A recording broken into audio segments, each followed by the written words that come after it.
from the high desert and the great American Southwest, I bid you all good evening, good afternoon, good morning, whatever the case may be, wherever you are. In this wide, wide world, all the time zones covered by this program, Midnight in the Desert, I'm Art Bell. It is a pleasure to be here with you at this time of day, whatever that is. It's going to be a unique show tonight, for sure. We have two rules for the show only, as you should know by now. No bad language, and only one call per show. Matthew. I want to welcome some new affiliates to the program tonight. Let us begin with the commercial one, KAWL, 1370 AM in York, Nebraska. All right, now the following are non-coms, but they do cover these areas pretty well. So welcome to KFTW 95.5 in Fort Worth, Texas. We're going to be talking about Texas. KIYQ 107.1 in Las Vegas, over the hill.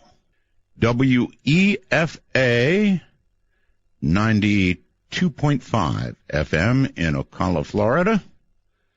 WZQR 100.7, and I'm going to have trouble with this, in Bokeelia, Florida. I believe that's correct, Bokeelia, Florida. WQRP, not WKRP, WQRP 92.9 in Malakoff, Texas. KTSQ in Pearly, Texas on 97.3, and then finally KZPZ. Kind of like that one, KZPZ, as in easy peasy. 106.7 FM, Mount Vernon, Texas. So a lot going on in Texas, more than you know.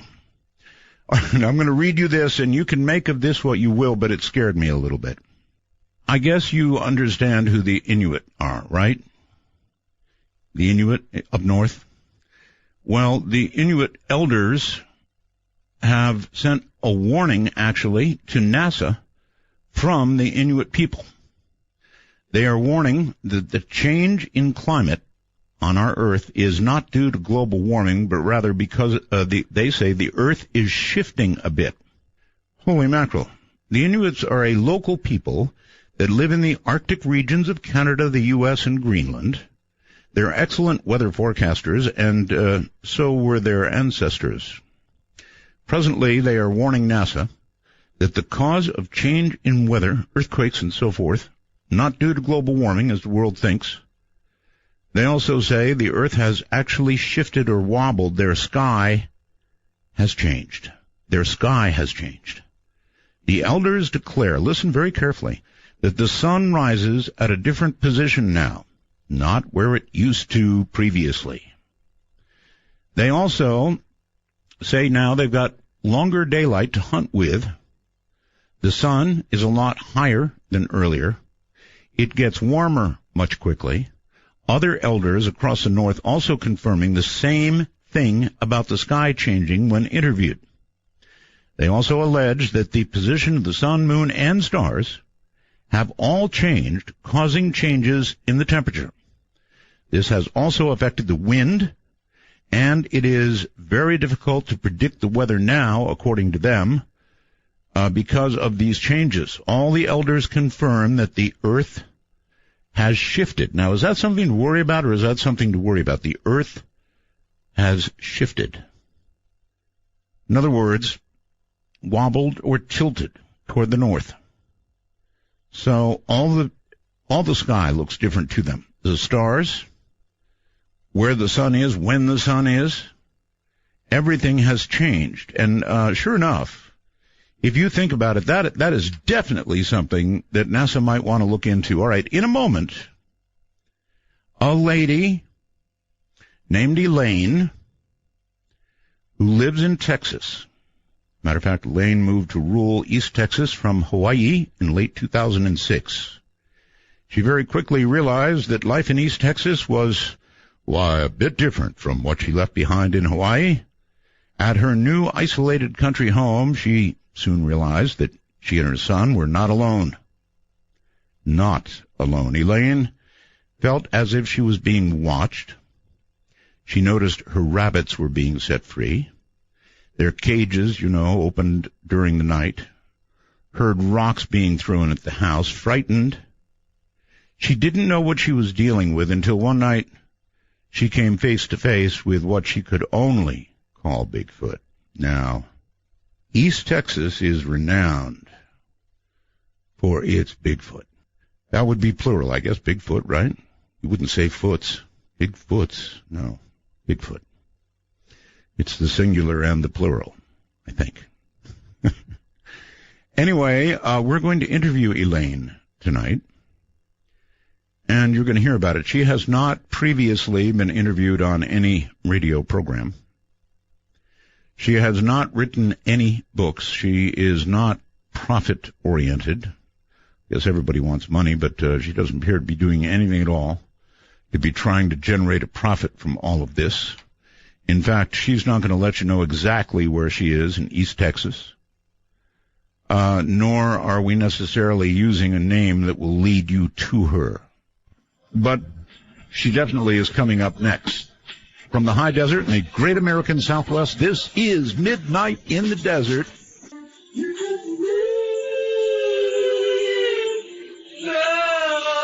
Higher and higher, baby. It's a living thing. Take a walk on the wild side of midnight.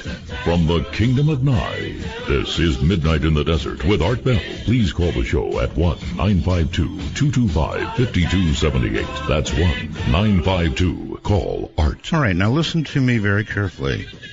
I want you to understand Elaine is not a professional speaker. She is just a regular person, not a broadcaster or anything like that. She's just a person that this has happened to. She's in East Texas, where so much of this seems to go on. Same place that Bugs had his misadventure. Same place, we got another photograph today from East Texas of something that darn well looks like Bigfoot. It's big something. Elaine, welcome to Midnight in the Desert. Oh, thank you so much, Art. It's such a pleasure to be here. It's good to have you. So, yeah, I bet you noticed a big difference from Hawaii and East Texas, huh? Well, yeah. See, we were here before we went to Hawaii when my son was a little boy. I see. And then we went over there and stayed for like 12 or 13 years and come back here. But okay. Yeah, it has changed a lot. That makes sense. You have a boy. Is that right? Yes. Okay. Yes. Okay. And his name is Sierra? Yes. Okay. All right. I don't know how we begin with all this, Elaine. I guess we begin with how long ago this began. Well, it began when we moved here in 07. Actually, it was the end of 06 in December, and then January of 07 we were here in the country. But he was already here, prowling around the place, but I didn't know it. And on September, I don't know why I remember the date. I just guess I remember it. It was September 17th is when I had the face-to-face encounter. Well, you ought to remember that. If anybody who sees a Bigfoot would mark that day one way or the other. Yeah. But I guess little things were happening before this. You know, you mentioned, I guess, something about the rabbits. Yeah, my son and I, we moved into a fixer-upper, and there was a lot of work that needed to be done, and half the house needed fixing up. And I was just kind of scared. I'm not a scary type person. I'm an adventurous type person, but I was kind of scared at times, and almost every night. And I'm a painter, and I used to paint in one of the rooms next to a light late at night, and I always felt for sure there was somebody out there looking at me. Well, I know the feeling. You kind of know when you're being watched. Yeah. And, you can guess what's going on. But when you see something face-to-face, you know what's going on. Oh, you do. You do. So September 17th, what did you do? I mean, you heard something, obviously, or something. Well, what had happened, I had brought some rabbits from Hawaii. I raised lion-head rabbits, and they were in the barn. And I kept hearing noises. My son and I both heard noises at night that we couldn't figure out what they were. You know, you sometimes hear these bumps and things. You think, well, what was that? You know, and so that was happening. And then when my rabbits were loose in the barn, we definitely knew something was going on. We didn't really know what, but we bought a million candle power flashlight. Yep, I like so those. We would have, just so we'd have some light to see if there was anything out there. And I know. I love those things. I've got several. Yeah. So we were sitting in the living room one night, and something just hit the side of the house. And I looked at my son. I said, "Did you hear that?" And he said, "Yeah." And we grabbed the million candle light, and we running out the back door. And I had a beautiful German Shepherd with us, and she didn't show any aggressive signs, and so I didn't think anything was up. My son went to the front of the house. He said, "I'm going to go check on my truck." Him and the dog went to the front. I stayed at the back, and I was leaning up against the pickup, looking towards the north. And just slowly, this creature just rose straight up, slowly, bigger, taller, and I'm standing there, and I was just scared to do or say anything, and I was talking. I said, "Oh my God," that's all I could get out. Elaine, how tall are you? I'm 4'11". 4'11". Okay. How big when this thing was standing erect? If it went fully erect, how tall would you say it was? Well, he was about 10 or 12 feet away from me, and he was so big that when he kept going up taller and taller, I definitely knew it wasn't a regular thing. And I would say over 8 feet tall. Over 8 feet. Can you describe him beyond that? Did you have the million candle power on him? No, my son had took that, but there was a moon out, and he's light colored, and I could see him from the moon reflecting on him, and he had a big head, and it didn't seem to have much of a neck. He just went from his big head down to his wide shoulders, and he stood there with his arms hanging down, and he just stood there and looked at me for a while. It was a few seconds, probably 10 or 15 seconds. And then he turned and sprinted off towards the darkness, towards the north. Mm-hmm. And the dogs started barking. The horses across the way started running. All right. Can you describe anything about this creature? Did it have hair? Yeah, it seemed to be long hair. It was kind of a long, flowing hair. Long flowing.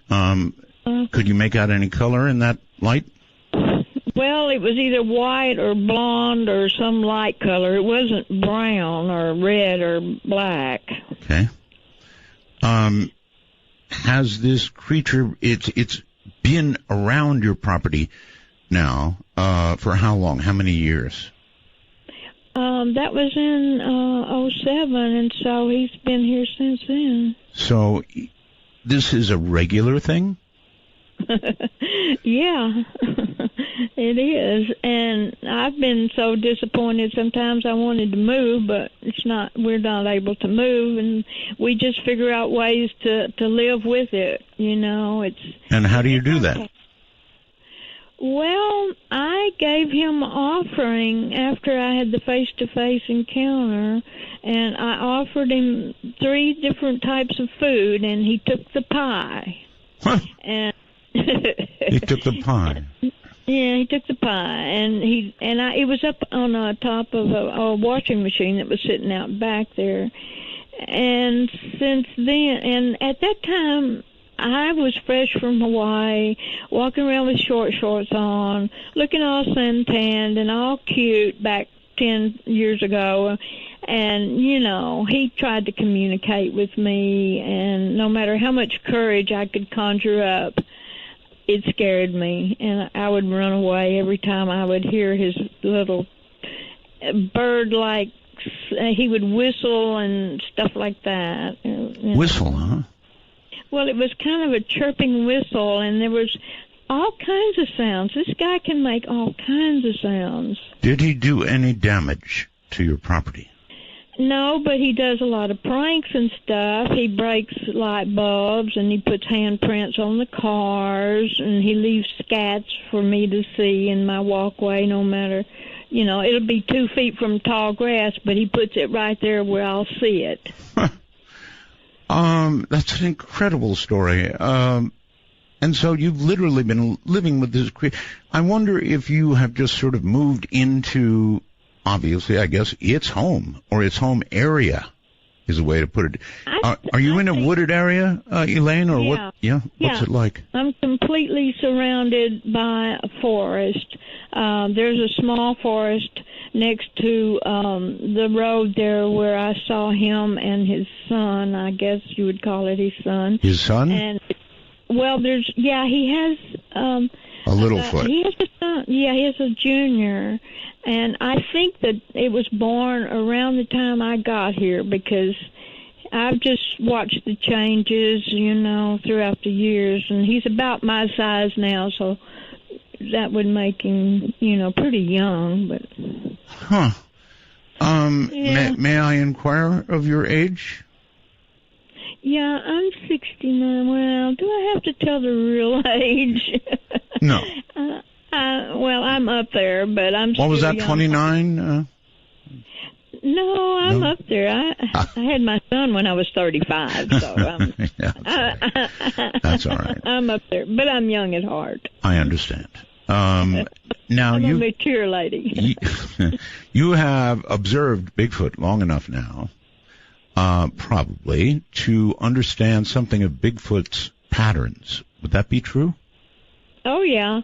After the encounter, I just was aware of his presence, and so I just started trying to figure out what he's doing and study him and study his ways and just listen and see what I could hear. And I came to the conclusion that at sunset they come out, and at sunrise they go, and I believe he goes underground. Nocturnal, then.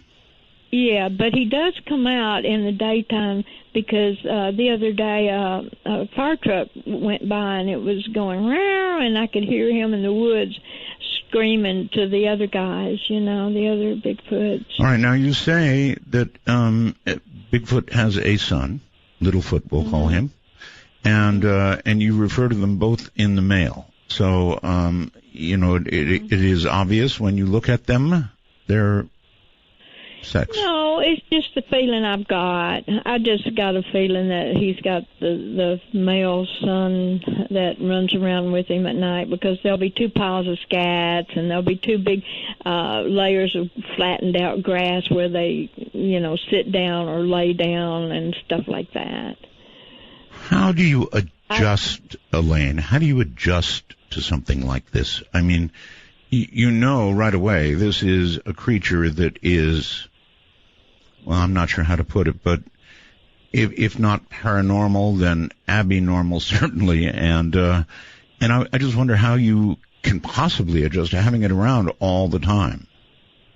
Well, it gets pretty disgusting at times, and we have wanted to just move away because I know he's not going anywhere, but we just haven't been able to. And the only part, besides knowing he's out there at night, and there are nights that I can't sleep at all because I know he's out there, and he may not hurt me, but he puts out this aura or this feeling of fear. I don't know if it's just the way he is as an animal, human, whatever he is, but it's scary. He puts out a scary feeling. My son and I both get scared, and I don't think he would hurt us. He could hurt us, but he hasn't. Have you done anything threatening toward him? I mean, my inclination would be go run, get the shotgun. Oh, no. No? No way. I do have a pistol that I sleep with, and I would try to protect myself if he came through the house or something. I keep my doors locked. When we moved in, there were no curtains on any of the windows or anything. And when I put curtains up, he growled. He growled? Yeah, he was watching through the windows. And wonderful. He still, yeah. Elaine, are you isolated where you are? How close is the next residence? Well, this is like a little tiny rural community, and when we moved here, there weren't very many people at all. There was about, in city talk, it would be a trailer house about a block and a half down the way. Pretty isolated, yeah. Yeah, and then there was like a house in the back, which would be like a quarter of a mile down the road behind us. And back then he was very active. He'd go running around at night and getting tin and hitting sheds and screaming and quacking and doing everything, because one of the guys was deaf, and so apparently he thought that he could make all the noise he wanted. And one of our neighbors was deaf, so things were kind of radical back then, and he's changed a lot throughout the years. Okay. A lot of people who now, you know what they're going to say, Elaine? They're going to say, all this time, surely you've gotten some photographs or audio or, something from Bigfoot. Art, I have tried. Believe me, I have tried. My son set up, video cameras, little, the small cameras now they have, and the little tiny computer type things, sure, pads and stuff. But there was one on the front gate, and we had an extension cord running from the front porch plug out to it, and he unplugs it. Really? And yeah, and my son saw me. He said, "Did you unplug the camera?" I said, "No." And he said, "Well, it keeps getting unplugged." And and he doesn't come around either. I've sat up all night putting food out there, trying to see him. I never see him. I had a puppy that was an aggressive dog, and she would bark when he would come around. And so one night my son and I saw the dog run towards the road and turn around and come back and run under the house. I said, "He's out there." So I told my son, I said, "Don't shine the light out there until we open the door and we're on the front porch." And so we opened the door, went on the front porch, shined the light straight ahead with a 1,000,000 power light, right. And there he was. He was hiding behind a big round bale of hay, and you could see him from his middle of his face up, and his eyes were yellow. They were glowing in the light. Right. And he just slowly sank down behind the hay bale. Huh. Do you think of this creature as gentle in any way? I think this creature has many emotions.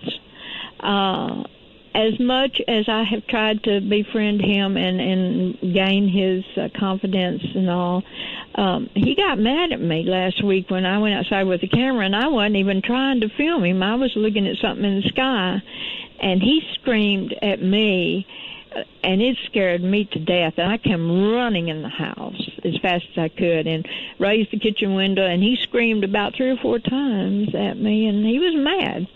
And screams are not good. That is scary. I said, "Wow, after all the food I've given him and all the stuff, Good point. He still gets mad at me." Ungrateful. He still gets mad at me.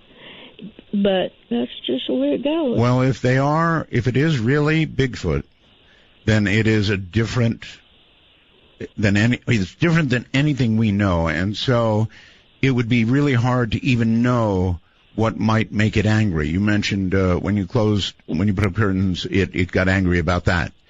Yeah, he growled. So I've heard him growl a few times. Now I know that you have caught him on audio, at least, right? Yeah. Mm-hmm. Yeah. Yeah, I have a short clip here that I'm going to play, and I had to edit it because your son, I believe, uttered a word that we shouldn't be using on radio during the encounter. So this is just here you are dealing with this now for years and years, right? Yes. How does that feel? I guess it makes you want to move, of course. Yeah, it does, but until the time comes for us to move, we're stuck here. Uh-huh. And you haven't written any books. You haven't really gone on any other shows. So you're I've just... got enough stuff to write a book, but I'm just trying to compile it all because it's very interesting. I've got many stories. Oh, I bet you do. We'll be right back. Down around the corner, half a mile from here, see them open run. Electricity so fine, look and dry your eyes. In that darkest time between dusk and dawn, from the high desert, it's Art Bell's Midnight in the Desert. Now, here's Art. My guest is Elaine. Elaine has never written a book. Elaine has never been on a radio show before. So this is all new.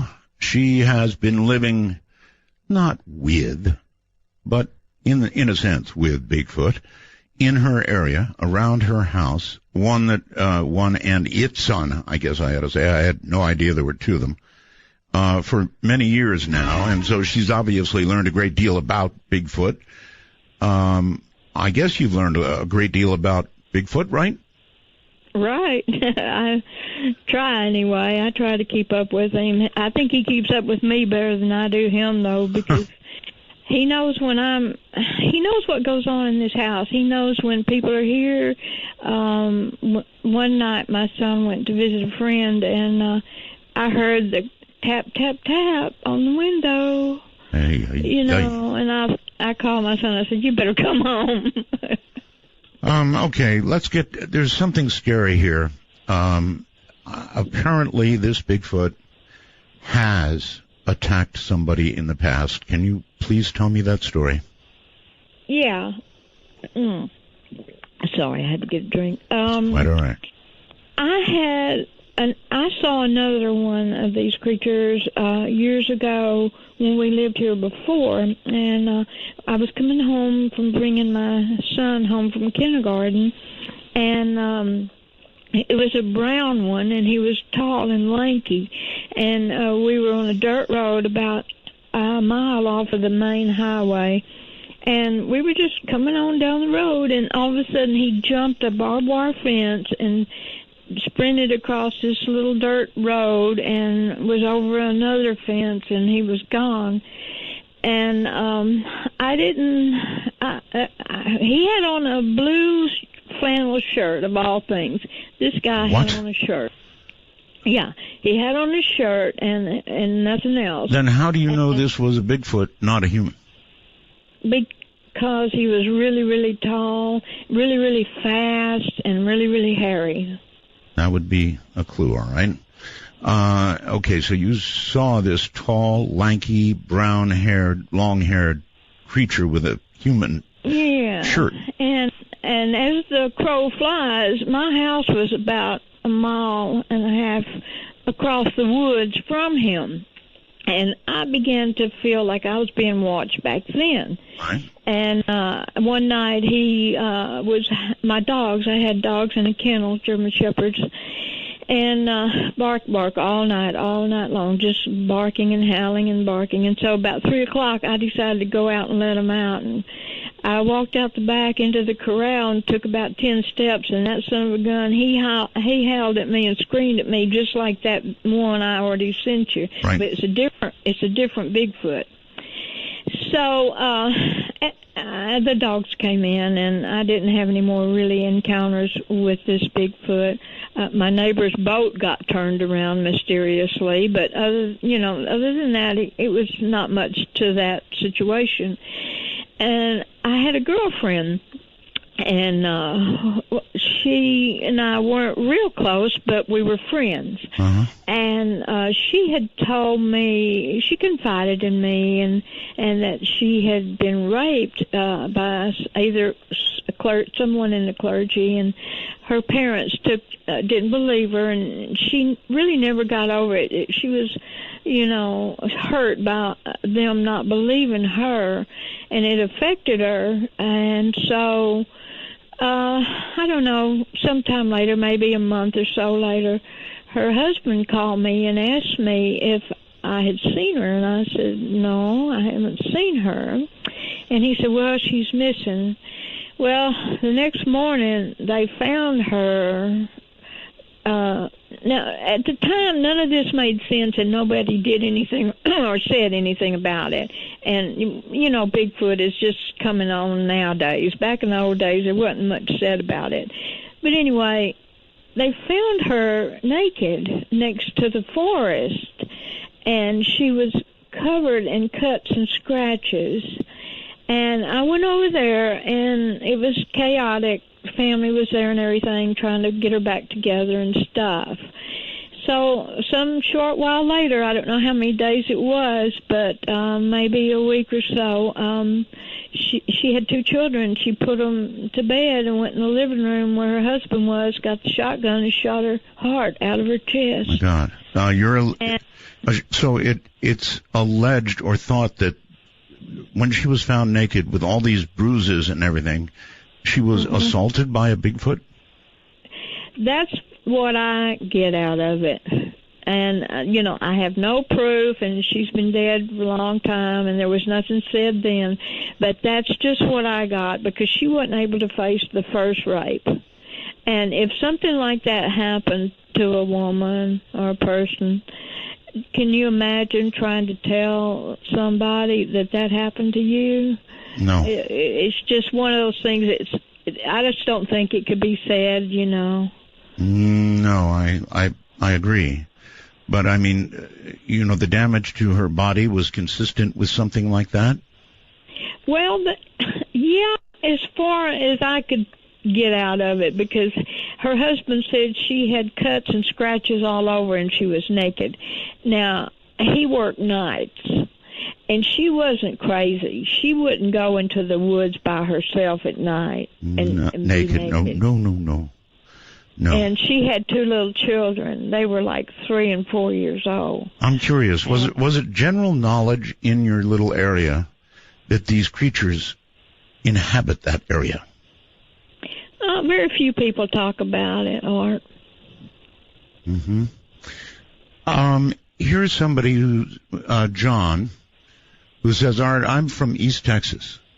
It also has been known as the Boggy Creek Monster, too. I heard these noises growing up. So East Texas, Elaine, seems to be a real hotspot for Bigfoot reports and creature reports of the kind that you're talking about. Were you aware of that? Well, I was after I saw the first one, that big brown one. Once you've seen one, sure. But I mean for other reports. For example, I interviewed somebody called Bugs, East Texas, many years ago. Bugs. You remember Bugs? Yeah. Good, okay. Yeah. And we even have a photograph, which, by the way, you should look at if you get an opportunity. It's down below your picture, and it was just sent tonight from somebody in East Texas. Now, I don't know what the hell this thing is.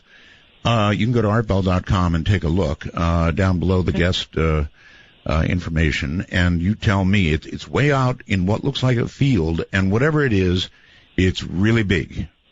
It's hunched down, but it's really big. You haven't seen that yet, I take it, right? No, I'm having trouble with my computers are slow. We got that old satellite thing, and it's just slow right now. But yep. I've heard a few stories from a few people but most people don't want to talk about it. Most people laugh at you. No, I get it. I know. And I had a law enforcement officer live across the pasture. I tried to tell him, and he just laughed it off and said, well, you better be careful, because he'll wake up. You might wake up next to your bed one night, you know, and just kind of laughing it off. I don't know if they've been told to do that or they just feel that way. But. All right. I'm going to play a little bit of audio.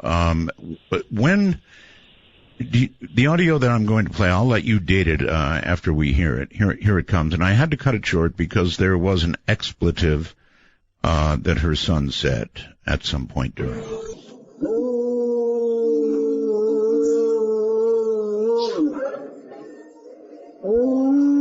Oh, Sierra, something's out here.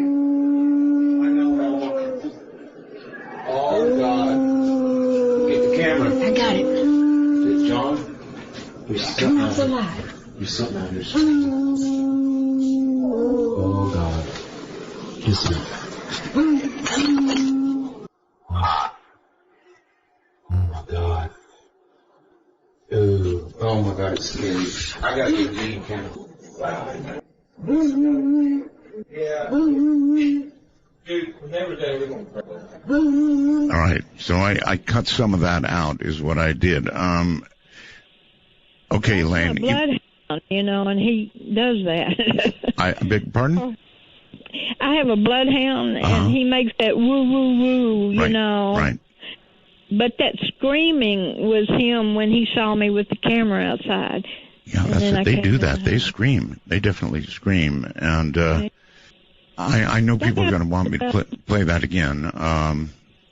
I did. I just hit the button on that one part. But that's scary stuff. It really is scary stuff. And how often are you visited? I may be visited every night, but the screaming and the chaos usually happens every other night. Like, I believe they hunt the coyotes, because he goes in there and he screams for the coyotes, and they start yelping, and the chaos is there, and then it suddenly just stops. Yeah, in some of the other recordings, you could really hear the coyotes going berserk. I mean, really berserk. It was obvious, and the dogs, and something big was out there, and that's what they were reacting to, and they sounded scared. Oh, yeah. It's scary sometimes when you hear that big screaming, yelling, howling, whatever it is he does, and it's like he doesn't care if anybody hears him or not. It's so loud and so close. It's just, let's get out of here. Let's get in the car and leave. Yes. Have you ever done that? Well, yeah. I was leaving one night real late to go to another town about 80 miles away, and we left about 3 o'clock in the morning, went out to the car, and that scream happened, and it was so scary. Sometimes it's scarier than at other times. Sometimes it's really, really scary, and sometimes they're just trying to communicate. I can't imagine it being something that you get used to. Elaine, by any chance, was that recording, was that done about when? Can you tell me? Oh, that was done, I don't know, maybe about 3 or 4 weeks ago. 3 or 4? Oh, so this is very recent. Uh-huh. So it could even be during the course of the interview tonight we could hear something. You never know. If I was outside, you would probably hear something. Wonderful. Yeah, would you do me a favor? Is your son handy somewhere? Yeah. Is it possible I could talk to him? Sure. Hold on. Okay. Yeah. Really? Okay. This is worth doing. Another witness. Hello, Art. Sierra, how are you? Oh, I'm doing good. How are you? Fine. Talking to your mom now about what's been going on around your property now for years and years. And apparently goes on nearly every night. So you verify her story?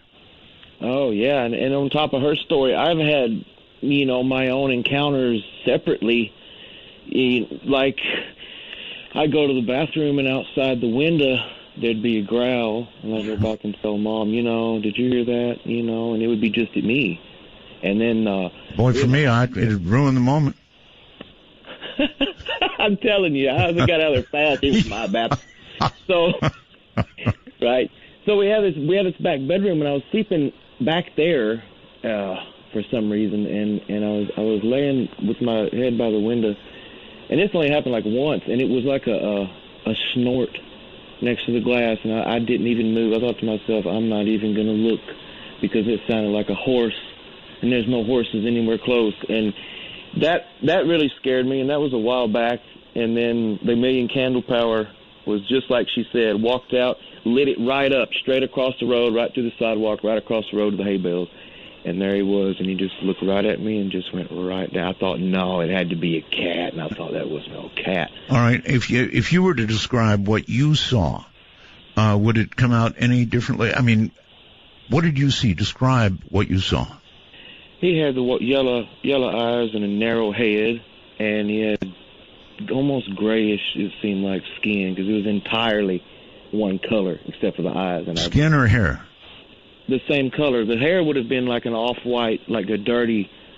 I even told her one time maybe he came in from somewhere else and he lives here and got dirty, you know, because he's no longer white. He's like off gray or sooty or dirty because he's just, you know, they get so dirty and sweaty down here. So he was a grayish white color. I can't, you know, especially with the violence that has happened, albeit maybe another Bigfoot, that would just scare the hell out of me. I mean, to have it appear at the bathroom window or at the bedroom window or any window would do me in. Do you have the same feeling of the trepidation, the fear that your mom does, that it's, you know, dangerous?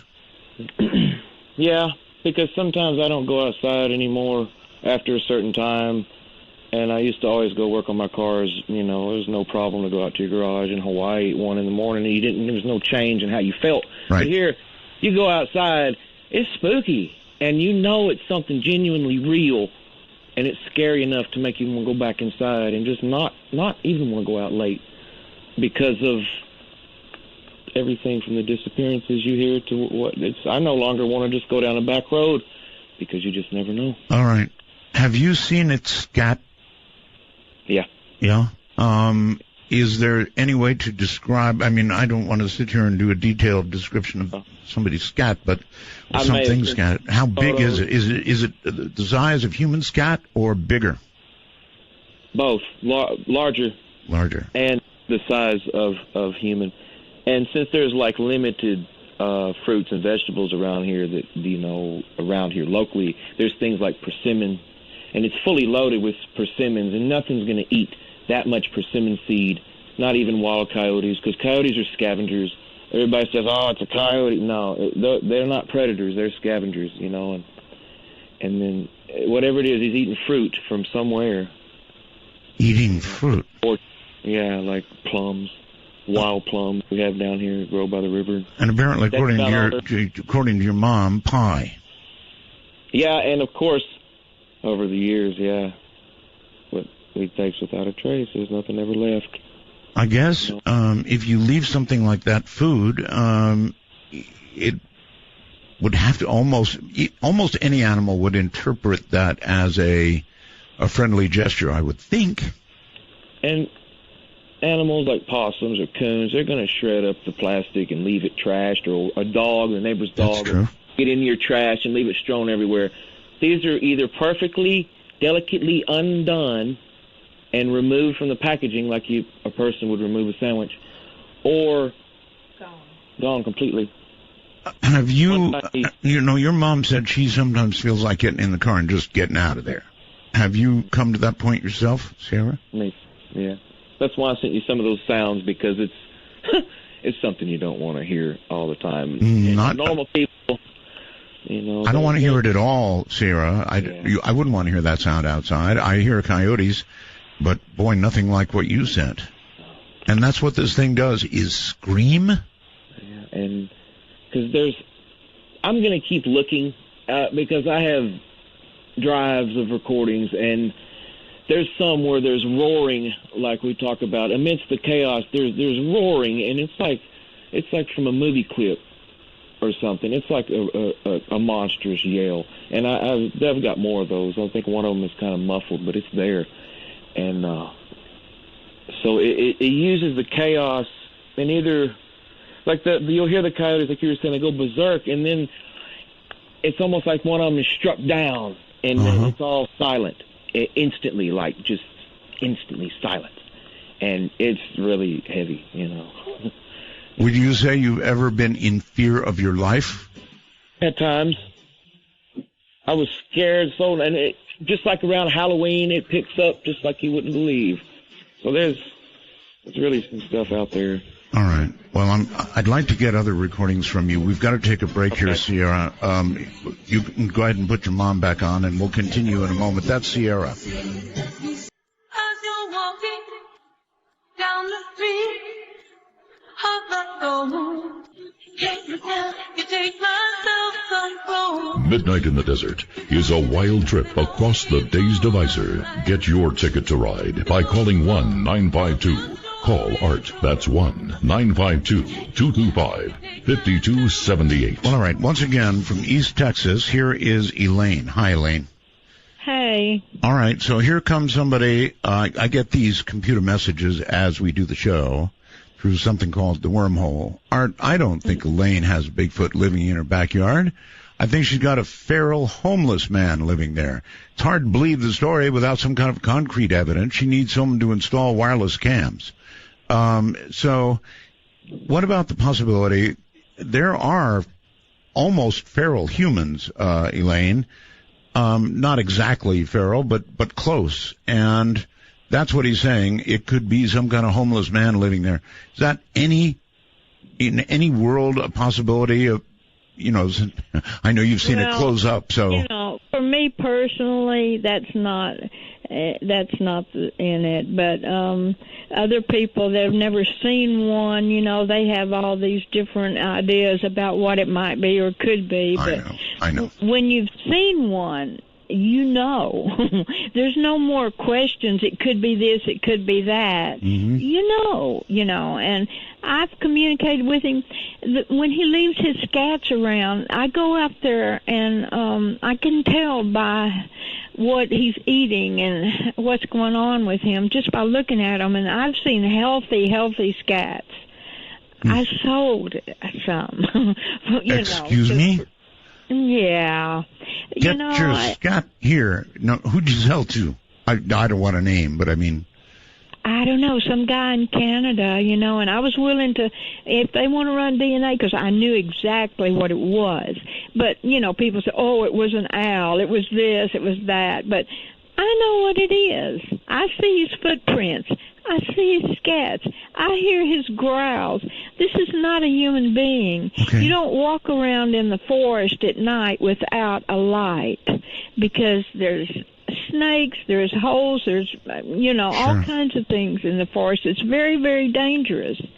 And, no, I don't care what they think. I know what it is. Have you ever attempted to take plaster out and put it in the footprints or take pictures of the footprints or anything?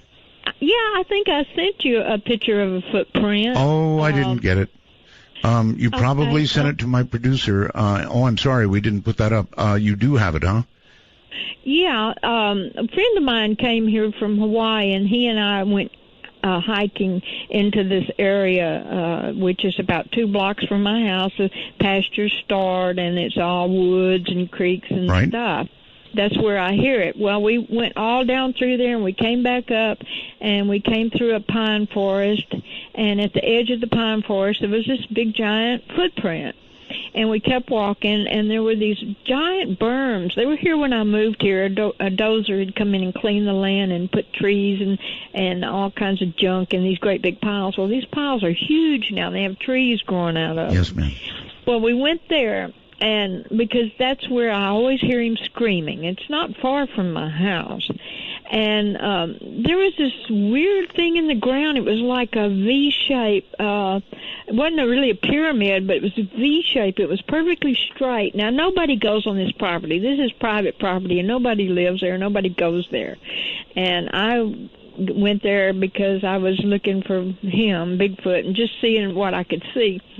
And anyway, there was a place, my friend said, look, and there were about 8 piles of scats in this one probably 12-foot square area next to one of these berms. And I thought, well, this is what he's doing. He's coming out using the bathroom, and he's going back inside. He's not going to poop in his little den or whatever he's got there, And I sent you pictures of some of that. Okay, I'm really sorry we didn't get those through, but we'll get them up.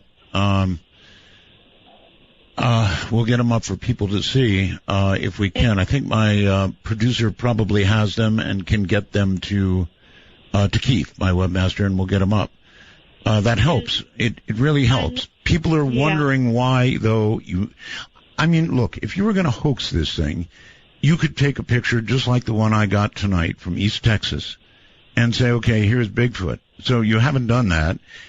And the only thing that people are hanging on now, Elaine, is that you have not captured a photograph of this creature.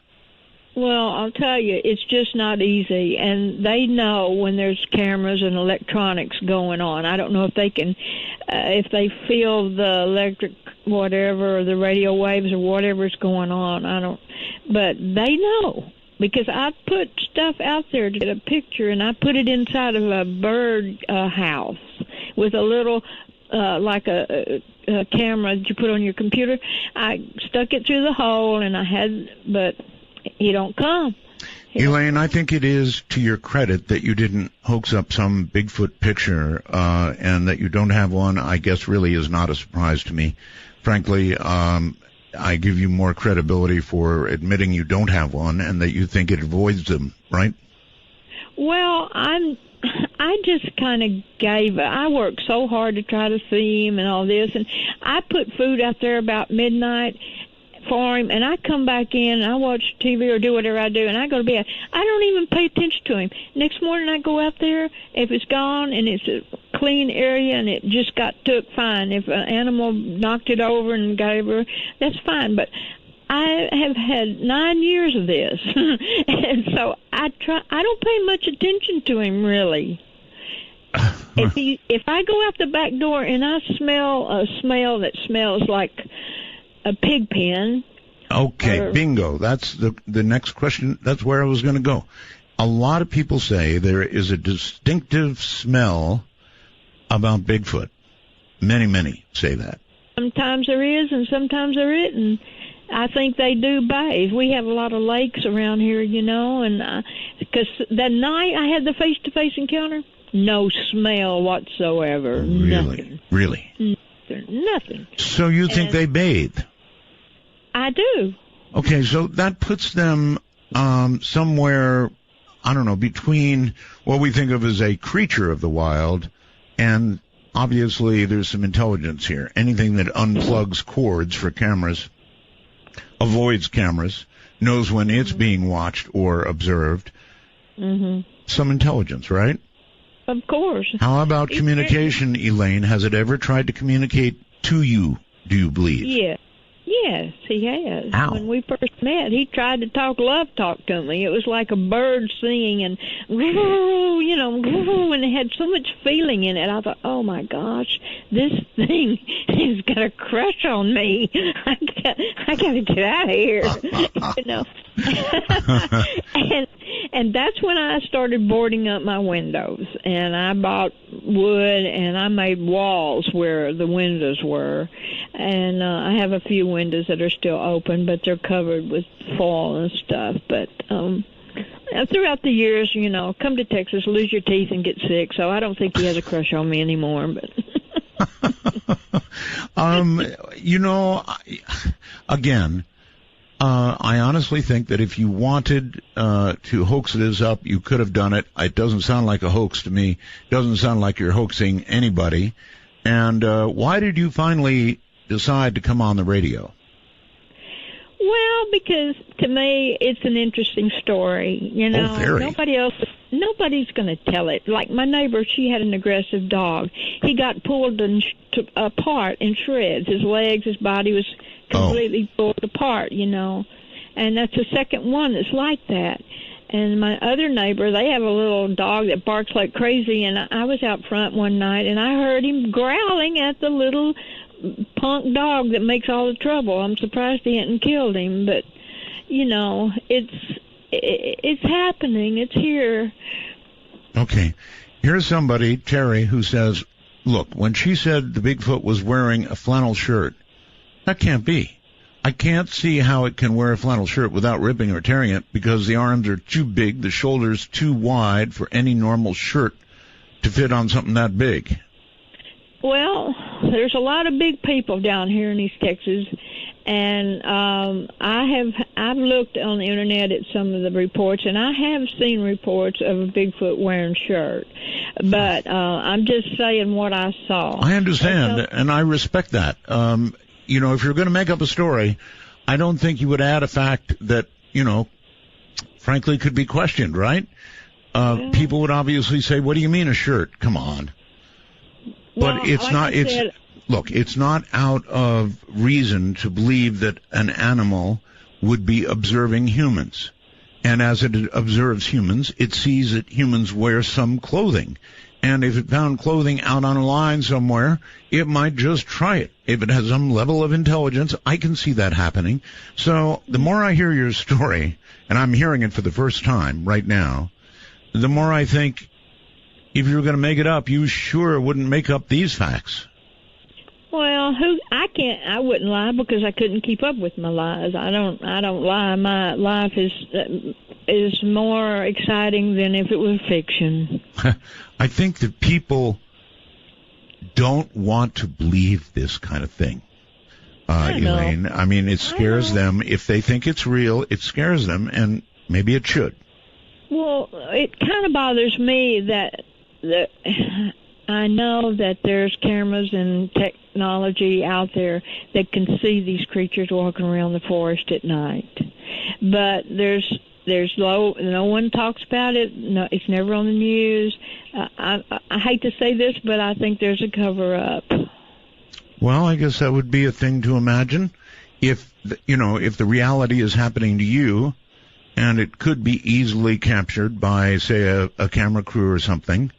Well, an airplane with a camera, one of them night vision, not night vision, but picks up thermal imaging. That's right. Those can pick up lots of stuff. That's right, registering heat.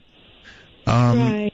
So you've had not one, but many, many experiences with Bigfoot, right? Right. All right. What I'd like to do is pause. When we come back, I want to open the lines for you, Elaine. I want people to be able to ask questions. And Sure. If that's okay with you. All right, good.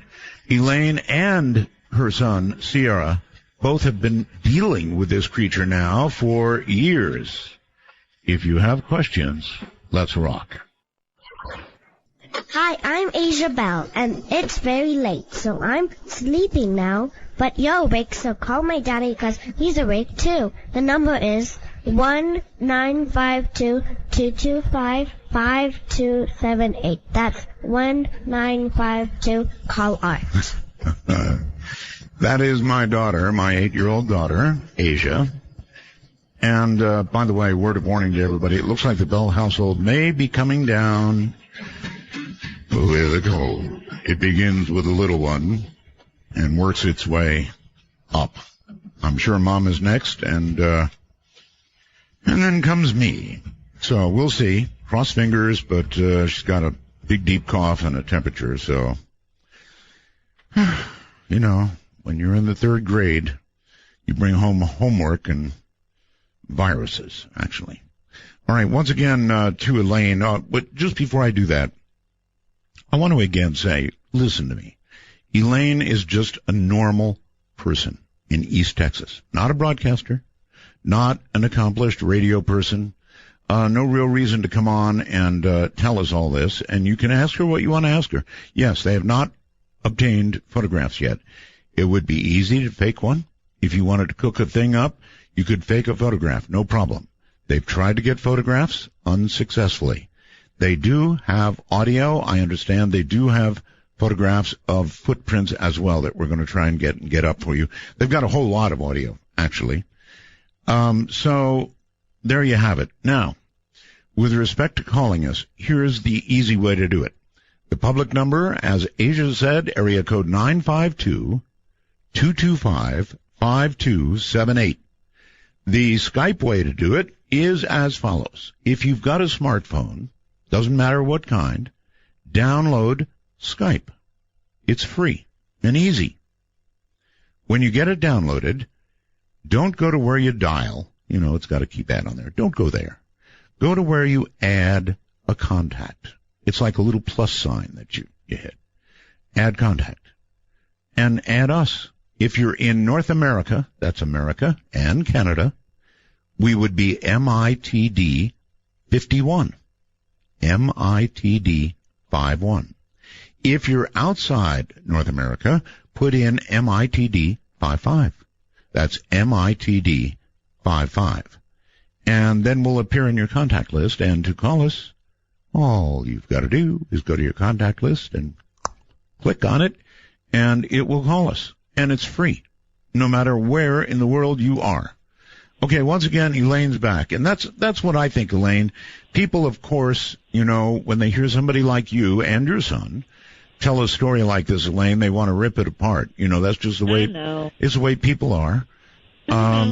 However, I personally believe your story, and the reason I believe it is because if you're going to cook it up, you'd have cooked it up in a more believable way, meaning Bigfoot wouldn't have a human shirt on. You'd probably have photographs because there's a million of them on the internet you could grab and say, see here. You do have audio, you do have prints in the ground, and you've interacted with this creature now for years. So people can think what they want, I guess. Now, what? We interact by, he'll leave a scat, and I have a plastic planter, and I'll go out there and I'll put the planter next to his scat, and I will put whatever I've got to feed him. Sometimes it's a peanut butter and jelly sandwich. Sometimes it's a ham sandwich. But right. I give him sandwiches because he won't eat loose food like macaroni and cheese or something like that. And that's how we communicate. And it's no guarantee that he'll take it every night. Like he took it the first night that there was a scat there, and it looked pretty bad. It had, you know, little pieces of tree bark and, you know, seeds and grass and stuff like that in it. And I knew he was hungry because none of my trees have flourished this year. There's no fruit out there. There's no pears. There's no peaches. There's nothing. So I fed him. You know, I fed him. I've been offering him stuff for 9 years now. And so, you know. What do you say to people who say she's just making all this up? I don't say anything to them. They, you know, I'm not trying to, I'm not trying to convince them of anything. I'm just telling them how I have to live here with these creatures, and it's been like this ever since we moved here. I really appreciate your candor. On Skype, I think it's Scott. Hello, Scott. Hi, Art. Hi, Elaine. How are you? Hi, Scott. I just have a question. Has your guest heard of the Sierra sounds, the sounds that Bigfoot has made in the Sierra Mountains that sound like Native Americans or kind of a Chinese samurai type of thing? I'm sorry, you lost me. You're saying that you heard some sounds in the Sierras? Well, no, the Sierra sounds are actually a very popular Bigfoot sound. It sounds like chatter, like samurai chatter. Have you ever heard the Bigfoot that live around your area? Have they ever made that type of kind of samurai chatter? Sometimes he'll whistle, and sometimes he'll chirp.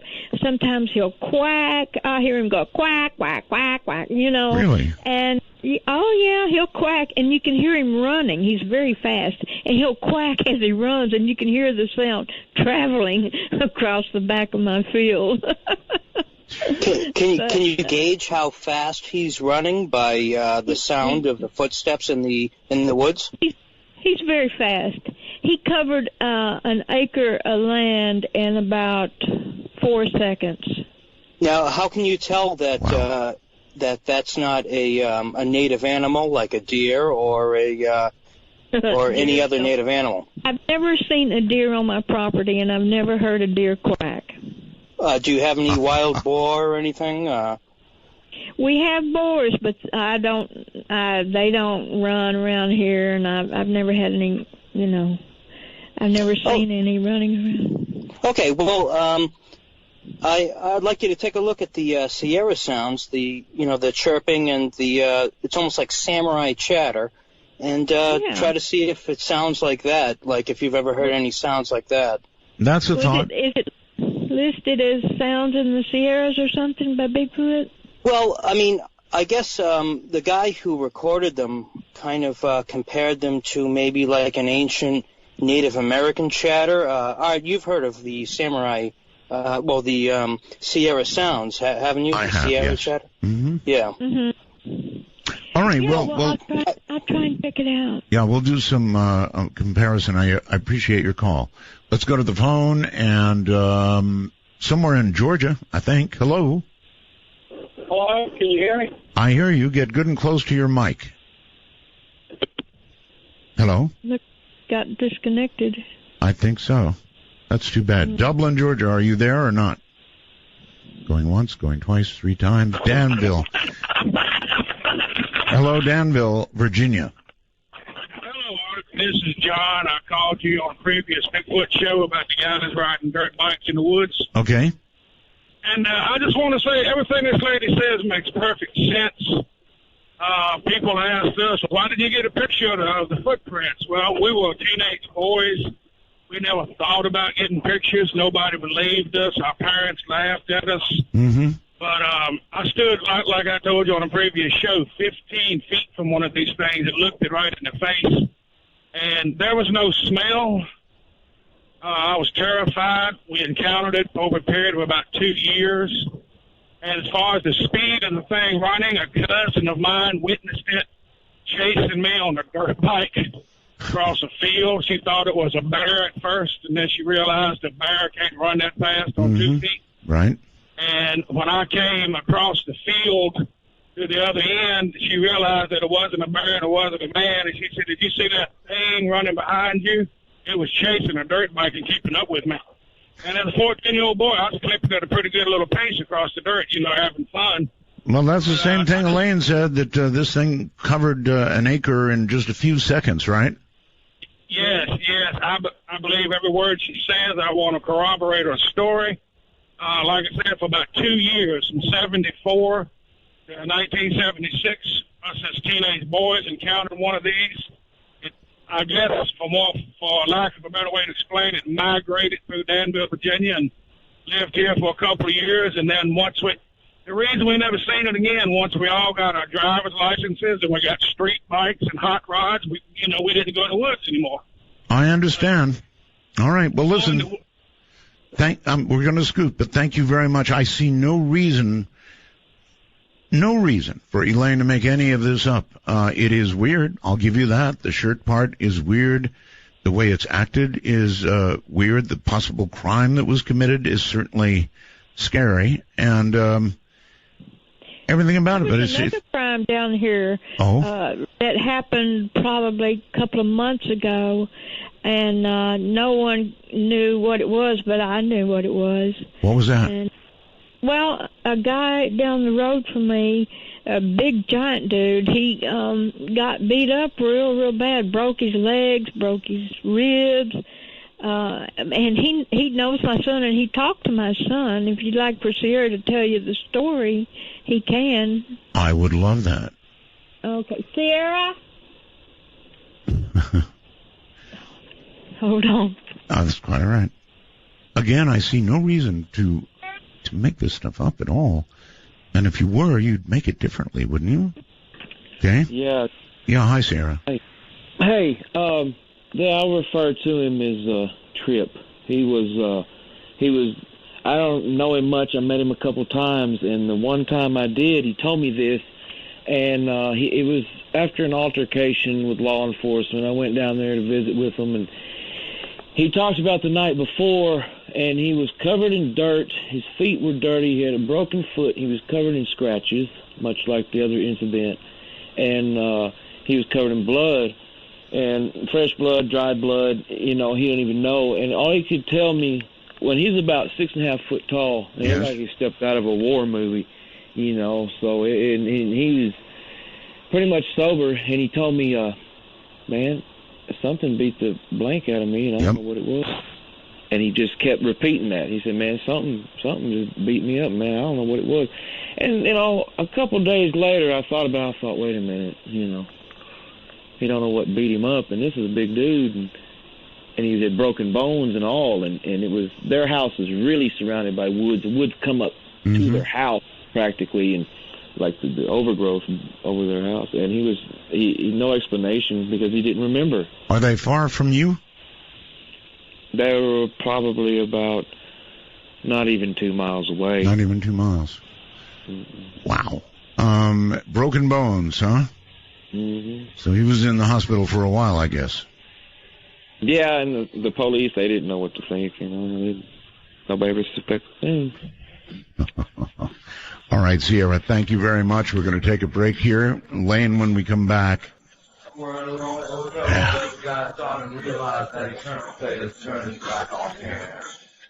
do you folks think? It's 2 a.m. Figure it's gone. Your wildest dream. The clock strikes 12, and Midnight in the Desert is pounding packets your way on the Dark Matter Digital Network. To call the show, please direct your finger digits to dial 1-952-225-5278. That's 1-952. Art. Well, all right, so this is a news story. These are regular people. Elaine is a regular person. Sierra, her son, is a regular person. Everything you've heard that's gone on, if, you know, I scratch my head, right? If you were going to hoax something like this, you sure wouldn't do it like this. You just wouldn't. You would make up what would seem to be a more credible story. She's just telling it like it is. Elaine, are you there? Yeah, I'm here. Okay. Lots of people to talk to you, Elaine. Jareen on Skype, you're on the air. Howdy, Elaine. I got a couple of questions about that pie. I'm curious, what kind of pie are you putting out, or does he have a favorite? He gets what I got, whether he likes it or not. But that happened back in 2007, and I had made a lemon meringue pie, and I just cut a piece of it and put it in a saucer, and I put some broccoli, and I put some carrots out there, and he took the pie. Nothing else was taken. Would have been my choice, too. The second question is, you said that he didn't eat loose food. You talked about sandwiches of different types. How solid is your pie? Oh, well, it was just like a regular pie, you know, regular pie crust and stuff. I put it in a plate. I didn't wrap it up. Normally he gets sandwiches. Okay, appreciate it. Thank you much. Right, thank you. Thank you for the call, and take care. So, when you say loose food, what do you mean? I mean, like if I got macaroni and cheese left over, okay, it's not going to work if I put it in a baggie and put it out there. Gotcha. You know, or, you know, any kind of... He does like meats, though. I do put meat out there. He'll take a ham sandwich in a minute. Okay. Santa Ana, California. You're on the air with Elaine. Hi. Hi, I wanted to talk to the guest. You are. Don't you think if you're talking about it on the talk show and you're laughing because you like it, that you're putting it in danger because there are always going to be people out there that want to kill it or find it? Well, caller, number one, we haven't identified the town she's in. We've only said East Texas, and we haven't given a name that would lead anybody to her, so we're trying to be careful about that. How about this? How about if I'm positive and I go on the other spectrum and ask something else? Sure. Okay, I have a idea. If you hired one guy, maybe 1 to 2, and you had him sign a paper with 3 things. Number 1, you're in control of your house, your area, and you can kick him off anytime. Number 2, you get to talk about what happens if they do find something. And number 3, you get to talk about what information gets out to the people. That way you're in complete control, and you've only got 1 to 2 guys that are specifically picked out by maybe Art and you, and they can use their infrared. They can be like, you know, masters, like rangers and stuff in the Army. They use their infrared, they do all this, but you're in control of what happens to it, what information gets out, and maybe they can say, like, yeah, we found something, but, you know, get off the land. All right, well, maybe it's time now. Elaine, let's tell the story. You did apparently contact some TV something at one time, didn't you? Well, yeah, I believe he was a cameraman for one of I think it was Monster Quest or one of those Monster Quest, shows, okay. You know. So But, they came on your property. Yeah. But I'll tell you something about Bigfoot. He knows who's in my house. Well, the way I heard it, now, Elaine, the way I heard it, You kicked these people out. Is that right? No, I didn't kick them out. I just don't have anything to do anymore with any of these research people because I don't know what they want, first of all, and why they're here, and they always say they're going to help me. Well, they can't help me. They want pictures, of course. Well, yeah, and they're not going to get them because I live here and I can't even get a picture of him. You know, and he knows when there's visitors here. He knows the cars that belong here and the cars that don't. They're not stupid creatures. They're very smart. Okay. And they're not going to come out, and even with friends that come over, they're not going to reveal themselves. And when they do, it's very rare, and sometimes it's by accident. Well, I heard that you told them that they created so damn much commotion that they'd never see it. No, it really wasn't like that. It's just that they came out and they had their lights and stuff, and I knew they weren't going to get anything. I was cordial to them. It's just that I don't really invite people back anymore. I don't have researchers come. I don't go to these research meetings and stuff. I just don't because there's nothing for me to gain out of it. I'm trying to protect this creature. You know, I don't want him killed. All right, now that's the first time you've said that. You want to protect this creature. Well, I've got his friendship, you know, and I'm not a killer. The only way I'll kill him or even try is if he tries to kill me, and I don't think he will. But he has the power to. So on the one hand, you have trepidation, a feeling of fear sometimes. Sure. But on the other, you're protective of the creature itself. Yeah, because I'm not going to put it out there, oh, I live at so-and-so on this road and that road, and, yeah, come on out here and take pictures and see if you can find... No, I'm not into that at all. All right. Washington, Georgia, you're on with Elaine. Hey, Elaine. I have a question. I think I saw something a lot like what you're describing, and one of the things that struck me was the way it moved its head. Did it move its head oddly to you or very distinctive at all? Well, it was at night, and he just stood there and looked at me, you know. I really didn't get a chance to see him looking around or nothing. The other time I seen him, my bloodhound looked over towards the drive going by the house. And him and the young one were there, and they just stood there like, oh, I'm caught, and they were very still and didn't move. And then the one across the road, the same guy, he just went very slowly down behind the hay. So I really haven't seen them do much moving around, really, with their heads. Okay. And then another question I have is, when you hear them running through the woods, they sound like they're very nimble, very careful where they step as they're running quite fast. You know, in the beginning, he was very more open, and he was around a lot, moving in the woods, and you could hear him stepping on limbs and crackling in the bushes and stuff. But he don't do that too much anymore. But in the beginning, when we first moved here, he was very active, and you could hear him walking through the woods, and it was pretty scary. What about his legs? Well, were they normal human-type legs, or were they a little different? No, you know, it's just like comparing any animal to a human. There's a distinct difference. Human beings are human, no matter how you look at it. And this guy is just big, tall, and hairy.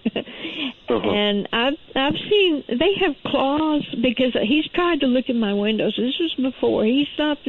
He don't do it much anymore, but he used to try to look in my windows, and I could see where his claws were in the ground by the windows where he had been down on his knees trying to look through the cracks. And I saw claw prints, and I've seen claw prints on my air conditioners.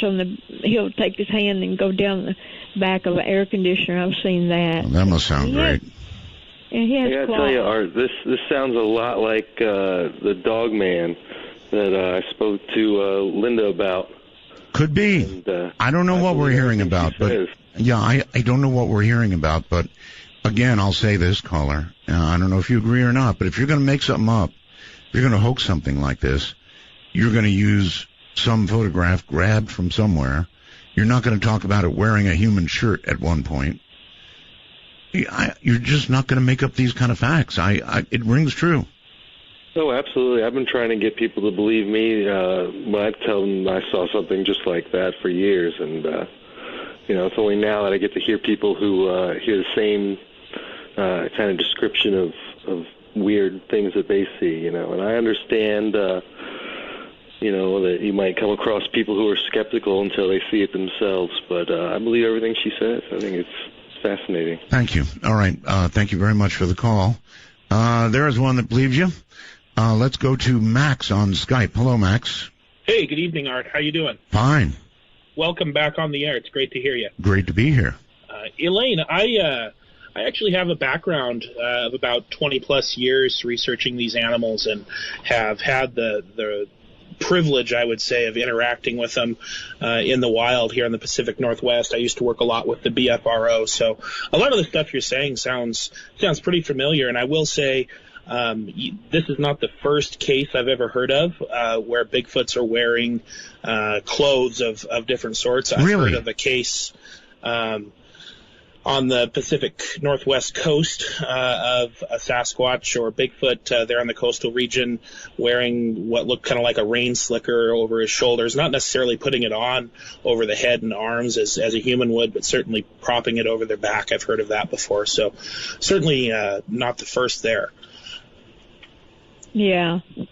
Well, it kind of surprised me because my little boy said, wow, what was that? And you could see the hair down below the shirt, and he was tall. I mean, and then the blue shirt. I thought, wow, I just remember the blue flannel shirt. He must have took it off of somebody's clothesline. Sure, yeah. You find that stuff in the ditches and out in the brush all the time. I did have a couple questions for you, if you don't mind. Sure. You talked a lot about a lot of scat that you found, and you can tell by the health of the animal by the scat that you're finding. What would you kind of use to describe those piles that you're finding? What does it look like? I mean, deer, pellets, bears. No. What composition would you call it? Well, they're different, according to the seasons. Like right now we're getting ready for harvest season, and there are a lot of persimmons down here, and of course what part of the country you're in too. But I've got pictures of all kinds of scats. Matter of fact, I found some scats in the garage and baggies that I threw in the fire the other day, but I just take pictures of them still, but they're usually full of whatever's in season. I have a couple of acres of berries.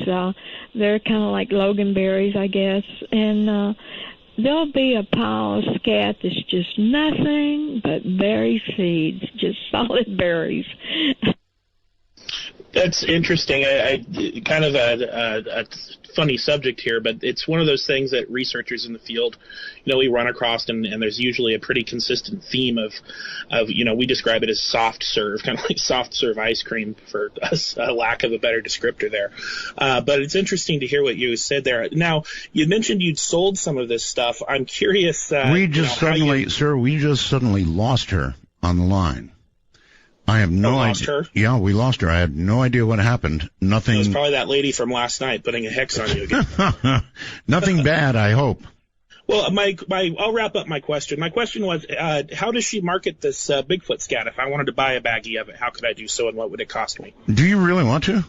I'm interested. I am.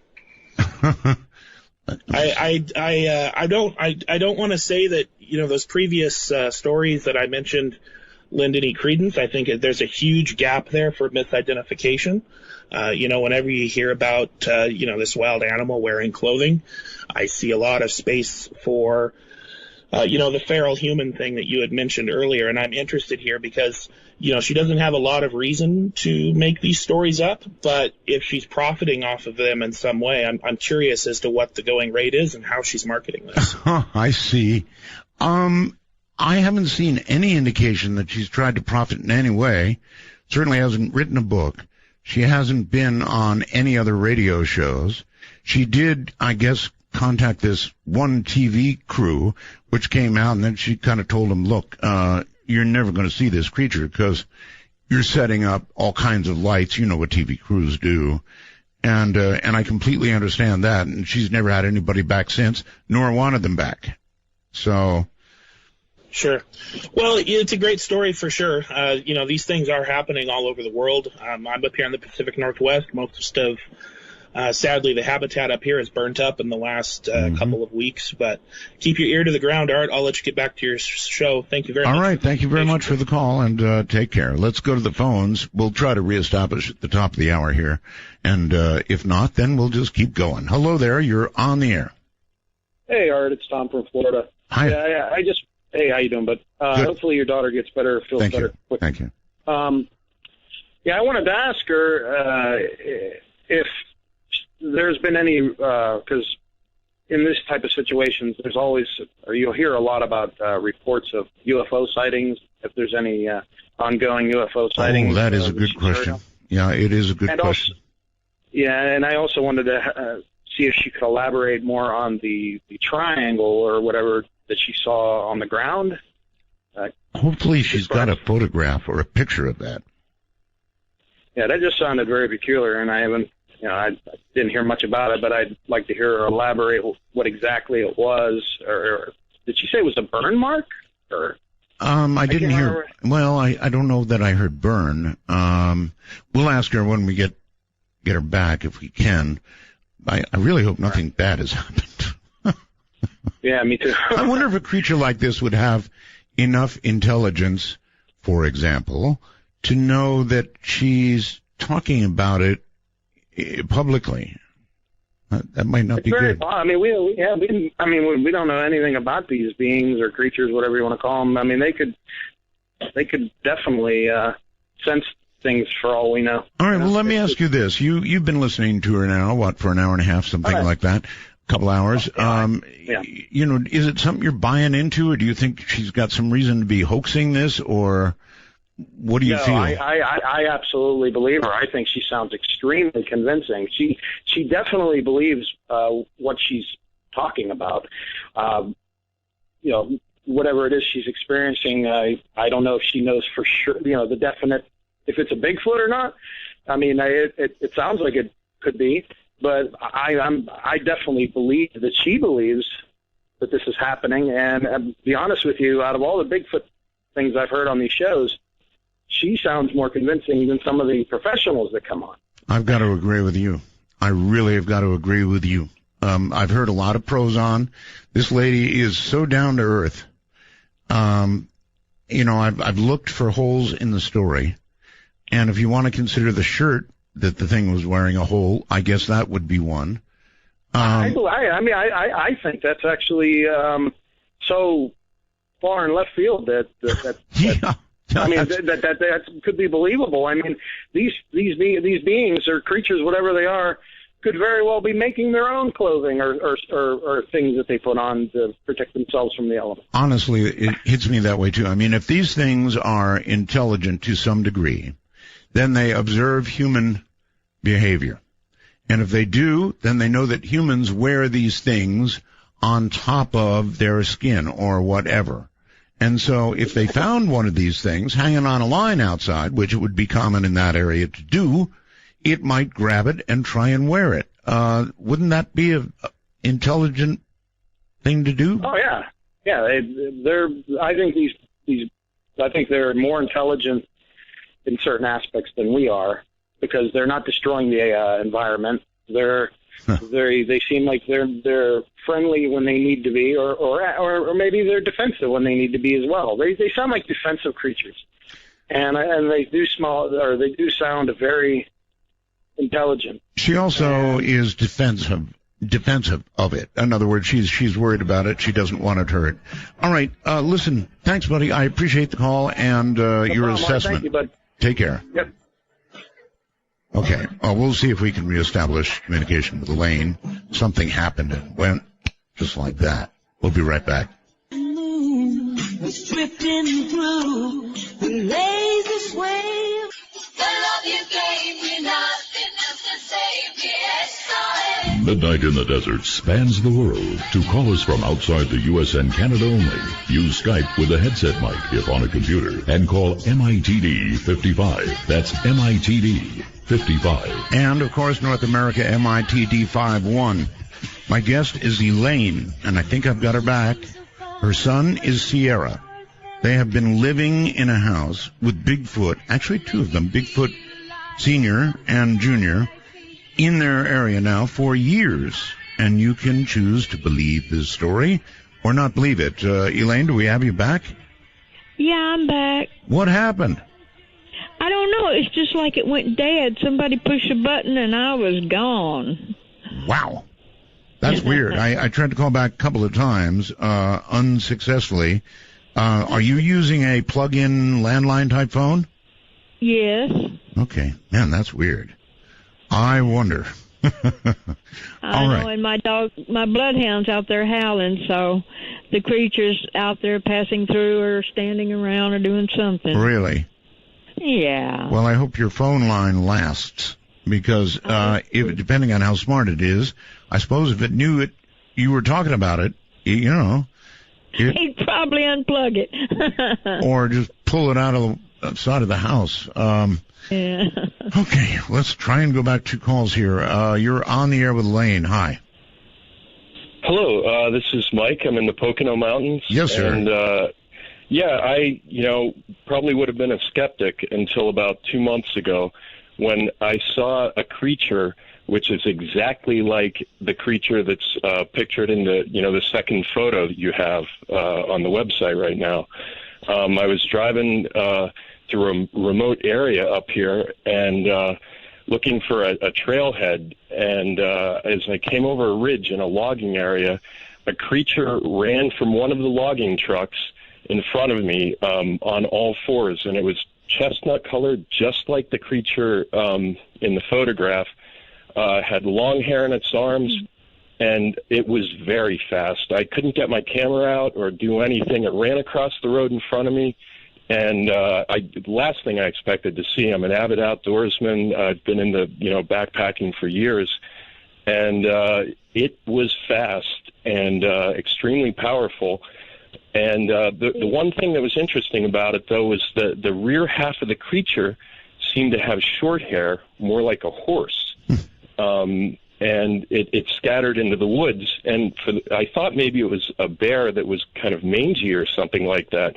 So as I turned around to go out and see some of the loggers and ask them, if they knew anything about this creature, and at that moment, a huge black bear ran across the road coming out of the woods from the other direction, and it had a completely different gait. Just a different body type. It was actually taller at the shoulder than this creature, but I'm a believer. It's completely changed my life seeing this creature. And Elaine, once you see something like that, it changes everything. That's all I can say about it. Okay, so you believe the story?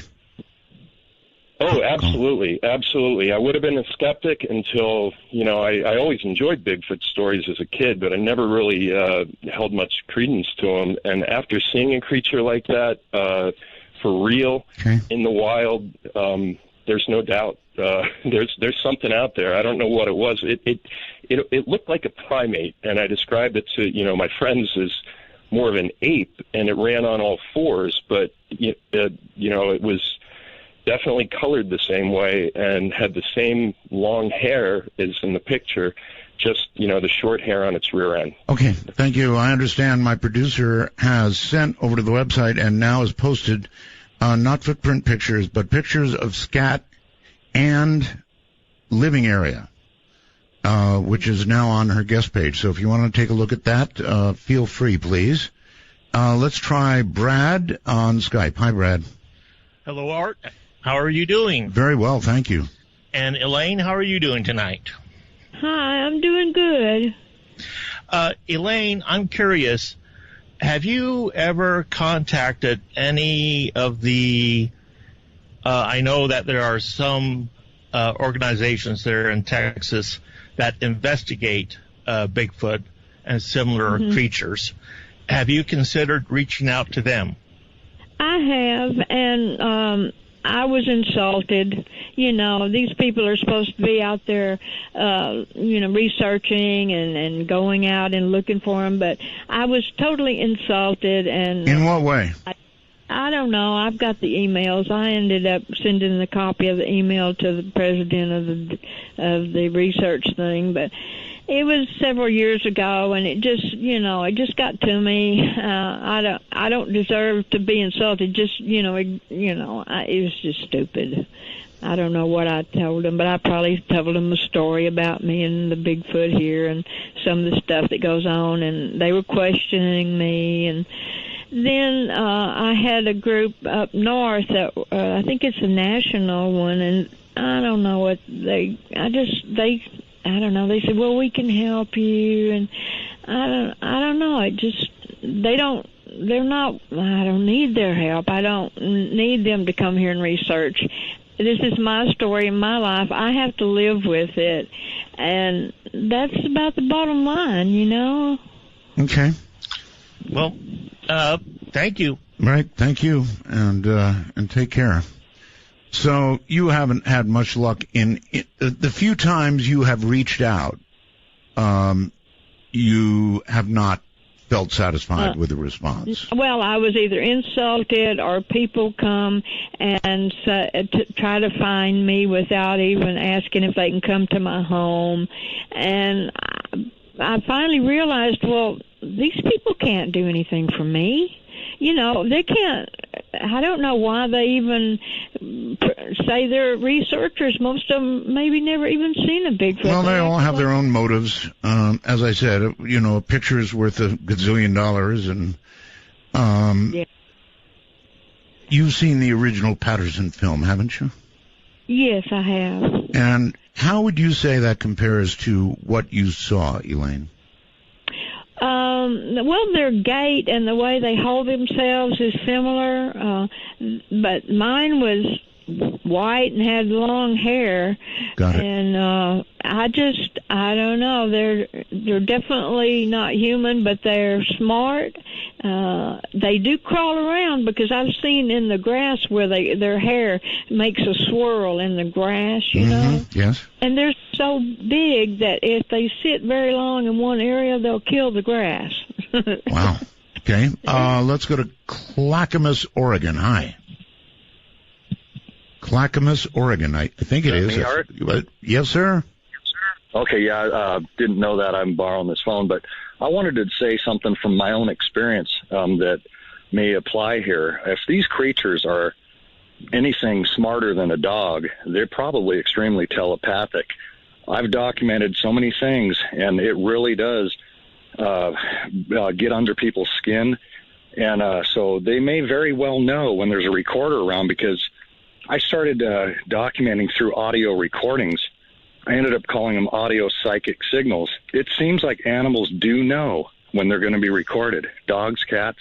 I just want to say that I've seen it firsthand. Yeah, they do, because my neighbor had some guineas, and they were down here in my yard making all kinds of noise, and we turned on the camera. They shut up and walked away.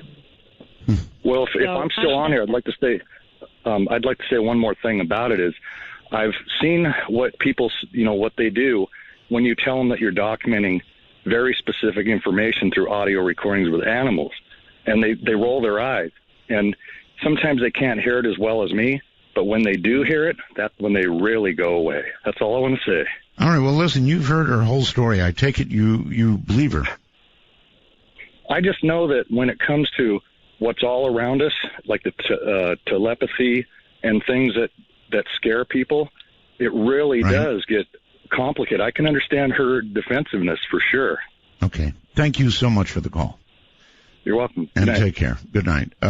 Abby, you're on the air with Elaine. Hi, Elaine. This is Abby. Hey. Hi. I'm listening to you, and at the beginning, it sounded like you were scared, and all I kept thinking is, why wouldn't you move? Because how do you know he's not going to knock your door down? You don't. But as you're talking about it, you're not afraid of him. I'm afraid of him if he gets mad at me and wants to rip my house down, but that's why I offer him food, and I don't shoot guns around him, and I don't put cameras out there that will flash in his face and make him mad. I have to live here because I'm not financially able to move at this point in time. But I'm afraid of him because I know he's a powerful creature. So, have you ever considered putting up some type of camera that's not like, didn't take a picture, but just putting up some type of surveillance camera so that if he came around, it would he change? can sense that. Apparently so. He can sense it. And I've been here for 9 years, and I've had cameras in the barn, on top of the barn, on the house, on the gate. I've had wireless. I've had electrical wire run into one, and nothing works. Yeah, So actually a is it whole an bunch of... audio recording, though? He doesn't sense the audio, just the video? Actually, caller, a whole bunch of the other callers have verified that these things know how to evade cameras. I know, how would they know if it was audio or video? Well, I guess they don't know about audio. I played a recording a little while ago. Do you hear that? Mm-hmm. That's what I'm wondering. I mean, if you can get audio, why wouldn't you be able to get video? Do they know the difference? Well, probably if I had a high powerful camera that would pick up thermal or something like that, I might get a picture of him and live to show it. I don't know. He doesn't like cameras. I know that. All right. Somewhere in Oklahoma, you're on the air with Elaine. Is this me? It is you. Awesome. I was just going to say that she's in East Texas.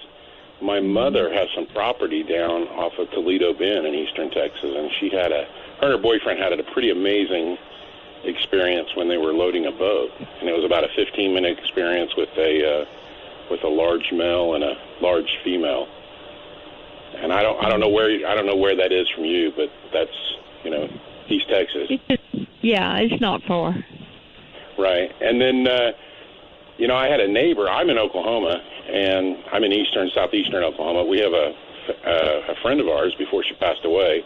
She was in her 70s, and she lived in the Ouachita Mountains, and she said that she used to see him all the time. And I about fell out of the chair when you said a ham sandwich, because this lady told us all the time she'd leave him about half a dozen ham sandwiches on a plate, and she'd get up the next morning and there would be a plate on her porch with a rock on it or a shard of glass or some kind of gift, and she just put it in her flower garden, and pretty soon she had a whole flower garden full of things. Also, it was kind of funny when you brought up the persimmons, because on my mom's property, when they go down there, they'll go to bed, wake up the next morning, and there's persimmons all over the house. They'll hear them hitting their cabin all night long. Mm. So I was shocked when I started hearing all this. This sounds like my mom all over. All right. Caller, thank you. Thanks. So more people than not appear to be believing you, Elaine, and I do too. Not for really strange reasons. I believe you. You're obviously a real person with a real life, really encountering this creature. And again, I'm going to say this again because that's what I think. If you're going to make this up, you could have done a far better job of making it up than what you've told us. You could have come across with a picture. There's a million of them out there. And you could have come across with all kinds of stuff. So I tend to buy what you're saying. I really do. I'm going to play this audio one more time. I promised I would do that, and so I'm going to do it. Here it comes.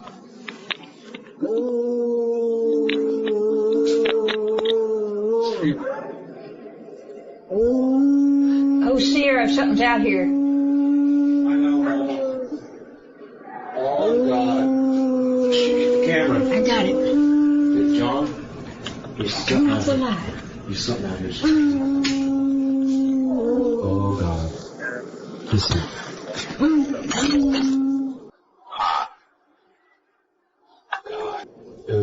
Oh, my God. I got the camera. Okay, I'm gonna stop it there because There's some bad language I don't want to get on. My bloodhound was howling, and then you can hear the Bigfoot screaming at me because I went out there with a camera. Yeah, it screamed all right.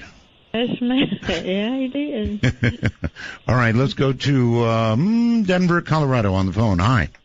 Hey, Art. This is Matt. I called in last night. Yes, sir. I am not the Sunday school teacher, by the way. I understand. Completely. I know his accent. Associated with that. Yeah. Oh yeah. You actually kind of started a little bit of a Twitter feud on the DM chat hashtag on Twitter because of it, but it has been quite hilarious. So good work. You've gained some points. I defended last night's guest. When Matthew, the Sunday school teacher, ripped into her. I said that she's actually a really good lawyer as well, and I heard from a reliable source how good of a lawyer she was. Okay, well, thank you very much for the call, and have a great night. Let's go to where is this anyway? Sacramento, possibly? Yes, hello. Hi, this is Ray in Citrus Heights. First of all, I want to tell you, I have over 35 years experience in both law enforcement and insurance fraud investigation, and your guest sounds totally credible. I believe every word she said. Okay. I guess she would say thank you. Okay, one question I have is she keeps referring to the creature as he. I would like to know, does she know for sure it's a male creature? I asked the same question. Elaine? Well, I believe it's a male because of the sound of his voice and the strength in his voice. And I've heard a female holler, and they have a more high-pitched scream. I mean, not scream, but holler to their voice. One night there was one that started at sunset, and directly north they started hollering. It wasn't like this scream that you just heard, but it was more of a ow, that kind of thing. And then about 3 miles to the right, maybe a 30-40 degree angle, another one answered it back, and then another one it screamed, and then about 3 more miles away, another one answered. So it was almost a complete circle of Bigfoots answering each other at sunset. Okay, I have one more question for you, Elaine. At any time when you've had a close encounter with this creature, have you felt that in any way, shape, or form it has tried to communicate with you either verbally or telepathically? Okay. Yeah. And when we first met, or when we first had that face-to-face encounter, he tried to talk to me the night after that. In what way? He mentioned telepathy. You're talking about vocal sounds, or vocal sounds. Out loud, then. Okay. It was kind of a chirping, bird-type sound, and it had a lot of feeling in it. I could feel what he was feeling, so it may have been both telepathy and a voice type. And then again, at the side of the house one night, about maybe a month or so later, he was next to the house, and I could hear him trying to get my attention, but I just didn't have the courage to go out there and try to talk to him. Well, sounds do carry feeling with them, right? They do, and he had feeling. He don't have much anymore. He doesn't get close to the house, and it's a different scene here, but he used to really wreak havoc around. And so what do you think the change is in his behavior? I think since he has this new child that's come on and is growing, that he's changed. And I've changed, I've changed. I don't go out at night. I don't try to communicate with him. I go out and give him food, and that's that. If he does something that makes me mad, because he takes my cats, I've probably lost 20 cats. Oh, God. Or more. Yeah. And so every afternoon we have to round up our favorite cats, and the rest of them, well, they may be here when the sun comes up, and they may not. But they do take my cats. Gotcha. All right. Well, I wouldn't like that. My guest is Elaine, no further ID than that, and Sierra, her son. They're in East Texas. Longing for black velvet and that little boy.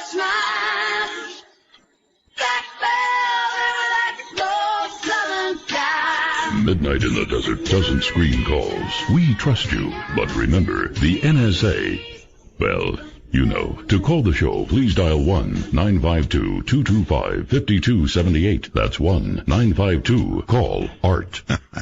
Love that one. All right, Elaine, here's a question for you. This occurred when we lost connection. It's a very common question. Sometimes UFOs are seen by people who also have Bigfoot encounters. Now, you've had years of Bigfoot encounters.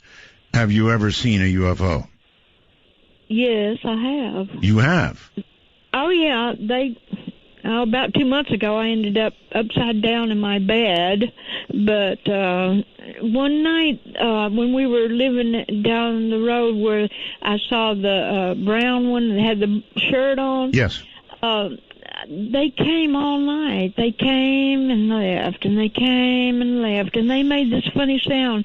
It went varoom, varoom, varoom. Varoom? And yeah, it was like varoom. It was like I remember that sound. It was a roaring sound.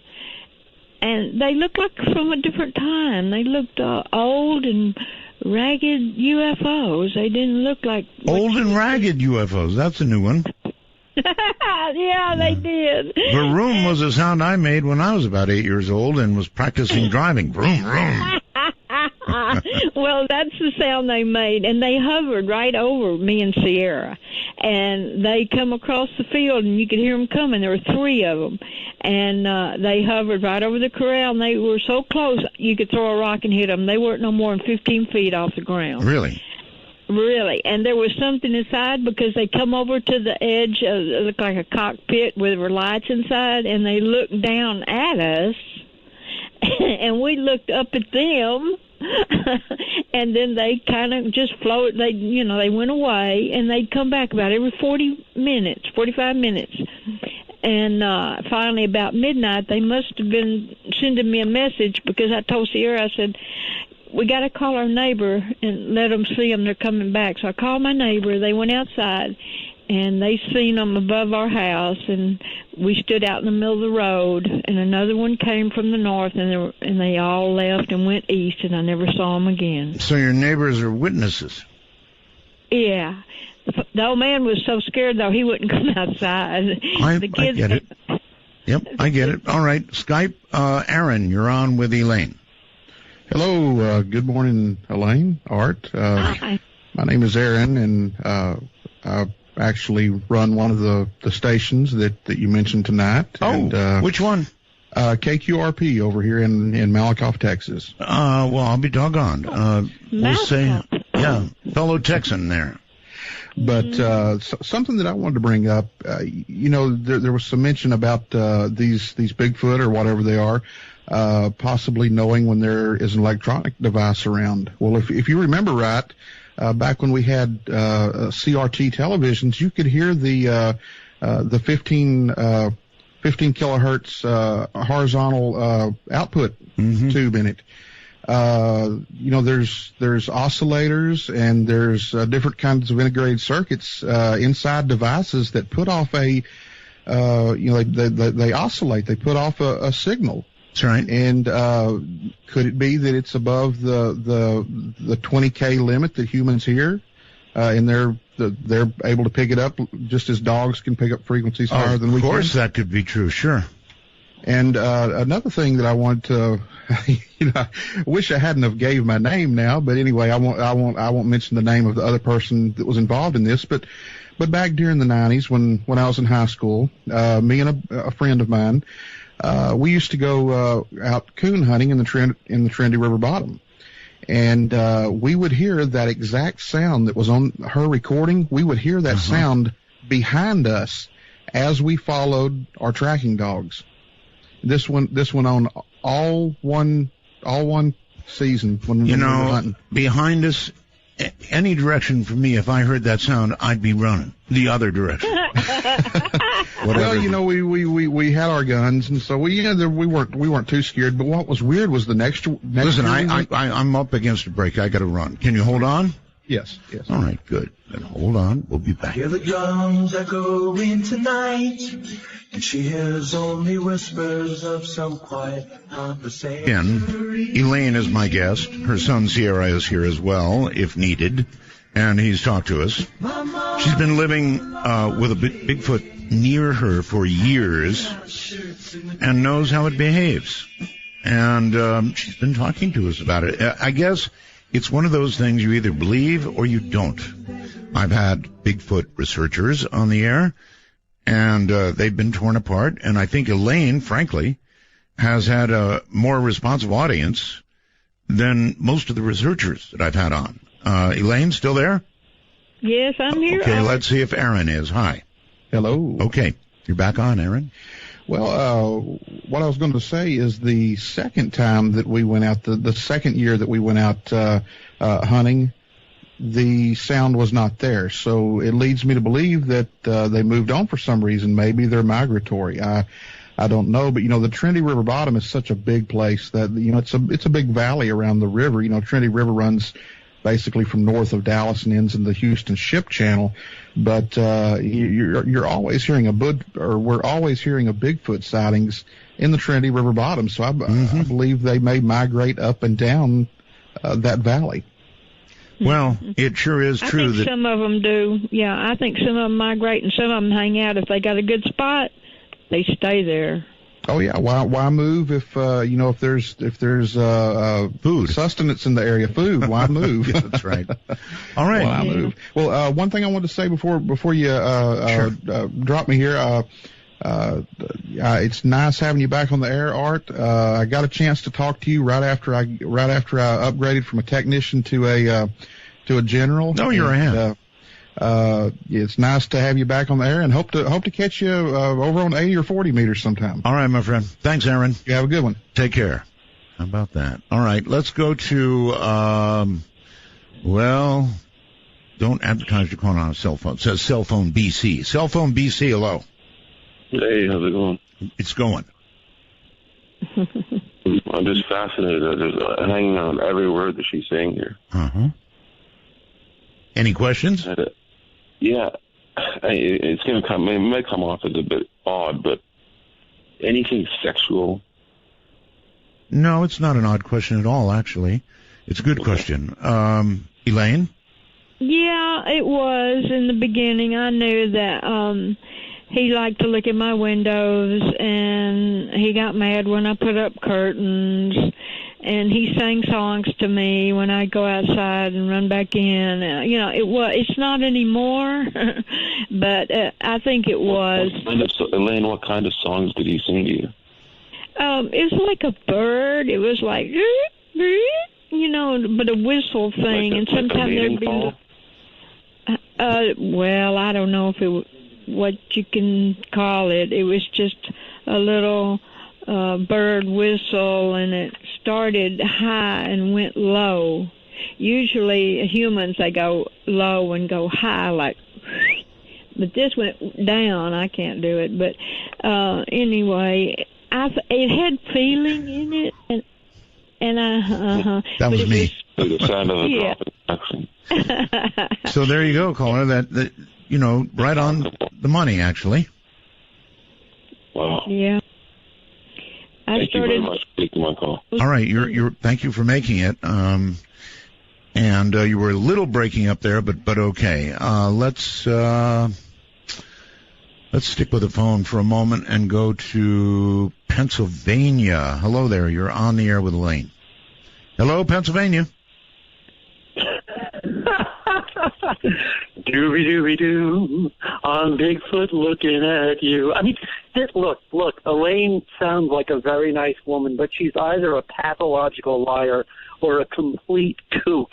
I mean, she said earlier in the interview, right, that the Bigfoot sits there so long in one particular area that it actually kills the grass, but she can't get a photograph of it. There's just no way.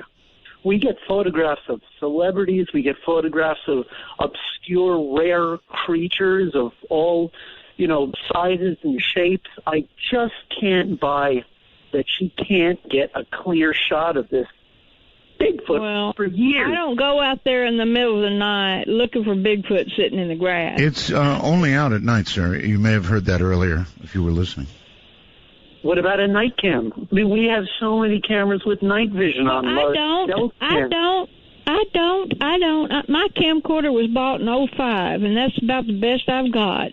You know, I don't have fancy cameras. Listen, I would think if this Bigfoot is a creature that you've been encountering for years, at some point along the way, you could buy something like that for $30. You could? You can't buy something like that for $30. No, I agree with you. You can't. That was just sort of rude, actually. Again, this Bigfoot is only out at night. That was at the very beginning of the interview. I'm not sure whether you heard that or not. And Elaine is not exactly the Donald Trump of East Texas. In other words, she can't afford to move from where she is. I imagine, Elaine, you mostly live paycheck to paycheck, or whatever it is you get for income. Doesn't sound like a lot, right? Right. We're on Social Security. Well, right. That's kind of what I thought.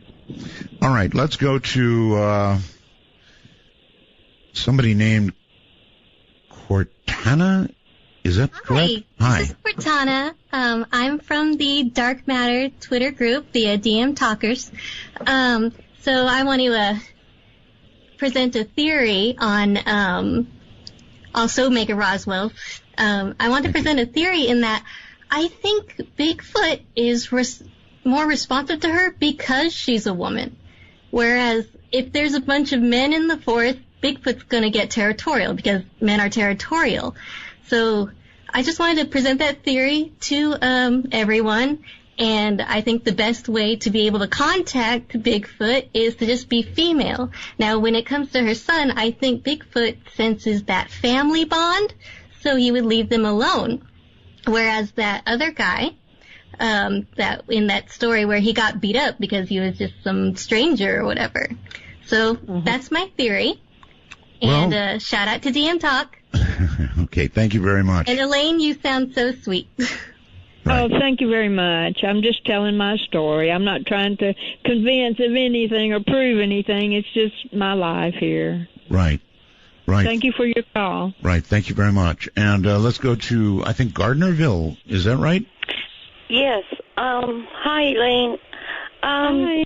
I believe you totally, and it's because my nephew lives on an Indian reservation, and he has sweat lodges, and they do sun dance out there. So there's quite a few people, and out there so many times at night they encountered Bigfoot. Now, when they kept telling me that, I was like, okay, yeah, well. I mean, it is hard to believe. But anyway, so then one night we had a circle, and there was like 6 of us sitting in a circle, and we all had our eyes closed. We were in prayer. And all of a sudden there was like 5 or 6, and they were way behind us. But they all had, when you hear that sound, it's like it echoes the mountains when they're. It does. It's like, it really does. Yeah, it's like it's a scream. All of a sudden, I mean, we all opened our eyes. We're staring. I mean, we couldn't move, and I had a drum next to me, and I was thinking, well, the only thing I could do is drum, because we're so scared we didn't know what to do. And I started drumming, and they did start becoming quieter when I started drumming. But I'm telling you, there had to have been like 4 out there. And when you hear that sound, but anyway, my nephew had told me so many times they encountered them out there.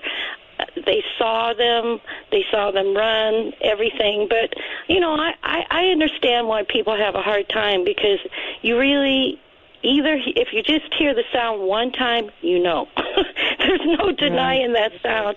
And if you see them, well, then you know. But in the beginning, Elaine, did he ever follow you or anything? Well, when you were no, I never felt him following me. I just felt his presence, and like I said, he'd come out at sunset, and at night, if I felt his presence, I'd maybe go out on the front porch or something, but I didn't really go out. I don't. Mm-hmm. The dog, I have my bloodhound always tells me when he's close by. You know how you can understand a dog by the way they bark? And my bloodhound will cry. He'll go, oh, when he's close by, and so I can always tell pretty much. And he will not track him. He will not track Bigfoot. He won't. Oh, he doesn't? No, and he won't bother the food. If I put the food out there next to the scat, none of the animals will bother the food. Have you ever seen him eat in front of you? No, I just seen him stand up and look at me, and then I seen him across the road, and I saw him and the junior with him in the driveway, and they just stood there real still looking at me like, oh, I'm caught. But it was just oh, well, really, I'm so glad you're telling your story, Elaine, because I know it's true. I know it's true. My nephew, like I said, for a long, long time, he kept talking about it, and I had a hard time believing it. I mean, he was my nephew, right? But when I was out there and I experienced the whole thing, there's no denying it. And I'm glad you're telling your story. I really appreciate it. Thank you so much for the call, and take care. Let's go to Skype and Al. Hello, Al. Hello? Yes, hello. Hi. Okay, so I just had a theory. Since this creature is white, I was just thinking, well, the fur is at least, perhaps it's an albino. And maybe if it is an albino, it's perhaps projected from its flock. And, you know what, caller? Actually, that's a pretty interesting point you just made. Again, if you were going to make this story up, it would be brown fur, as you get usually with descriptions of Bigfoot. Mm-hmm. Right? Right. I don't know where he came from, if he's albino or if he came here. I know there's been another sighting in a town nearby that a lady saw a white one, but I couldn't really tell when I looked at him. I don't know if their eyes are yellow when the light shines on them, and this is the only one I saw. The brown one I saw, I didn't see his eyes or was that close to him, but I don't know if he was albino or not. Okay, caller? Okay, and just it's a thrill to have you back on the air. Thank you. It is a thrill to be back and to allow just an average person to tell their story, and you can think of it what you will. Belfair, Washington, hello. Hello. Hi. Hi, I'm sorry. I have not been on the radio before either. I actually was told to call in, or actually listened to your show for the first time by a gentleman named David Ellis, who's part of the Olympic Project, and he thought I would be very interested in this story because I have the same thing happening here at my place. Really? Oh my gosh. I listened to some of her stuff, and I'm getting shaky now because I've never done this before. But just take a good deep breath. You have the same thing happening where you are? That's correct. Okay, what is happening exactly? We have, I believe it's a group here. I do believe that they travel in and out of this area. I do believe they're here quite often. I've been at this house. This house was vacant for 4.5 years. I've been at this house now for a couple of years. Right. It took about the first month and a half. I realized something was going on. Our dogs. We had dogs. They were acting funny. They wouldn't go outside. Mm-hmm. All sorts of stuff was going on. A couple of months after that, I actually saw one. And before that, please describe what you saw. We were actually coming up. My husband was with me. We were coming up. We live a mile up a dirt road, up a hill. We're on the top. We're about almost the end of the houses. There's only 7 houses up here. And then beyond that, there's nothing but woods. But we were coming up, and he was navigating the road because there's a bunch of switchbacks. And I was looking off the side, and it was about, I could have touched the car.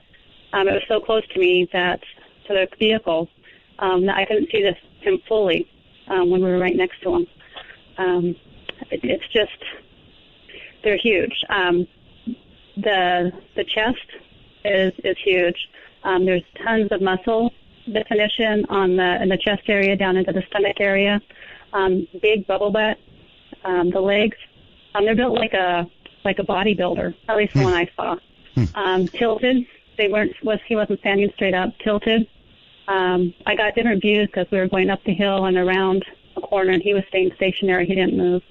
So I got different views of him as well. I'm beginning to think that human or non-human, whatever these things are, they're like humans in that some of them are built differently. I mean, there's great big fat ones, and there's skinny ones, and there's all kinds, apparently. I agree with you. I think there's so many different descriptions of them, but they still have a lot of similarities. Since that's happened, of course, I've done some research and stuff like that, and but there is some similarities there. You know, she has similarities in what she's seen. I have similarities too, but they're still the same type of animal.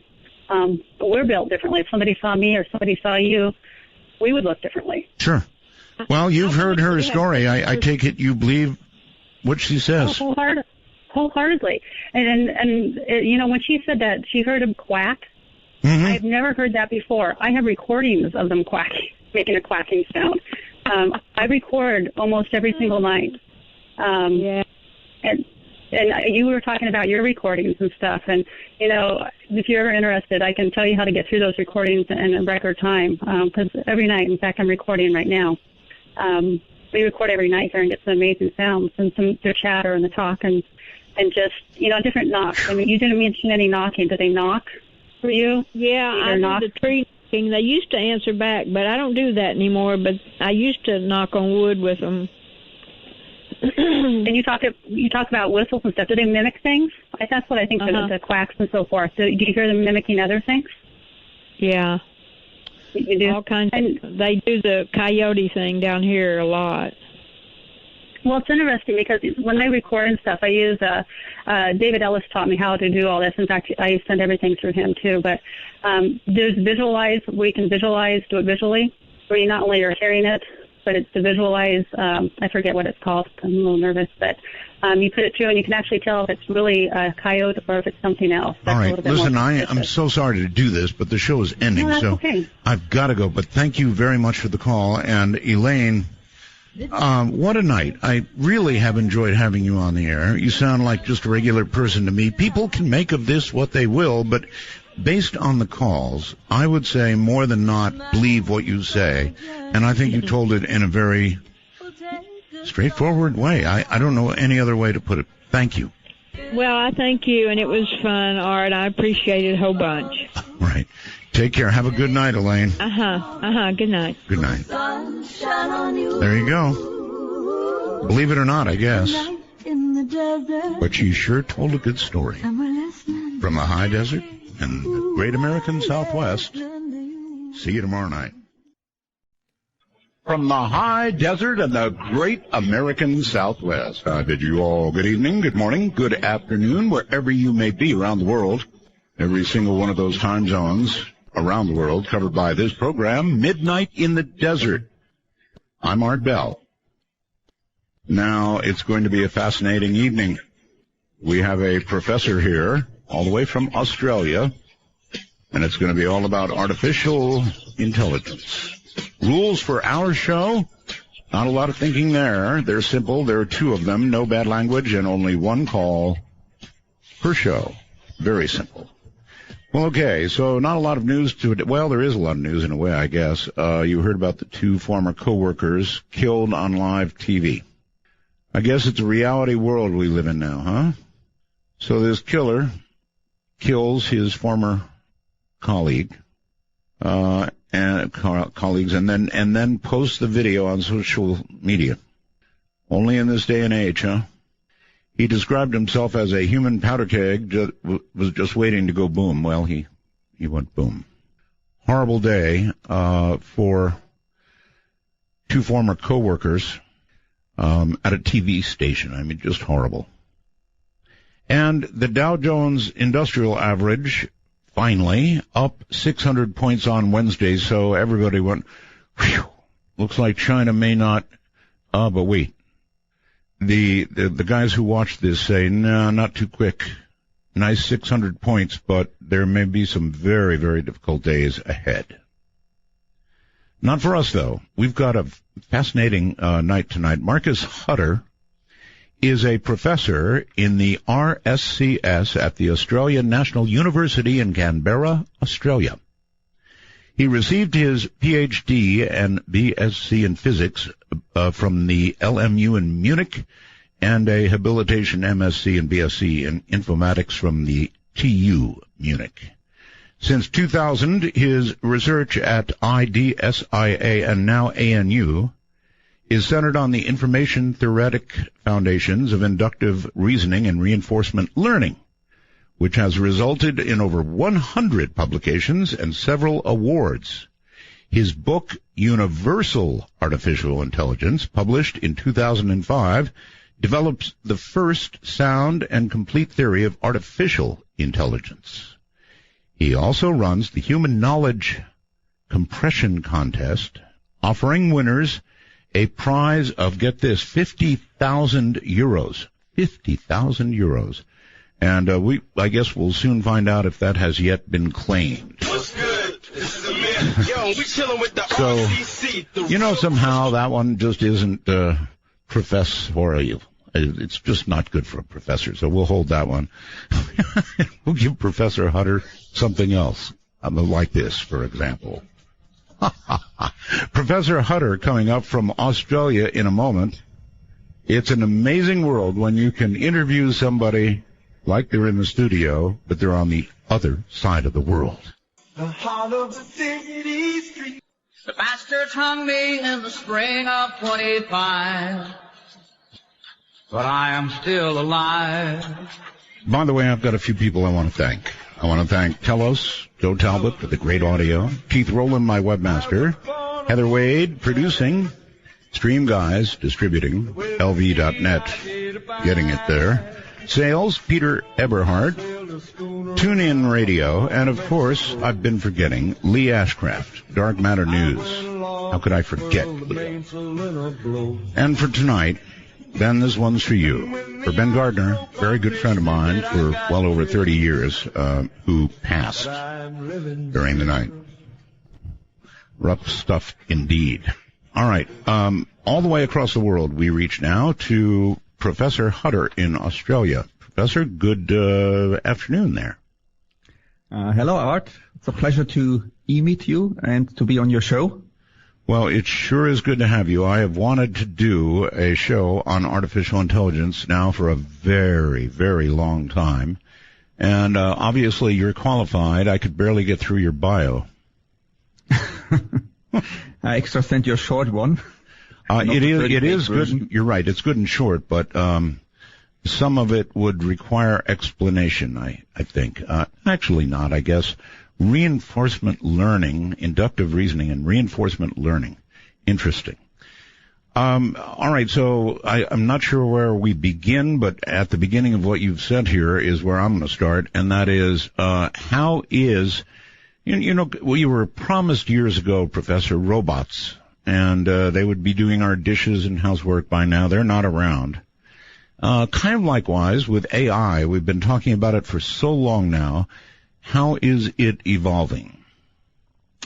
Yeah, it's indeed true that the talk about that AI will come is already very old. So, even before the advent of computers, people thought about intelligent machines. But then when the first computers came, it became more a reality, and some researchers promised, okay, it only will take 5 or 10 years in the 1950s or 60s, and we will be there. And now we have the 21st century, and we are still not there. But there is progress, and if you see all the inventions we have made in the last 50 years, best chess players are not computers and not humans anymore. Then we have speech recognition, which works now pretty well. Think about Siri. Not as well as we humans can do it, but well enough to be useful. We have self-driving cars now, so we have all kinds of things which came out of, decades-long research. So there's progress, but we don't have yet the generally intelligent machines on a human level. That's right. But just because we didn't succeed in the last 50 years doesn't mean that we could not succeed in the next 50 years, right? Some things take time. And given the progress, admittedly, in a sense, slow progress, also on a cosmological scale, it's a fast progress, we're on the right trajectory. All right. But you mentioned Siri. How advanced is Siri? So that's an interesting question. So the interesting thing is that many things we believed to be very hard to achieve in AI, so things we thought, acquire a lot of intelligence and therefore should be hard to solve, turned out to be rather easy. I don't want to oversimplify, but one of the first big successes was Deep Blue, the playing chess on a Grandmaster level, and I mean chess was the Drosophila per excellence for intelligence, and so this problem has been solved already 20 years ago. On the other hand, simple things like speech recognition, right? Every child with 5 years of age or so can understand speech. Took much longer to solve or get algorithms which work reasonably well. And so your question was how complicated this algorithm is.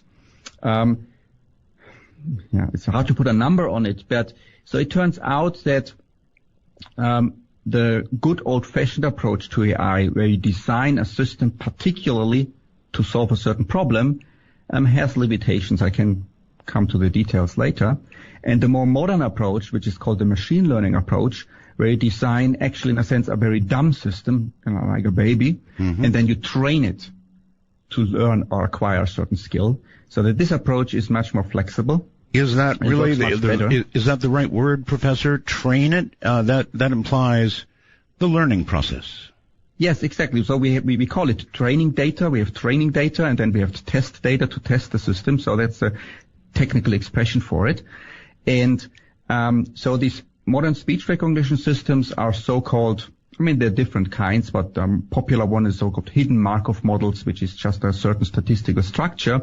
And then you give the system a lot of training data, so speech and the corresponding text. And then the system learns to the correlation between the recorded speech and the associated text. And then once it's trained, you can talk to it in the future, and then it will translate it into text. And there, of course, various variants. So there are systems which work extremely well with small vocabulary and separated words and for a particular speaker.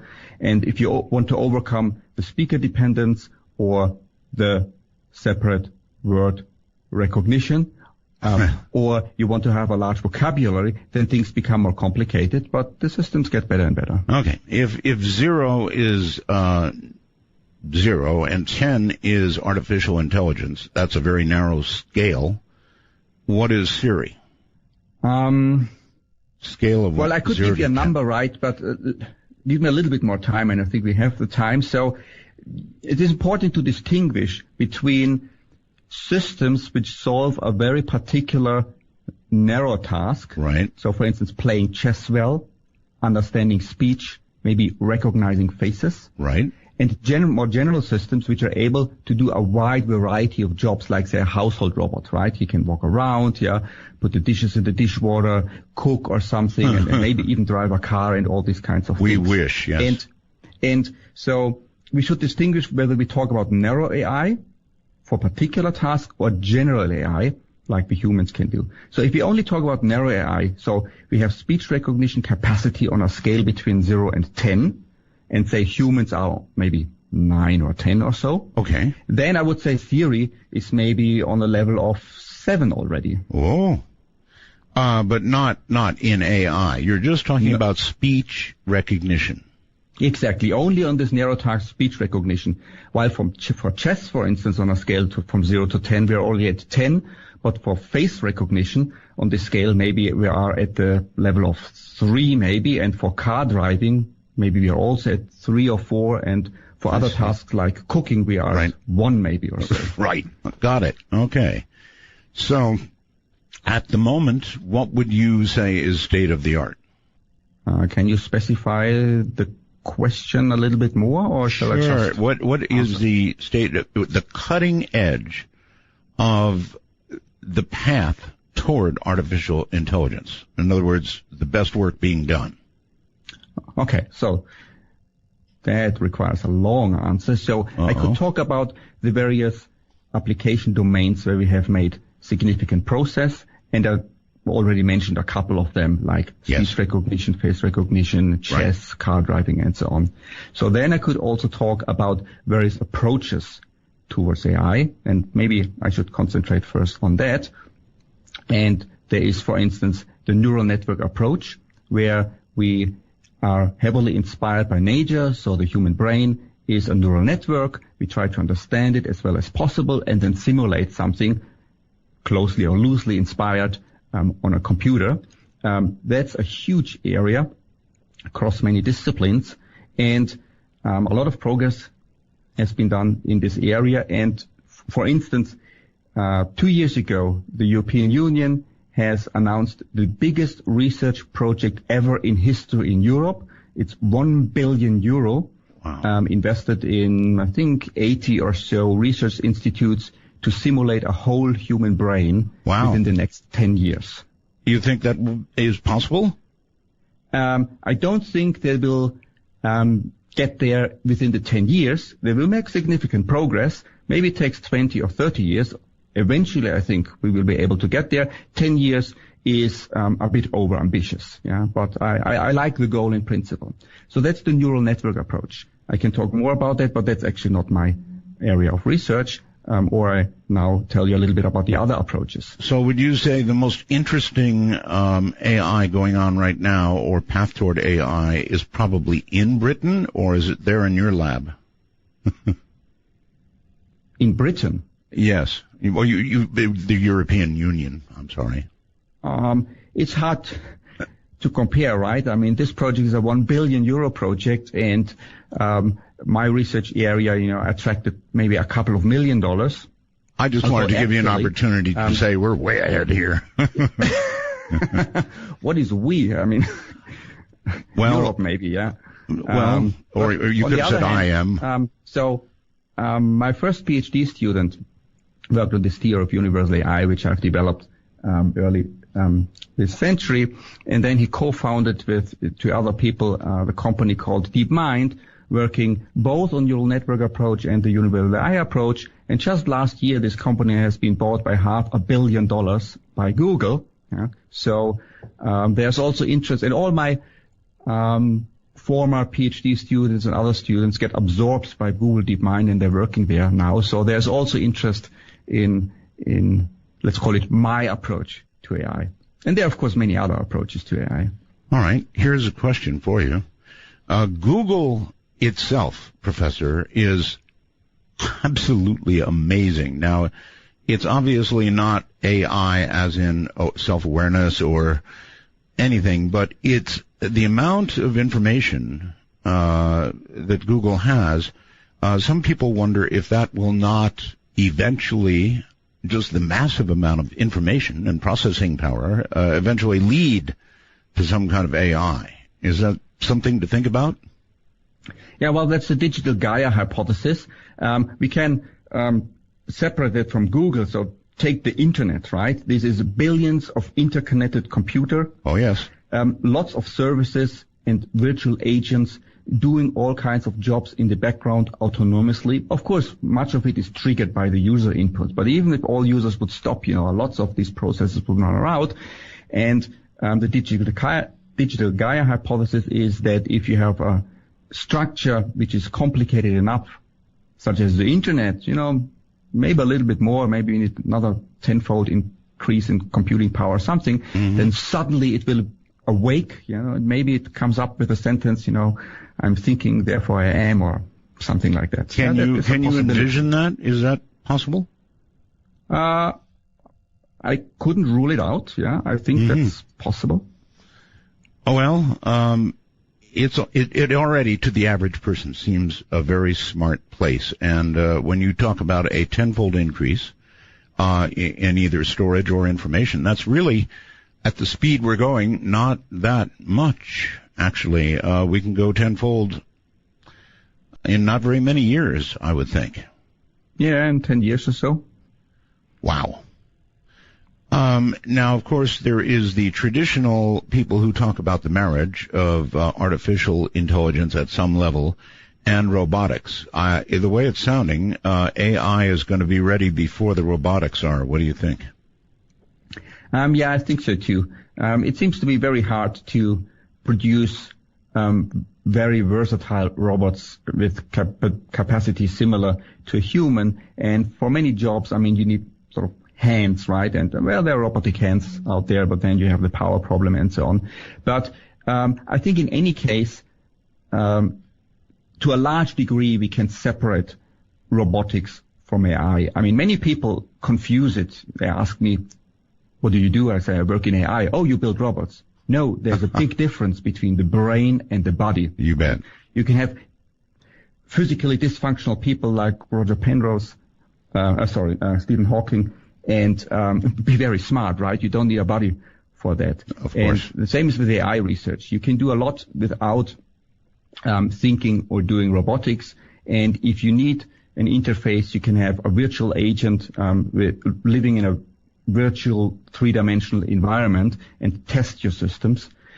And coming back to your question, yes, I think although I'm not so sure, maybe true AI is 30 years or 20 years away, and who knows? I mean, these robots are getting better and better. It's not so clear what we will have first, really versatile robots or super intelligent algorithms which we can then put into the robots. But in any case, I think for many applications, we don't need the robots, right? If you have an interface to your computer and you can talk to a virtual face and ask questions, and this system provides services, obviously can't cook then for you. Let's try. That's good enough. Yes, let's try a definition here. You said there might be robots and then super intelligence, perhaps, that you could install into them. The difference between super intelligence and artificial intelligence is what? Well, many people use these terms in different ways, and artificial intelligence is just in general if you design an algorithm which does something which is traditionally regarded as an intelligent task, like driving a car, speech recognition, playing chess, and so on. And super intelligence is usually used if the system is smarter or does it better than a human. Often it is used only if the system has also the broad capacities like a human does. I mean, you could say, for instance, that Deep Blue is super intelligent in playing chess because it's better than any human. Sometimes a super intelligent machine is only called super intelligent if it has a broad range of capacities, not just playing chess, but driving car and so on. Right. But that, I suppose, although I suppose intelligence could be built into a car itself, it wouldn't need a body to drive as does a human.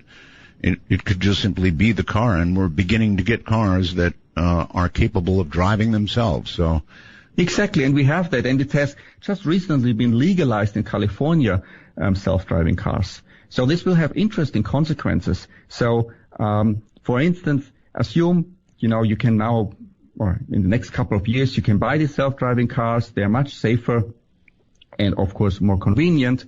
And you would think, okay, I don't know the numbers exactly, but I think there are 30,000 deaths per year in the United States for a car accident. And assume this number gets halved to 15,000. So you save 15,000 lives per year by having these self-driving cars. But what I would expect is that you will not get thanks that you have saved 15,000 lives. You will have 15,000 lawsuits why these self-driving cars have killed 15,000 people, and somehow we have to deal with it, right? Who is responsible then for these accidents? Well, certainly what we have now, Professor. Although in California, a self-driving car couldn't help but be a big improvement. I don't know if you've been to L.A. lately, but, yeah. Bad. All right, back to artificial intelligence for a moment. Professor, do you envision that artificial intelligence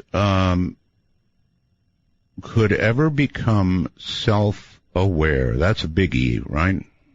Yeah, that's a big deep philosophical question, I could answer, or I have a counter question. Sure. How can I be sure that you are self-aware? I know that I am self-aware, but maybe you are just a machine pretending to be self-aware. Yes. Of course, I would not do that because I'm polite, right, like everybody else. No, go ahead.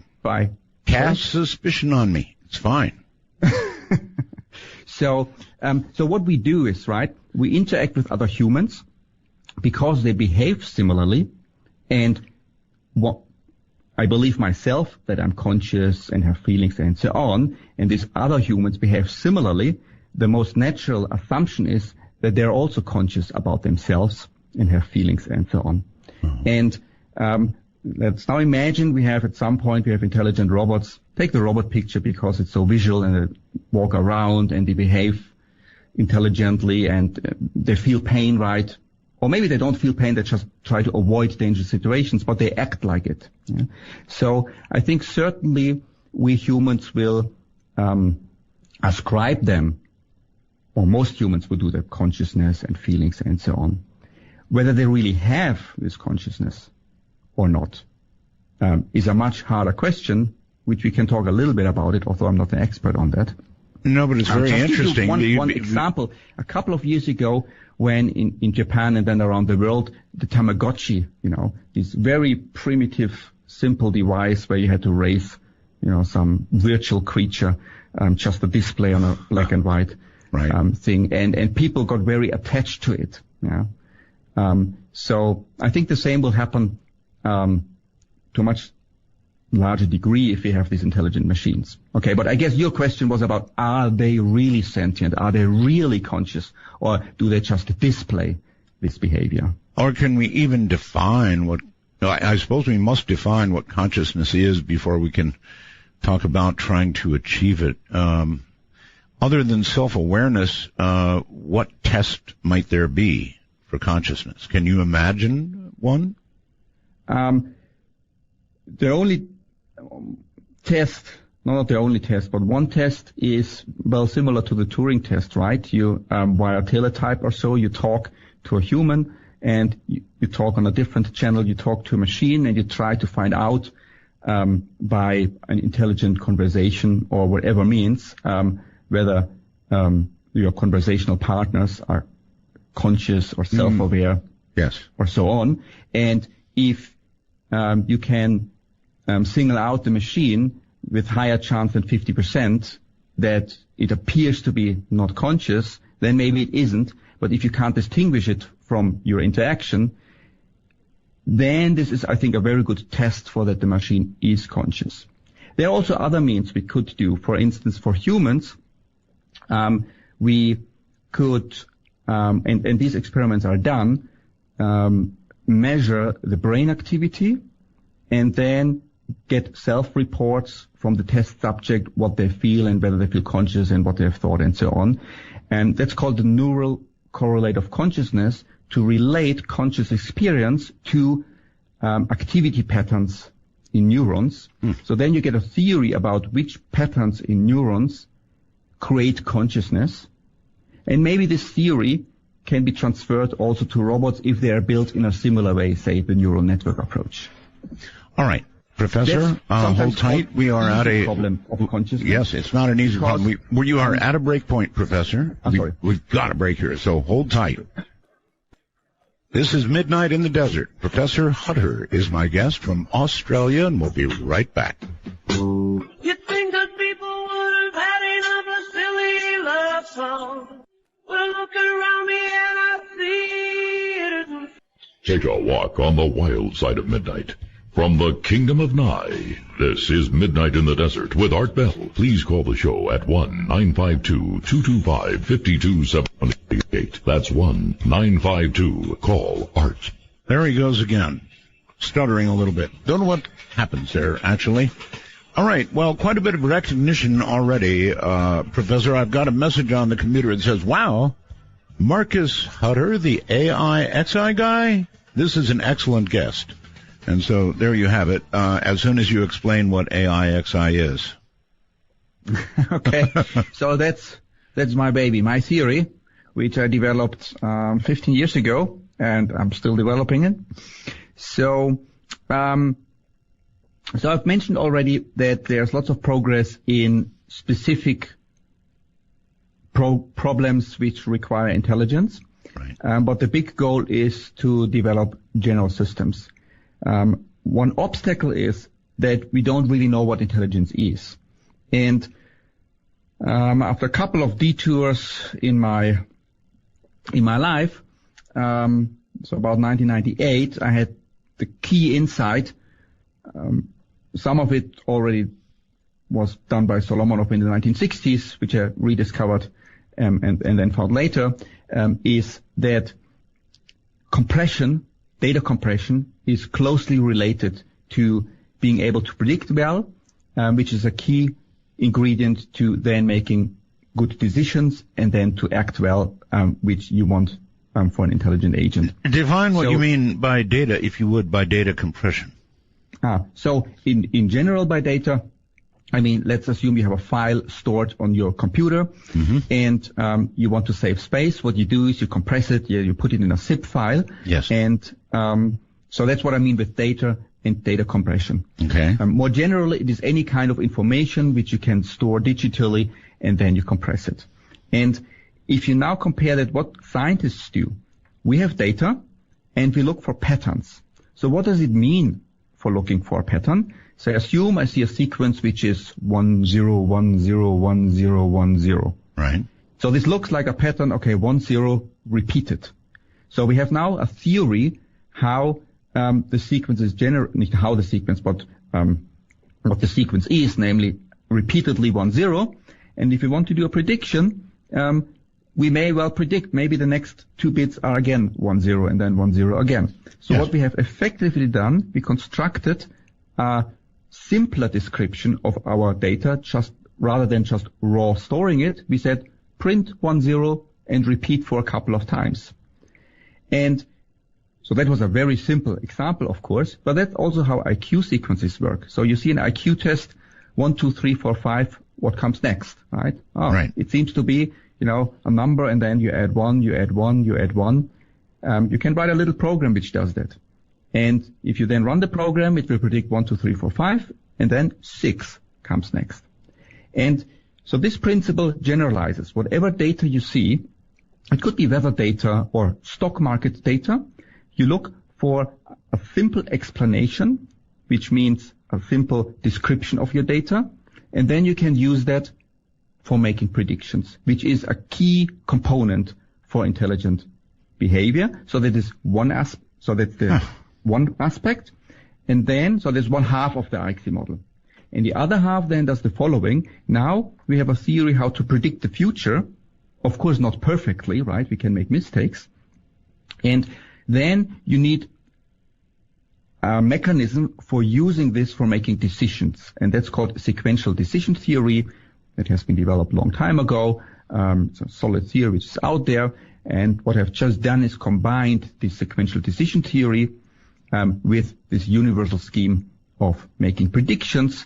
And the theory I coined AIXI. And this is a mathematical theory which you can then theoretically analyze. And what you can prove, in a certain sense, that this is the most intelligent agent possible. All right, let's take the stock market as an example of something that you might want to predict. You can certainly predict trends. You can record, compress history and look at it over long periods of time, and I suppose be somewhat successful. But then there are so many variables that begin to come along, like the bubbles that we create around the world, whether it's in China or the U.S., our housing bubble here, and I guess there is there. And then, of course, you've got the even more complex aspect of human emotion tied up. And so it gets very complex, does it not, trying to predict? Yes, this is a very complicated problem to predict the future, indeed. If we could do it well, we could all become rich, right? But And the theorems and the algorithm doesn't say it will be an excellent predictor in all circumstances, but what you can show is, let's assume you have some data, weather data, stock market data, and there is some unknown algorithm which could do reasonably well or to a certain degree on this data. Then this meta-algorithm, which is called Solomonov induction, will do as well. And we already know Solomonov induction. So what that means is you can have data from any source, and Solomonov induction will work as well as any other conceivable algorithm. If there is, of course, no way to predict the future, if you have random noise or maybe you have really the efficient market hypothesis and nobody can predict the future, then Solomonov induction will fail too. The statement is that if something works well, Solomonov induction works at least as well. So we can always use this, and nothing else can work better. All right, there's two things that I don't understand. You've got to understand you're talking to a layman here. I understand the concept of data compression, for example, but I do not understand why data compression makes prediction and or even intelligence more possible than otherwise. It saves space, yes, but what does it do? And I understand that you've got a competition about this, and we'll talk about that, but I've got to understand it first. What is it about compression that gets us going faster toward intelligence or prediction? It's not going faster there, but it's a necessity. So there's something called a very old principle, which is called Occam's razor principle. And Albert Einstein also paraphrased it and said we should do everything as simple as possible, but no simpler. So many scientists have paraphrased this principle. And what it says is the following. So if we have data, and we want to understand it, we come up with theories. And these theories should be as simple as possible, not to save space or to make it easier to understand for us, but simpler theories are better theories, are better for prediction. More precisely, if I have two theories which describe my existing data equally well, the simpler theory is the more likely one to make good predictions for the future. I have given you already two examples. One is, say, IQ sequences like 1, 2, 3, 4, 5. I could give you a crazy model, right, which predicts that the next number is 17. 1, 2, 3, 4, 5, 17. Right. But nobody would predict that in an IQ sequence, and normally 17 doesn't come up. 6 is the next number because it's much simpler. You just add 1 to the number. It's a very simple explanation. To give you maybe a more real-world example, so in the old times where we had the geocentric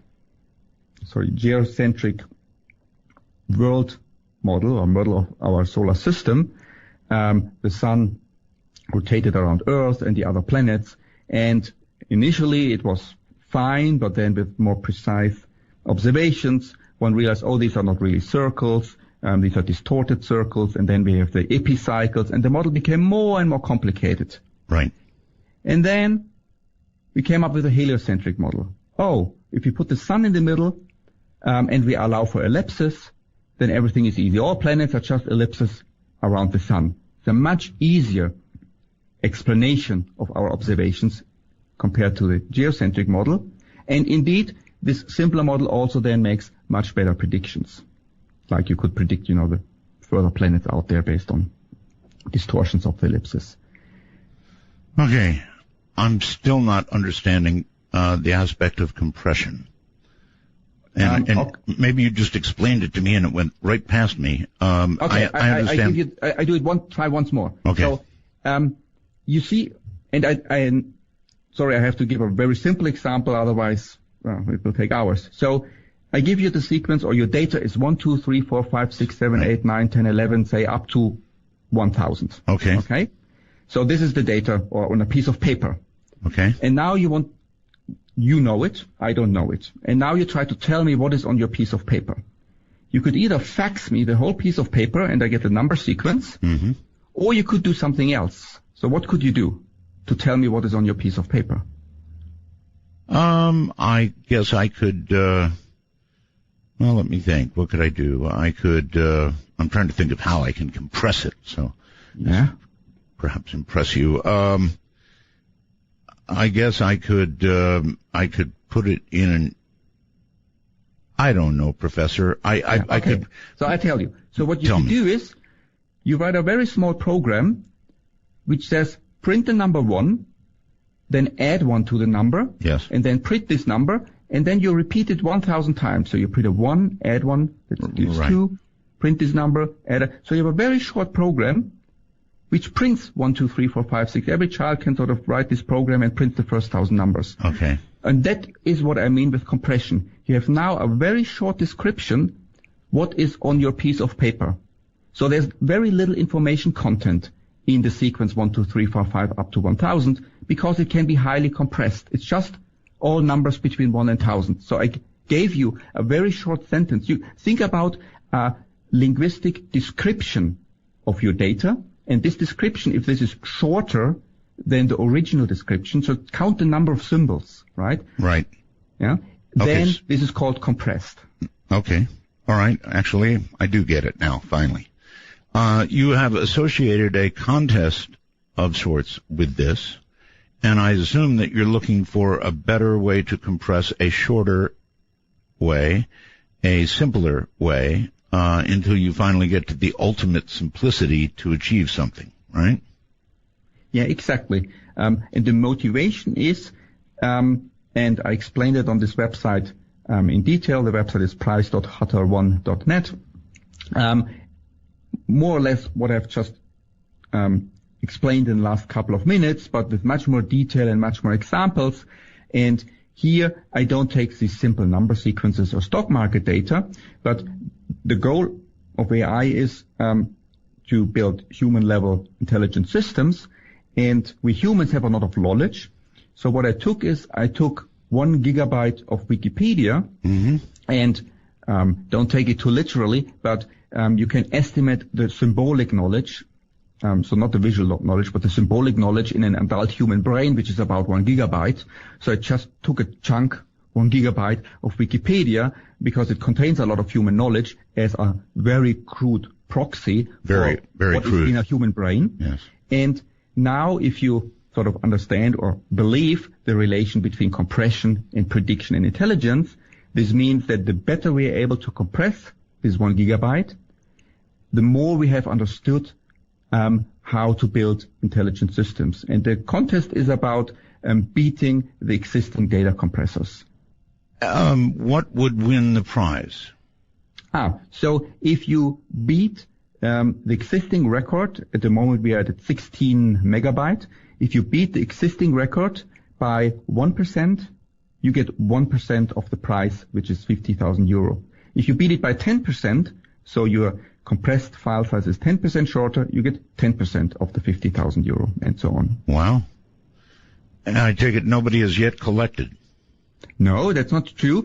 So there have been several entries, and there was one Russian guy who won 3 times in a row over a couple of years, each time 3% of the price.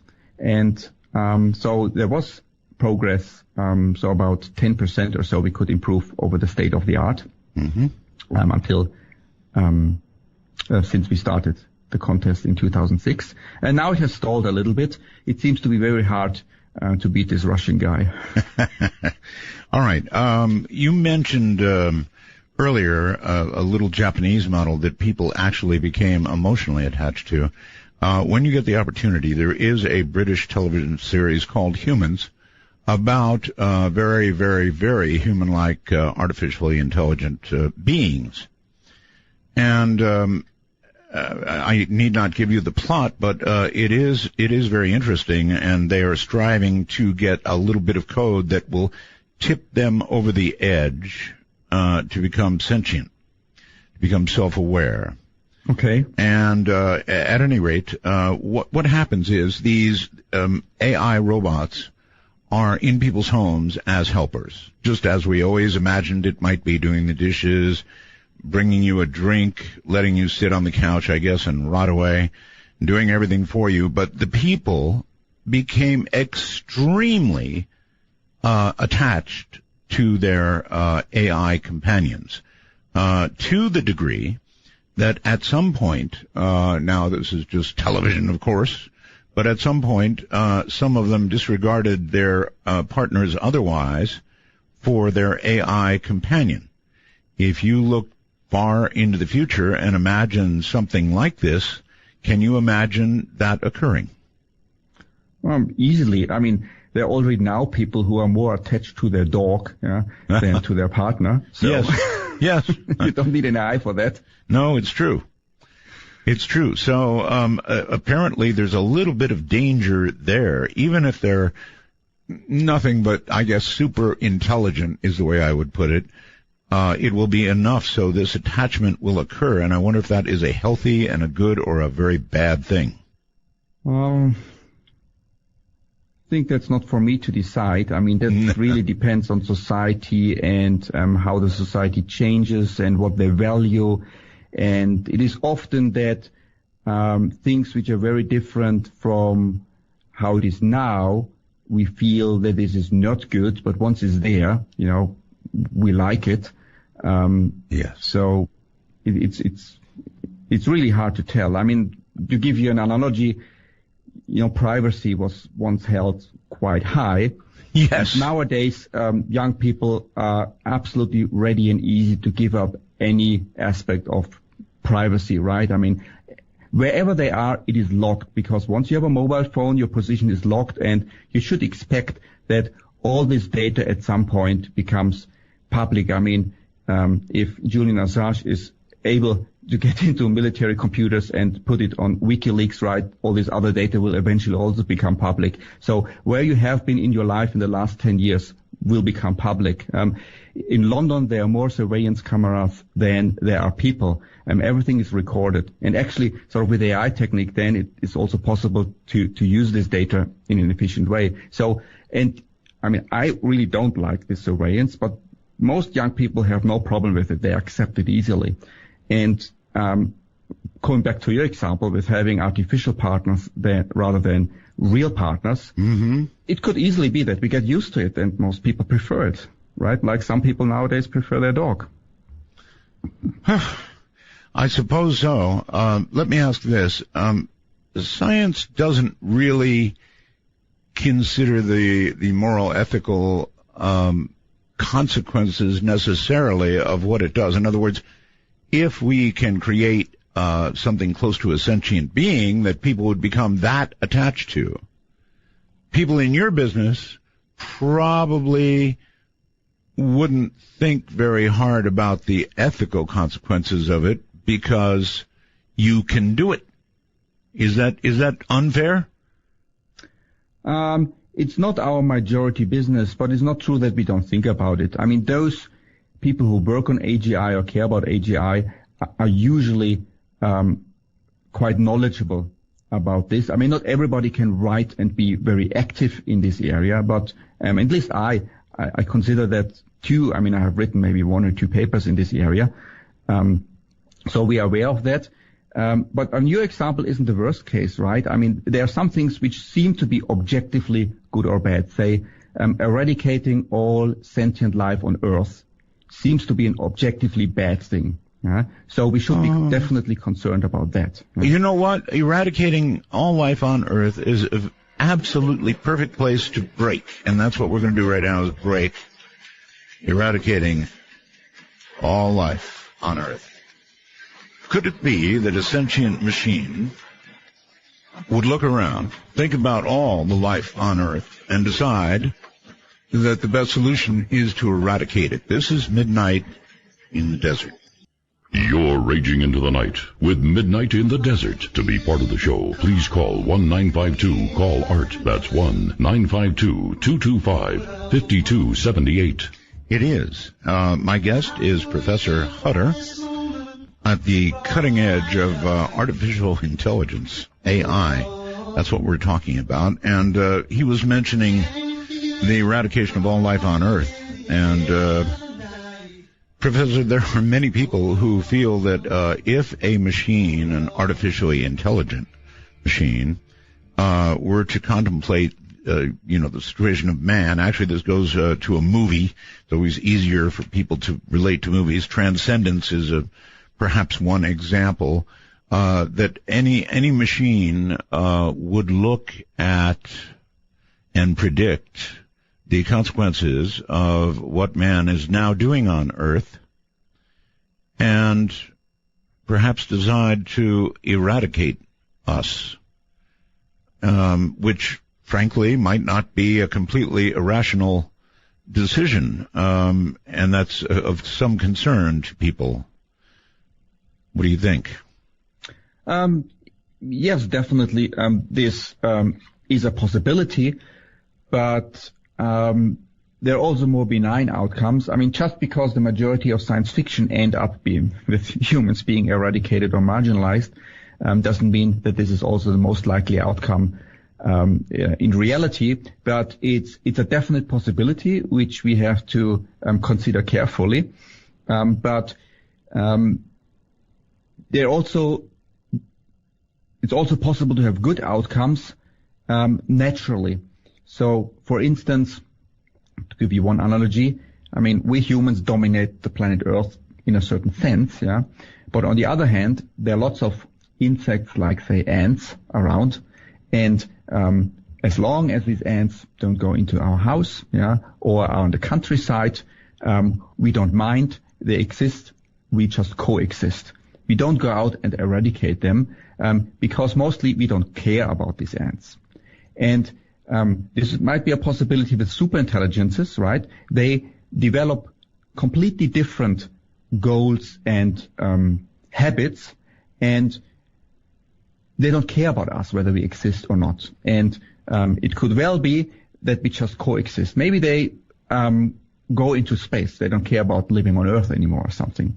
Of course, we should not sort of just blindly hope that this outcome will be realized, so we should be aware of that there are worse outcomes. You are aware of the laws of robotics, right?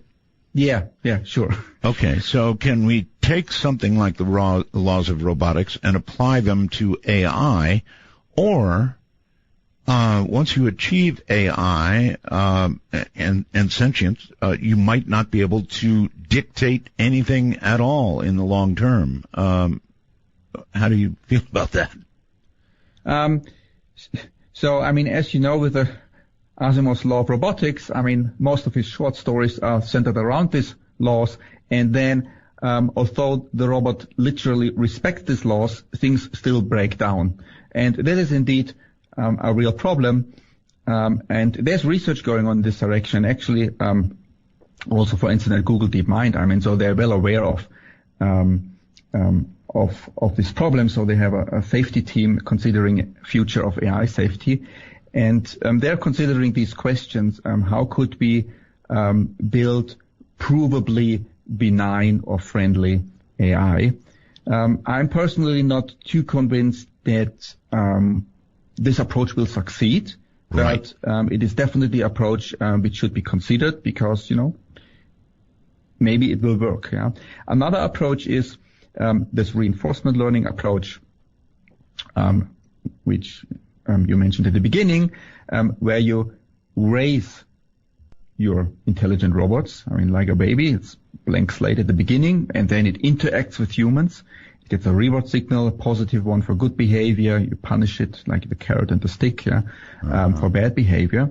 Yes. And then, with some luck, and again, it's hard to prove that this will work out, but there is a chance because the system grew up in a human environment that it then will value human life and will not, as soon as it has surpassed human intelligence, will suddenly decide to kill us all. Well, there is it's like with children, right? You raise your child, and it usually, your children don't suddenly kill you in order to inherit all your money, even if they could get away with it. Not generally. Because they have developed some attachment to the parents. Hopefully. Yes, well, you mentioned a dog and, positive reinforcement and negative reaction in order to slowly teach. But, every now and then you still get a bite. That's, you still get bitten is what I'm saying. And so while you might attempt to guide with positive reinforcement AI in a certain direction, might even seem that you're succeeding, there could easily come a point at which it would decide to bite.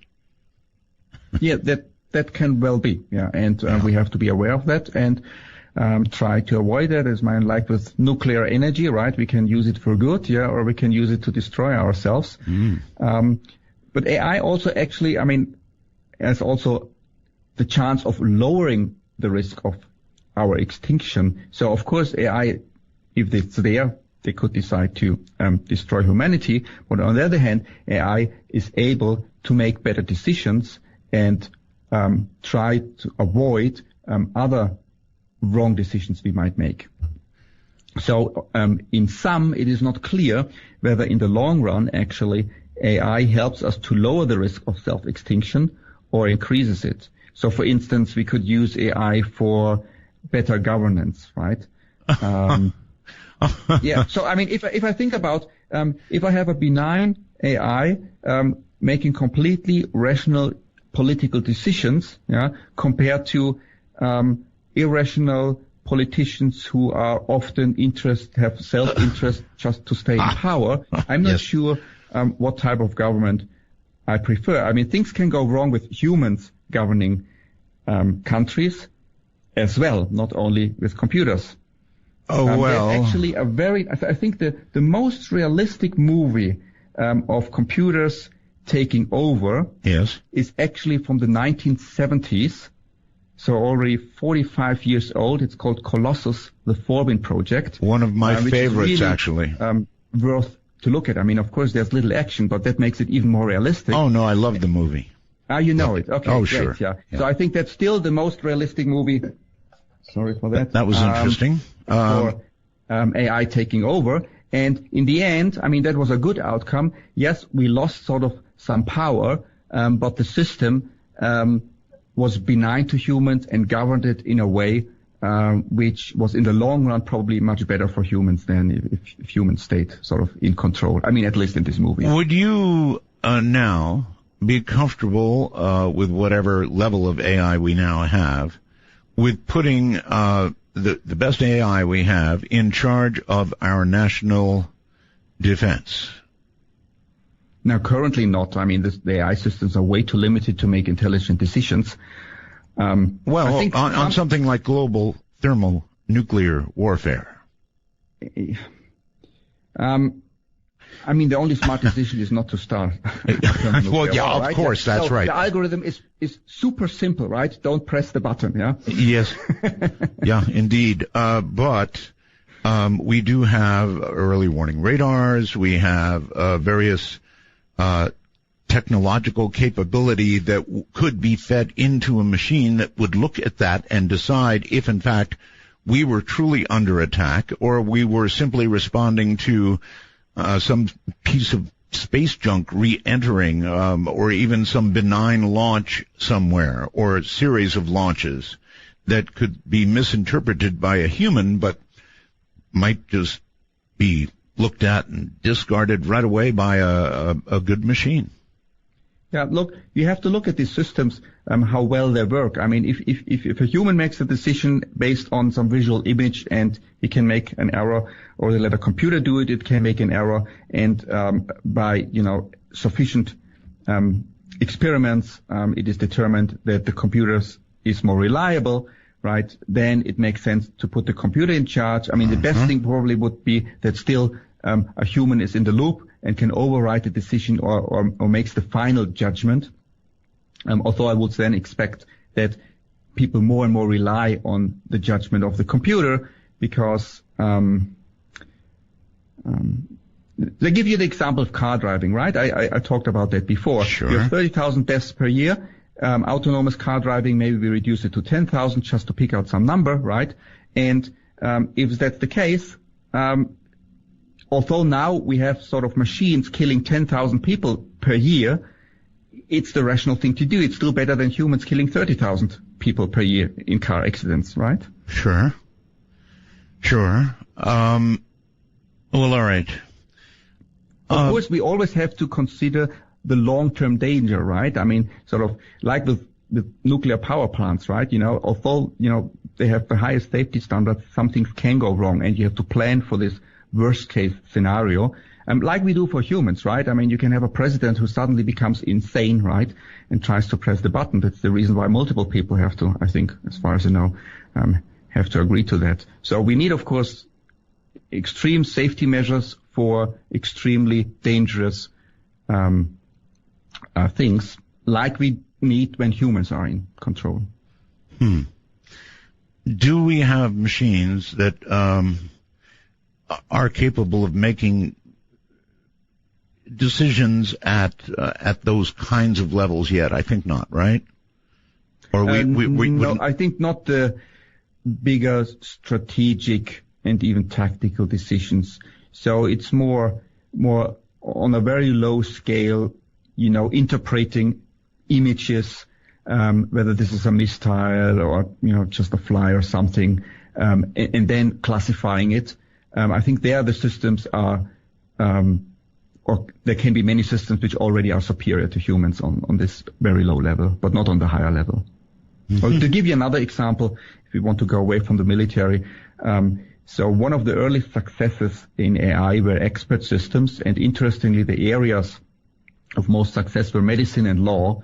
I'm joking because these are rather simple areas, right? You have a lot of knowledge, but the inference you do is in a sense rather simple. So if this and this precondition holds, then you have this disease, or then you can conclude this and this in the law.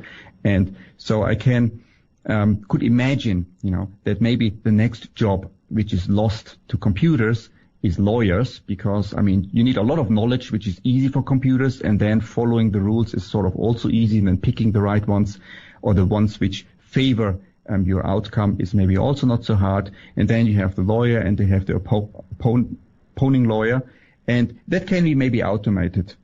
The judge, in judging then all this information, that is probably the last thing which can be automated. Well, would you imagine an automated attorney that is making a case, and of course has available to it all the case law in the world?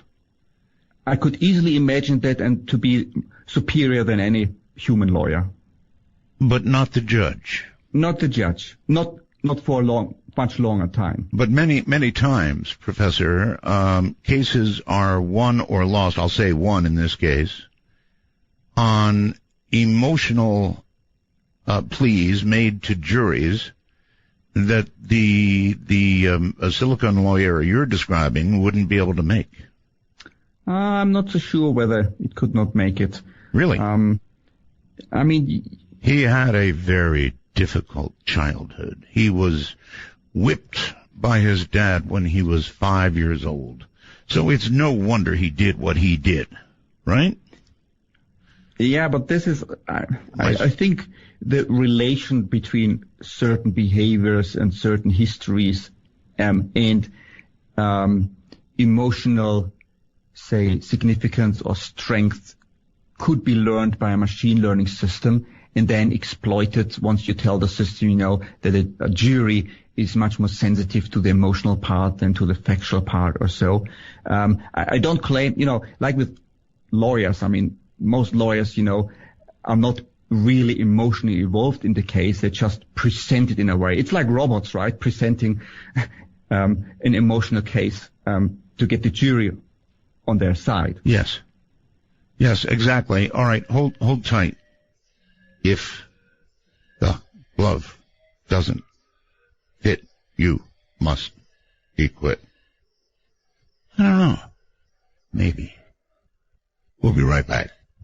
Coming to you at the speed of light in the darkness, this is Midnight in the Desert with Art Bell. Now, here's Art.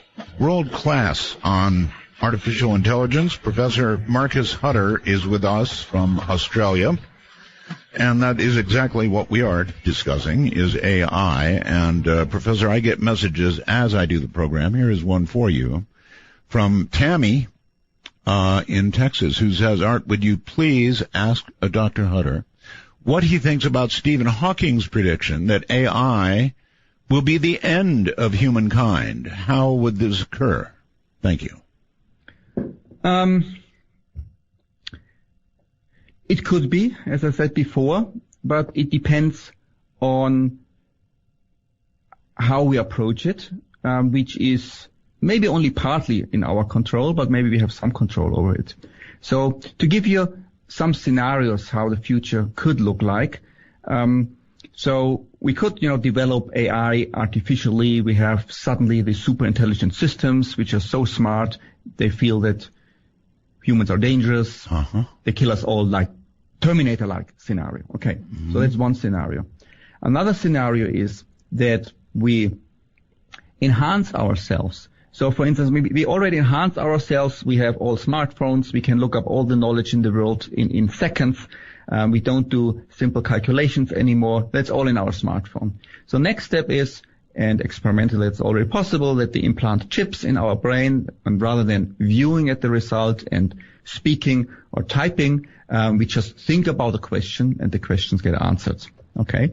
And if you do that early on, if you implant it early on in your life, it will become extremely natural. Yeah. It's like with an exoskeleton. So if you have ever used an exoskeleton, after a while it feels like this is your own body. Okay? Especially if it has sensors. So you will have the feeling that this external knowledge and the external processing capacity and maybe decision-making capacity, which you then have in your artificial part of the brain, that feels like you. And the computers get better, the algorithms get better, and more of knowledge and decision-making you will delegate to your artificial brain, and it will come very natural, right? Like looking up in a book. And, we slowly evolve in this direction. We can become all cyborgs, and, eventually, and as long as it's sort of slowly, people adapt and get used to it, it will feel natural.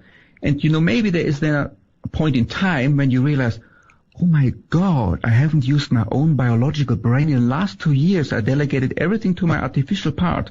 Maybe I can switch that off, this biological piece. It's not really necessary anymore. It atrophied anyway.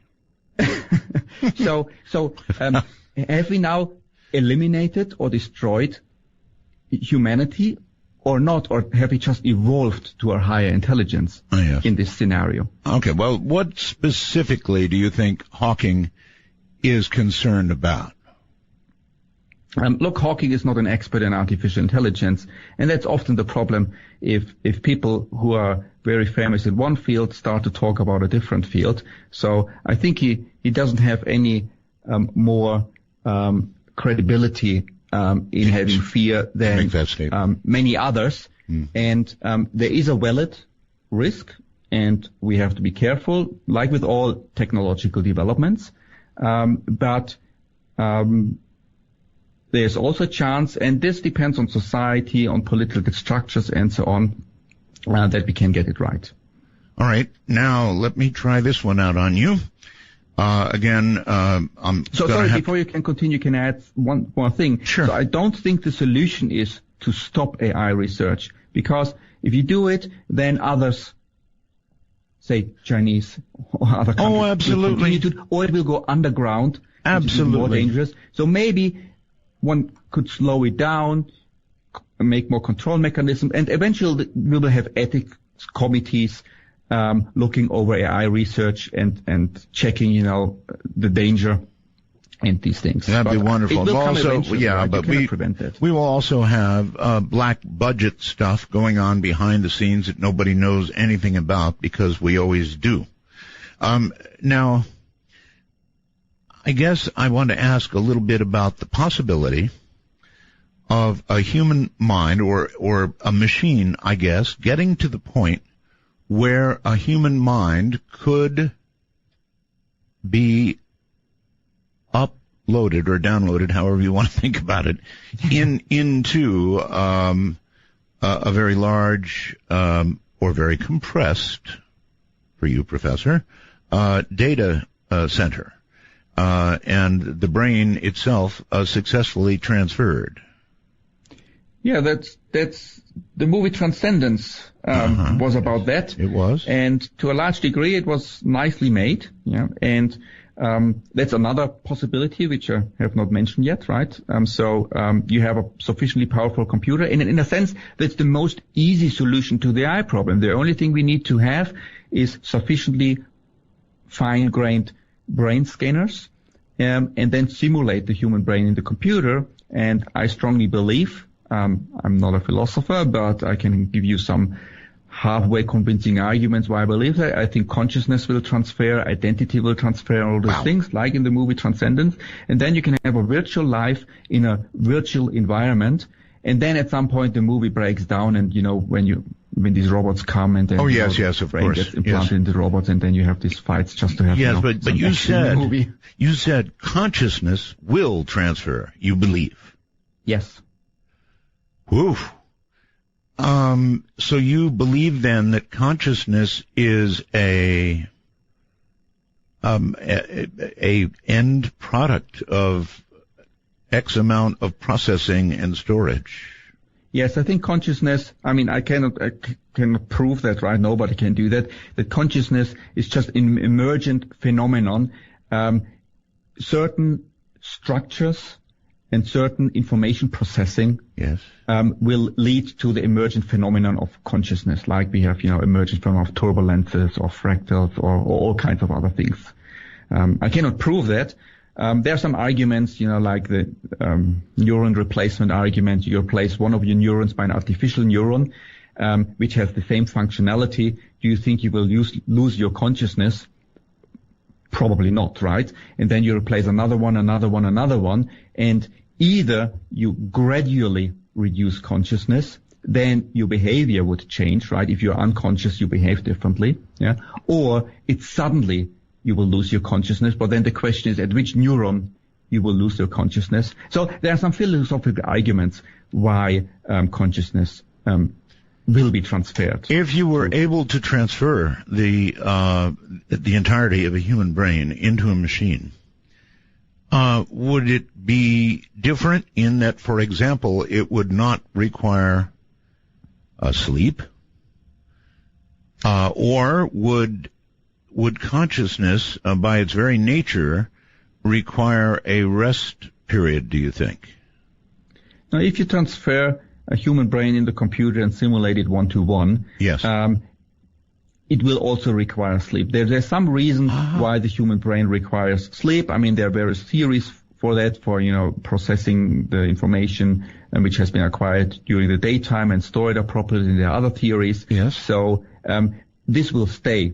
But I don't think that consciousness is necessarily related to a sleep pattern. This has been I wasn't trying. I'm sorry. I was not really trying to relate. Just ask if sleep would still be required, and you're saying yes, which is very interesting because all of that data is now in a machine that can run, assuming it's powered up properly, 24 hours a day.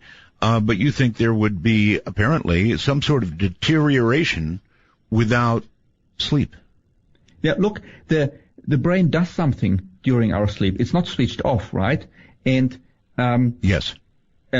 So it processes the information stored in the brain and does something with it. We don't know exactly what, and it seems that this period is necessary to stay sane. Okay, what does it mean to stay sane? That means that the pattern, the future neural firing pattern in your brain is such that you can function well.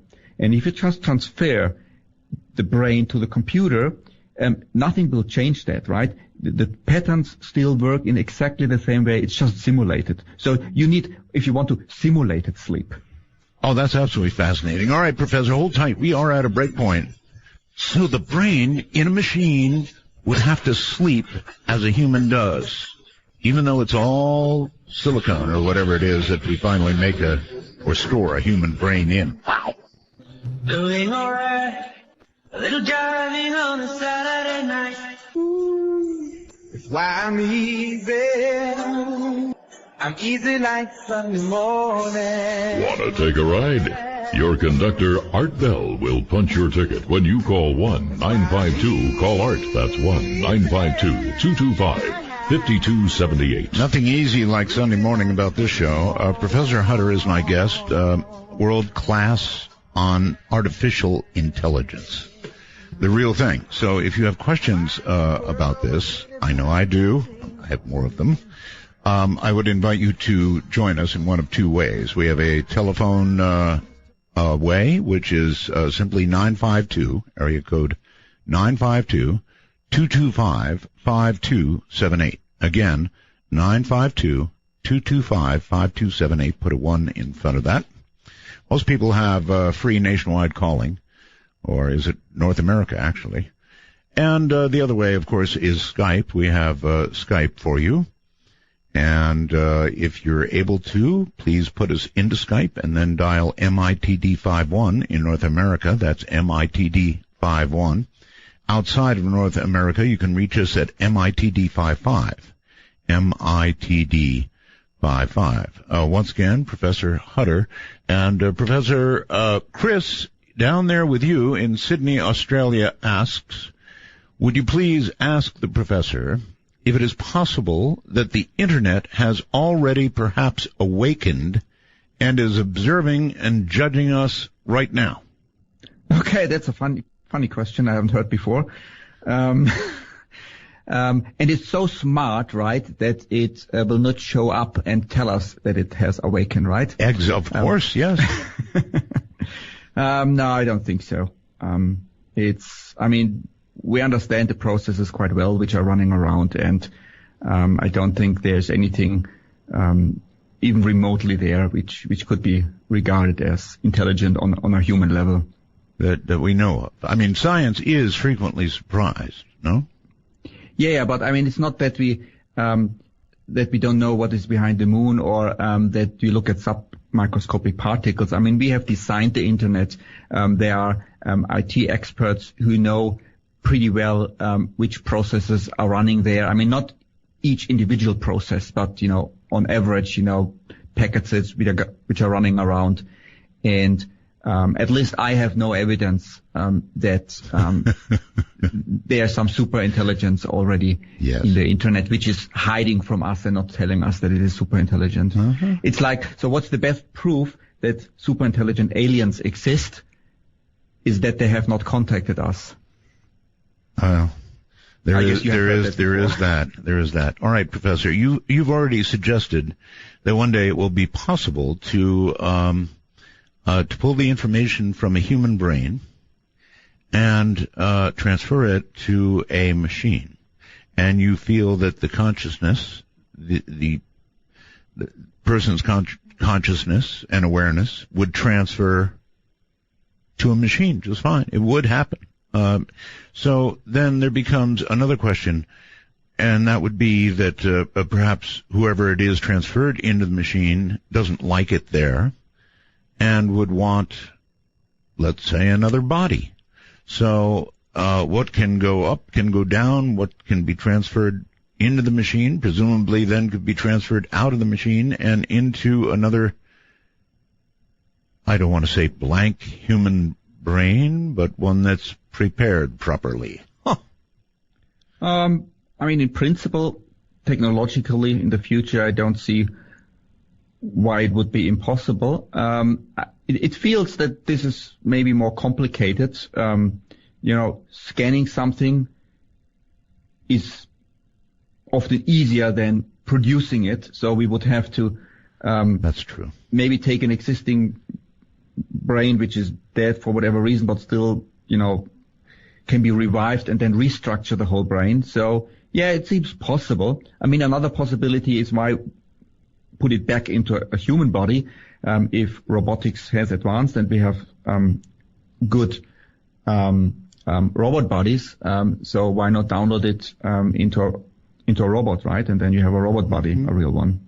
Well, if you had an intellect, for example, like Hawking, and nobody is around forever, and there is an opportunity to store his intellect as well as his person, you've mentioned, in a machine, do you think that ultimately somebody like Hawking would be satisfied in that machine? It's an interesting question, actually. I mean, I don't know Hawking personally, but I would bet that he would be very happy to have a robot body. I mean, that's definitely better what he has now. No, I didn't say anything. He would prefer that to a new human body. Professor, I did not say anything about a robot body. I am going to assume that eventually we're going to get a machine or a computer, whatever, that will be able to store the contents of a human brain. And I'm sure we'll get there before we'll get to the robot body. I could be wrong, but could he, I guess, subsist or even thrive at a pure intellectual level?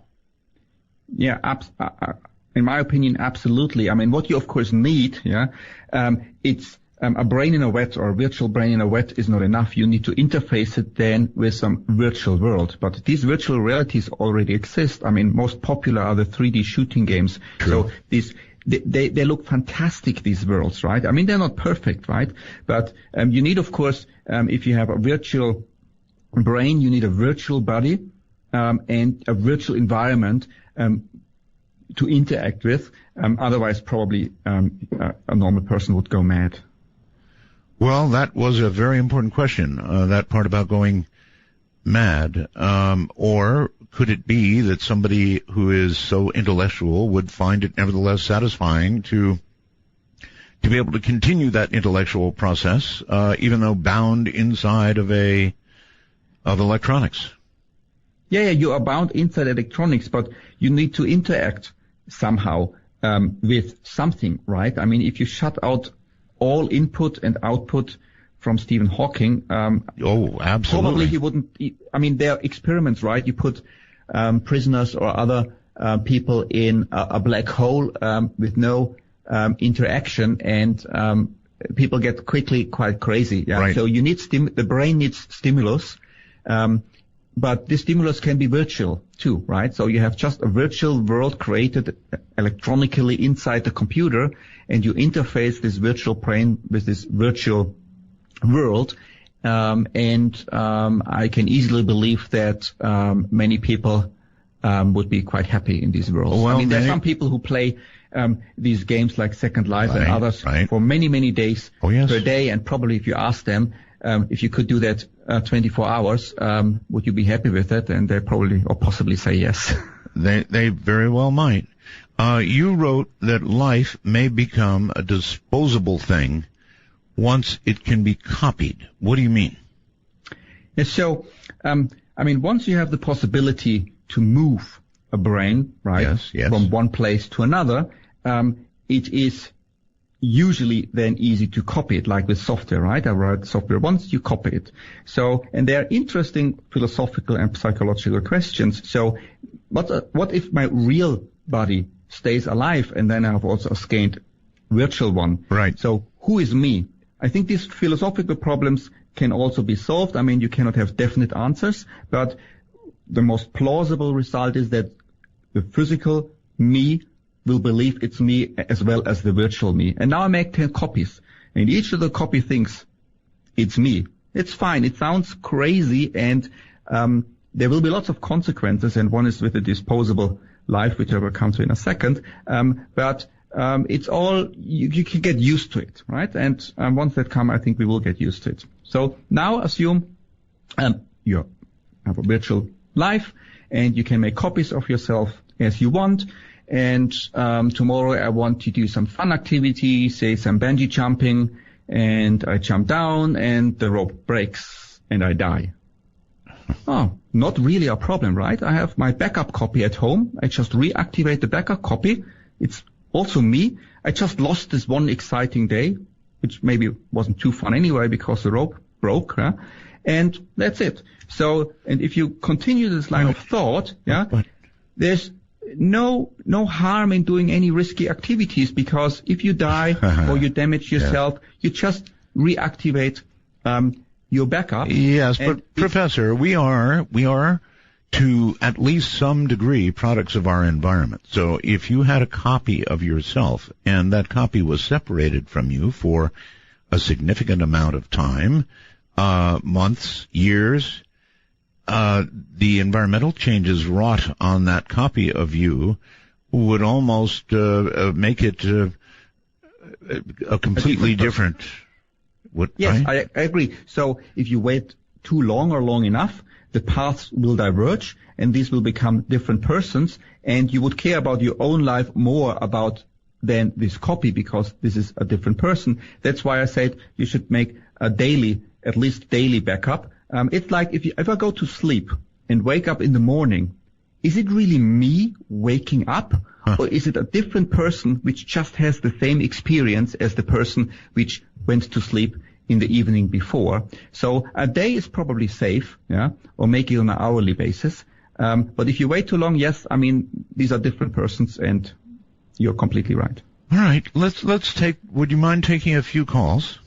No problem, sure. Okay. Sushi, hello there. Well, good evening, Art. Good evening. This is Sushi Dog from California, Sacramento. Yes, sir. Art, you hit platinum tonight. I beg pardon? You hit radio platinum with Dr. Hunter. Oh, yes, he's like something. Yes, indeed. Do you have a question? Yes, Dr. Hunter. I went back home to Japan not too long ago, and one of the crazes are a virtual reality baby on an iPhone. And this is for young girls who have to take care of this virtual baby.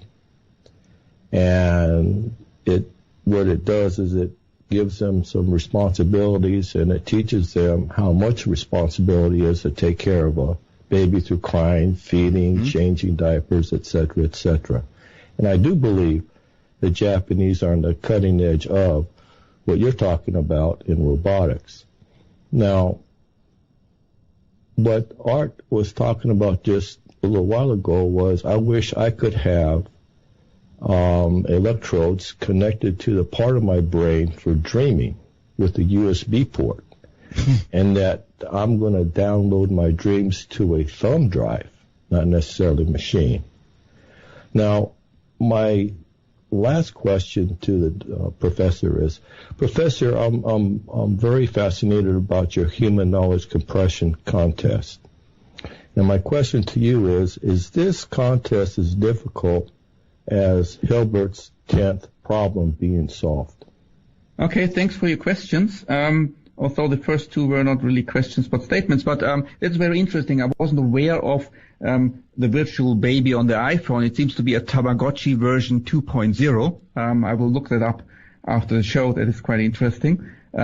But as far as I understood, there was no question there. And I agree that Japanese are at the forefront with robotics, so they're really, really good at this. Mm-hmm. And to the last one with my contest, it asks you to compress better than the current record, which is up to a limit possible, and it's a decidable problem. But because you're related to Hilbert's problem, it is indeed undecidable whether a certain compression is the best possible. So we can actually possibly achieve the best possible compression, but we can never prove that this is the best possible compression. So in theory, there is something undecidable, like with Hilbert's problems and many other problems like Gödel's sentence and so on. In practice, the only thing we need is we need to compress sufficiently well. I mean, also we humans are not perfect compressors, perfect decision makers. We just do it well. And so with the artificial systems, also, we only need to do the compression well. Better than we are currently able to do with technology. All right, but Professor, we don't need to solve a Hilbert's type problem. Yes, may I add or ask that with compression and with your ongoing contest, is there essentially the equivalent of a Moore's law involved? Not really. I mean, Moore's law says that computing speed and power and memory doubles every 1.5 years, yes, which helps, of course, to compress better. Yes. But the contest itself, there is no limit. Well, there is a limit, actually. Yeah. Unlike with Moore's law, there may be no limit, right? So in this sense, it's quite unlike Moore's law. Well, there may be a practical limit, or maybe I shouldn't say that. With today's technology, never say that, I guess. All right, let's go to the phones, and Hello there. You are on the air from Ontario, I believe. Yes, Ray from Ontario, Canada. Yes, sir. My question to the doctor is, what makes him think that they're going to achieve artificial intelligence on a digital platform? Meaning, like, you take things like algorithms. All algorithms is stored statistics. There are things that computers can do right now and they can't do from the day they started. Okay, they go by zeros, ones, on, off, open, closed. A computer can say yes or no, but a computer cannot say maybe. Now, going there, I don't think you're going to be finding artificial intelligence on the digital platform. I think you have to combine analog with the light spectrum. There's a bit to it, and I think that's where the answer is. And that's my question. Okay, so that's a good question, whether sort of digital computers are enough to create AIs, and you just propose that you need some analog mechanism, but and your argument was that computers can only deal with yes and no's and zeros and ones. But if you look at the human brain, right, I mean, the level at which we would look at it or believe to need to look at it is the neurons, and they have digital fire patterns, right? I mean, they get the input, the synapses, and then they have a firing pattern. So that's pretty much digital. It's even sort of electrical currents, okay? So maybe you want to argue, okay, that's not the right level in the brain. There's another analog level, like the chemistry or so, which is important. You could do that too, but then you go down a level further and look at the atoms. I mean, quantum mechanics is digital. So all of physics, or even if you don't argue it's digital, most physical theories are actually all established physical theories, can be simulated in a computer. So they are digital in the sense. And if they deal with real numbers, you can approximate them to an arbitrary position with a digital computer. Look, we can multiply real numbers with a digital computer, although it's not designed for it. So there is actually strong evidence that everything which is in the universe can be simulated on a digital computer. We haven't come across anything which can't. Yeah, we haven't done that for the brain yet. And maybe the brain is really different from all other matter in the universe. But where is the argument? So where you need some plausible argument. Why should the brain be different from all other pieces of matter in the universe? Most plausibly, it is not different, right? Yes, I agree. Most plausible is not, because there's no experiment, no motivation. I mean, there's the concept of consciousness. You could argue, I mean, some people do that, you know, well, or maybe humans have a soul and the brain has consciousness, and this is something very non-physical and this cannot be copied into a digital computer. But there's no real support for this hypothesis from all of science. Well, Professor, you brought up the word, not me. Soul. Which word? Soul. That okay. Soul word. That soul word. So you dismiss the concept of a soul as understood in the popular world. Yeah, I'm not sure what the soul actually is. I mean, it usually has a religious connotation. I mean, I don't dismiss the concept of consciousness and self-awareness and qualia.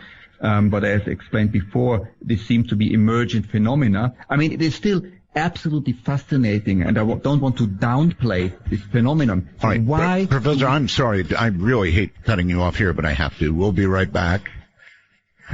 Professor Hutter is my guest. Run in the shadows, damn your love, damn your life. It's not radio, but it is what's next, exclusively on the Dark Matter Digital Network, Midnight in the Desert, with Art Bell. Now, here's Art. World class in artificial intelligence. Dr. Marcus Hutter is with us from Australia. Hard to tell he's all the way in Australia, isn't it? Sounds just perfect. Okay, Professor, back to, for a moment, and probably only a moment, the concept of soul. While many humans believe we have a soul, It is not, it's not definable, and I guess ultimately self-awareness is, but a soul, not so much. And you just simply don't give it much credence, right? Yes, that is right. I don't know what it is, right? I mean, maybe you can, if you strip off the religious connotation, maybe you could call the soul, I don't know, the stream of self or something over time or over life. It seems to have no scientific credence. Okay. Here's a question for you. Art, if a brain is downloaded into a computer, would it actually still be that person or simply a good clone? Or does it, is it, we're just talking about the same thing. It is that person, right, Professor? People diverge on this question. So it's not that we, as scientists or philosophers, all agree on that. I believe, because of several philosophical and psychological arguments, that it's still this person, although we have to define what does it mean to be this person. I gave you the analogy. If I go to bed and sleep and wake up in the morning, right, am I still the same person? Right. Well, by convention, yes. But maybe it's a clone which just has the same memory. But, I mean, usually we find this line of thought absurd. But if we upload our mind, because that is not a natural process so far, we are not so sure whether it will be the same person. But I'm convinced once we do that on a regular basis and these people wake up and they will say, no, it's me, right? And then everybody trusts what these people experience. But of course I cannot prove that or disprove that. One can only give arguments for and against it.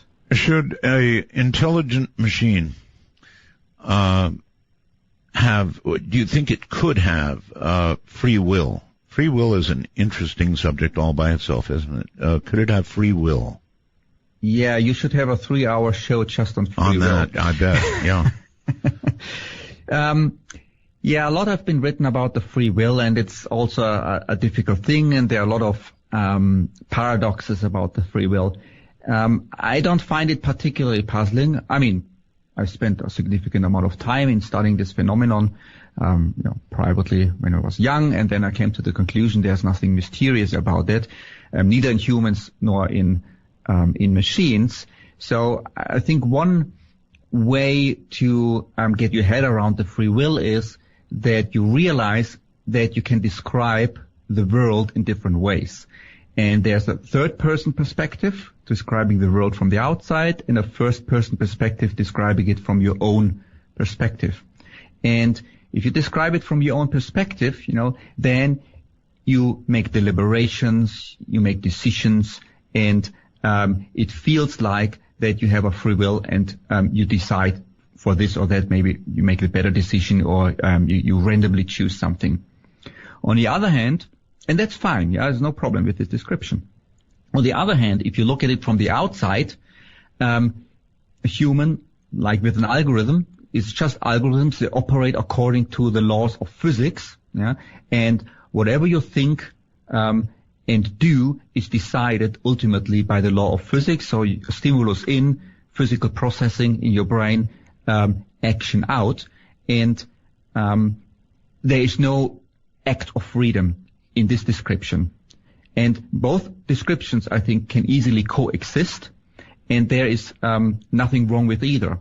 So if we now go from humans to machines, right, if we describe them from the outside in the third person's perspective, yes, it's just an algorithm operating according to some rules, no free will, no decisions are made.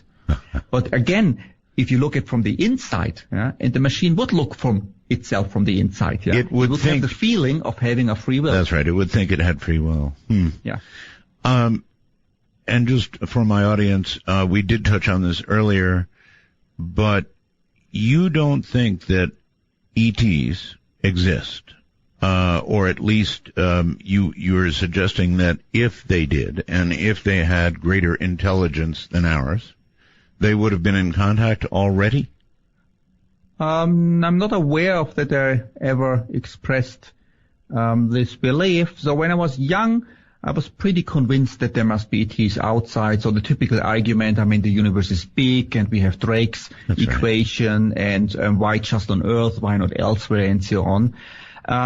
So now I'm less optimistic, but it seems to be that it's very difficult to evolve life. So lots of conditions need to be right. And I mean, this Drake equation is really, really very crude.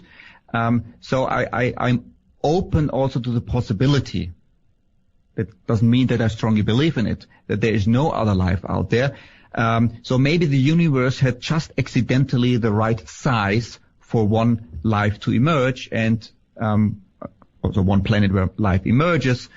I don't know. I really don't know. And if you don't know anything, you should use Laplacian law of uniformity or indifference. You should assign a 50-50 chance to it. Yeah, and maybe ET searchers, they have much more knowledge and they can give other chances, but I would say it's a 50-50 chance that there are ETs out there. So at your age, or at your development intellectually, you've come from probably imagining nearly 100% when you were young, looking up at the stars, to about about 50% now, huh? Yes, yeah. All right. Let's go to the phones. Hello, you're on the air with Professor Hutter. Hi, I'm on air. Yes, you are. Hi, this is Brian from Santa Cruz. Yes. I have a question for the doctor, and it relates to expansion of the universe, time travel, the law of the differential, and how it relates to his theory of compression and artificial intelligence, and the information inside his head not really being inside his head, but all around him. Okay, so your question is the information not really in his head but all around him? Is that what your question is? It basically comes down to the universal computer versus these Newtonian computers that we're using right now. And so, have you worked with a universal computer? Is that possible yet? And does entanglement fit into your theory as it relates to time travel and expansion of the universe? Okay.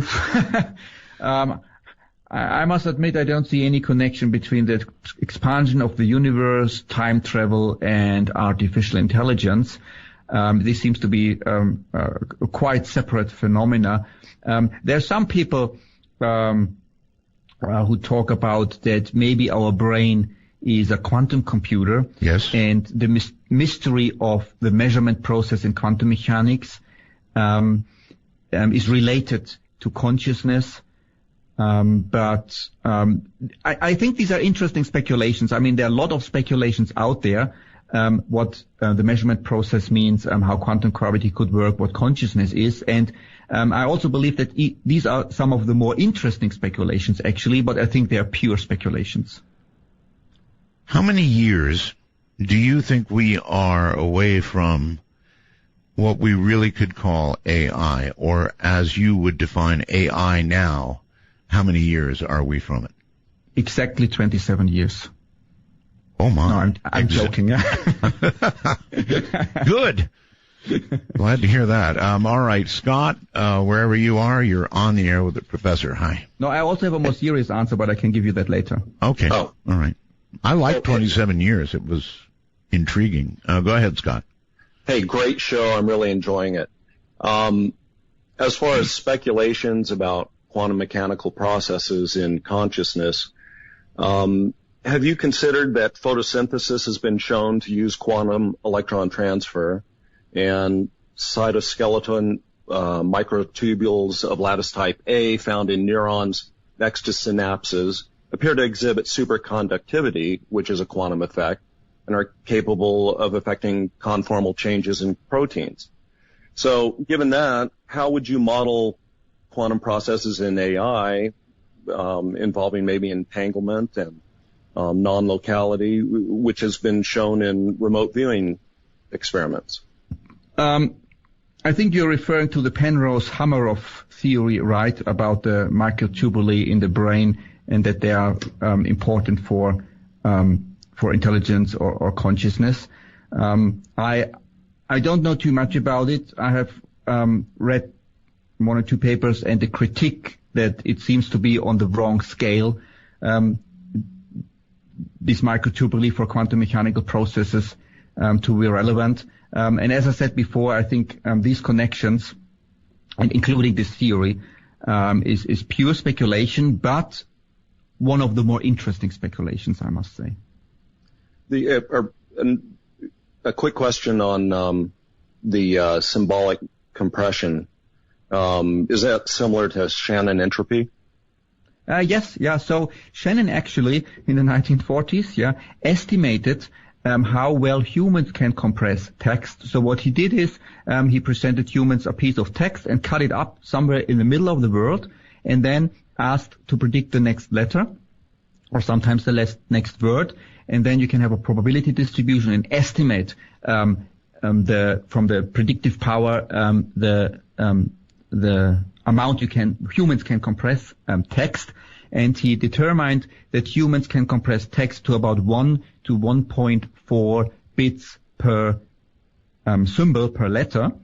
And if you compare that to the currently best compressors in my compression contest, we are at 1.4 bits. So we are at the upper bound of Shannon's estimate how humans perform. So if one wants to speculate, we are already touching, at least from a compression perspective, human abilities. I think that is a little bit too optimistic, but it's an interesting thought. Great. Thanks very much. All right. Thank you. And, my goodness, let's go to the phones and say, Gardnerville, I believe you're on the air. You will be when I get this up. Hi, I'm sorry. Go ahead. I have a few questions, and what I'm worried about is, once the robots are made, and who will the robots end up being programmed by? Like, for instance, the physicists usually create a lot of good ideas, and then in time, like the government, military take over, and then they use it against the enemy or us. And like the robot could actually end up being a killing machine. It always ends up to be who the programmer ends up being. And if there's a lot of robots eventually, how will we know what it's going to be programmed to do? Well, that's up to us, isn't it? No, depending on the mentality of the programmer.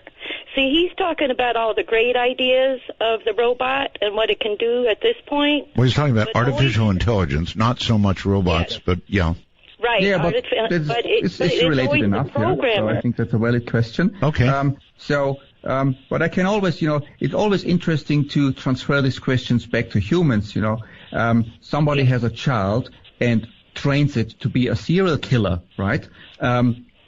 What do we do about it? And that is definitely a possibility, and that happens. And others raise their children in a benign way, and they become useful citizens. And depending again on the approach we have for AI, that can happen for these robots too. So you will buy a household robot and you train this robot to do your dishes and cleaning and so on, and it becomes a friendly helper. You give the same robot to the military and train it to fight in a war, and it will become a fighter. And this is of course a severe risk if these machines are very powerful. And there is where the government then has to step in and come up with regulations and with laws and so on. My personal opinion, like the robot would have no soul, and for me, a soul helps govern our decisions, and usually for the good of all. And without the soul, it seems robot is then again left up just to the programmer.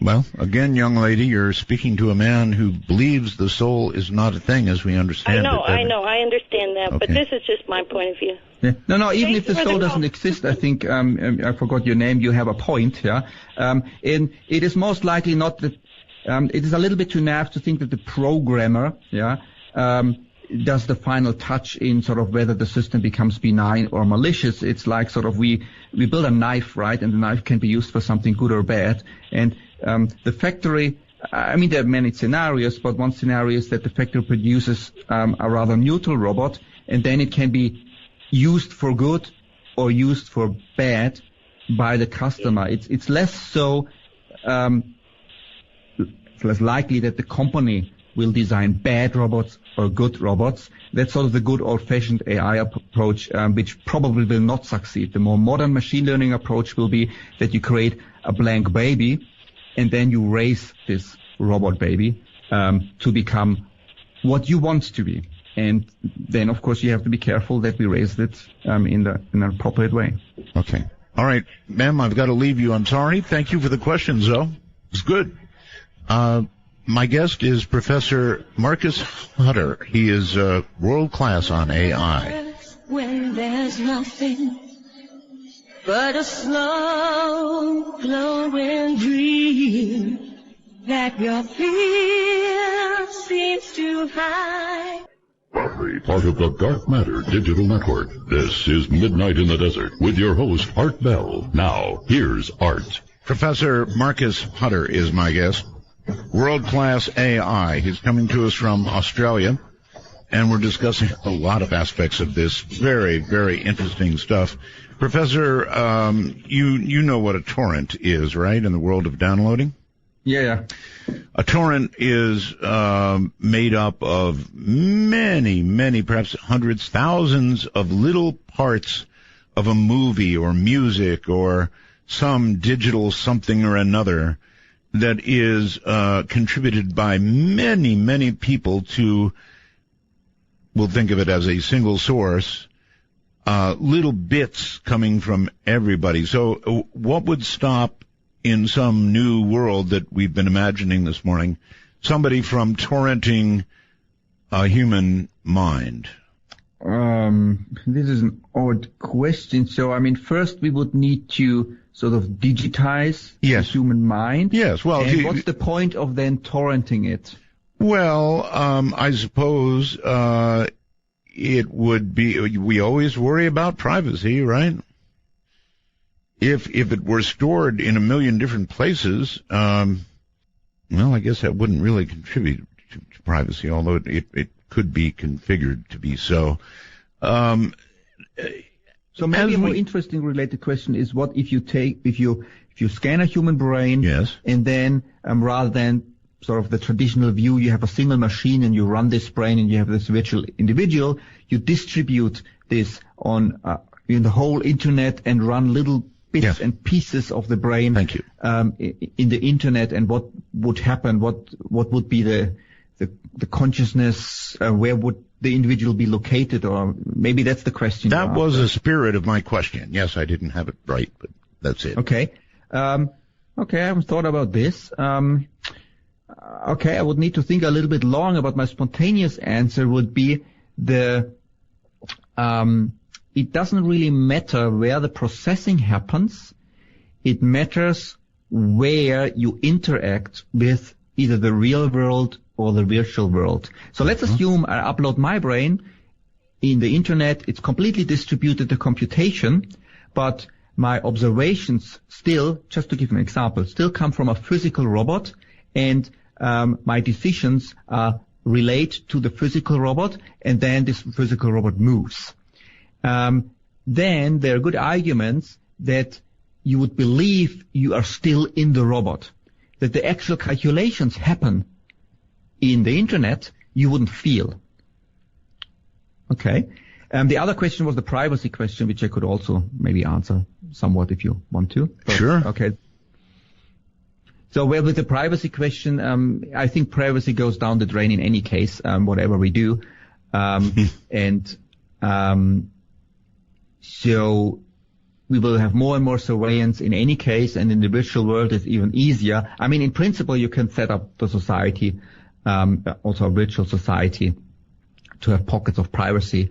But I have the strong feeling that there is no will to do that. There's always the safety and security aspect, which in the foreground, look, we need another camera here, another access to files, and even in the United States, you are not allowed to use super secure encryption, so that the agencies can decrypt the message. I think this is lost hope. So eventually, Professor, the United States might as well amend the Constitution and remove the Fourth Amendment, because it simply could not be enforced any longer at a point soon to come. enforce. There's no will to enforce it. So people are happy with the surveillance, and they buy the security argument. And they do. Let's stay in the real world. At some point you will have everywhere surveillance cameras, except maybe in the toilet, in the bedroom. But ultimately, all crime will be performed there, and then we will have it there too. And similar argument then holds for the virtual society. Maybe I may be wrong. Maybe there's a rethinking at some point, and there's mass outcry that we need more privacy, and we will return to it. And technologically, it would be possible. Haven't seen any signs of that outcry yet. Sorry? Haven't seen many signs of that outcry yet. No, me neither. Yeah, there's always, some information leaks. People complain a little bit. It goes to the newspaper, and then it's forgotten the next day. Mm-hmm. All right, let's go back to Skype and say, Billy, hello.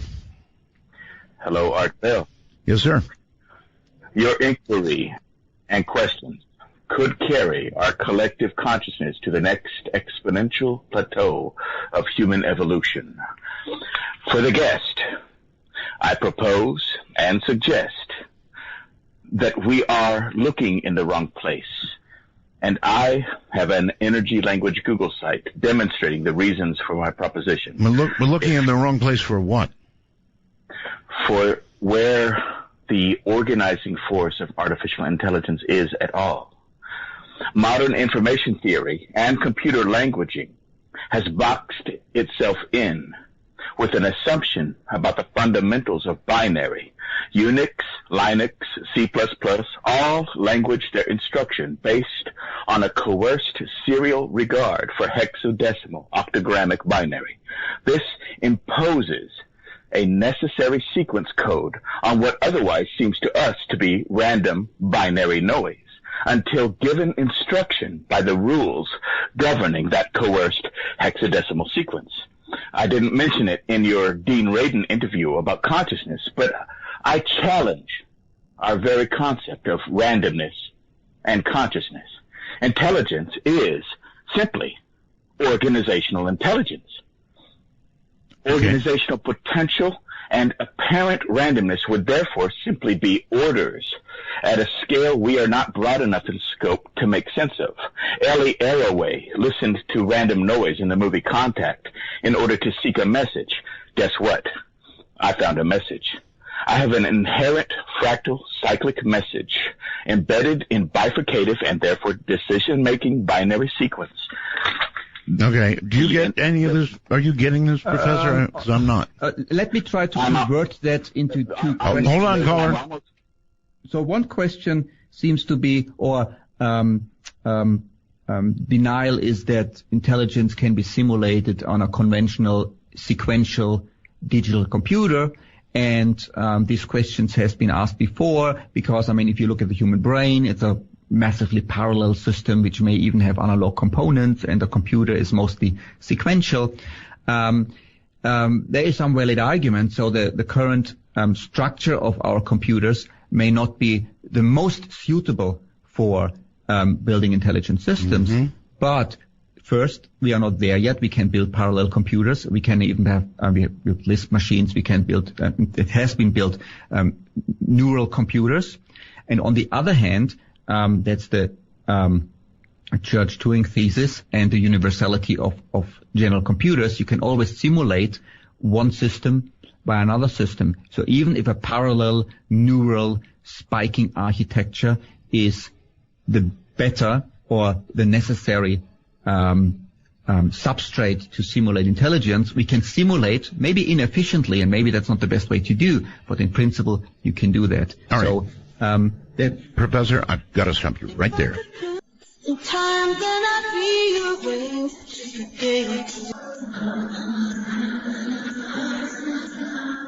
The fever's gonna catch you when the bitch gets back. Wanna take a ride? Your conductor, Art Bell, will punch your ticket when you call 1-952-CALL-ART. That's 1-952-225-5278. All right. Professor Marcus Hutter is with us all the way from Australia, world class on artificial intelligence, and It's been quite a discussion, no question about that. Let's go back to the professor and somebody also internationally, Black something or another. Hello. This is Blackthorn. Hey, Art. Hey, where are you? I'm in southern Canberra, the same city Professor Hunter's from, in Warden Valley. All the way around the world and back. Yep, that's right. Okay.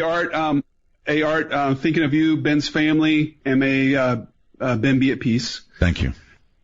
Professor Hunter, let's say 20 years down the road, you're working and all your goals are achieved, and you create this being that is self-conscious, self-aware, can make decisions on its own.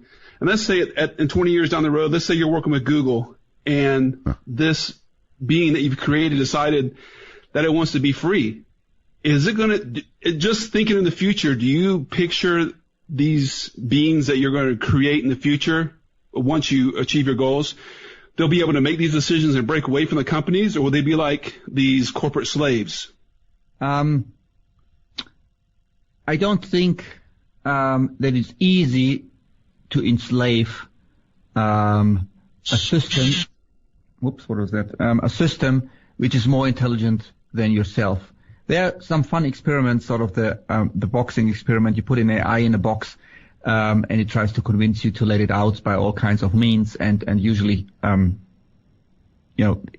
will work and it will solve the problem. So I think once machines achieve human level intelligence, they have the capacity to free themselves easily. Maybe they don't have the motivation to do so. I think it's likely that they will be motivated to do so, but you could think of, individuals which are very happy, where the goal of their life is to serve others, even if they're more intelligent than their masters. So that could be, I think it's less likely than the other scenario that they free themselves. I think that answers your question. Yeah, well, let me ask you this. Let's say if they create a computer or an AI that wants to be free, do you see corporations there to make money? And let's say if they create these amazing self-aware things that want to be free, do you see corporations killing them, or would they have rights? That's a really good question. Will intelligent machines have rights? Yeah, that's a very good question. And it's an ethical or moral question, and it depends to some degree, to a significant degree, what we decide. Do have animal rights. Hundreds of years ago they didn't have any rights. You could do whatever you wanted to do with them. Now they have rights. Yeah, same with former slaves, right? They had very little rights.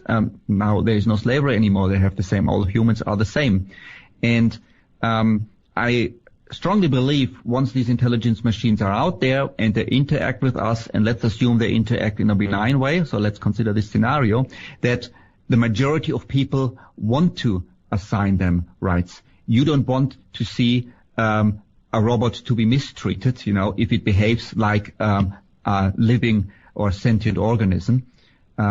So that is the degree to which we have a choice, yeah. But maybe, ultimately these machines will fight for their rights, and we don't have a choice. Okay. Thank you, Professor. All right. Ozzy. Ozzy, yeah. Maybe we can meet in person sometime. Yes, well, that sounds like it would be easy. Let's go back to the phones, and let's see. Here, wherever you are, you're on the air.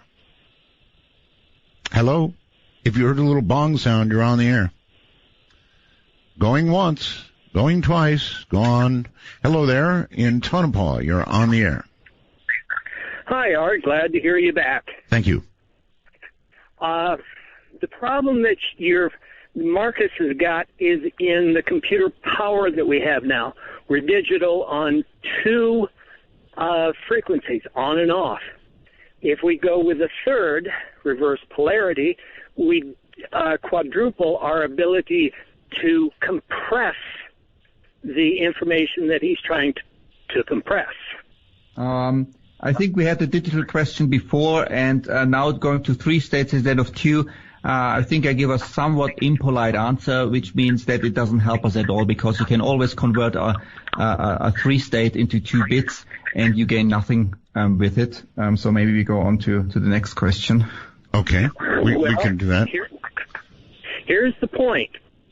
A long time ago, they created a code, and that code was used by the ancient Hebrews, and it was able to go out with 3 digits, 1, 5, and 10. They were able to create a language that was able to be self-correcting, which is the problem that you're looking at. What they did is each individual letter had a number and a value and a symbol. At the end of each line of text, something similar to what we do now, they put a line cipher, which gave the grand total of the line of code that was written.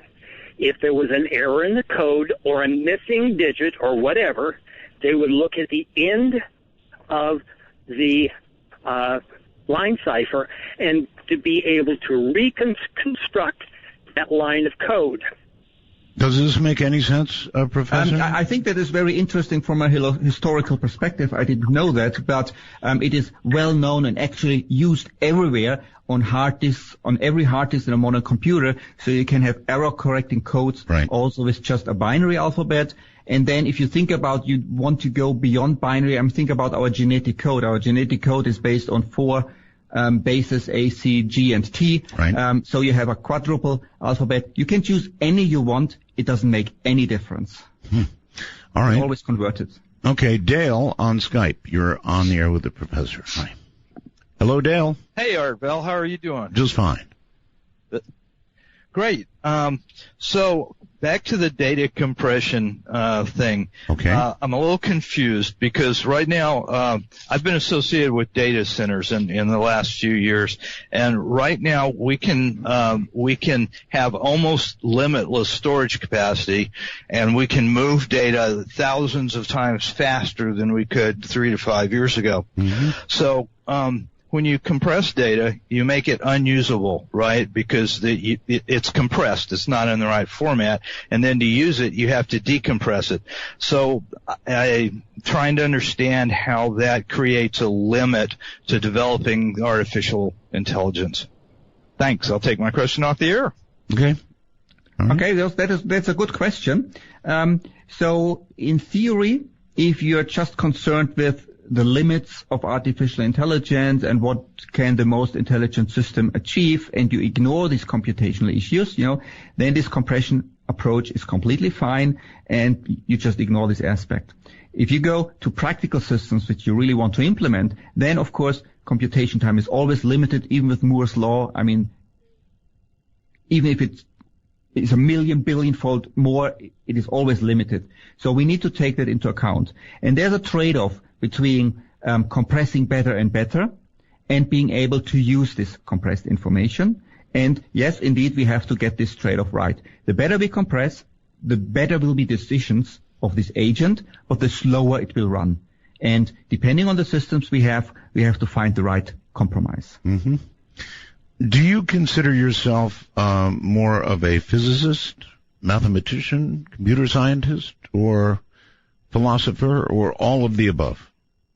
Or nothing of the above. Or nothing of the above, yes. So, that's a good question. So my heart is in physics for whatever reason, but I'm sitting in a computer science department and proving mathematical theorems about philosophical questions all day. So I'm a bit of everything. But AI is traditionally within computer science, so most of my work would be regarded within computer science, a little bit in philosophy, a little bit in statistics and mathematics, and not so much physics anymore. Just my heart is still in physics.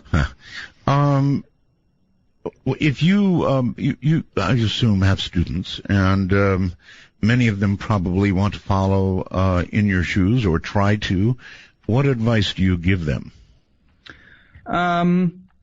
So I would say if you want to do a PhD, only do it if you're very eager to do that. I mean, it's a life decision, right? I mean, sure. It's not a job, right? Like any other job.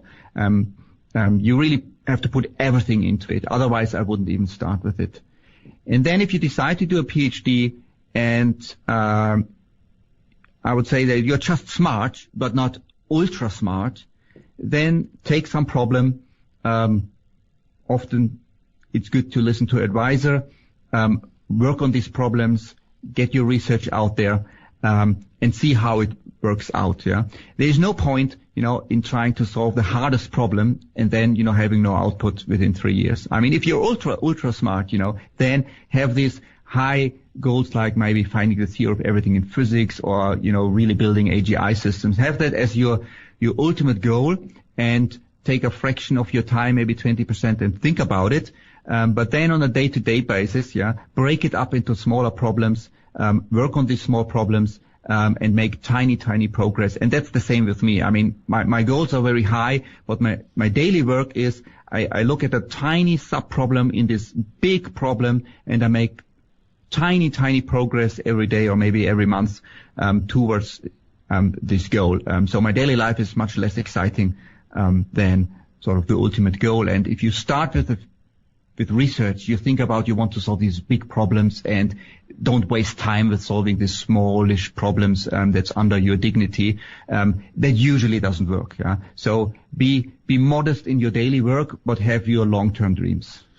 Professor, it has been said that people like yourself make their biggest breakthroughs, their biggest, the very best minds, do it at a very young and tender age, usually in their early or late 20s at the most. I mean, the young people are the ones who make these incredible discoveries. Is that true in your field? The really brightest researchers often have their great breakthroughs early on in many disciplines, also in my field, especially if it's a little bit more applied.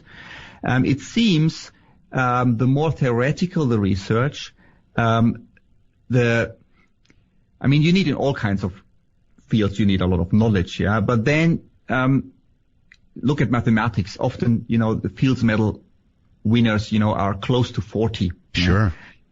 So you can push it, but it is true. The intellectual capacity seems to drop down quickly. So in a sense, I was 29 when I had my great breakthrough, and since then it's going down, if you want to. Okay. I was wondering how you would answer that. On the phone in Winter Haven, wherever that is, you're on the air. Hi. Hey, Art, this is Tom from Florida. Winter Haven, Florida.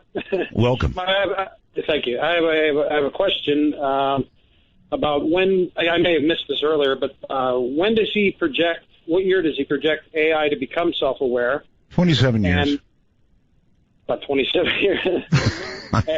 Kidding. And my other comment is, do we really want to go through with this? Because it brings up all the political questions, and plus with the world is almost overpopulated already. And if you create these artificial beings, it will just add to that overpopulation. Or figure out a way to whinny it down some. Professor? Yeah, it'll do. We really will. Yeah, so the two good questions. Do we really want to go this path? It seems we have little choice, right? In principle, we have the choice, right? We could say, no, we won't want technology anymore. We go back, or we just stick to the status quo.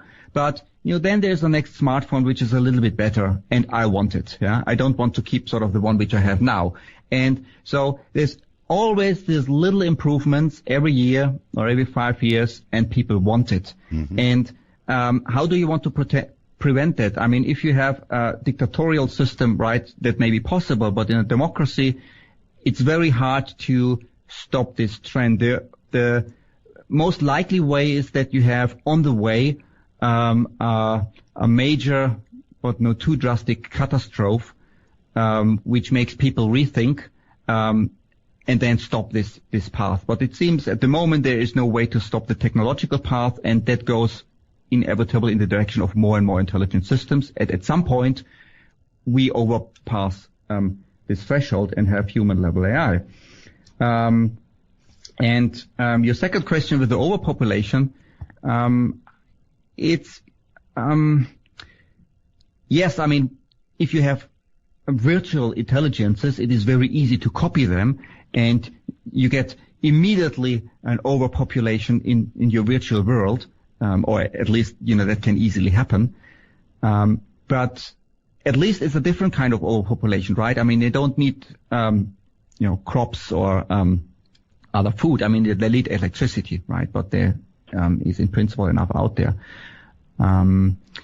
And as Art said, it could prevent overpopulation, right? I mean, the other guy who said there is this sort of Tamagotchi version 2.0 where we have virtual babies on your smartphone, and, maybe people get more and more sort of satisfied with virtual babies because you can switch them off when you want to. They are not so annoying, and maybe that solves the overpopulation problem. Okay. Caller, we're rapidly running out of time. Any last statement?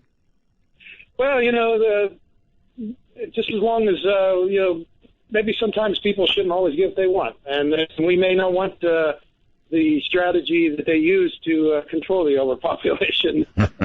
Well, listen, all well said. Thank you. Professor, is there anywhere you would like to direct people who want to learn more? You could go to my website, and I have a site of recommended reading, where I lay out for all kinds of levels, high school students, undergraduate students, recommended books, and online material to get started. Okay, which one is that? Is it www.hutter1.net?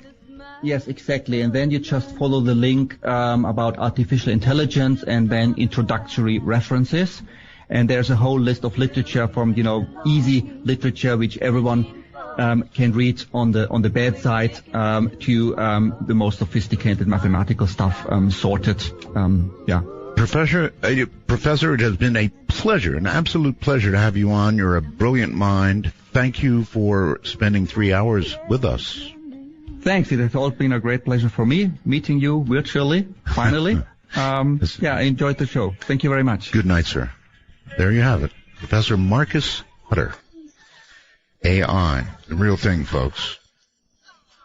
I'm Art Bell. Worldwide, all those time zones out there. Everybody have a great night.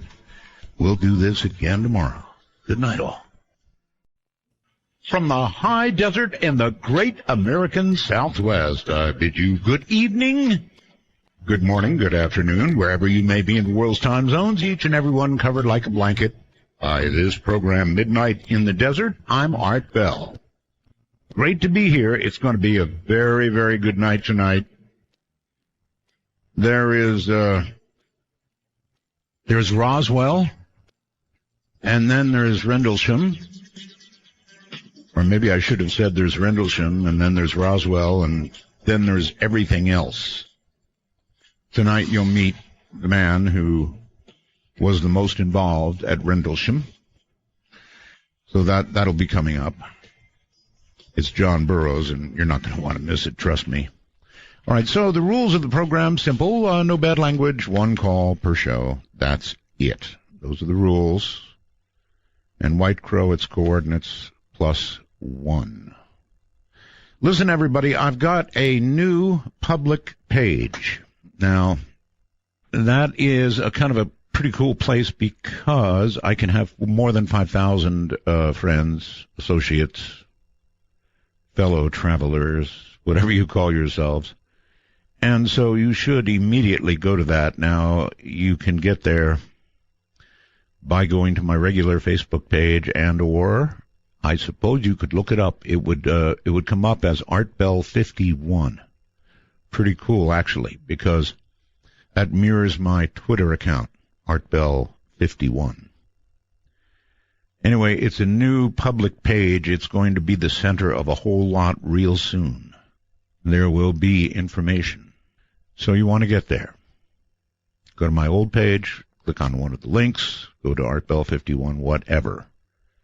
And don't forget, if you are not yet a time traveler with us, what in the world are you waiting for? It gives you the ability to listen to all the old programs, the ones we have done thus far, as well as each new one each night. So if you're stuck for a little time, you can download, the RSS feeds, download, boom, like that. If you've got even a half-decent internet, they are fast. And then you've got, minus commercials and all the music and everything, probably about 2 hours and 20 minutes of pure entertainment. So it's worth it from that point of view. And, of course, the wormhole lets you send messages during the program for me and or the guest. Well, the fallout from the debates is over. The apparent victor, Carly Fiorina. And so she has gone from being the apparent victor to the apparent recipient of money. That's how it works in politics, right? Money. If you are perceived as, ooh, you did well, maybe you're a winner, let's give that person money.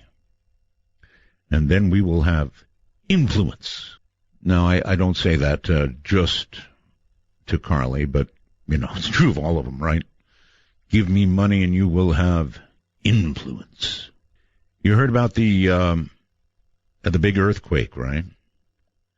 Horrible in Chile. We still don't know really how horrible, but there are about 11 dead. Should have been a lot more for something this size, an 8+ earthquake. There were small tsunamis, fishing nets tangled in trees, and again, 11 dead. But, it should have been much worse. There was a very tiny amount of havoc, actually, for such a powerful quake.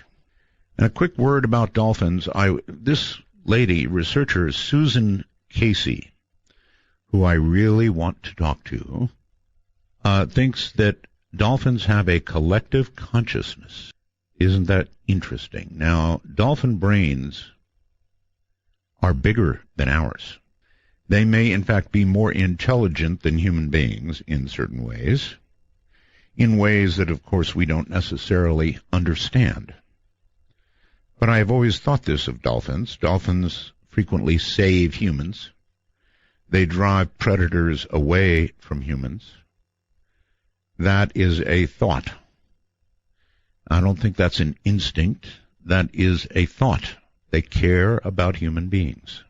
The day will come, perhaps not while I am alive, but I promise you we will begin to form a new attitude toward animals, and we will treat them differently as we learn. Or maybe most of us will try and stay in blissful ignorance in favor of quarter-pounders, which, by the way, I love. Pretty bad, huh? So, as I said at the beginning of the show, top of the show, there's Rendlesham, there is Roswell, and then there's, like everything else. So, I guess the main character, the character most in the middle of everything, was John Burroughs. He's here tonight. He was born in Bloomington, Illinois, back in 1960, joined the U.S. Air Force right after high school graduation. Yay, Air Force. Received orders to go to RAF Bentwaters, England, arrived there in 1979, 18 months before the strange encounter in the Rendlesham Forest. That was between RAF Bentwaters and nearby RAF Woodbridge. During that time, John worked as an Air Force police officer, AP actually, says nothing strange ever happened, that is until midnight, December 26th of 1980. Now, John Burroughs' account of Rendlesham has been featured worldwide. It's been on a number of TV and radio networks. On December 26th and 28th of 1980, an account by John as the only witness involved with both nights of the investigation of a craft of unknown origin adjacent to the east gate of RAF Woodbridge. Mr. Burroughs will discuss the pursuit, investigation, findings, and aftermath of the report. This is indeed the military's best documented and most witnessed case in history. It's that simple. So coming up, John Burroughs, and this time we'll taking you from today into tomorrow. This is Midnight in the Desert with Art Bell. To call the show, dial 1-952-CALL-ART. That's 1-952-225-5278.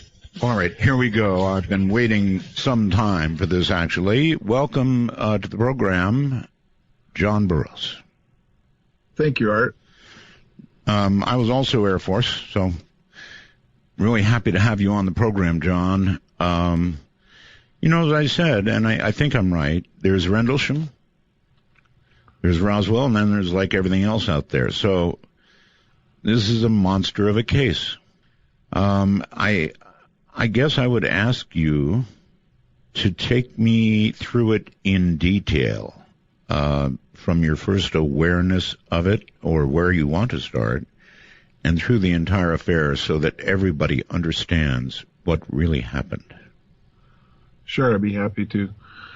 It started on early in the morning of December 26th. We came on duty at 11 o'clock, 2300, on the 25th, and about 0300 on the morning of the 26th was his Boxing Day in the UK of 1980. I was riding around with my supervisor who had met up with me about a half an hour prior, wanted to ride around and talk for a little bit. It was just, Christmas night into Boxing Day morning. As we were driving down to check the East Gate, which is, at the east end of the perimeter of Woodbridge Base, he saw something that he later said it didn't crash, it landed, come down out of the sky, and it appeared to land in the forest. Okay, so you didn't actually see it land. He did. Not at the beginning, no. Okay, I did not see it. And he got my attention, and he told me to look out, out in that direction. I'd been there, almost 2 years. He had just gotten there. So I'd been down there at night during alerts and other things, when it was dark like that and everything else. And first thing he wanted to know from me was, well, have you ever seen anything like that before? And, at that point, I could see something in the forest itself. Like it was kind of lit up white lights.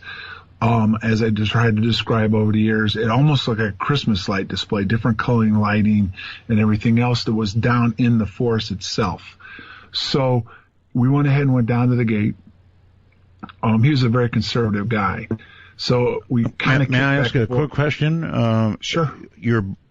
Was that your boss? Yeah, he was my boss. He was your boss, right. He was my supervisor. What rank were you, John? I was E3, Airman First Class, and he was an E5 Staff Sergeant. What I was too, Airman First Class. All right, and he was Staff Sergeant. Okay, got it. Continue. Right. So we decided, both of us, that there was something that wasn't right out there, but it was off base, and what do we want to do with it? So we came together and decided, well, we'll go down to the end of the road, so we're going to have to leave the base. We opened up the gate, and we drove down to the end of the road before you would turn left to Bentwaters, or right would take you to one of the small towns down the road. So we went ahead and went down to the end of the road.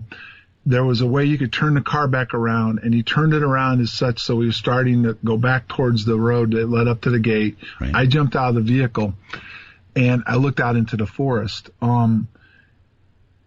I don't know how to explain it other than it just didn't seem right. All of a sudden it was like we were vulnerable. We were sitting out there off base. The lights were there. At one point it almost looked like this all happened really quickly. Like maybe it was starting to come towards us. There was like a static electricity in the air, and it just didn't seem right. And here we were off the base, hadn't told anybody, and we didn't know what was going to happen next.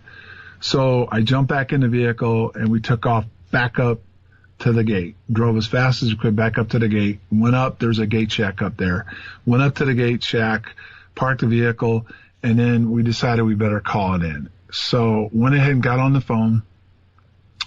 The phone went to the law enforcement desk. So I got the desk sergeant on the phone, and I told him that there was something strange just outside the East Gate, at Woodbridge, that was out in the forest, and we can't explain it. We wanted to report it.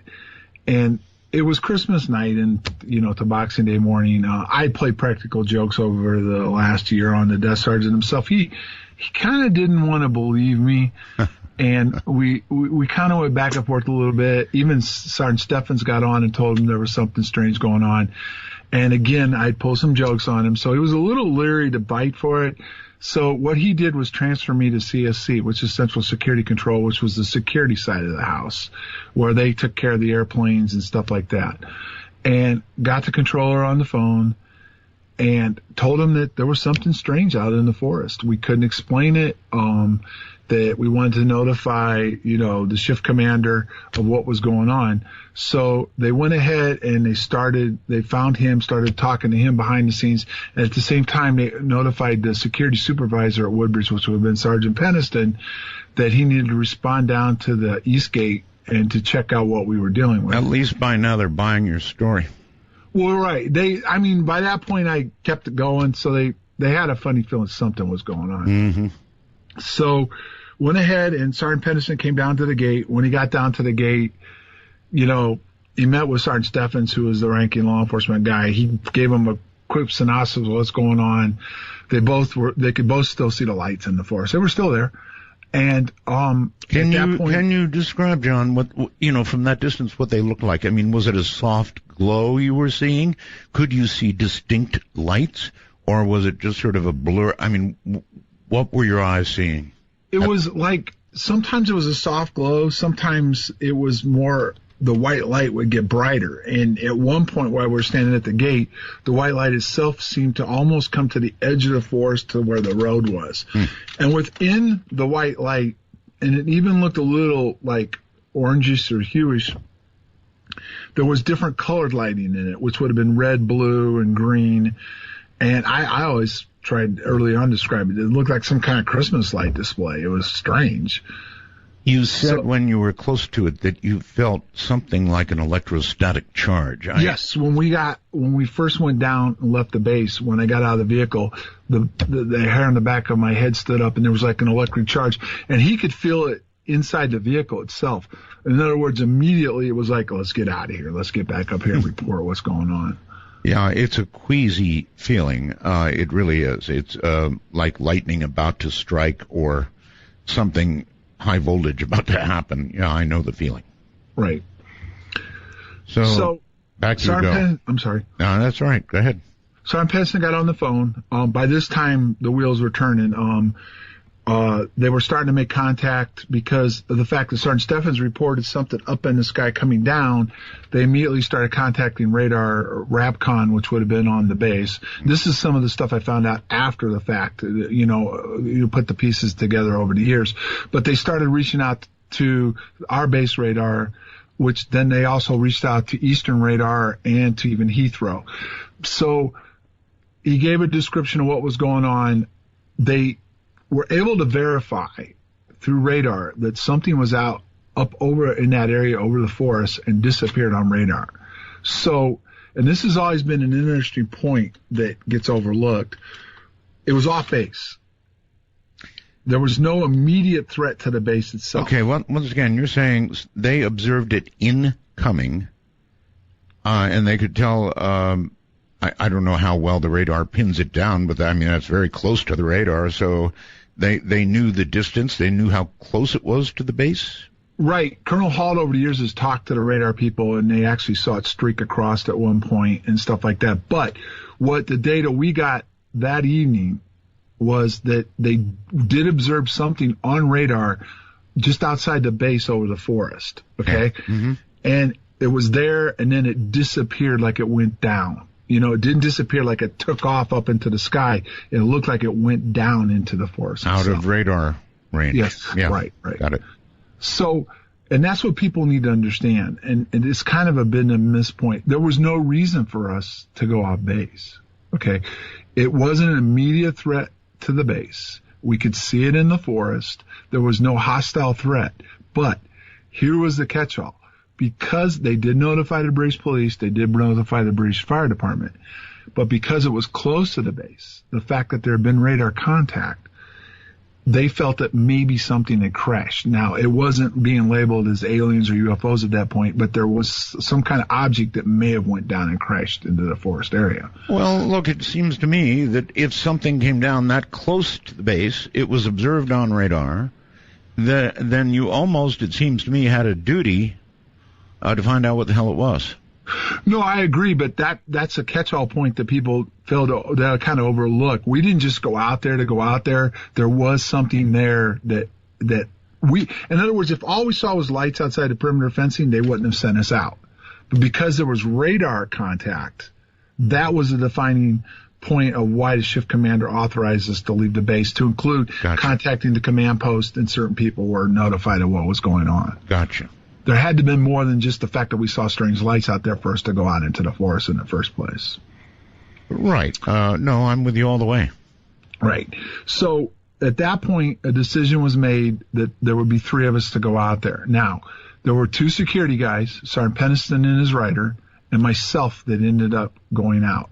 Now, we left our weapons with Sergeant Steffens up at the gate because we were going off base. Right. You know, we went ahead and departed the gate. As we were going down the road, we got to the end of the road again, and we made a right. Okay, we could see the lighting in the forest. I mean, like I said, it played games with us. Sometimes it seemed like it was coming towards us. Sometimes it seemed like it moved back. Sometimes it was up in the trees a little bit. Sometimes it seemed to be low to the ground. So we tried to get into the forest, you know, find an area to get into the forest to get back towards where we thought it was.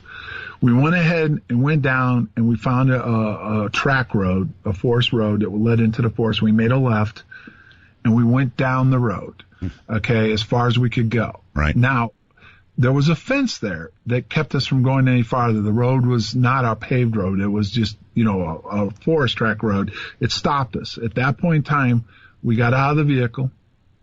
We went up over the first fence, and we started going into the forest, deeper into the forest on foot. We spread out like in a line formation.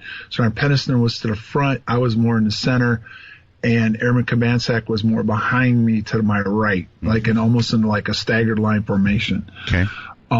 We moved out to the forest. At points, it seemed like it was playing with this, whatever it was. We would seem like we were getting close to it, and then it was not there. But finally, we went, I can't tell you how far, but we went a little bit of a distance. And at that point, we came like up a berm and down, as we came down this berm into almost a small clearing. Now, there were still trees there and stuff, but there was a little bit of an opening in this tree area. Mm-hmm. All of a sudden, there, whatever it was there. And there's a big difference in what Sergeant Peniston saw, what I saw, and what Airman Kabansak remembers. Well, I've got you. You're the eyewitness. What did you? Do you want me to go over? I want to. First, I want to know what you saw. Okay. What I saw was what I drew in my statement. Okay. It was like a red oval object. Okay. It had a hueish, orangish glow like around it. Okay. There was some blue light scattered within it, and then it was like a white light that was the bright light around it. And as we got close to it, the bright light lit up. We all hit the ground. Yeah. Okay. And then all I can remember after that was then it seemed to dim, it went up into the sky, and it shot back away from us. Was there ever, John, anything that went beyond light? Was there ever any substance anybody could make or you could make out at all, or just light of variance? Yes, there was. That's when I said that the 3 of us that were close to this all had a different interpretation of what we saw. Okay. Sergeant Peniston remembers this. He actually got up after we hit the ground, went towards it. As the lights dimmed, he saw a triangular object. Okay? Mm-hmm. And within the triangular object, he was able to walk around it, and he was able to touch it, and there was glyphs on it. And when he touched the glyphs, he had some kind of download from it. So he remembers it as more in depth as far as it being a triangular object with glyphs and everything else. You're aware of the recent statements that the code that was uploaded or downloaded to him is remembered bit for bit? Yes. There was. He wrote out a certain amount of pages after the event, right after the event, and they did surface in 2010 from within his notebook, and they were deciphered, and there was a message, and there were some coordinate sites within it also. Are you free to discuss the message and the coordinates? I don't have it right in front of me, but it had to do with mankind itself. Mm-hmm. There were 7 locations, 3 of them in the western side of the world, 3 on the other side over in the European area, Egypt, China, and then Greece, and then the 3 in the northern hemisphere would be there'd be 1 in Central America, 1 in South America, and 1 in Arizona, in the southwest in Arizona. John, do you recall his making that walk toward the object? No, I have no memory from the time the lights got bright until they dimmed and the object went away. No memory at all? No memory of any of that, seeing any of him having any of that or any of that happening. Do you have any thoughts on why so much time went by between the event and the notebook? Well, I'll go into this, and it's something that has just surfaced now in the last couple weeks or 3 weeks that kind of reinforced the fact that there was a notebook and some of this happened. Sure. The interesting thing was that after the event, after the 3 days, there was 3 nights of events. When I met with him on Sunday night, because we rode together to work, he talked about something was bugging him and he couldn't shake it, and it would be something that if he talked about it would get him in trouble. Mm-hmm. He also did some hypnosis in, I believe, the mid-90s, and in the hypnosis, it comes out that there was a binary download. It comes out under hypnosis. Okay. But the third piece of this puzzle that's kind of mind-blowing to me is that the CIA declassified some documents in 2000, but within these documents, there was a remote view done by Lynn Buchanan. And this remote view was done in 1986, prior to Jim and I going public, and very little had been said about the incident. And the part of it, some of it's missing. But John, hold that thought. Sure. CIA, we'll come right back to it. My guest is John Burroughs, the only man there for each night of the event. It's the world that you like, ain't it, girl? In the day, nothing matters. It's the night, time. Midnight in the desert doesn't screen calls. We trust you, but remember, the NSA, well, you know. To call the show, please dial 1-952-225-5278. That's 1-952-CALL-ART. The subject is Rendlesham, probably the military's best documented, most witnessed case in all history. John Burroughs is here. He was there each night of the event, and we were talking about the actually the CIA when we left, and there is one quick question before we get back to that, John. When you approach something like that, and you have no memory past a certain point, and now I'm asking you, what I'm going to ask you is sort of if you can search your own mind and you can recall, I mean, is it like a wall suddenly came down in your mind? I'm sure you've thought of this a billion times, trying to figure out when your memory went and how it went, or was it a slow fade, or like that? What can you remember of the moment that you began not remembering? That's a hard question. No, that's a fair question. I would say early on I didn't spend much time on it. Right. We got debriefed. We got told to let it go. If there was anything more they needed from us, let it go. A lot of the stuff that's come up over the years, going back and trying to remember it, I don't remember. But I've never had a memory of any of other than getting close to it twice. I know the second time I got close to it, it really bothered me more than the first time. But the first time, it didn't come clear to what happened with what Pennison remembered till later on when he came out and started talking about some of it, which I couldn't remember. But then you can go back to the third night when I was out there and got close to it again. The same exact thing happened to me on the third night. That the first night I got close to it, the next thing you know, it was gone, whatever it was. Okay, but you don't remember the moment of the blackout, essentially. It is a blackout, really. Have you ever thought of doing hypnosis yourself? Oh, yeah. There's been hypnosis done, and there's a lot of stuff that comes out under hypnosis. Oh? Yes, a lot of stuff. Like what?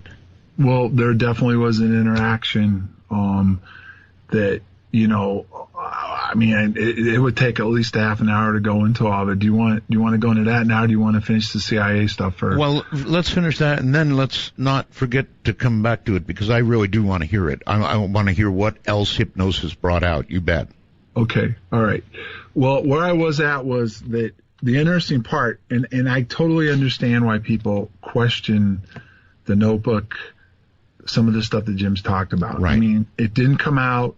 The Notebook itself, the first time I heard of it was, I think, right around 2000. That would have been the 20-year anniversary.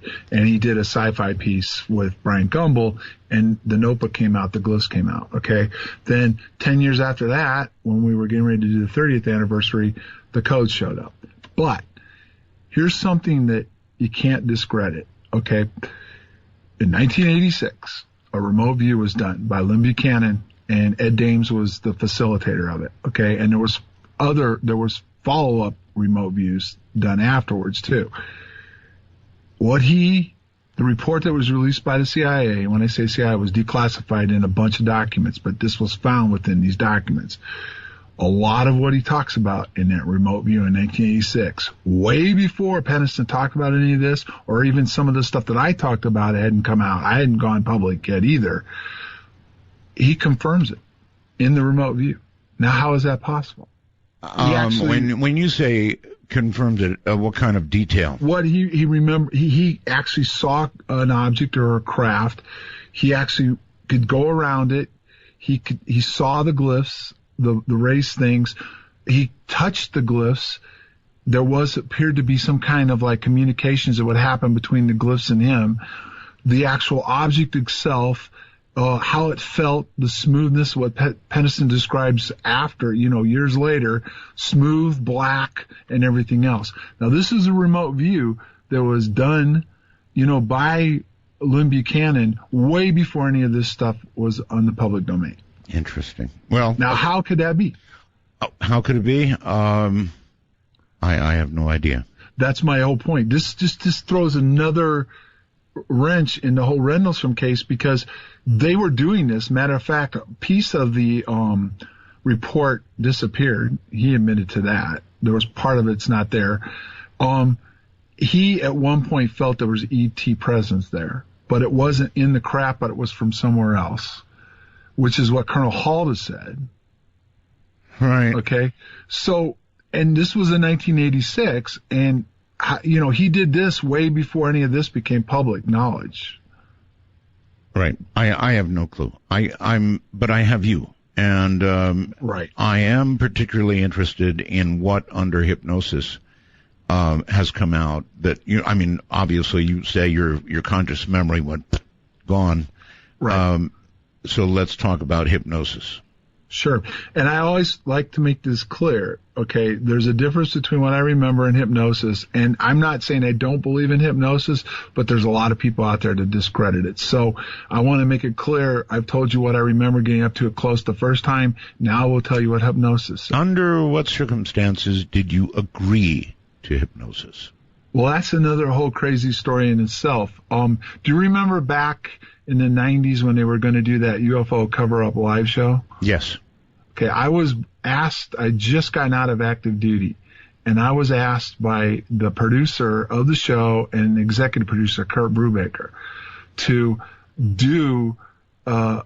maybe go on the show. So I met with him. Then this whole thing came up about, not the first night, because that hadn't come out yet, but what happened on the third night when I was running towards it with Adrian Bustinza. So we finally got around to the point where they convinced me why not go into hypnosis just to see if anything comes out? Not on camera. Not on camera. Right. No, well, it was recorded, yes. Yeah, the whole thing was recorded. All right. Okay. So I reluctantly agreed to it. Find out later on Bob Emenegger was behind this and that whole group of that, and actually ended up getting shopped around to the intelligence agencies to include some other people in SRI. But ultimately, I go under hypnosis, and I remember going into it, that it was actually the life form itself. Going into it, you mean? Going into the life form, whatever it is. Going into the life form. Yes. The actual energy field or whatever it was that we got close to was the life form itself. Okay, got you. And it was able to communicate with us telepathically, to include the fact that when I met up with Colonel Halt before Adrian and I went forward, that there was a telepathic communications between Colonel Halt and whatever this was. And the fact was that it actually Halt felt that I needed to go out there because it wanted me to go out there to meet back up with it for the second time. This all comes out in hypnosis, and I reiterate, this was hypnosis now. Okay. No, that's fine. I really want to know what came out. Did you, by the way, when you were hypnotized, did you really feel you were under? Do you recall the experience? Oh, that's the thing. The whole thing's taped, but I went out. They couldn't get me under at first, and this guy did something that finally put me under, and I was out cold. And there was a communications. This is where it gets really crazy, but it was like channeling, where at one point we were back there and communicating with whatever it was. And I don't remember any of this. And when I came out of the hypnosis, it did nothing to my memory to make me remember anymore. I didn't remember it afterwards. You know what I mean? Yes, I do. I do. Now I know. That didn't happen. I do. So, did they inquire of the nature of the communication? I would imagine. Yeah, it was there to observe us. It will be back. That there are things going on in this earth that are very dangerous, and down the line, when certain things happen, they will be back, and then they'll go forward from there. That's basically the communications. So, dangerous things for the earth. Right, and it was strange because you would think right away everybody hopped on the nuclear part of it, and whatever this was says, it's way past the nuclear part. It probably is. Nuclear weapons are not a concern of theirs. Whatever we're doing is the concern that we'll get to that point where they'll have to come in and do something about it.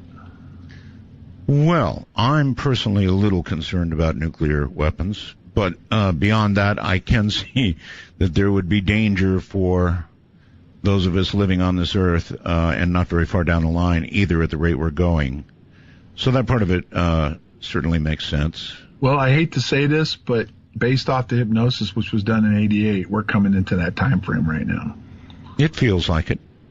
Right. I can't disagree with that, but it's the fact. Okay, and the other fact that's very, very, very confusing or disturbing to me was things came up at that point in '88, like Mars was brought into the picture, some of this other stuff was brought into the picture, and back in '88, people rolled their eyes, little green men and Mars. Well, now look at all the data that's coming out. Yes. That could tie into Mars and some other stuff. And at the time in '88, everybody was looking. But the interesting thing was I was involved with some people that were in engineering. And it appeared to me on the surface at the time, and I've confirmed it later, they were definitely interested in whatever it was for the technical part of it. Mm-hmm. And they were working hard to understand it and to be able to use it. And one of the questions was the ability, how much time would it take or whatever. I can't remember exactly. It's been a while since I watched it. But it was the travel time between Mars and Earth.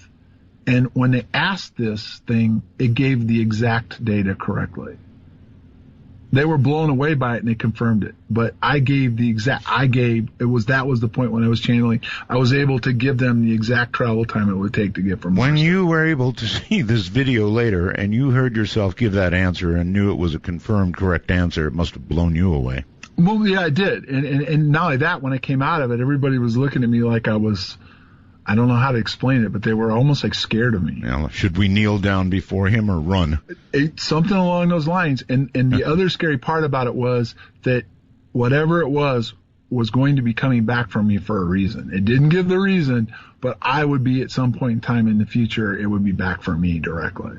This is all that came out in hypnosis, Art. All right, well, some people turn their heads away from what's going on Earth, but right now, the Arctic waters are melting.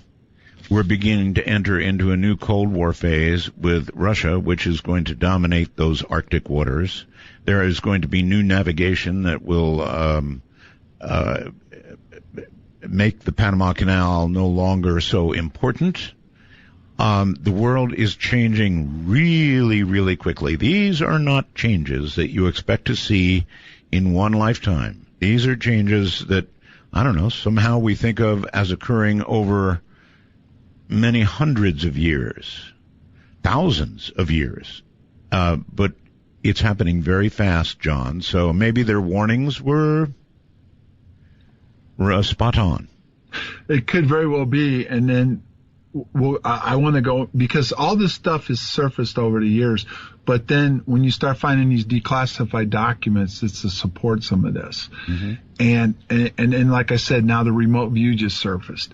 There's a lot of stuff that over the years that I've worked on that support the hypnosis, support some of what Sergeant Peniston said.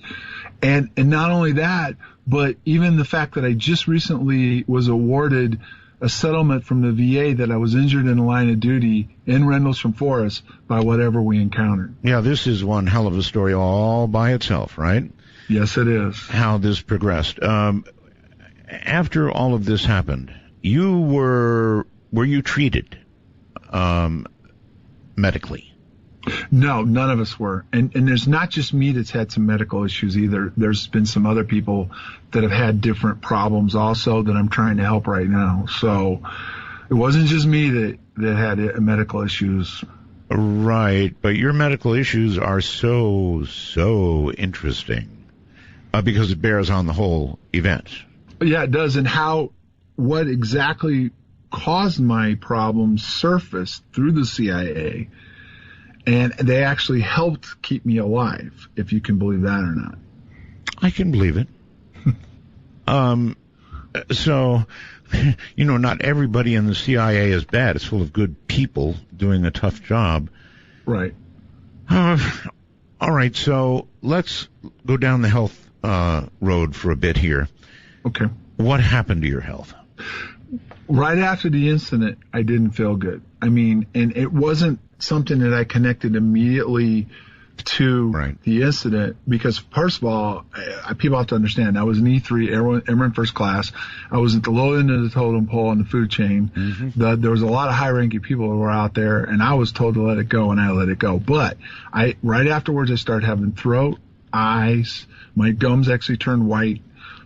And then a few months later, when I didn't feel right, it was a civilian doctor that found it because I was home back in the States on my time off, and I got so sick, I went into the emergency room because I had to, because I couldn't get back to the base in time, and they found a heart murmur. And the interesting thing is the fact that I could never have joined the Air Force with a heart murmur, of course. And they found it, within months after the incident, they found this heart murmur, which then leads down, years later. Did you at that time mention to the medical people that it might be connected to what happened? Absolutely not. I was told over there in no uncertain circumstances to not talk about it. Yeah. Not to let it go. And I'm not even going to tell you that I totally put this together. There was things that happened after that, like when I went in when my eyes started acting up, and the first thing the doctor asked me was, have you been exposed to radiation? Right. And I'm looking at him like, well, not that I'm really aware of. But, it was years after that all the pieces came together to bring this back to that what we were exposed to caused these difficulties. When did you learn what you were exposed to? Well, as much as I can tell you, it appears to be terahertz radiation.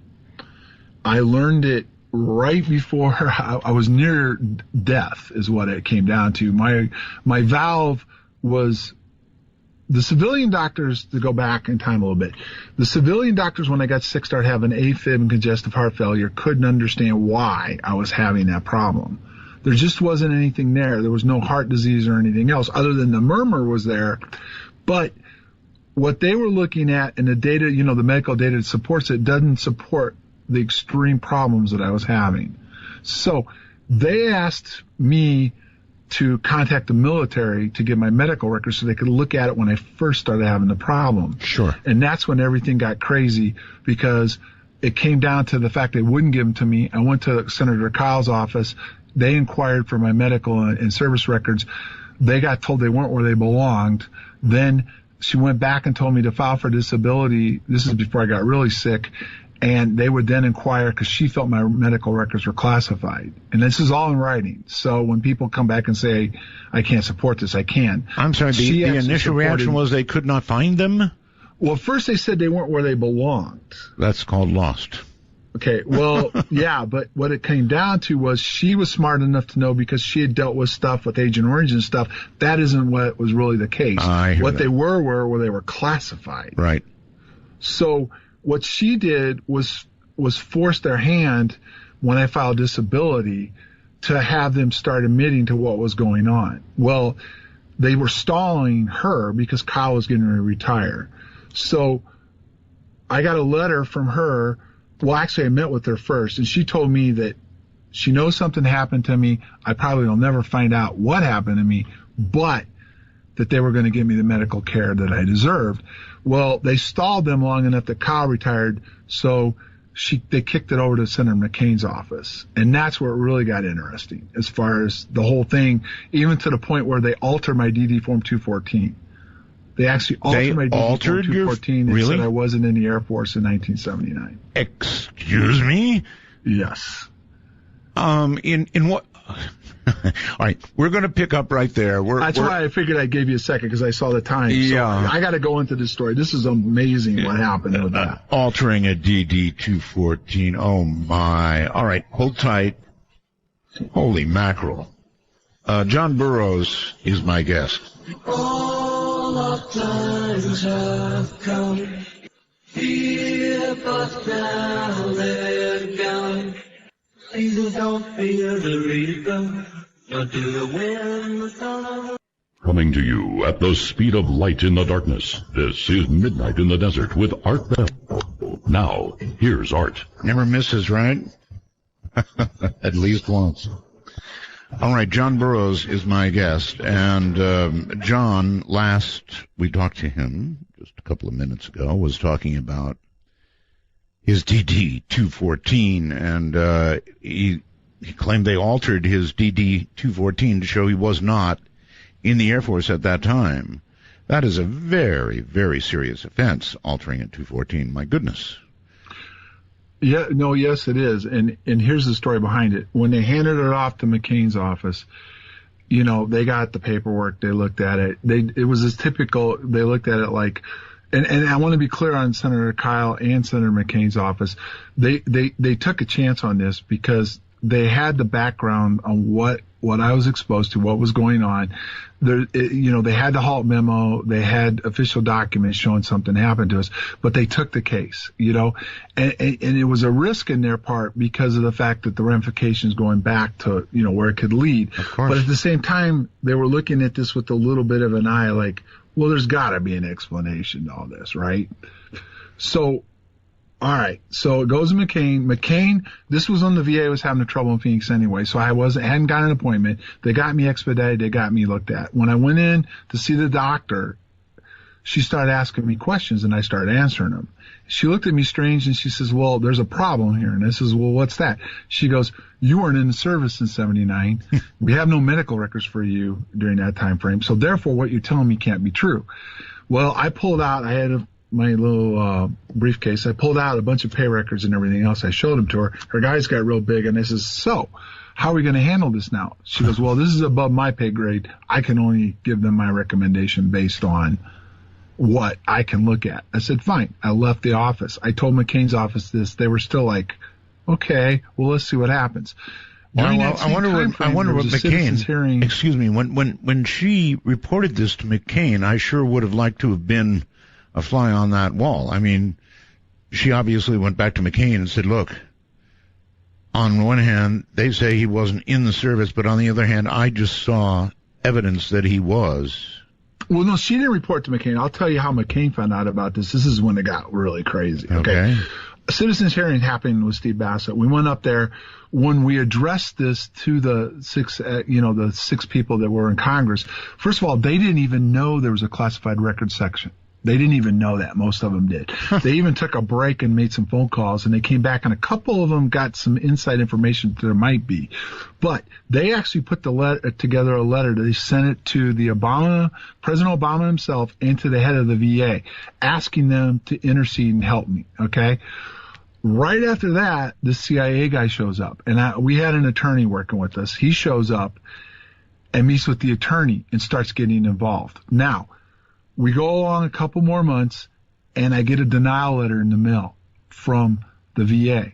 And their denial was based solely on two factors. Number one, my DD Form 214 showed I didn't come in until 1982. So therefore, what I'm claiming could not have happened because I wasn't in the Air Force in 1979. Yes. And there were no medical records to support my issue either. Okay. McCain's office goes nuts on this. They go, we've got more than enough evidence to show you he was in. Right. They went as far as going to AFRPC on this. AFRPC told him I wasn't in. We got an email from him saying I couldn't have been in. I wasn't in. Well, I actually got around this by going to retirements because I was retired, and I talked to a girl on the phone, and I says, well, I'm calling to confirm I'm not retired. When I explained the whole thing to her, she got into my files and got some stuff out that got back to McCain's office. And finally, after almost 2 months of going back and forth, they grudgingly then changed my DD Form 214 back to the fact that I joined the service. Good Lord. With or without an explanation? No explanation whatsoever. Matter of fact, McCain, that senior staffer from McCain's office told me this. It was a yeoman's job behind the scenes for us to get this taken care of. But you're not going to know how he did it or how it was done. And the next step is to get you medically taken care of. But you'll probably never have any answers to what exactly happened to you. It's so deep. All right. So it's so deep. Right. It's very deep. They I don't know how much they found out, but it was clear from the aide in Senator Kyle's office and these people now that whatever happened to us was still classified, was buried very deeply, and that there was no headway on, they weren't going to get any answers of what went on. You'd think, though, there would be better ways that they could go at this to keep a lid on it rather than to try to actually change it to 14 and a date you were in the military. That's just ridiculous because, of course, ultimately you can prove. Well, right, but even when we proved it, they at first said no. I understand. And that's when Senator McCain's office basically through him said, you better start changing your tune or we're going to open up a full investigation into what happened over there. And that's when the 214 tune changed. Well, I think that had something to do with it, but they still weren't going to do anything for me medically. That was still a big holdup. Okay, that's the next step. I mean, once they admit that at least you were in the military at the time you said you were, the next step is, of course, to try to get the medical records that are now relevant to a life-threatening problem. Correct, but they weren't going to release them. So along comes the CIA doctor, writes a letter, goes to my attorney. His attorney-doctor-client privilege, okay? But I was authorized to release it to the VA that was starting to look at me. As soon as they got that letter, everything changed. They immediately started treating me differently. Matter of fact, they brought in a DOD doctor. And what ended up being was what they found out, and there's medical proof to back this up too, because this type of radiation can affect the valve. But what the civilian doctors were missing, and now because they had the type of radiation the DOD got in the middle of it, they realized that there's two leaflets within your valve. Front and back is what I call it. The front one showed some damage, but it wasn't enough damage to cause the symptoms I was having. They've never had a case where the back leaflet was damaged. Well, mine wasn't just damaged, it was shredded. It was shredded by this radiation. Okay. How did they determine the amount of radiation that you had received? I mean, I've never got a straight answer on how much radiation I got. And matter of fact, I've never got a straight answer from them on even it was terahertz. It was a CIA guy that identified that type of radiation, which is highly classified. It's being used extensively in military operations and weapons and stuff. There is a little bit of it being used in some of those scanners in the airports. Right. But it's a highly classified radiation. But that opened the door for them. But then I was handled completely differently then. I was actually being screened. Everything went through this DOD doctor. Even the surgeon answered to him for the whole surgery and everything else. All right, so who actually got hold of, or did anybody ever get hold of your medical records? Well, I'll finish it now. Okay, sure. I got the surgery.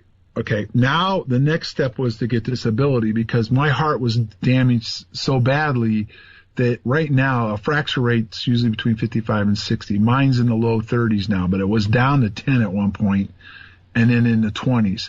So we were now working on disability, and there was a whole rigmarole about that.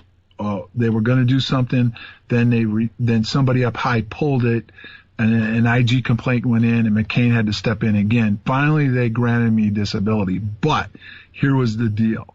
They granted me disability on the fact that I was on duty in Rendlesham Forest. I was injured by whatever we encountered. That was why my heart was severely injured. But they are not going to release my medical records. They're not going to answer any FOIAs on it. They're not going to tell me where my records are. They're not going to release my medical records, and that I'm being handled by certain doctors that have the clearance to work with me on this. So they're not going to answer any FOIAs? Nope. They blew FOIAs. They blew FOIAs to McCain's office. They got caught holding back stuff.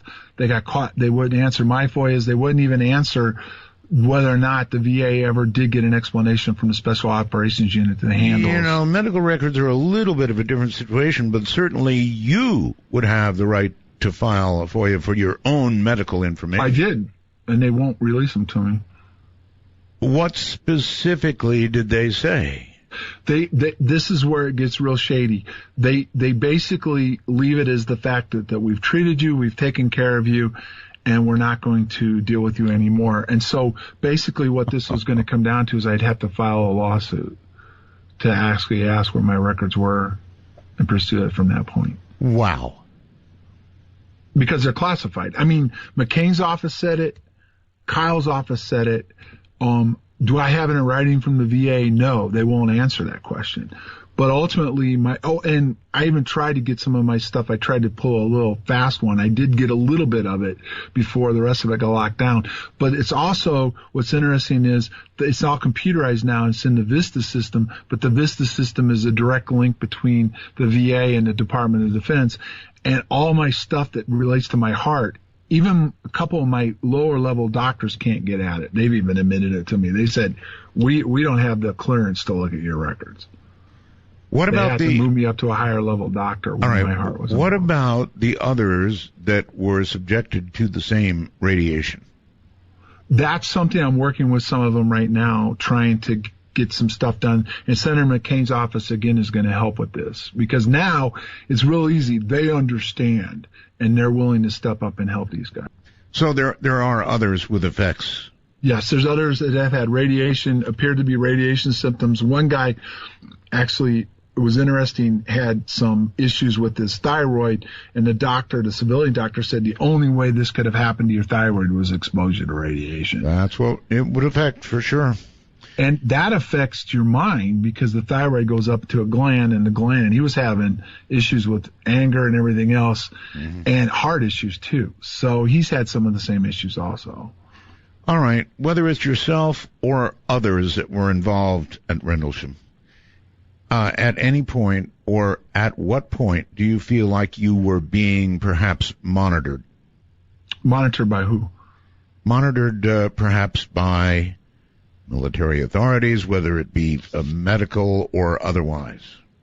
For me personally, medically, that's part of the speculation on why my records are classified, because I didn't know it at the time, but the symptoms I had were looked at by the military. Matter of fact, the heart issue went the right path. Now, I find out through the grapevine later on, well, you know why you went the right path? No, not really. Well, where do they did all the work on this stuff?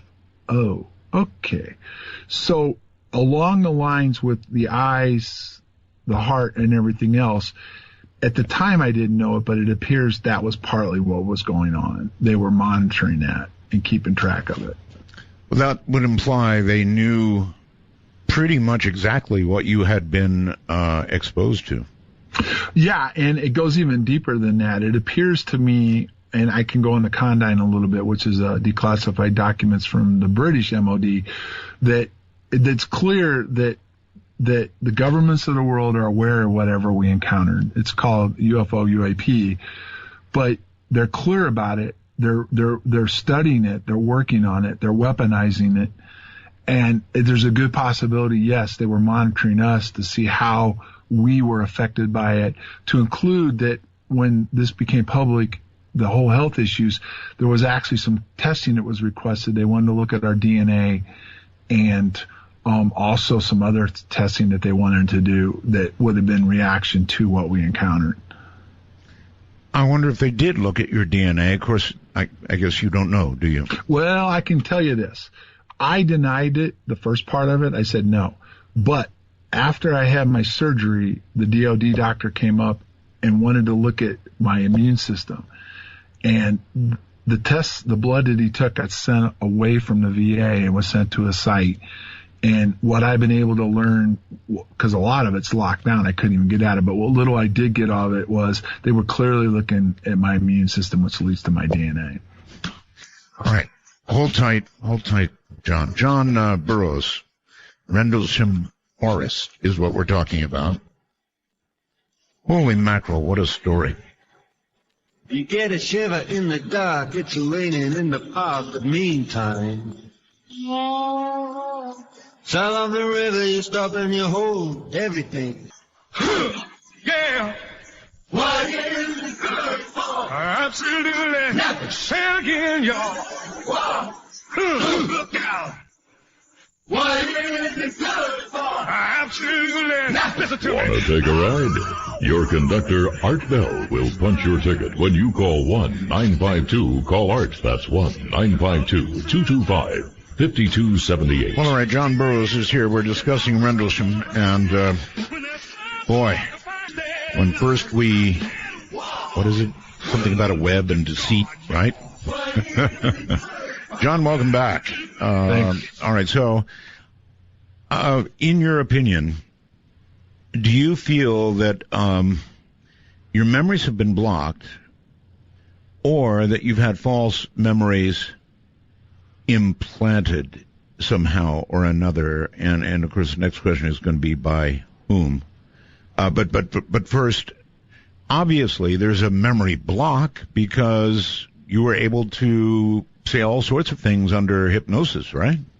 Correct. And there's another piece to the puzzle. It's Project Condign, which was a report that was done by the British government on UFOs, UAPs. And when you go into the report, and it's like over 400 pages long, but when you go into the report, it goes into the details of this phenomenon. It has the ability, when you get close to it, to see things, may cause different people to see different things. It can block your memory, your long-term, your short-term memory. It can cause all kinds of issues. There's a radiation involved with it. And there's a lot of stuff within it, just like any other reports that, it's like doublespeak or whatever you want to talk about it. But if you go through the report and you break it down, it does go into a lot of things that not only what we were dealing with, but what other people have had, experiences that people have had some kind of encounter. All right. False memories, that's something else altogether, or injected memories. In other words, could there have been a period of time where the military said, oh, my God, this thing has happened. We're going to have to control it. And the only way we're going to control it, apparently, besides manipulating 214s later, is to give somebody memories that tells them different sort of story that I don't know. That's a valid question, and you can take it for this. Different people remember being interrogated. Matter of fact, Peniston and Hypnosis said they used sodium pentothal on him, or a lot of people say it would have been amethol, but Hypnosis says pentothal. But when you take Condign and you take all this other stuff that's now surfaced, and it's been over 30 years, so stuff starts getting declassified and stuff. You have to wonder if the military itself was perplexed by it. They couldn't really understand it. Right. They were in the infancy stages of what we were dealing with at that point. If you know the base where we were at, right outside the gate was some of the most technical equipment, the best equipment we had, both British and American, that were outside that were being worked on. And there were special access programs going on at that time. And Rendlesham itself, and this has gone on way before our incident and after, to this day, they have weird things that go on that forest. And one of the things that was uncovered was there was a scientific team down in the area right when that incident happened. They were already doing investigative work on that area and the phenomenon itself. Well, look, I get one night, maybe even two, but 3 nights in a row. At that point, there should have been a very, very, very serious, deep investigation. There should have been people everywhere. It should have been, by the 3rd night, gigantic, right? Well, they did. They brought in a team. I think the first night, and I honestly, I can only tell you this based on the research I've done. I don't think the base overall knew what was going on. As a matter of fact, I would say probably nobody on the base had a really good idea, even the general in charge. Wow. But at the same time, some of the stuff was going on the base itself, and was going on at Marsham Heath, which was an attachment to the base. But I think quickly afterwards, General Williams was read into a lot of this stuff. Matter of fact, when I met with him with these declassified documents, he was blown away. He could not believe those documents did get declassified, and that they actually admitted to that Rendlesham was in the documents itself. It said that we were exposed to radiation within these documents. He couldn't believe that part came out, or the frequencies, or the fact that within these documents that even says that wing commanders, the people that are in the flying wings, are briefed on this because there is interaction between pilots and this phenomenon itself. All right, John, it's a period of 3 days. You mentioned radar once. Right. Obviously, over 3 days, unless this thing was on the ground all the time, there would have been additional radar sightings. Were you able to learn, or could FOIAs be filed which learned the totality of what radar knew about all this? Well, the interesting thing with that is it's kind of like with my medical records. The memo that was put out, the dates were wrong. The Colonel Hull put out in the first place. They had the dates wrong. So they went back and they tried to recover the radar stuff. Right. And the dates that they asked for, they said those dates have been erased already. And then when they went back later, they got the same answer, that the data that they should have kept anyway was erased. But that goes even deeper into all the missing files that the British admitted they don't have, and the fact that they're still holding 18 files after they said they'd already released everything. And doggone, John, they lost all the Roswell records too. It is. I know. I understand. And that's just it. When the British government said they were being transparent, and I think a lot of people followed this, when they got to the Rendlesham part, there was a huge gap between, there was missing files through the DIS. Their answer was, well, they got destroyed. Accidentally got destroyed. Well, okay. Well, don't you have procedures in place? Well, Nick Pope said, well, number one, they weren't supposed to be destroyed. Number two, if they were destroyed, it should have been who authorized and why. All of that was not there. So there's a huge gap in the missing files. Well, I asked Nick, and he wouldn't give me a straight answer, but I don't think they're missing at all. I think they're still classified.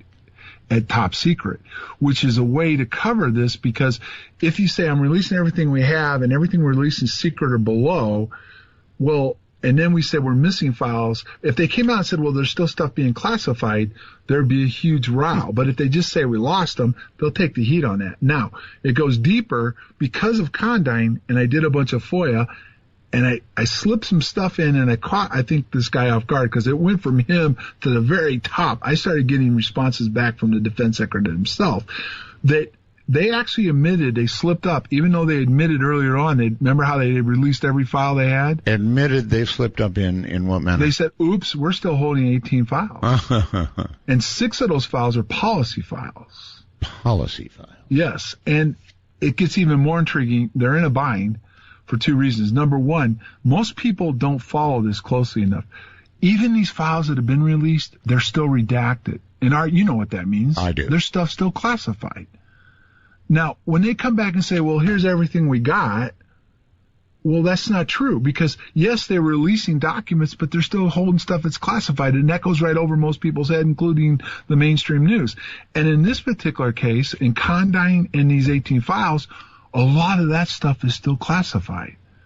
Now, how can you say it's not a defense significance? Have you ever actually put your hands on any of these files? In other words, did they release in part something along with a lot of blacked out redacted stuff? No, not yet on the 18 files. Matter of fact, they're in a bind. When they admitted it to me, I kept quiet for a while. And then I did a press release. And they finally did a short announcement that they were holding more files. And then it got quiet again. Finally, somebody in the House of Lords took it to the MOD twice, and they finally said, well, down the road, we're gonna release these files. Down the road. Down the road, yeah. I think they finally got a date of sometime in 16. Now, my inquiry started in 13, and in 14 they admitted it. So they're holding files that they didn't have in the first place for 2 more years minimum. And when they come out, yeah, Condign had a bunch of redacted stuff, and that's what led me to the redacted stuff, which I held in my hand, and I started asking questions about that, and I slipped in a couple of questions, and the guy slipped up and admitted within the redacted stuff there were still files being held from Condign. Remarkable. And they were 18 files. Absolutely remarkable.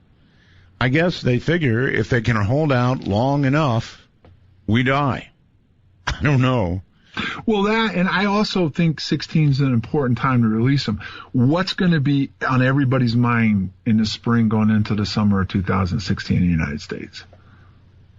The spring going into the summer? Yeah. I don't know what. The elections. Well, I guess more toward the fall. Yeah, I mean, that's just a big item, and all this stuff going on. So if they casually release these files in the UK, and then they and somebody just says, well, that they got caught, but here's the rest of them. There's nothing to them, which they have people that they hire to do that. It's not going to make the kind of headway it would in the States that if there was no election or anything like that going on. Yeah, I suppose the election could probably cover up the news cycle a bit. Right. But they've really messed up here, severely messed up.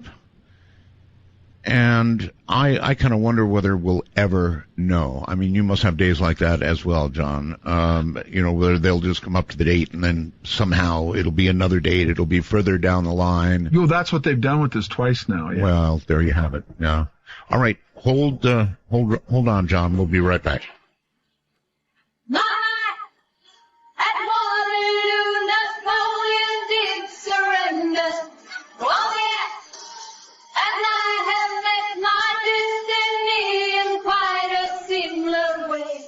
Wherever you go, whatever you do, these reckless thoughts of mine are following you. It's not radio, but it is What's Next, exclusively on the Dark Matter Digital Network, Midnight in the Desert, with Art Bell. Now, here's Art. Oh, we are indeed What's Next.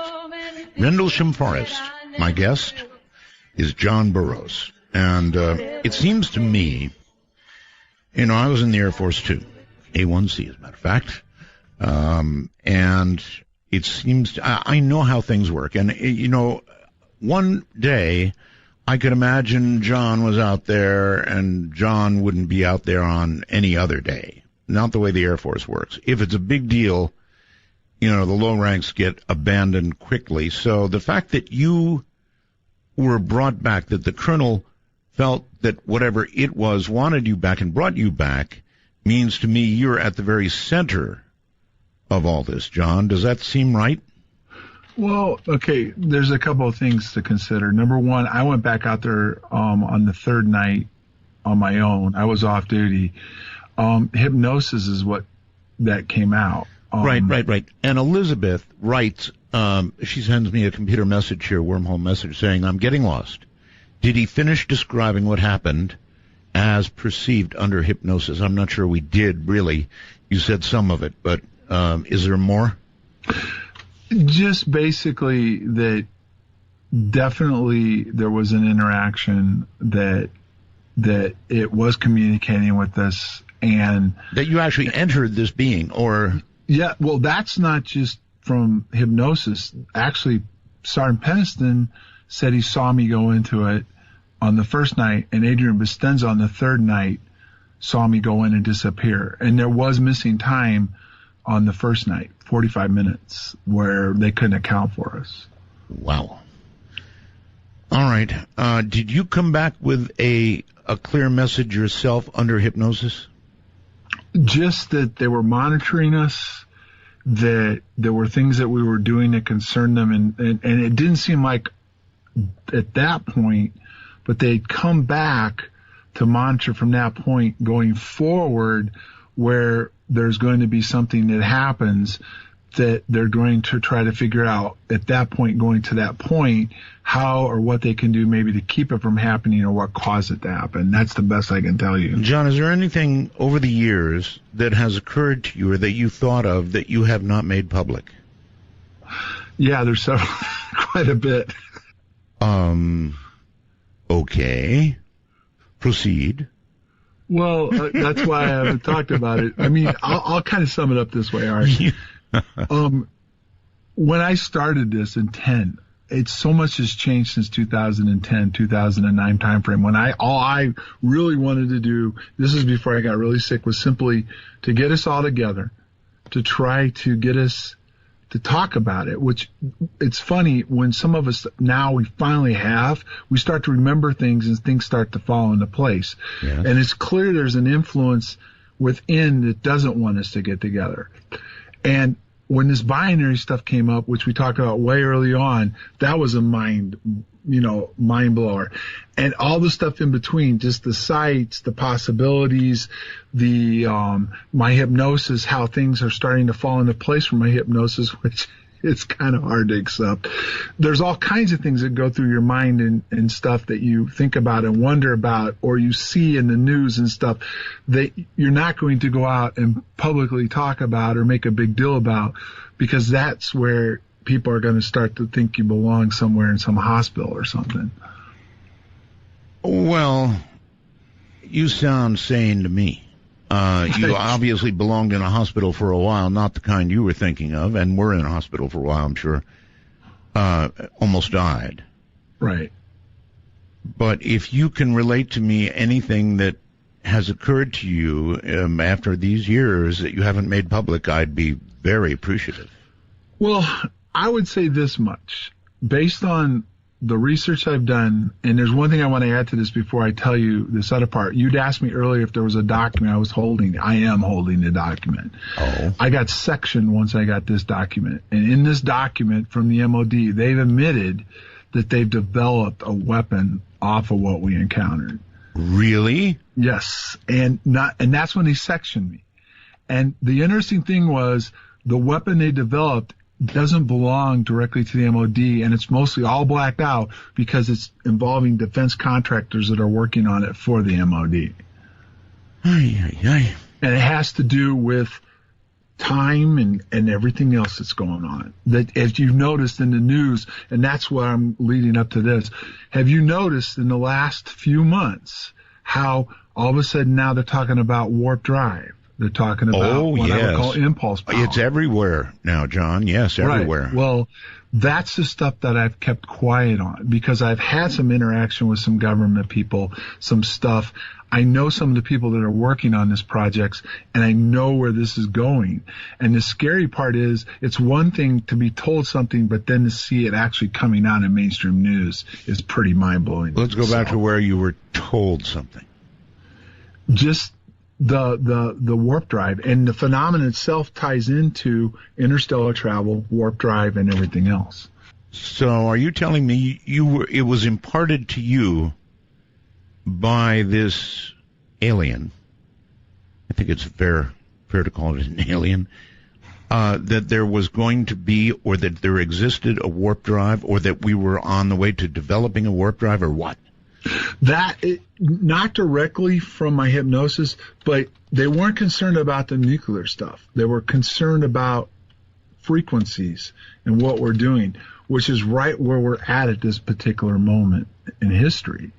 It sure is. And I could tell you one other thing that stunned me the other day, and unfortunately I didn't save it. I'm going to go back and get it.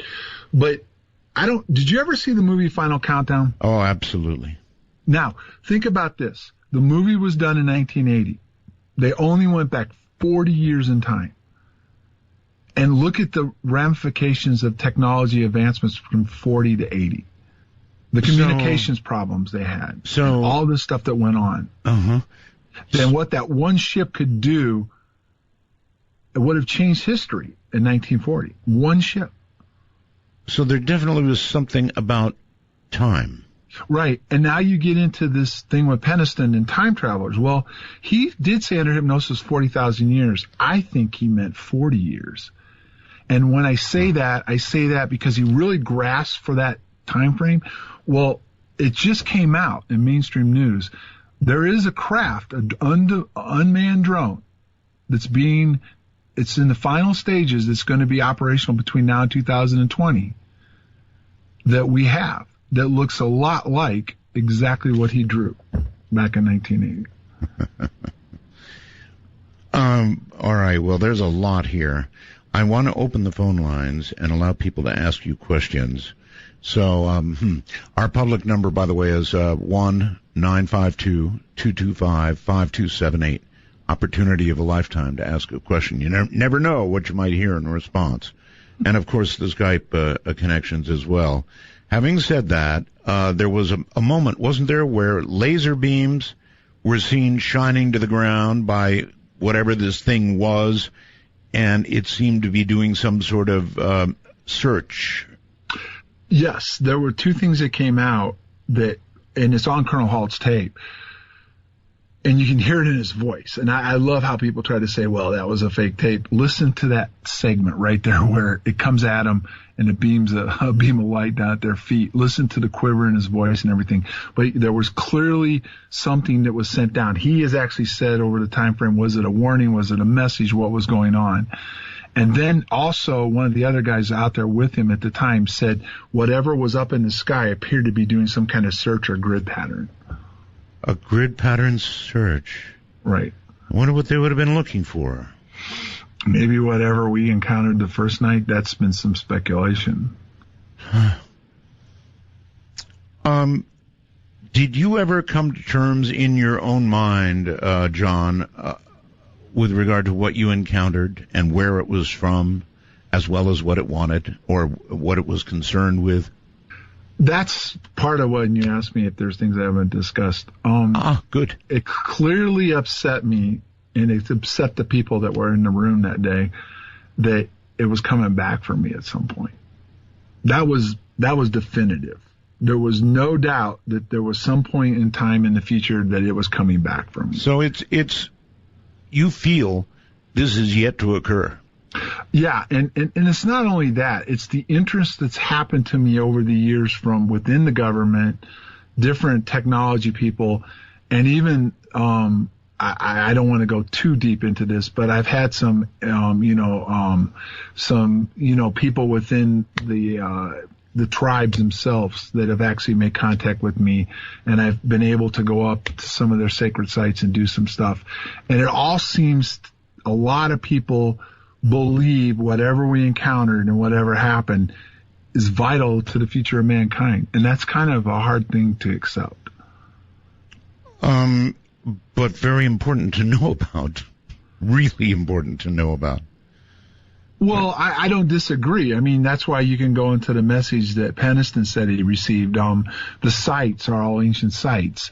The fact that one of them is the Temple of Apollo, which sits right next to the island of Patmos, and we all know what was written at Patmos. Yes. So, all right. Well, let's go to some of the folks, and maybe they'll jog your memory a little bit. Knoxville, Tennessee. Hello there. You're on the air. Hey, thank you for taking my call. I'm Joe.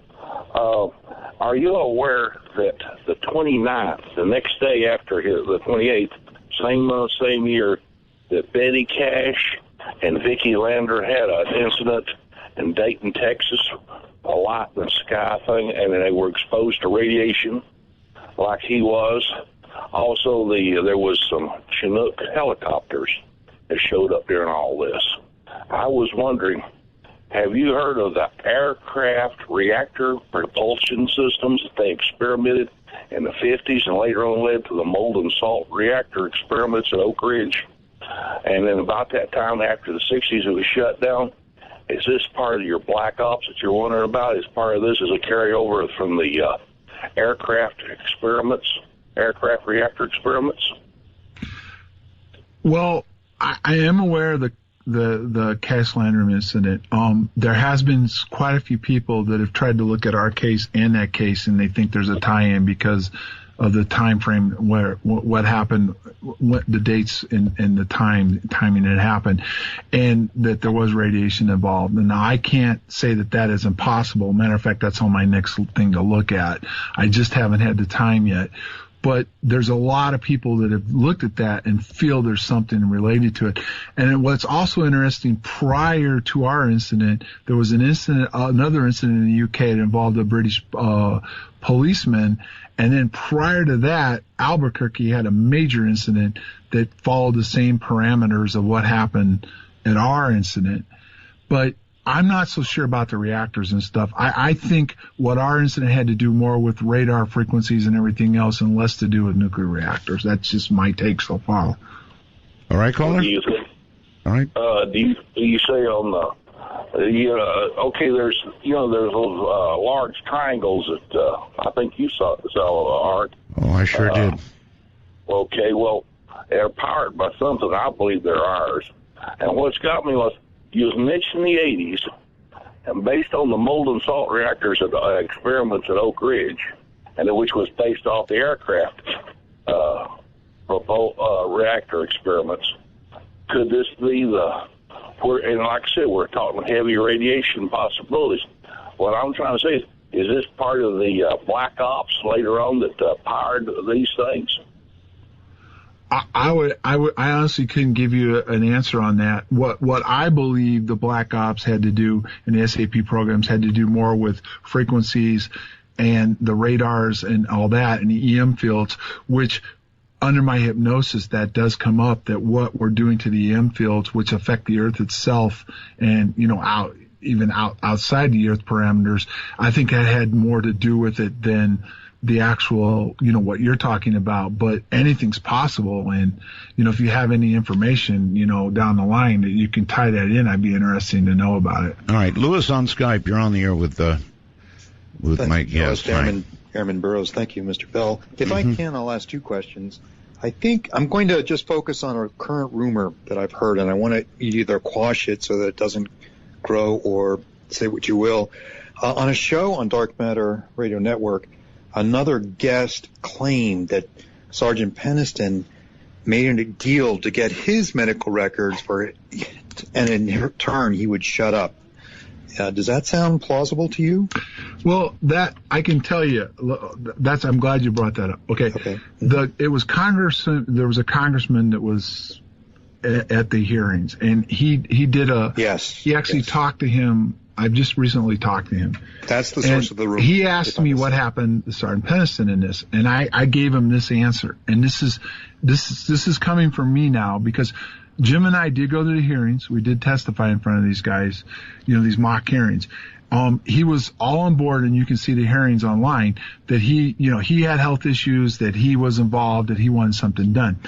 After the hearings happened, and this CIA guy showed up, and the actual Steve Bassett actually was trying to make headway to get us in front of a real Congress. Jim backed off. And when I said he backed off, he actually did post a statement at one point saying the fact that he was threatened, but he wouldn't elaborate, and that he actually had some records he turned over to the VA and he was now being taken care of and he wanted to drop it all. Now, it got kind of blown out of proportion that who threatened him, which he never said, number one, and number two, he did drop out of this. And the only question I had on all this was, why would you go in front of these people and say you had health issues and we were going to take care of it, and then later say you had records that took care of all the problem? That just didn't add up. But he did drop out of all of this once the CIA doctor got into it, and and there was an actual possibility that we could go in front of Congress. That's the best I can tell you. If I may get a second question in, my dogs always try and blackmail me that they're going to bark if I don't pay attention to them when I'm on the phone.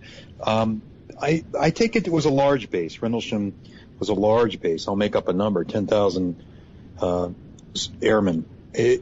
Wouldn't there be a lot of witnesses, and is there some way to get a name of all the people on the base at the time and start trying to get more people to come out of the shadows and explain what they saw? Many, many people must have seen the orchestra in the sky that night, not just the handful that have come forward and are in the spotlight. Well, first of all, it was the largest TAC fighter wing in the Air Force. Okay. So it was a joint base. It was the largest TAC fighter wing in the Air Force. So it was a large base. Over the years, different people have come forward, talked about it, and then they disappear. I mean, we have come up with numerous people that we've got recorded that have talked about different things, and then they just seem to fade away. And there's been other people recently that are starting to come forward. That I'm hoping somehow, some way, that eventually a bunch of us can have a reunion somewhere and all get together. And I think that would solve a lot of the issues. Maybe that's a book for me to write, to track down all these folks. But thank you for your time, Mr. Bell. It's certainly a book for somebody to write. Thank you. And to get it all straightened out. I guess straightened out is a pretty good word for it. Let's go here to the phone lines and say, hi, you're on the air. Hello? Airtime in Richmond, Virginia, listening on WTWW shortwave 5085 kilohertz. Yes. John, I really want to thank you for doing this show. I think you and Art, I want to thank you both for your service to the Air Force. But John, you in particular, I think, deserve a Purple Heart for the injuries that you received in service to your country, and I hope that you've been properly awarded that. If not, I think there'd be a lot of people pushing for that to happen. Now, I have taken the moniker, you can see on Midnight Fans, which is one of our Bell's fan sites, of plasmon polariton for a very good reason.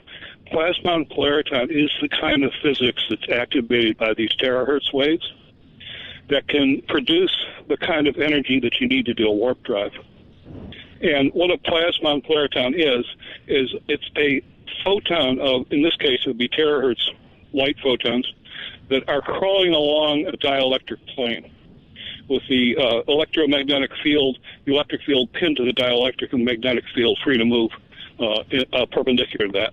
This is the kind of physics that's going to allow all kinds of new technologies for warp drives, very fast transfer of spaceships to Mars and nearby planets. So, well, he certainly said that was exactly what's involved, right? Yeah, and I think that I have written some stuff over at the Midnight Fan site that you might want to look at, John, that talks about this just a few days ago. All right, I'm going to have to cut it short there. If there's something in print, though, everybody can go look at it if they wish. All right, we'll be back. I'm Art Bell. My guest, John Burroughs. Stay right there. We had to get out before the magic got away.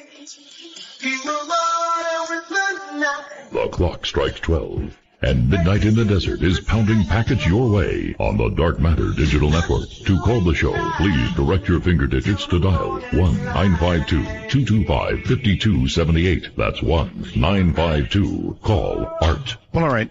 I get a sense about these things, and I have a sense that while John has told us a great deal, that there are things that he has not mentioned publicly. Are there things, John, that really are so out there that you would be afraid of what people would think of you? Yeah, somewhat, and also the fact that one of the things, because I really didn't spend most of my life in this, but the things that concern me the most is people coming out and making these predictions and all this stuff, and it gets people worked up and nervous. And one of the things that I try, and I'm doing my best not to do, is to go too deep into stuff, because honestly, the stuff that came out in '88 just was so hard for me to stomach and believe in the first place, and so much of it's coming true. But I don't want to be somebody that's out there adding to it. Yes, adding to it. I do believe, I'll say this much, I do believe these next 4 years are critical to mankind's survival. And what I mean is, do I mean we'll be wiped off the face of the earth? No. But I think where we'll end up in the next 4 years will have a big say in how we evolve over the next 100 to 200 years. Hopefully we do continue to evolve. All right, let's go to Jeremy on Skype. Hi. Hi, John. Hello. Hey, John, I was wondering, this life force you encountered, could it possibly be looking forward to, for when you encountered it, to what's going to happen next Wednesday when they turn on CERNs and possibly engage a frequency we shouldn't be messing with? Well, yeah, I've been following the CERN stuff, and there's no doubt that there is some concern there. I mean, it's not just me, but a lot of people, have written about it and stuff. CERN is a very interesting project, and it goes to the God particle. And when you start messing with that, I think you saw the movie Angels and Demons and stuff. It's something that, it's basically science trying to outdo faith, and that's not a good thing. So do I think that the world's going to end next week or the week after? No. Do I think it could affect something that could affect mankind? That's possible, but I don't, in my magic ball, if you want to call it, I don't think the world's going to end anytime soon. I just don't think maybe we're going to live quite as comfortably as we have over the last 40 or 50 years. Okay, then my second part, I know Art's acknowledged it, and a caller before acknowledged the triangle sightings over Arizona and other places. What do you make of the Air Force trying to tell us that it was flares being dropped from A-10? We've all seen flares dropped. Okay, that's one of the things I've kept quiet over the years. I was actually in Arizona when that happened. Really? Yes, I was. Were you a witness, actually? I didn't really see anything that night, but what I will tell you is this, okay? The flares came way after. I know that, that stuff wasn't in the sky at the time when the first stuff happened. I had a friend who was very reliable that saw something come out from the Tucson area up over Ahwatukee and head out towards Luke. I passed this on to James Fox a few years ago that something landed at Luke that night that came in and went down and landed at Luke, was there for a short time. And I correlate that from the fact that my friend saw it come over the mountain. The guys out there at the base, I wasn't on duty that night, but they talked to me about it afterwards, obviously because of my background with stuff that's happened in the first place. They couldn't wait to tell me about it. And then it was confirmed later when they said it left. There was a truck driver that saw something leave and go over I-10 south towards Gila Bend. So you're asking me what I think based on technology and everything else. I think it was something we were involved with, and I think there's a good possibility there was something else going on at the same time. Thanks for your time, gentlemen. All right, thank you. Do you think that our military, or the British military, or military anywhere has, I don't know, I hate to say made a deal with, but communicated with these beings? Is it your view that that's where this new technology that we seem to be right on the edge of, I mean really on the edge of, is coming from contact? Okay, here's the $60,000 question. I do not know for sure what we dealt with. I've never tried to say that. People have said it was ET. People have said it's time travelers and such. I do know that it's in Condign, which is declassified documents from the British. They were secret, which is a big deal. And they've admitted in these documents that all these countries, the major countries, Russia, China, us, France, they all are aware of this phenomenon. Mm-hmm. They're all working on this phenomenon. They're trying to weaponize it and use the technology. I've been in contact with scientists that admitted to this. And the other factor in all of this is, yes, I mean, you have to look at the weaponry, the advancement in technology. And yes, I do believe, and I have also talked to Dr. Edgar Mitchell about this, who was on these committees, and in Condign it says they brought astronauts in to study this, that they're studying what we dealt with and what other people dealt with, and what's the first thing mankind wants to do with it? Weaponize it. And they want to use it against each other and on each other, their own countries. Yes, so, it may well be, John, that what we're talking about here, if weaponized, would make nuclear weapons look like firecrackers. And well, there's been speculation, if you go back, that this was mainstream.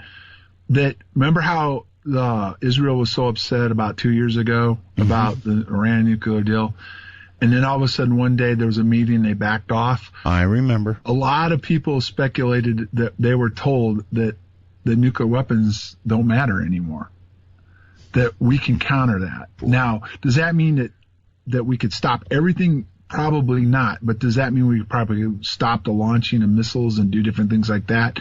That was the speculation that went on that day. And it wouldn't surprise me based on this technology I've seen when I was still on active duty. I was on active duty after 9/11. So, yeah, we made huge advancements in technology.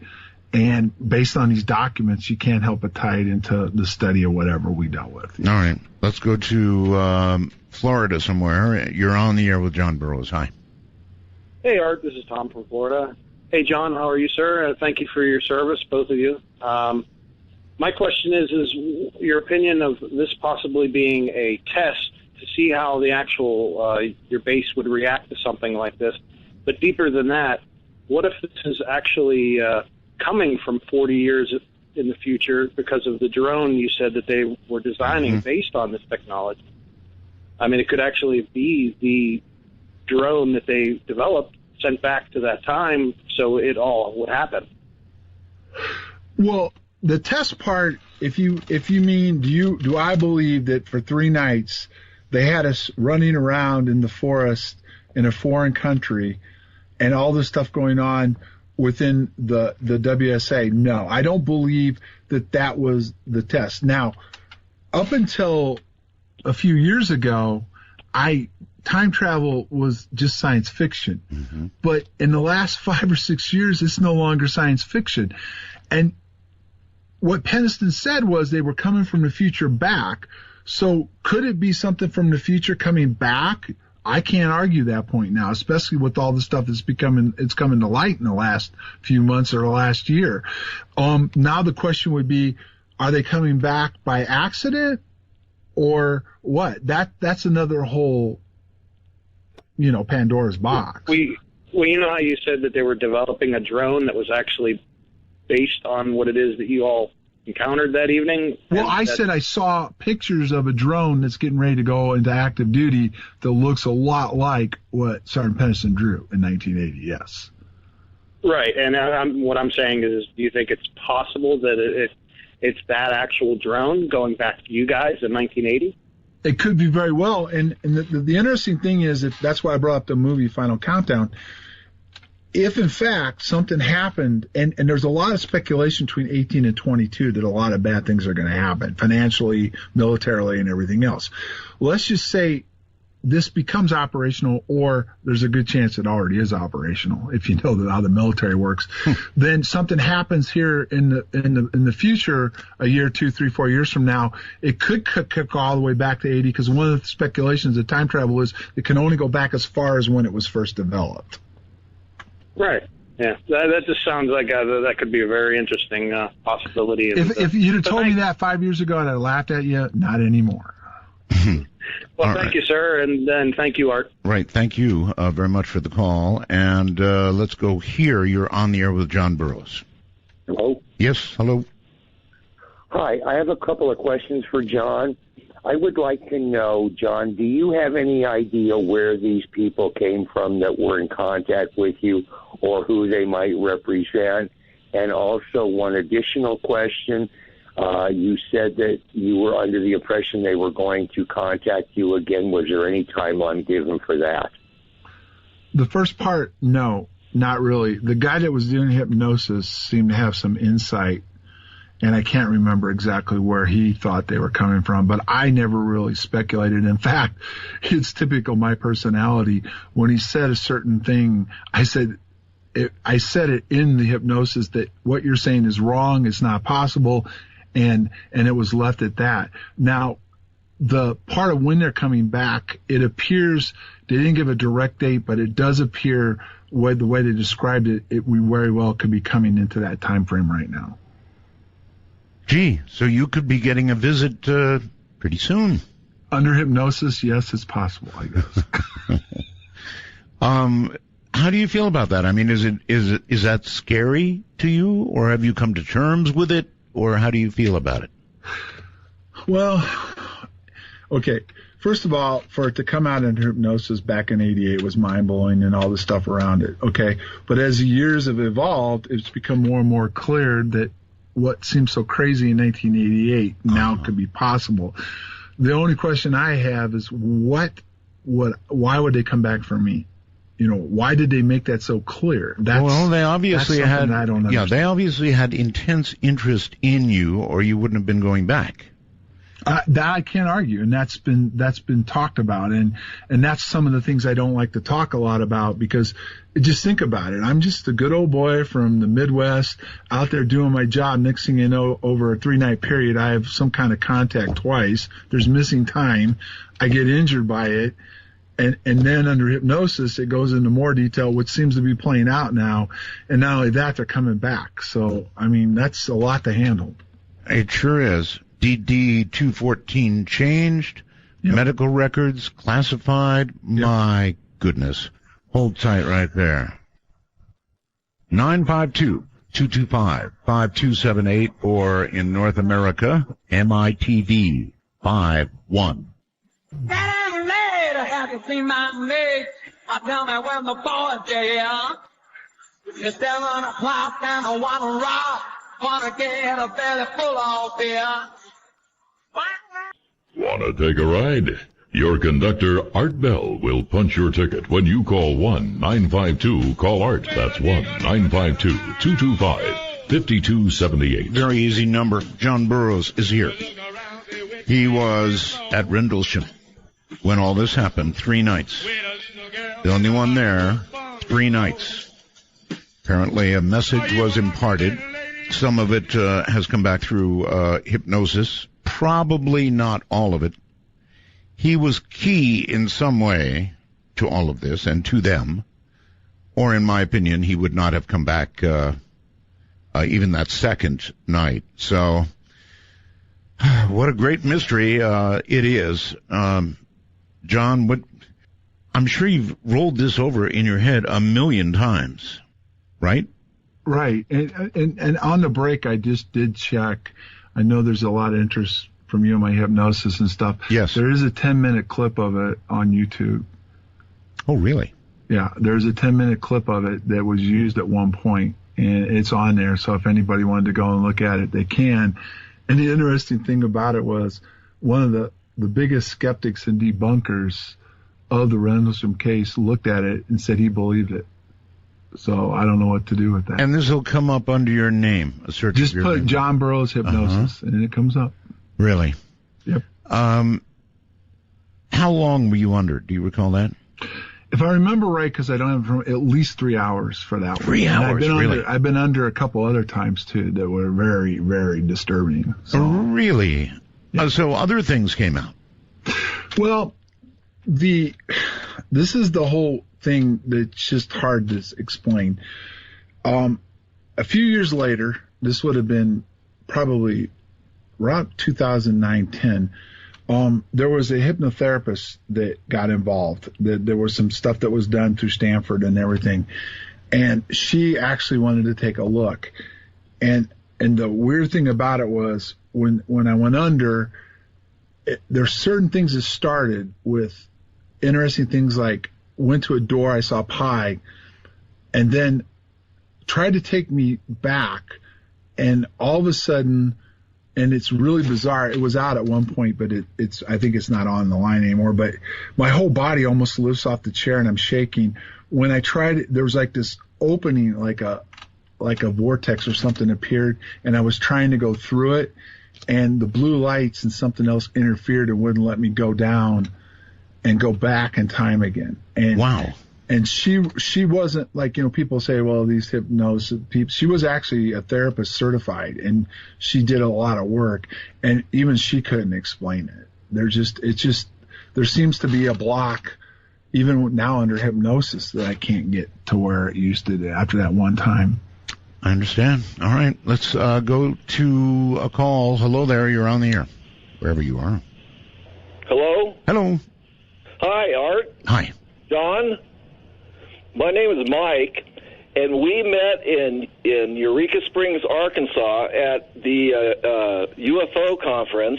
It was Linda Howe, it was you, Jim Mars, and I believe Richard Dolan was floating around. We were at a cocktail party in a little hotel in Eureka Springs, and I came up to you and I said, John, I've had the same experience, 100%. And we started talking, and you were surrounded by all kinds of people. And then Linda walked by, and I told her, and she wanted to know about my dreams, but the same thing, the party was breaking up, and she was kind of ushered off. And I've been trying to contact you for, I think, 6 years. Yeah, I can remember that. That was a good conference. Yeah, I remember that. Do you remember me, though? I remember the conversation. Yes, I do. Okay, in 1975, I was stationed in Ereskonzern in Kirchgürns, Germany. And in the middle of the night, I had a flat down on the street. I had a girlfriend, and I'd go home, and my job every day was to walk 12 Ks around the post with an M16 with blanks in it, pretending like we were fighting in the Vietnam triangle formation. I was 3rd Squad, 3rd Platoon. One night, they came to my house. 2 guys, Hilger and Russo, that's all I know of them, with their M16s, and they said, Harris, or Mike, you got to come with us right now. This is like 2 in the morning. And I went, whoa. So we went back to the post. They each gave us a box of 20 rounds of M16s and said, put it in your ammo pack. And usually I had to drag around the 90, but that night they just gave me the 16, and we went out the gate. And we started to do our patrol. About 4 hours into it, because it took all day. 4 hours into it, Sergeant Johnson came over and said, okay, you guys, take 10, and we have your rations, the old-fashioned rations with the cans. Sit down and eat them.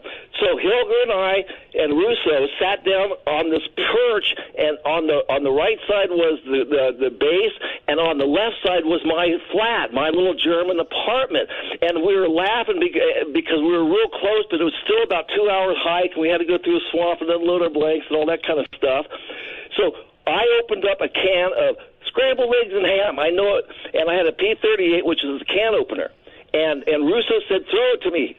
I will use my last name, Mike. So I threw it to him.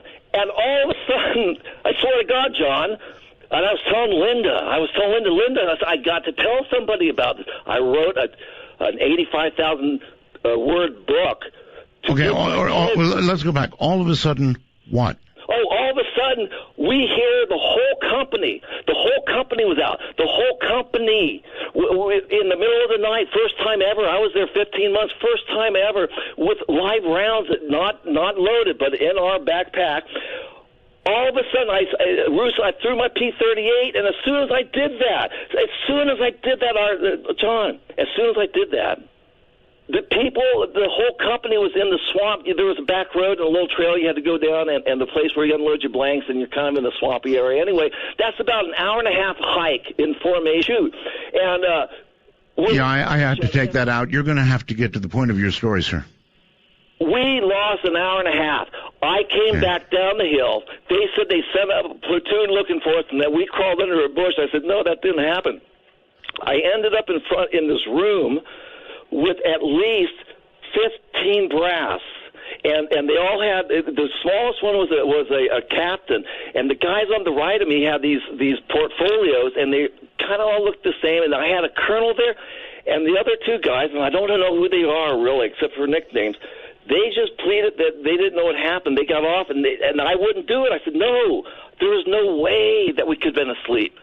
They said, we sent a platoon after you, my platoon, and you weren't there. I said, there's no way.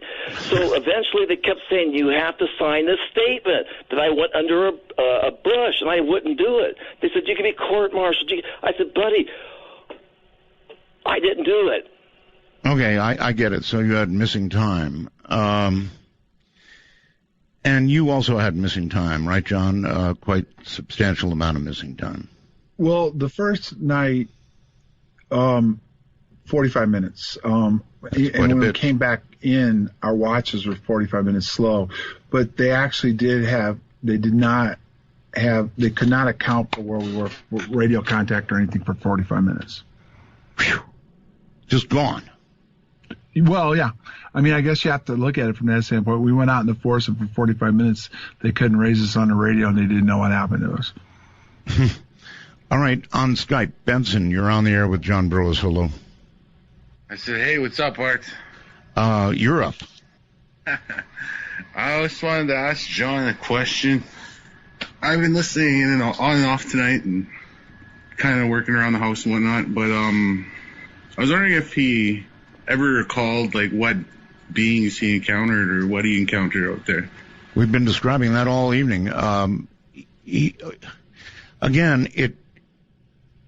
The only thing you recalled consciously were lights, right? Correct. It was lights. It was like an oval, orangey shaped light, with other lights within it. And yeah, I never saw a craft or could describe a craft, but two other people that were with me actually did, yes. And under hypnosis, you then recalled actually. That's the part where I wish we had that tape. I wish we could actually listen to it. I'm sure you've listened to it many times, right? Well, yeah, that 10-minute clip, I've listened to it several times, yes. The whole tape a few times, but the 10-minute clip, it's very moving, and it goes into the part with the interaction with Colonel Halt and the telepathic lights and everything else. Mm-hmm. You say you want to get back together again with the others involved in this. You really want to do that? I just think it would be really good for all of us and anyone else that was on the fringes, like that one guy asked that saw something or knows something. Mm-hmm. I just think it would be really nice to get us all together and sit down and go over everything. Are there things that you would discuss with them that you're unable to discuss in a forum like this on the air? Oh, yeah, I would definitely, depending on how the conversation went and stuff, I would be more open probably with certain people than others, yes. I see.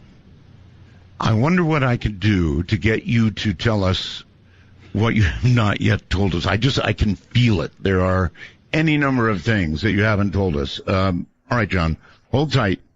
Our public number, 952-225-5278. Otherwise, Skype on in.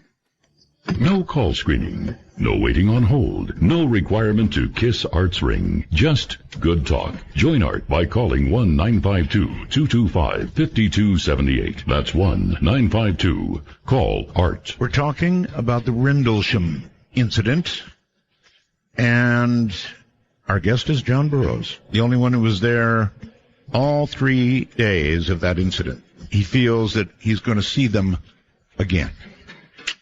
It's quite an interview. If you have a question for John, area code 952-225-5278, and, of course, Skype. There's something I want you to hear a little bit of because it's really odd sounding.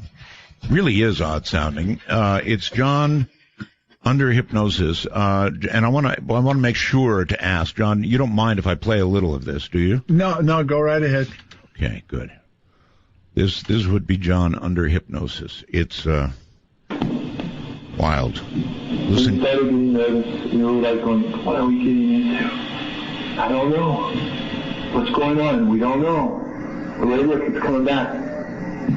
They can't reach us for a while. We can't reach them. We're getting real nervous. We're getting scared. We can't get on the radio. We can't go much farther if they don't hear us on the radio no more because we don't like what's going on. Sean Tennyson, what do you think? I don't know. Stop right now. Let's try to reach them on the radio. Okay. We've got him. Yeah, it's still there. It seems to be in the clearing. It seems to be in that clearing up ahead. Can we go on farther? Yes, go on farther. Find out what's going on. Let's go, guys. Look at that. There it is.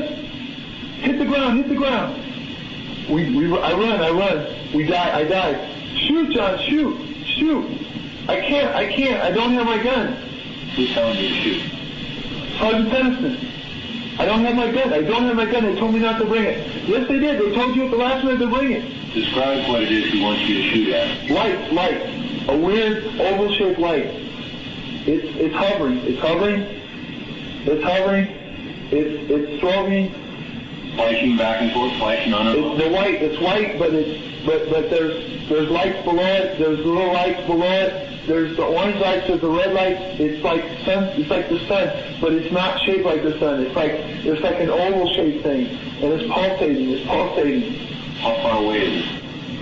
10 feet, maybe 15. How big is it? I don't know. It keeps changing. The lights are pulsating. It's hard to judge. It's there now. It's moving back. Away from you? It's moving away. It's up in the air. It's moving back. It's up through the trees. It's moving back. Not to the distance, but it's there. It's down low again. How did he get through the trees? I don't know. Well, we'll follow it. Call him. Tell him we're going to follow it. We got to follow it. I can't reach him on the radio. The hell with the radio. Put it down. We don't need it. Put it in your pocket. Let's go. We don't care what they say. We've got to find out. Something's there. We've got to find out. Let's go. Spread out more. Okay, let's go. Okay, move. Okay, be careful. Wow. I feel weird. I feel tingly. We all feel tingly. We all gotta know. We gotta know. Is it a UFO, John? I don't know. What is a UFO? What is it? I don't know. It's not real. It's light. It's not an object. It does not appear to be a solid total object. It just appears like it could be an object because it gives the impression of an object, but it's mostly light. It's all light. It seems like light to me. A shape made of light. Yes, a shape made of light. All right, so I'm going to stop there. People can listen to it on their own further than that if they like, but man, that was odd stuff, John. Your voice sounds almost, I don't know what the right word is, manic, very, very different. Well, yeah, no doubt. I mean, yeah. Manic is, and you were told to shoot at it, you said. Well, there was a little discrepancy. That's when I said the three of us have different memories. I guess at one point that there was a discussion that I wasn't involved with where I was supposedly going to be cleared to take my sidearm with me. Penniston knew about it, but I wasn't briefed. Now, the interesting thing was that came under hypnosis. Now, Kabansak has said, and he's done an interview, he said when we got close to it, I actually drew my weapon, and then we all blacked out. So, I don't remember taking my weapon with me, but that's what I'm saying. There's some things that just you can't account for. You can't make sense of. The pace and the tone of your voice in that was just incredible to me. Just incredible. Let's go to the phones. I think Omaha, Nebraska. Hello. Hello. Yes. Great show, Art. Yes, and thank John. you. Yeah, question regarding kind of future happenings and stuff. Out of curiosity, does polar shift fit into the future stuff, John? I'm sorry, I didn't hear what. He asked about if a pole shift is in the offing. As if maybe you know. It really didn't say under my hypnosis. It didn't say that, but it did make it clear that whatever we're doing, which is nothing to do with nuclear weapons, but it had to do with EM fields and frequencies, would affect mankind. So when you say a pole shift, I mean, I suppose if we did something bad enough to the frequencies, it could affect the poles itself, which I know that there's a lot of speculation out there that they're shifting as we talk. Yeah, because did you see that documentary Chasing Ice by any chance? No, I didn't. Actually, the pole is drifting towards Siberia. The magnetic north is drifting. We know that. Yeah. Yeah. What happened in this documentary, they showed it, they caught it, but there was a chunk the size of Manhattan Island that slipped. It had broke off and it slipped, but they showed, comparatively speaking, it was the size of Manhattan Island. You know, I wonder, there are a lot of people right now feeling a sort of a mass, what's the right word for it? There's been this building thing, for example, about this month, September, John, and masses of people are worried about extinction-level events and all kinds of things. I wonder if somehow it's all related. We go through these cycles every now and then when a lot of people seem to get disturbed about something they feel is coming. This is one of those times. We're certainly in it right now. There really are. I know people, John, packing their wives and their children up in cars and taking off to areas that they feel are safe. Right. There's no doubt that something's going on. You can go back to, 2012 when everybody was, concerned then. This feels even bigger than that. I can't argue that there is even a bigger shift going on. That's when you ask me, like, there's so much that I've learned, that I've had given to me, that I've come across, and I honestly, and this is the one time, all this doomsdayers, if it happens, we're all screwed. I just don't think this is the moment in time where a lot of that could happen. Do I have a feeling that something's going on? Yes. Do I think that things are going to change? I do, but I can't put my finger on that. I think this is the month where everything falls completely apart. Okay, well, here is a question for you then. Maybe you can answer an overall question. In other words, do you feel that these entities, these creatures, these aliens, whatever they were, are basically here to help us, here to investigate us, or here to do something not so good to us? Well, I want to reiterate, this is hypnosis now, not what I remember. Two things stood out in it. They were here to monitor us. They were going to do their best not to interfere.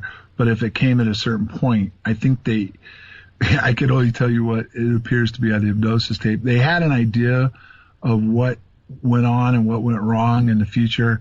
Yes. That brought them back to this time frame to go forward then to alter what happens to keep it from affecting the future like it did. That's the best I can tell you. So it appears that whatever they're trying to do is to not destroy mankind, but to help mankind.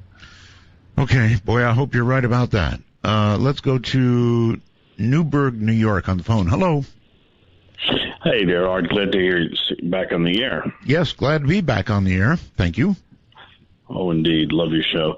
John, you'll be delighted to know this in a certain respect, is that on December 26, 1980, I was stationed at and you know this base, RAF Chicksands.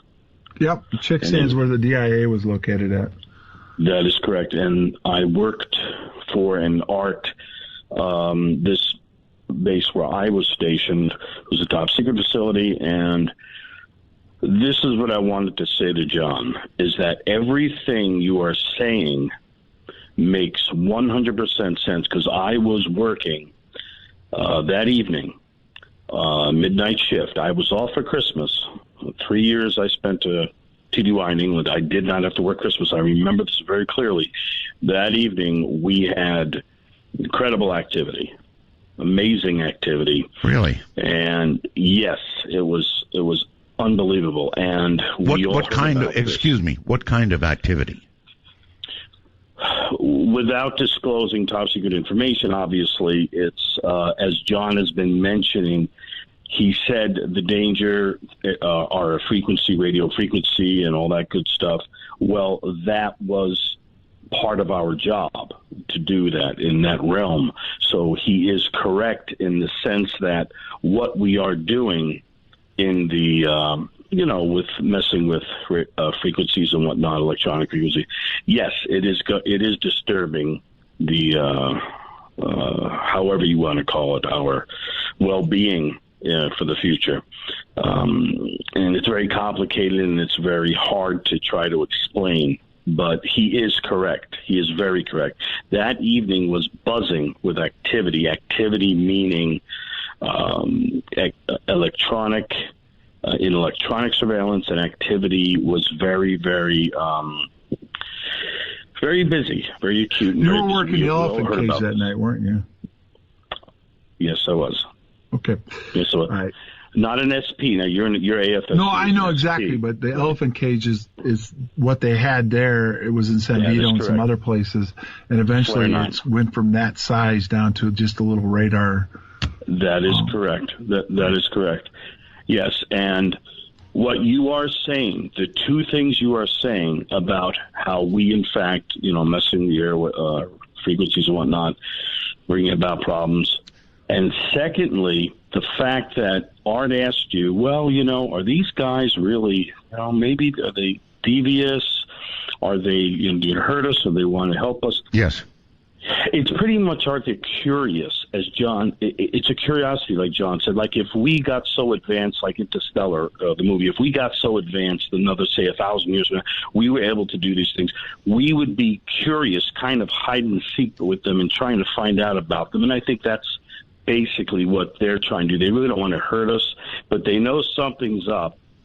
And last thing I'll say is that today, NASA just announced that this was the warmest summer in world history, and by a far wider margin than any time in history. The change is beginning, and it's beginning. It's exponential now. It's out of control. So John is correct when he said 2018 to 22. That is about right. That's interesting. I had not heard that proclamation from NASA, but I'm not surprised. We've been getting warmest records. Yes. So this is just yet another one. And I wonder how close to the break point we are. It's now irreversible. Sadly, I wish I did not say it because I have 3 grandchildren. But my goodness. That's quite a statement to make. How do you know it's irreversible? Even I worry that could be the case. I'm just wondering how you know. I have a friend who's at the National Weather Service. He's a meteorologist there for many, many years. This fella not only predicted Katrina, but he keeps sending me emails. This is going to happen. That's going to happen. And he's never been wrong. And I'm saying, wait a minute. Whoa, don't my grandkids have a chance here? Give me some good news. His bottom line is that because of the record-breaking volcanic activity for the past 2 years, man-made emissions are not cutting back, and some are trying, but not enough, and so on and so forth. He said it's just overwhelming now that it will be irreversible. But then what will happen is it will then level out. But by 2050, it will peak, and then it'll start to level out. But the damage by 2050, 2060, he said, will be horrific, absolutely horrific. And that's not good, because that upsets me personally because of my family. Upsets me for the same reason. Yeah. Does that sort of resonate, John? Yeah, it does, Art. And the interesting thing, what he talked about, there was Cobra Mist was out there before, and it got shut down because of inland interference. So there was also some stuff going on with that. But I don't know if you remember this, but years ago I used to listen to your show at night. You had a guy come on, and it had to do with your movie. He was a scientist that said this was all going to happen. Oh, yes. And eventually we're going to go into an ice age. Well, I don't know. The climate is under rapid change. I'm sure what the caller said is correct. NASA probably made some kind of proclamation about the warmest ever on record. We've heard so many of those. But yeah, that prediction was made, and it is all coming true. And I am very concerned for the same reason I guess we all are. I have a daughter. I don't think, though, it has to do that much with mankind itself. I think it has to do with where we're going through the Great Rift right now. And some of the things that's happened in history before, where we heat up and then it cools back off again. So do I think that mankind's expedited it? Probably, because of what we've done. But we've gone through this same thing before in history where we didn't have this kind of emissions from mankind too. So it's true. Well, look, we're getting now near the end of the program. We're almost done. There must be something you would like to say to everybody, John. It's an honor, first of all, to have you on the air. Big honor. But is there anything you want to leave people with? Well, yeah, a couple of things. First of all, I do believe we're going through some rough times, and I do believe things are going to get hard for us. I do think mankind still has the ability to turn it around, but we're going to have to do it collectively, not divide and conquer. Also, Art, you asked me about certain things. Well, I've been kicking around doing a book that's science fiction in nature, but it'll be based on a true story with the names changed and some stuff. So I may put something out sooner than later that'll maybe help understand some things. But the interesting thing is just in the last 5 months, stuff that I thought was going to have to really try to go deep into science fiction wise is actually starting to happen. So when you write a book, if you write a book and it's science fiction, we should read carefully between the lines for what you may know that you're putting in. Not only that, but also the names and stuff that'll be changed. I have to protect certain people that have came forward to me. All right, my friend. Well, look, thank you for being here. Thanks for having me on again, Art. Take care. Take care, you too. I wanted the real thing on Rendlesham, and so there you have it from John Burroughs. There all 3 nights. Okay, well, listen, if I didn't say it earlier, I say it again. I'm going to take the night off tomorrow night. There'll be a repeat. Spend a 3-day weekend with my family. All of you have a wonderful, wonderful weekend. Friday and weekend. And I'll see you on Monday from the high desert. From the high desert and the great American Southwest, I bid you all good evening, good morning, good afternoon, whatever the case may be, wherever in the world you are. Every single time zone covered by this program, midnight in the desert. I'm Art Bell. Now, this is going to be an interesting night in all kinds of ways, so prepare yourselves. And number 1, we have rules. Not many, 2 of them. No bad language because we don't need it, and only 1 call per show. Those are the rules. That's it. Simple. I want to thank, as always, Telos for the great sound. And by the way, we are re-encoding the archives. You may have noticed, because I'm going to call attention to last night's show. Boy, am I going to call attention to it. That the last night's show is just spectacular in a great way above the others in the archives. And by the end of the weekend, all the archives will sound that way. They're being re-encoded. I think you'll like it. But Telos makes a year that gets it, sounding so good. Keith Rowland, 20-year webmaster. My producer, Heather Wade. If you have a suggestion, send it to producer@artbell.com. The BellGab website. Very vaguely lovable people. Midnight in Desert, people love Art Bell. Stream guys, they get, the stream out to you. LV.net gives it to the stream guys. And Peter Eberhardt sells whatever we have to sell, which is only about 6 minutes of commercial time per hour, so your commercial gets heard really well. All right. Last night, and it hasn't happened a lot in my broadcast career, but last night I was had.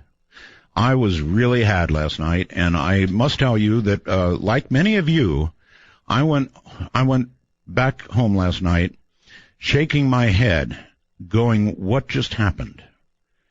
And it worked on me. I couldn't sleep. I thought about it.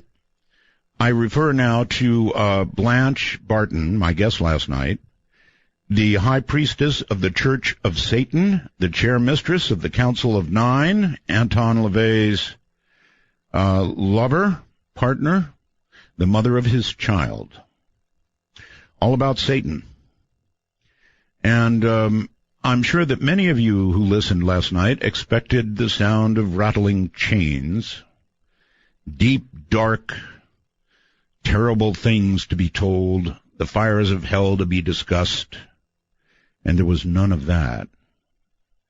Gee whiz, Blanche Barton was, what can I say? She was articulate, smooth as silk. Blanche Barton was intelligent, extremely well-spoken, and it didn't hit me until I did something I almost never do. I sat down and actually re-listened to last night's show. And here's what I'm going to tell you. It creeped me out more than any program I've ever done on the re-listen. It should have hit me last night. I was had. I mean, she was so sweet. And I should have caught on in the first, I think, 20 minutes of the show. We were talking about casting spells, I believe. And she said, oh, yes, I might cast a spell and on some guy, and then he'll go to Hawaii, and something wonderful will happen to him. It should have hit me. It should have hit me. You don't sell Satan to people with chains and blood and fire and damnation and hell. That's not how you sell Satan. You sell Satan with trickery. That's what Satan's all about, trickery. And when I went back to listen to the show, understanding that, it completely creeped me out. Not only is she the real thing on paper, in other words, she's head of the Church of Satan. She is the real thing. And that's how the real thing sounds. And if you want a truly creepy experience, trust me on this. Go back to last night's show. After what I've just told you, if it didn't hit you last night, I know that it didn't hit many because they were expecting, well, scary stuff, right? Scary stuff. But that's not what we got. What we got was smooth as silk. What we got was, well, I don't know, a promise of something wonderful on a Hawaiian vacation. What we got last night was the real thing. We got an invitation to join Satan. So, if you are a time traveler, if you have access to the archives, well, here's the way I thought of her. In fact, do you remember during the show, if you heard the show, I asked her if she was an attorney. She said no. But boy, she sure did sound like an attorney. In fact, she sounded like, to me, the counsel to the devil. And that's exactly what I think she was and is. Counsel to the devil. I'm Art Bell. Stay right where you are. I know you deceived me, now here's a surprise.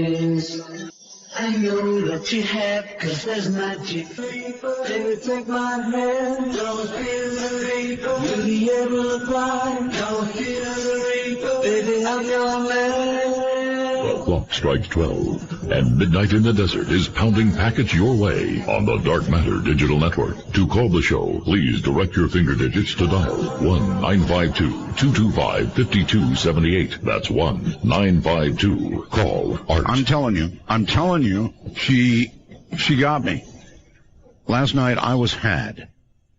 Roman in Indio says she was articulate, alluring, enchanting, and seductive. Yeah, that really about sums it up all right. And it hit me like a brick. You can't imagine how it hit me. Maybe you can. I don't think you can. I suddenly realized, well, where was the scary stuff, you know?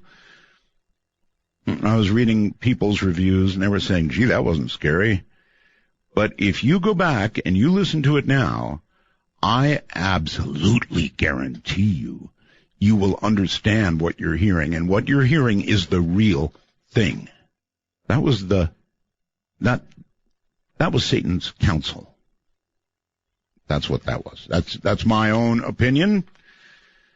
She was Satan's counsel, and she was very, very, very good at what she did. And if that doesn't shake you and rattle you and go down and tempt your soul. All right, so we have another show for you tonight. It's going to be a good one. Andrew Bashago is here. Andrew is a lawyer from Washington State. He holds 6 academic qualifications, including degrees from UCLA and Cambridge. So no lightweight, that's for sure. He was participant in 2 secret U.S. defense projects. In the early 1970s, he was a child participant in a DARPA project called Pegasus. That was the first U.S. time-space exploration program at the time of the emergence of time travel in the U.S. That's right, time travel in the U.S. defense technical community. In the early 80s, he was a young adult participant in the CIA's Mars Jump Room program, which used a revolutionary transport technology to put a human presence on the red planet. Today, Andy is waging a truth campaign to reveal his experiences in these programs to all of us, so humanity can understand the true extent of technical development on our planet and the true history of our activities in outer space.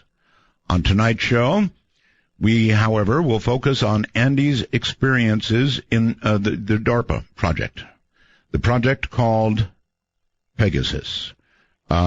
Andrew, welcome to the program. Howdy, Art. It's good to be on with you after all these years. I think I've probably waited 15 years because I've got some critical information for you about time travel and, in fact, a quantum bombshell to drop tonight that I've been saving for you as a gift, really, for all the great reporting you've done over the years on time travel. A quantum bombshell. And you mentioned this to me before without telling me what it was, so I have no idea what it is. And you say you're going to drop this quantum bombshell probably at the beginning of the 3rd hour. Yeah, I think that would be best, just so it doesn't overshadow the interview. But me too. I mean, listen, you got to make people wait. That's what you do. Anyway, it is good to have you, and I'm glad that you have, through the years, listened on and off. That's great. So, I don't know, let us begin at the beginning. You've got quite an extensive education, and you've got pretty good qualifications, so I can imagine that you somehow were involved in these projects, but it actually began for you, I think, when you were very young. So if you can, describe what DARPA's Project Pegasus was and how you became involved. DARPA was a classified defense-related research and development project under the Department of Defense. Specifically, the coordinating agency was DARPA, the Defense Advanced Research Projects Agency. Mm-hmm. But there was multi-agency development, and the primary defense contractor involved from the private sector was the Ralph M. Parsons Company, one of the world's leading engineering firms. Okay. And it sort of cast an umbrella. It was an umbrella agency, but it cast a kind of a net into which they were putting anything and everything that would yield a time-space exploration capability. And by 1970, they had already reduced to practice, essentially, 8 different modalities of what could broadly be categorized as or classified as time travel, from psychic time travel involving conventional remote viewing, mm-hmm. all the way into different forms of physical time travel. So I want to be perfectly clear that I'm not sharing a tall tale. I'm actually revealing something very significant, which is the true history of the development of time travel within the U.S. defense technical community. That's the historical context in which time travel actually emerged. And by the way, I just really want to say this and get this out so people understand. You were to be on the show 2 days ago, but I really want the audience to understand the truth. We tried to connect with you on Skype, and of course, as you know, we had a big bad hum. And secondary to that, there was the possibility of a cell phone, which, of course, is not going to fly for a 3-hour interview. And beyond that, I think you had a landline with a portable phone that the battery was dead. So we didn't have any choice. People think that we did this on purpose. Some people, I think that, Andy. And so I just want you to verify for everybody that is exactly what happened.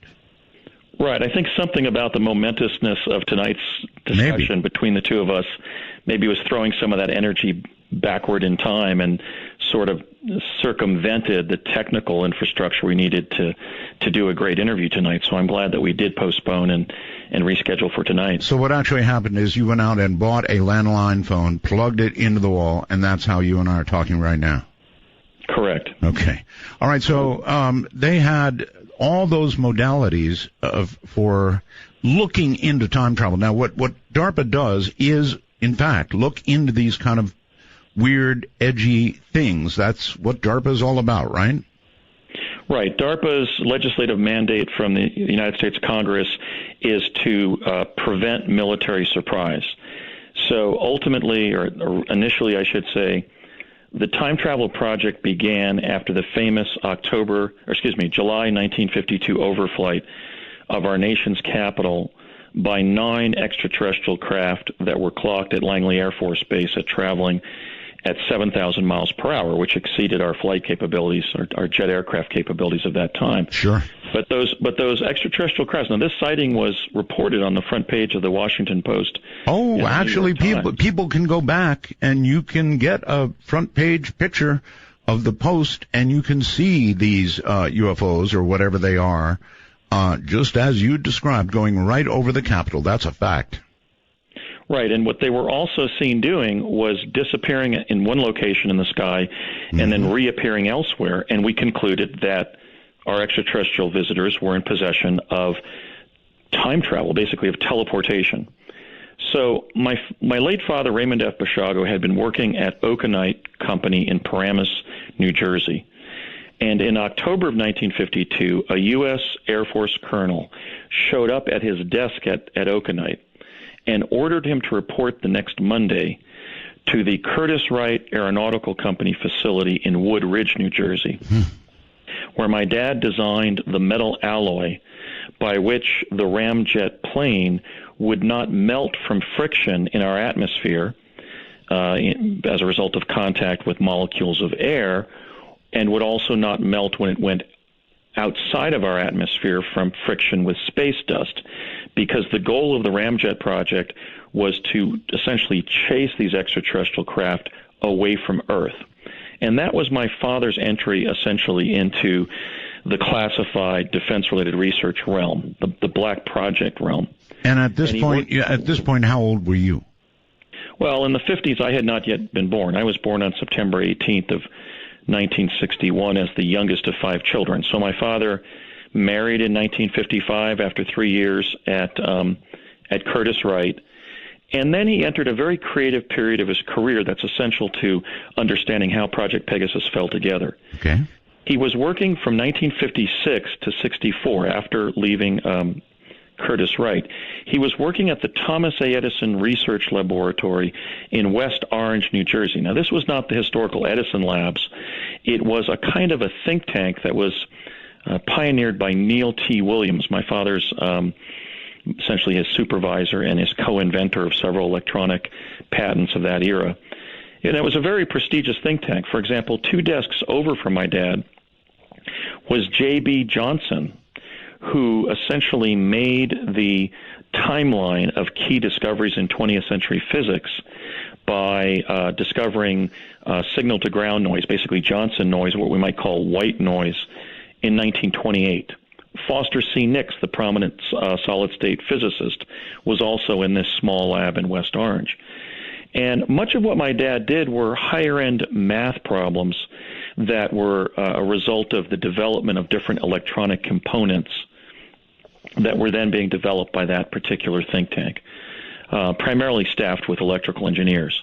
But then at some point, he was asked by the United States government to repeat Nikola Tesla's teleportation experiments that Tesla had been tinkering with since his famous stay in Colorado Springs, Colorado in 1899. That was, in fact, the beginning of what would become Project Pegasus. All right, well, you're telling me something I didn't know. I had no idea Tesla had been tinkering with teleportation. In fact, there were 3 individuals on what would become Project Pegasus when I began serving in the late 60s and early 70s who affirmed the debt of gratitude that Project Pegasus owed Tesla. They were my late father, who certainly knew as essentially the point man between Parsons and the CIA on the theory and practice of Tesla teleportation, because he had mastered all that at the Edison labs between 56 and 64. That was also confirmed by Jack Pruitt, who served as a team leader on Project Pegasus, and according to Nichols and Moon, I think it's quite probable or quite believable, served as the research director for Project Montauk later in the early 80s.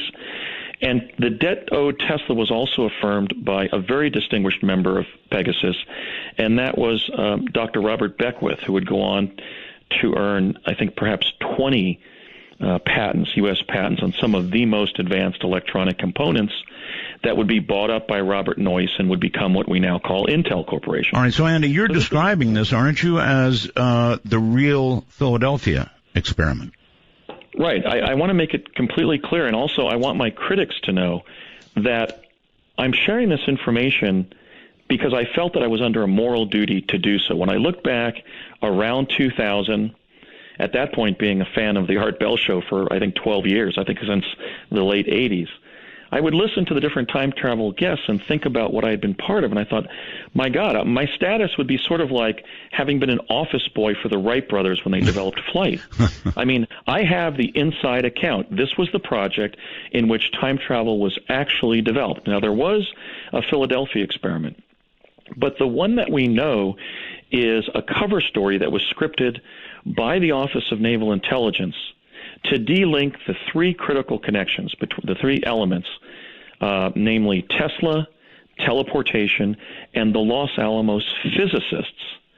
What would become Project Pegasus and the real Philadelphia experiment was the secret twin of Project Manhattan, the atomic bomb project. And some of the same individuals who worked on the bomb were quietly working with time travel for 25 years, so that by the time I entered Pegasus as a child participant in the winter of 1968, Tesla teleportation of human beings through vortal tunnels in time-space had been successfully reduced to practice.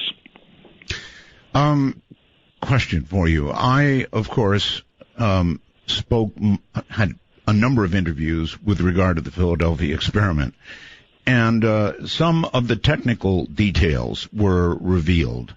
And I'm recalling rotating magnetic fields and all the rest of it. And it does, frankly, Andy, sound an awful lot like the same kind of technology that one might imagine could be applied to travel in time.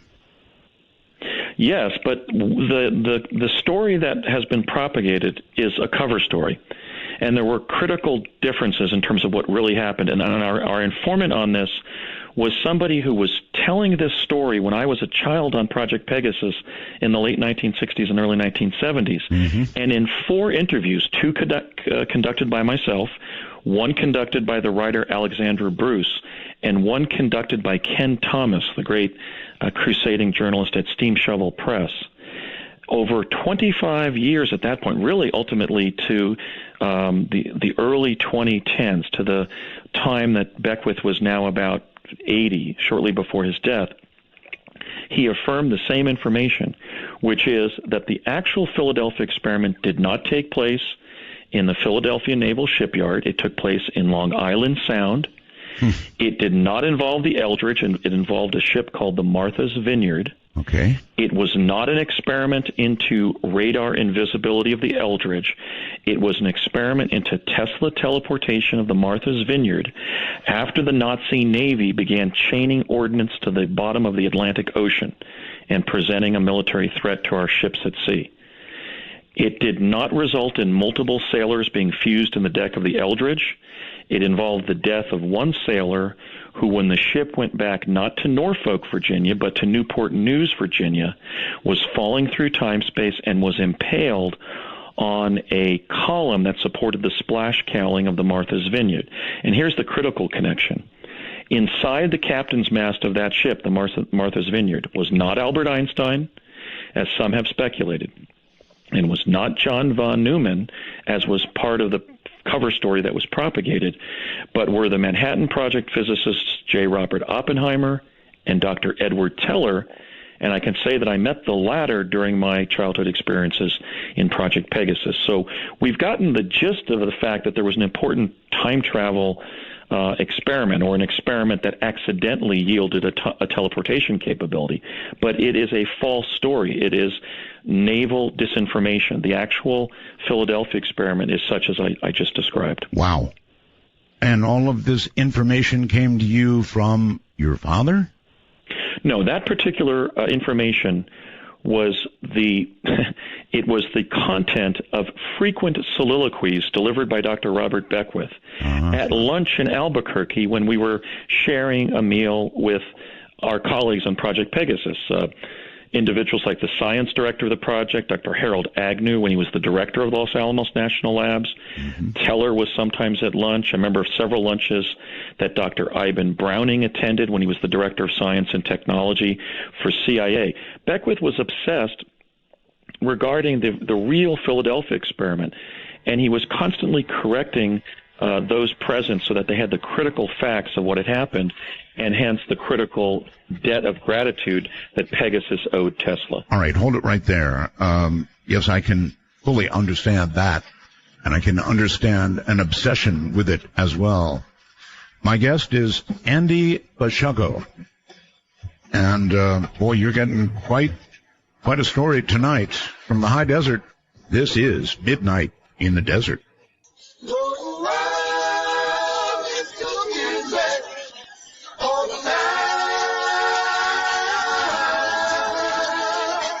Midnight Matter can be explored on Midnight in the Desert with Art Bell. If using Skype from your computer, please be sure to use a headset mic and call MITD 51. That's MITD 51. Hold your calls. Don't call yet, folks.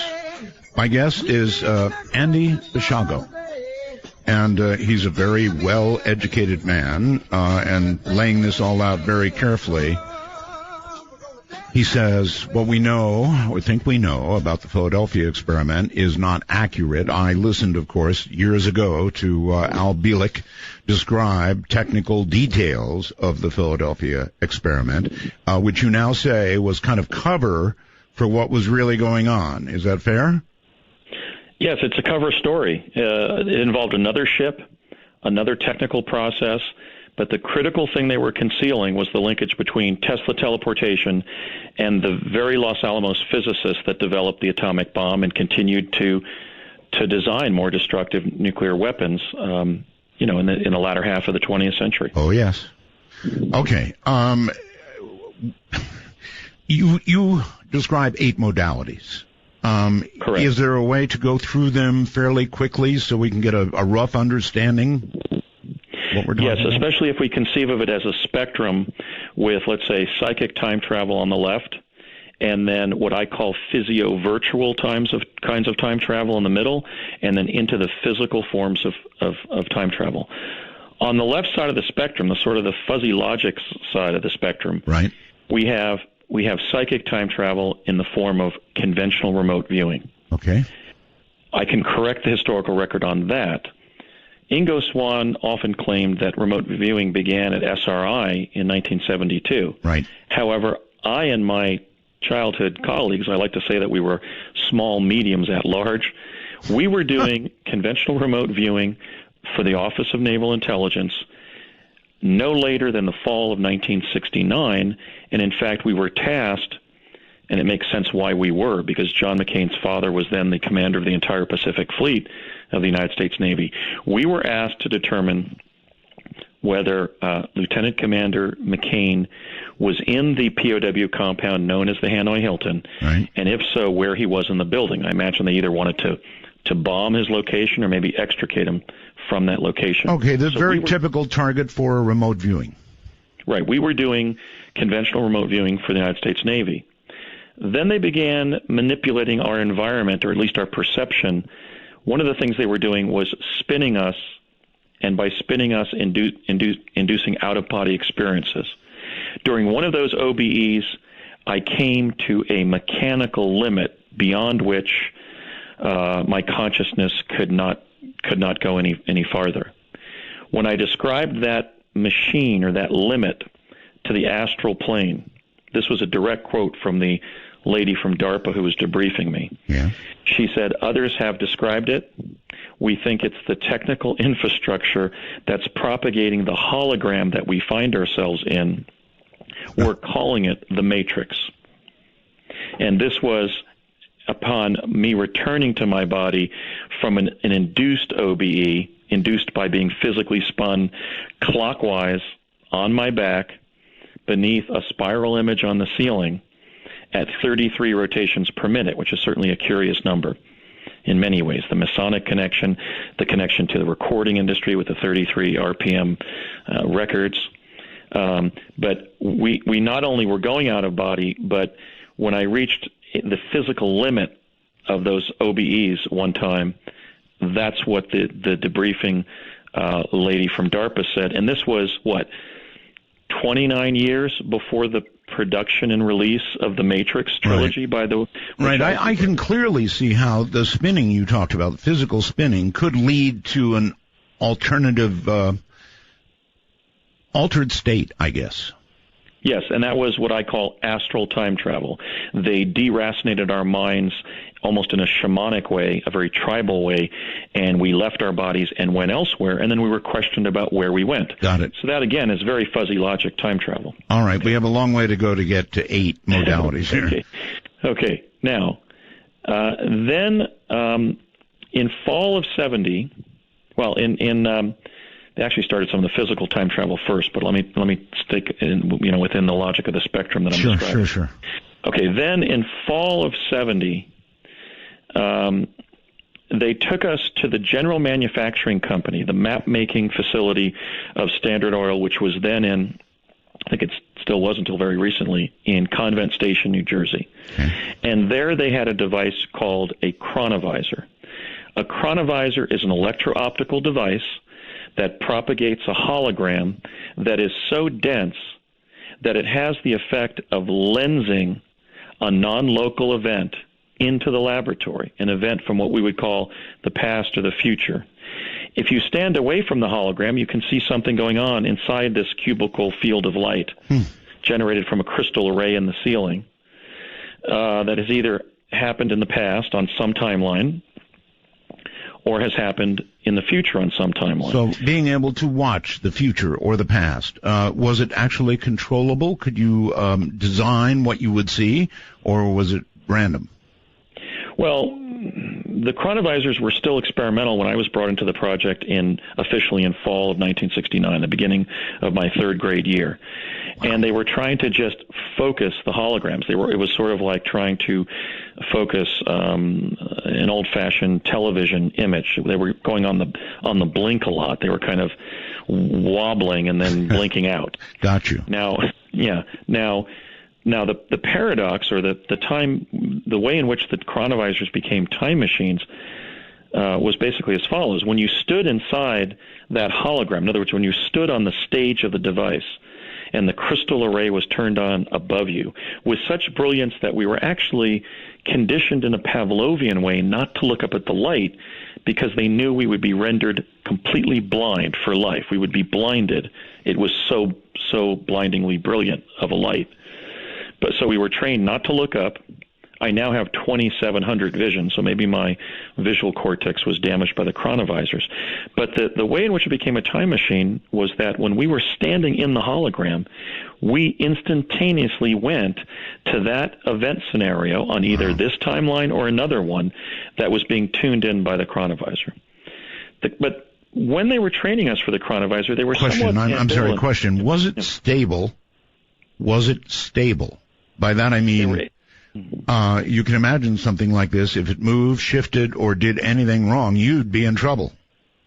Right. When they turned it off, it would go randomly through different time-space images, like a psychedelic short feature. Got it. But when they were operating it, they could operate it on a standing basis and send us to specific periods of time. For example, I spent much of the first half of the summer of 1971 in New Mexico being sent to the mud in the street in front of Ford's Theater to walk into Ford's Theater on April 14th of 1865 to get behind the balcony seating that the Lincolns were sitting in and see who shot President Abraham Lincoln. And they must have sent me, 6, 7 times. In fact, on one of those jumps in the chronovisor, I looked to my right and I saw myself walking through the theater. And only later, on the 6th or 7th jump, I looked to my left and completed that meeting with myself. So there you go in terms of the paradox of sending the same person to the same event in time-space. There was actually a duplication of my own presence at that event. That must have been really weird to meet yourself. My God. Oh, yeah. I remember seeing myself on the right, and I thought I was walking along a long mirror looking at my image. But then the image of myself over on my right deviated over to the right, and I thought, my God, that's not my image in a mirror. That is me, probably on a later jump. And then on a later jump, I realized, hey, there I am over on the left looking at myself. Okay, a couple of questions, if I might, please. Was your father at this point still involved in the project? Oh, my dad was one of the project principals on Project Pegasus. Okay, and you were, you were how old, please? I first teleported via Tesla teleportation between the Curtiss Wright Aeronautical Company facility in Woodridge, New Jersey, and the Santa Fe, the New Mexico State Capitol grounds in Santa Fe, New Mexico, in the winter of 1968 at age 6.5. 6.5. And that was, my father brought me right into a meeting with Dr. Harold Agnew when my dad was presenting the prospectus to test Tesla teleportation on both adults and children. All right, well, here is my question. It's hard for me to imagine a dad, being a dad, allowing his own son to participate in something that, was potentially very, very dangerous. Now, maybe from his point of view it was not dangerous, but sending your own son into something like this is incredible. As you think back on it now, how do you think your dad justified this to himself?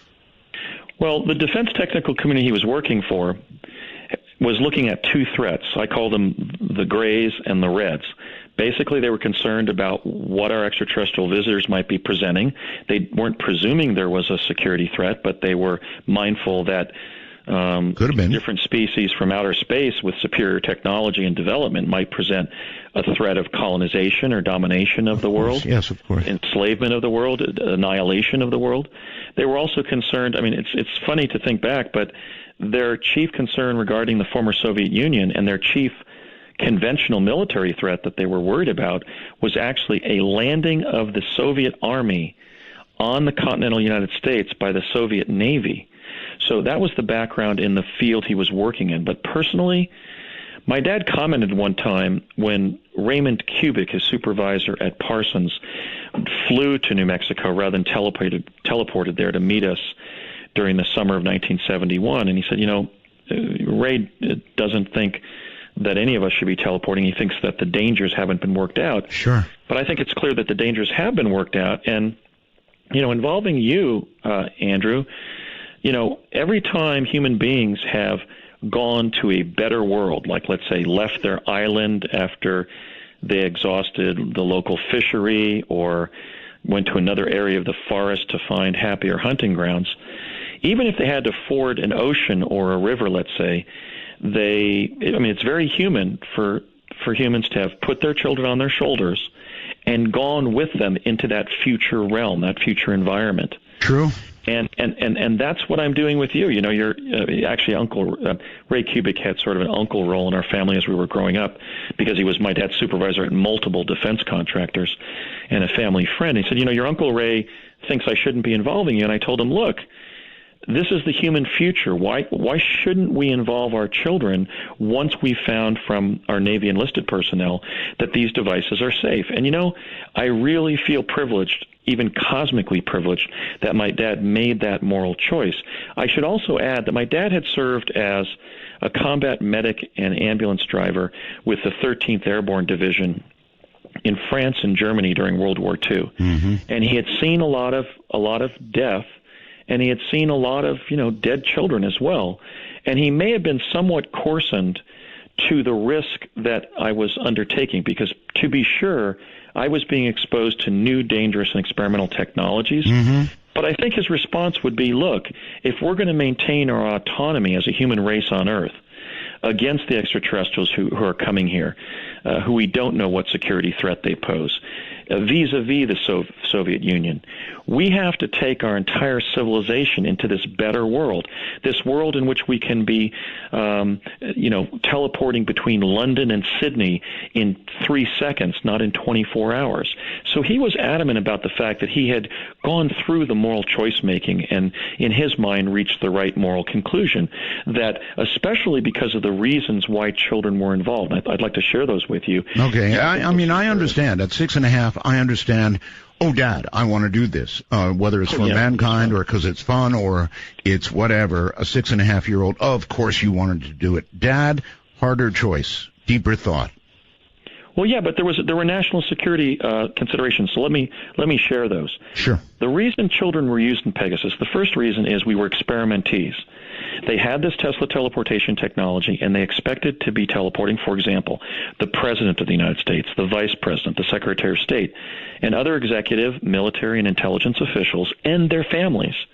So we were experimentees into the mental and physical effects of Tesla teleportation on bright, healthy children from stable, intact family backgrounds, such as the first children would be. Right. I think of the Obama daughters, Sasha and Malia. Mm-hmm. When they first came into public limelight, they were about the age that I was when I was first teleporting, to make teleportation safe for the country's first children, because they would be going with, their dad, the president, if we implemented this in the executive branch. Okay. The second reason is we were necessities, and this goes back to the chronovisors. The chronovisors saw so much experimentation in Pegasus because, unlike Tesla teleportation, they could go back in the past on an unlimited basis. I was sent, for example, on my second chronovisor jump to 100 million BC to see some dinosaurs in prehistoric Arizona. If that had been done with Tesla teleportation, I would have been stranded there. I would have been lost in time, not in space, but in time. So they were working extensively with chronovision because of this unbounded time envelope. If you sent, if they could only use the Tesla teleportation for jumps backward in time of a day, a week, a year, but not before the advent of Tesla teleportation. That was not so with the chronovision, because when they collapsed the holograms, we were back on the stage in New Jersey or New Mexico or wherever the device had originally been located that propagated the hologram that sent us back in time.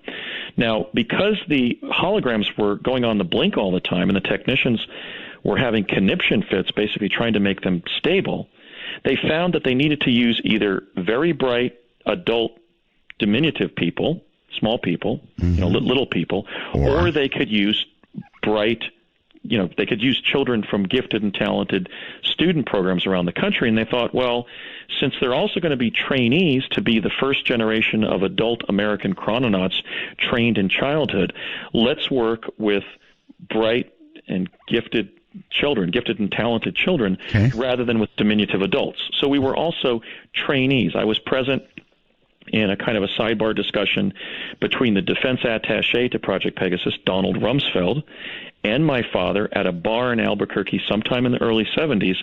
And Secretary Rumsfeld said the following to my father. He said, "Ray, we expect to send the children to the Naval Academy and use that as a pretext for involving them in future project activities." And in fact, I was set up to go to the Naval Academy, and really my refusal to meet with my local congressman, who was Barry Goldwater Jr., really began my rebellion and what would become my truth campaign regarding the time travel activities that I was secretly involved with by the United States government. I decided to not accept the bid to go to Annapolis, even though the skids had been greased for me to go there, because I was one of the kids who had served in a time travel capacity earlier in my life in Pegasus. Right. So we were also trainees. We were time-space cadets that they were grooming to use in adulthood. I've got it. But as he sent you back, particularly multiple times to the same location, had they already determined that there were not going to be paradox problems, or was that a possible danger for you when you went back and met yourself or whatever? No.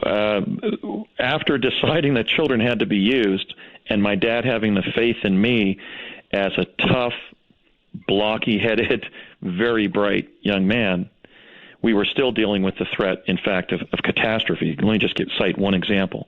When we were trained by Jack Pruitt in summer of 70 to begin Tesla teleporting, we had some contingency training that if, for example, we jumped through the device at Curtiss Wright in 1971 and we found to our dismay that it was 1791 in Santa Fe when we got there, right, we should approach the most responsible person we could find, the parish priest, the sheriff, the town mayor, and ask to be adopted into his household because we were going to be stuck there in time. Oh, my. Hold it right there. We're at a break point. Stand by.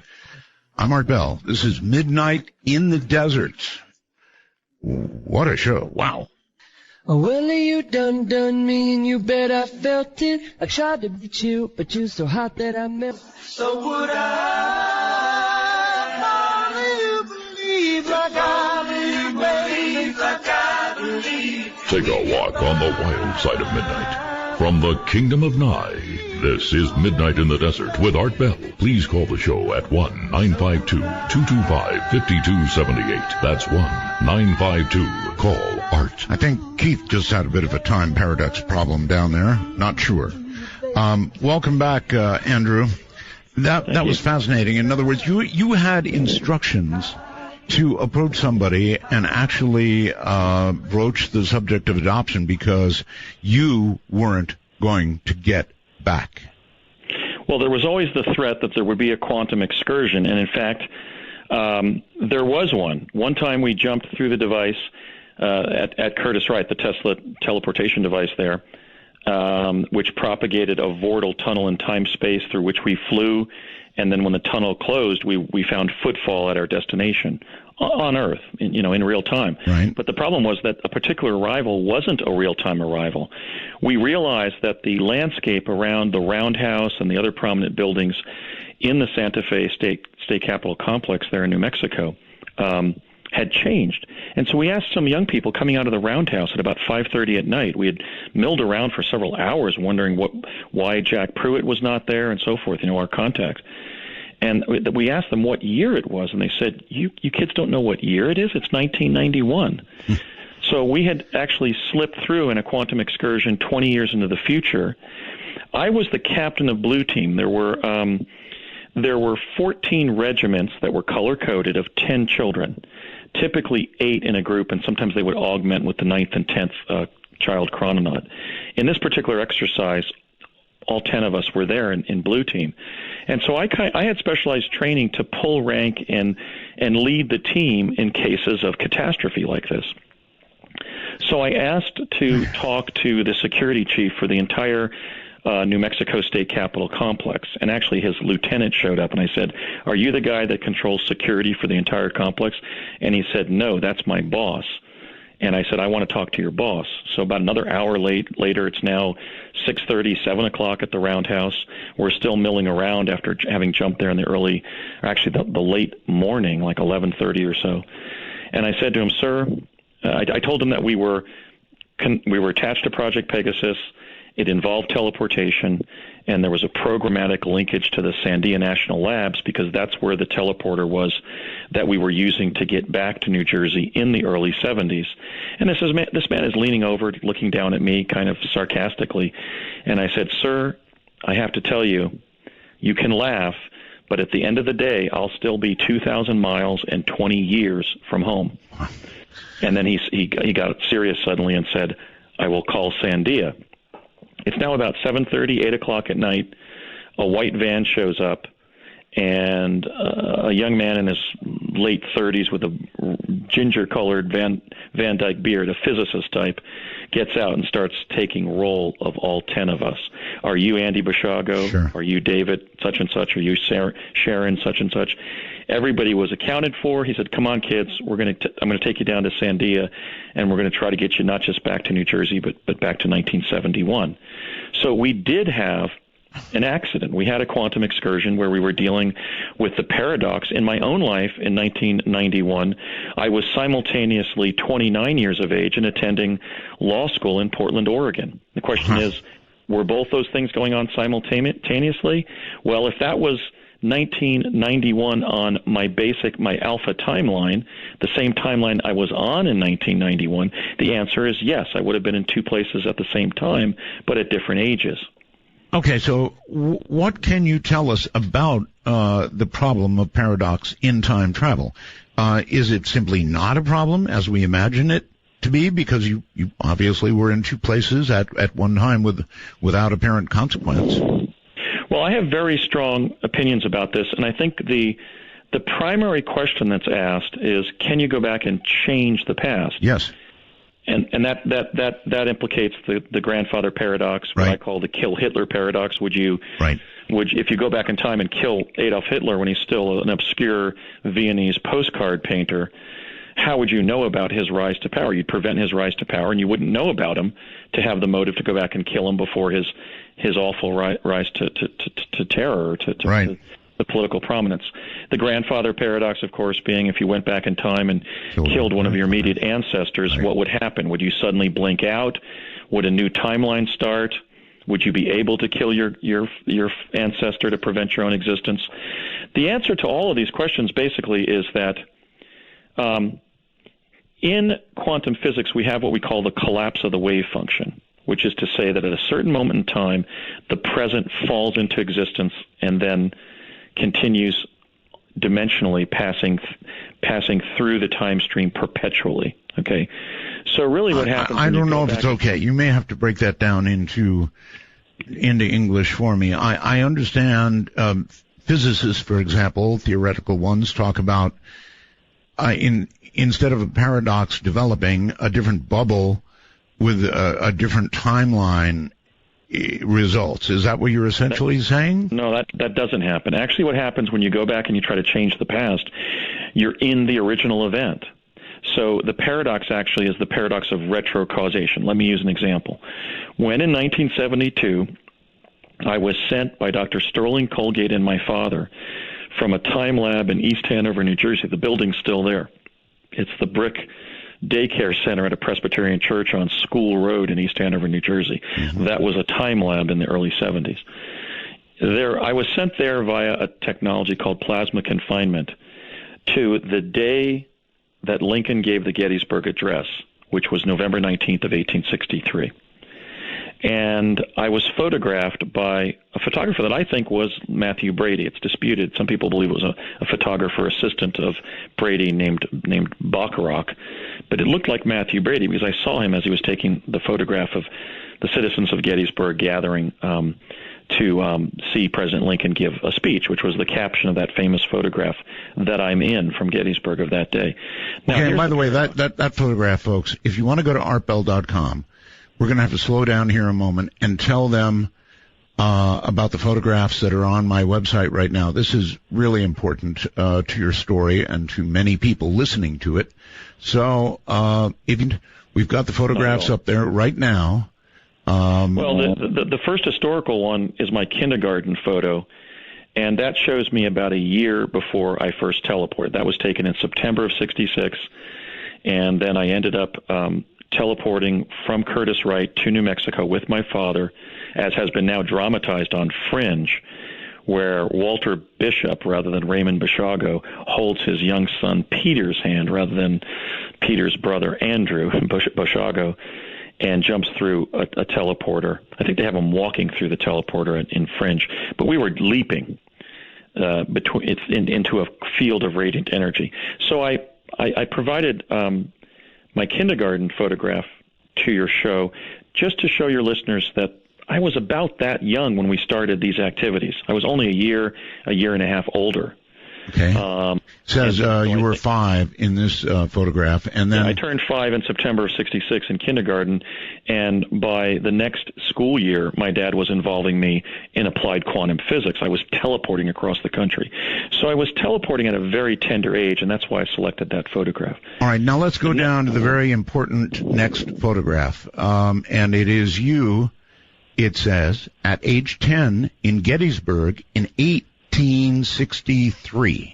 And there's Correct. Several things about this photograph that I would like to say. Number one, of course, it's not really clear enough that I could say that's you in the photograph. I'm sure others have said this to you. Right. I would aver that if you look at the photograph, the face is closer to the camera, the men who are standing there closer to the camera, and the Union guards who have their back to the dais where Lincoln gave the Gettysburg Address, right, and are looking forward, their faces are also visible.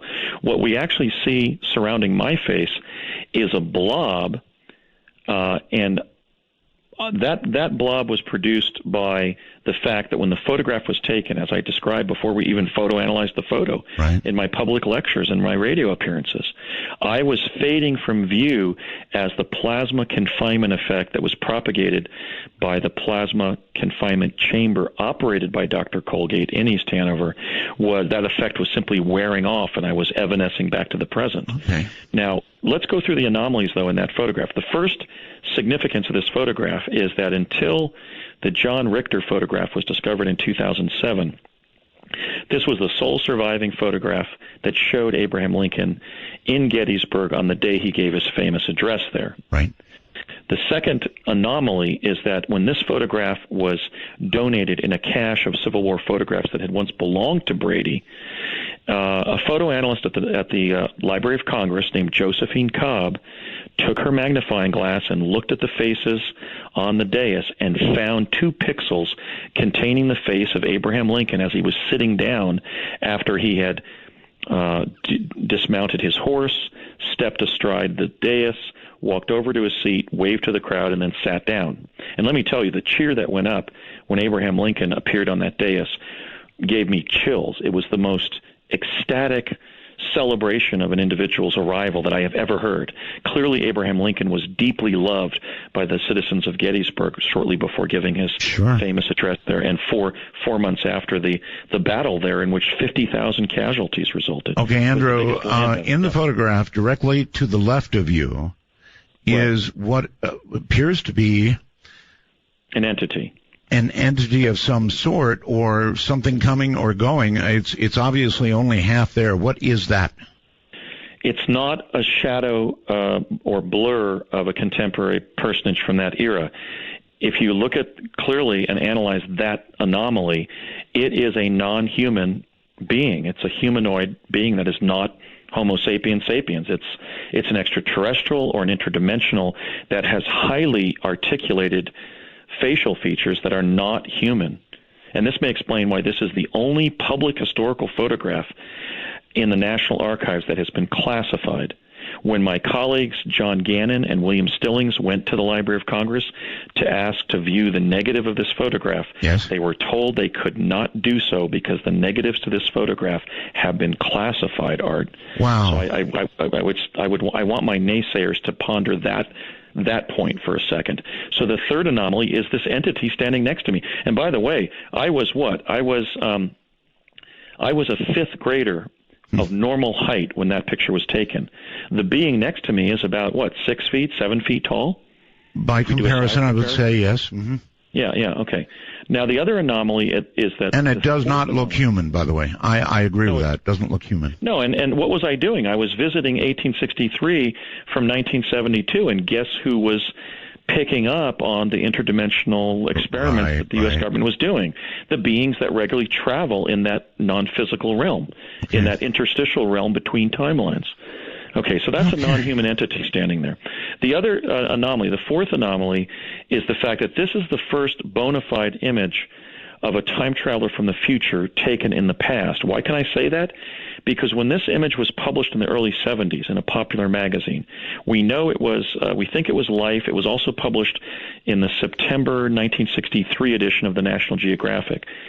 I took that contemporary magazine republishing of this photograph to my father, who was, again, he was the point man, the chief technical consultant between the Ralph M. Parsons Company and the CIA on teleportation. And on the Sunday afternoon when I found that in a popular magazine, I took it to my dad, and I said, "Dad, look, when the project sent me to Gettysburg, they got a picture of me there." And he looked at it and he said, "Yep, just don't talk about it." Okay, so here we have a defense engineer who spent roughly 1952 to 1984 working in black projects for the U.S. Department of Defense, who affirmed the fact that I was in the photograph. Why could he? Because one of the first people I met when I walked up to the dais where Lincoln was soon going to be arriving in 1863 was my dad, dressed as a Pennsylvania farmer, except the paradox was that he looked younger to me than he had looked back at the time lab in 1972. And he said later that I looked younger to him. Why? Older to him, because we had been sent to the same day in history from different years in the present. Got it. So he had been sent there, let's say, 1968. I was sent there from 72. So when we met each other as father and son in front of the dais where Lincoln would soon be arriving to give the Gettysburg Address, I said, "Dad, what are you doing here?" But he looked younger than he did back at the house and back at the time lab in East Hanover. And then he said, I looked older. And he said, that's when I discovered you were destined to be in the project. All right. I assume by now a lot of people have gone to artbell.com and are looking at these photographs. Now there is one more photograph below, which says it is you disappearing as you return to 1972. So that's the fifth paradox, yes, in the photo. Very, very interesting photograph. And let me say, I was publicly lecturing about that fact until John Gannon and William Stillings enlarged the blob. And if you look closely, you can even pick it up. I can pick it up on my screen here in Charlotte, North Carolina. I'm sure your listeners can. If they scrutinize that blob of my face, you can see my entire teeth, including the roots of my lower teeth. That's correct, I can. I also see something that looks like moisture. Well, it was actually my protoplasm disappearing, and you can see actually through my right eye socket. That's my skull. But let's ignore the part that I claim is my skull. My teeth are much more clear. Now, wait a minute. The discoverer of radium, the Polish chemist Marie Curie and her husband Pierre, the Frenchman Pierre Curie, would discover she wouldn't be born until 1867, 4 years after that photograph was taken. I've got to admit, it's fascinating. Okay, so there wasn't any X-ray in 1863. That's There's right. no way that one of those historical, even if it was the best, let's say Hasselblad 8x10 of that era, you can get a blur from somebody walking while the film was being exposed, but you can't get a blob from somebody disappearing in situ. No. This clearly looks like some kind of X-ray, some kind of something. Hold tight. We've got a break right here. Whew. This is something, isn't it? Andy Bashago is my guest. Time traveler. You might want to check out these photographs. They're at artbell.com. There are 3 of them. Look very carefully. From the high desert, you're sure getting it tonight. What a story. You get hurt by the little things I say. I can put that smile back on your face. Midnight Matters are best handled by those that understand how to move in the darkness, like Art Bell. To call the show, please dial 1-952-CALL-ART. That's 1-952-225-5278. Do yourself a big favor, a really big favor, and if you would please, and you haven't done so yet, go to artbell.com, and you will see a picture of Andrew. Click on that. When you click on that, you will be taken to you'll have his bio there, and then there'll be 3 photographs. One of Andrew at age 5, a year before he first teleported. Second photograph at Gettysburg in 1863. And third photograph, Andrew disappearing as he returns to the year 1972. So here we have some offered evidence. I understand what you're going to say, the same thing I'm going to say. And again, that is that, of course, it's very difficult to absolutely prove that it was you unless we can do it by dental work. Well, yes, but the problem is that I was providing my account publicly and describing how the terminology I was using was how after the plasma confinement effect would wear off, we would evanesce back to the present. In other words, it would just wear off. There wasn't a need with several of the technologies for a time machine to be where we were sent. Got it. The effect would just wear off. Now, the effect was wearing off, and that camera, a Civil War camera, photographed my teeth from the side, as any dentist could recognize. In fact, my brother's a dentist. You can see the roots of my teeth. Now, right. I'm alleging, Art, and I will allege to my dying day, because it's the truth, that was me. I was sent there by DARPA's Project Pegasus, and that's the first historical photograph not only to show a time traveler from the future, but to prove it, because it shows me fading from view. It does. That's why the X-ray effect happened in 1863, 4 years before Marie Curie was born. Right, okay. All right, a couple of questions for you, please. One, why did they send you back to the moment of the Gettysburg Address? Why? In other words, I'm trying to figure out why they picked the targets they picked. Well, when I was in the lab, my dad explained that it was basically an honor or a treat. He said, "Oh yeah, I had been time traveling for 3 years for the government, and he said, you've done everything we've asked you to do to the best of your ability, usually ably and well, and that included gathering intelligence in some cases." And he said, "So we want to give you kind of a treat and let you go back and see President Lincoln give the Gettysburg Address." He didn't reveal to me that he had been there years earlier and met me there at my current age by 1972. Sure beats reading it in a history book. Right, but let me. That's how it was explained to me. But then they may have sent me merely because he did meet me as a 10-and-a-half-year-old when he was sent 4 or 5 years earlier, and so they were just making sure that they were completing the sort of the quantum syllogism of having met me and just making sure that they sent me because he had met me there. But let me just explain how I was using this as an example of how the quantum paradox actually works. Sure. Now, if you ponder the fact that I was sent there, photographed in 1863, and then after its discovery in 1951, this photograph has been widely published in news magazines because until 2007 it was the sole surviving photograph of Lincoln at Gettysburg. That begs the question of, did I not exist in the photograph until 1972? Mm-hmm. Jump there, get photographed, and create another timeline that I return to where suddenly my image was in all the news magazines that republished the Josephine Cobb image of Lincoln at Gettysburg? Or was I always in all of those photographs? And the latter is the case. Why? This is the paradox of retrocausation. From the perspective of 1863, I arrived as a time traveler from the future, was photographed, and hence my image was always in the photograph.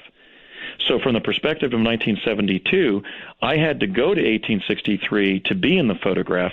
But if I had flipped through, let's say, that September 1963 edition of the National Geographic that republished the Josephine Cobb image of Lincoln at Gettysburg, I would have seen myself in that image. That is to say that the past is immutable in the sense that when you go back in time to change it, the sine qua non of time travel is that you're in the past event, the original event. Mm-hmm. So I challenge the notion of Schrodinger's cat and the notion of a second timeline breaking off, because when you go back to that past event, you're in the original event. The notion of a second timeline branching off, I think, is a form of magical thinking, but I would distinguish that concept from the idea of being sent to a different timeline.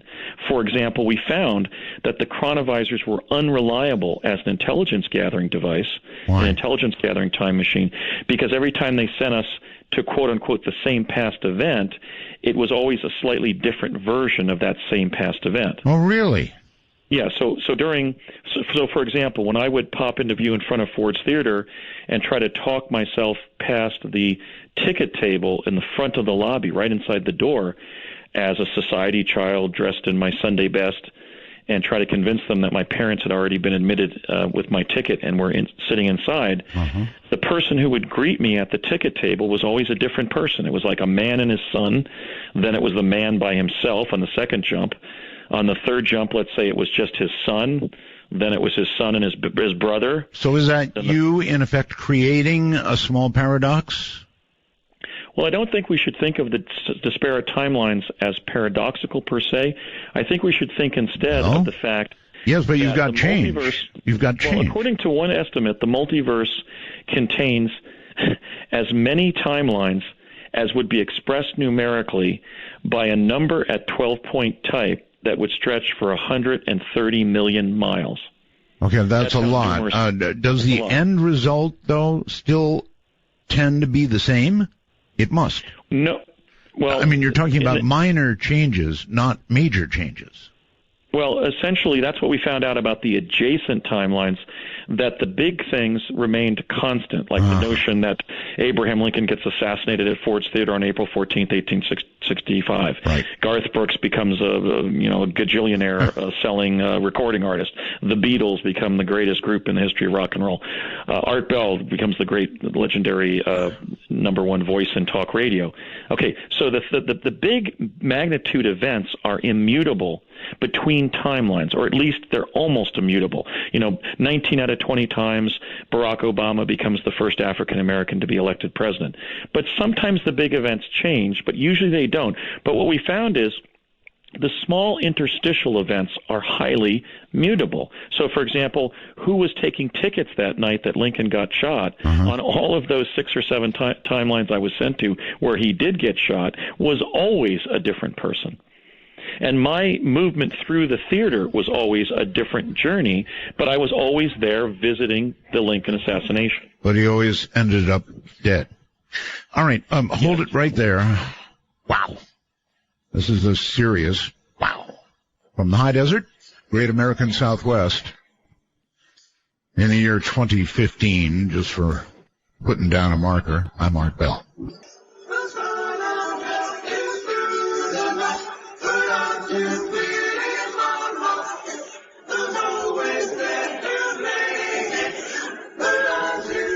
Want to take a ride?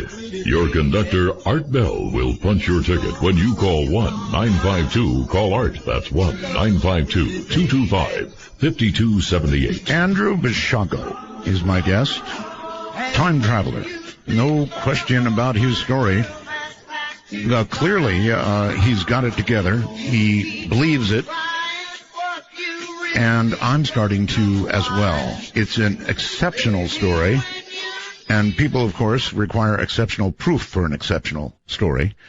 But it's starting to sound pretty darn real to me. Andrew, I get these wormhole messages, and here is one. Apparently, all this began to gather intel, but at some point, you began to have vacations, essentially, in time, and in-person history lessons, I might add. This person says you had a great story about being given a second summer when you were a child because the program you were in, the hard work, took a whole summer away from you. Is that true? Actually, they gave me extra summers. Let me explain how that was done. And this has been going on in the U.S. intelligence community, presumably now for 45 years. What happened in the summer of 1970, we were just going back and forth in real time, utilizing the Tesla teleporter at Curtis Wright, and then the one at Sandia to get back to the East Coast, back to the tarmac at Curtis Wright. Mm-hmm. But then in the summer of 71, the summer of 1973 accessed from the fall of 71, and then the summer of 72, we teleported from New Jersey to New Mexico, spent an entire summer there, and then they set the device so that when we teleported back to the East Coast, we arrived about an hour after we had originally left, even though we had spent the entire summer in New Mexico. So I'm about 9 months older biologically than my ostensible chronological age established historically, because I was slipstreamed for those 3 summers. All right. I would like to ask about your trip back to Arizona. You said back to the dinosaurs. I mean, really, what was Arizona like then?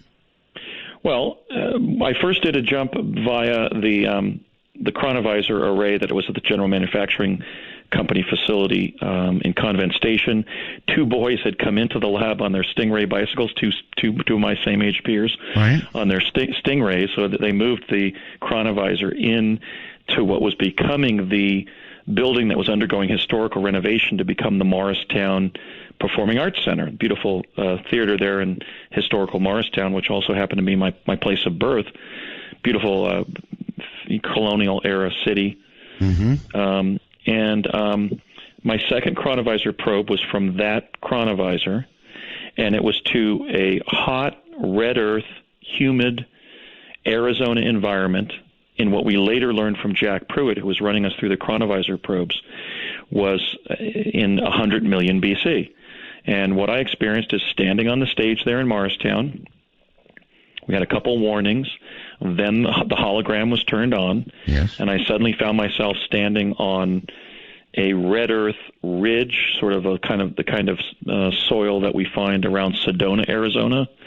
Very beautiful rust red environment, right? And it was very hot, and I was walking up this hill. I started to just explore up the trail, and when I got to the crest line, I looked in this grassy valley over on my right.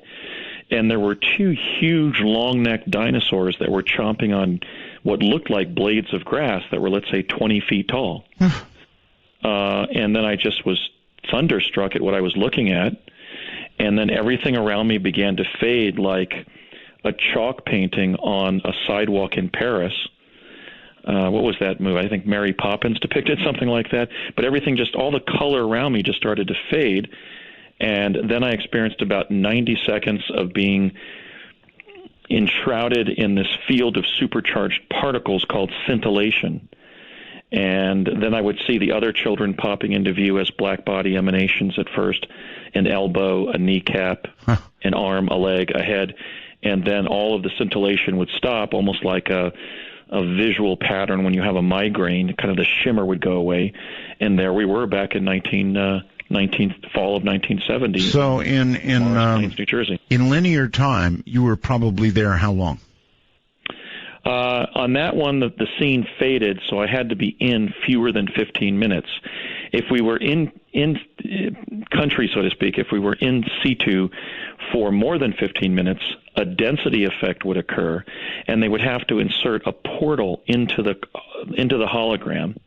And that was indicated on our end by sort of a soccer goal-like contraption that we were trained to run towards and run through to be sucked up in the Vortal tunnel and brought back to contemporary New Jersey via a teleport that they had opened up at the back of a dinosaur tunnel in a defunct New Jersey amusement park. I think it may have been the amusement park Bertram's Island, but in any case, there was a fake dinosaur tunnel with a metal dinosaur. we would run towards in the time space place we were, what I like to call a time place. Okay, wherever we were, if we were in for more than 15 minutes under chronovision, we would run towards that apparatus, feel a kind of a tugging into a tunnel-like effect, continue to run into deeper and deeper sand, and then we would realize we were in the dinosaur tunnel at the abandoned New Jersey amusement park, and we would wait there for about 10 minutes, and a van would show up and drive us back to the time lab in Morristown. When was your last time travel experience? Well, that all depends on whether we were time traveling when we were taking the jump room to Mars or whatever planetary environment they were sending us in the jump room program. It's disputed as to whether it was the actual Mars or not. Okay, well, I'm still willing to count that. So, what year? That would have been 1984, and then I took part in one technical exercise in spring of '89 during the second half of my first year of law school in Portland, where I was summoned by Courtney Hunt of the CIA to travel to Albuquerque, from Portland to Albuquerque, and then drive to Socorro, New Mexico, where I sat in a huge electromagnet array inside of a Quonset hut over near the high explosives testing center in Socorro, because they were concerned that I would become destabilized in my time-space location.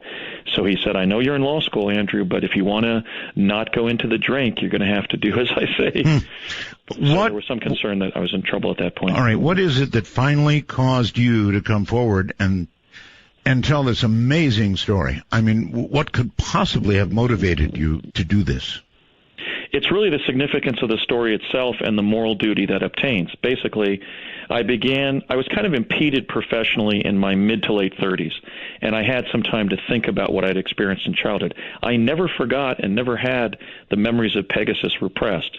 10 years later, I would have my Mars visitation memories suppressed very effectively electronically, but I resisted the adverse treatment of myself that I was subjected to make me forget my time travel experiences.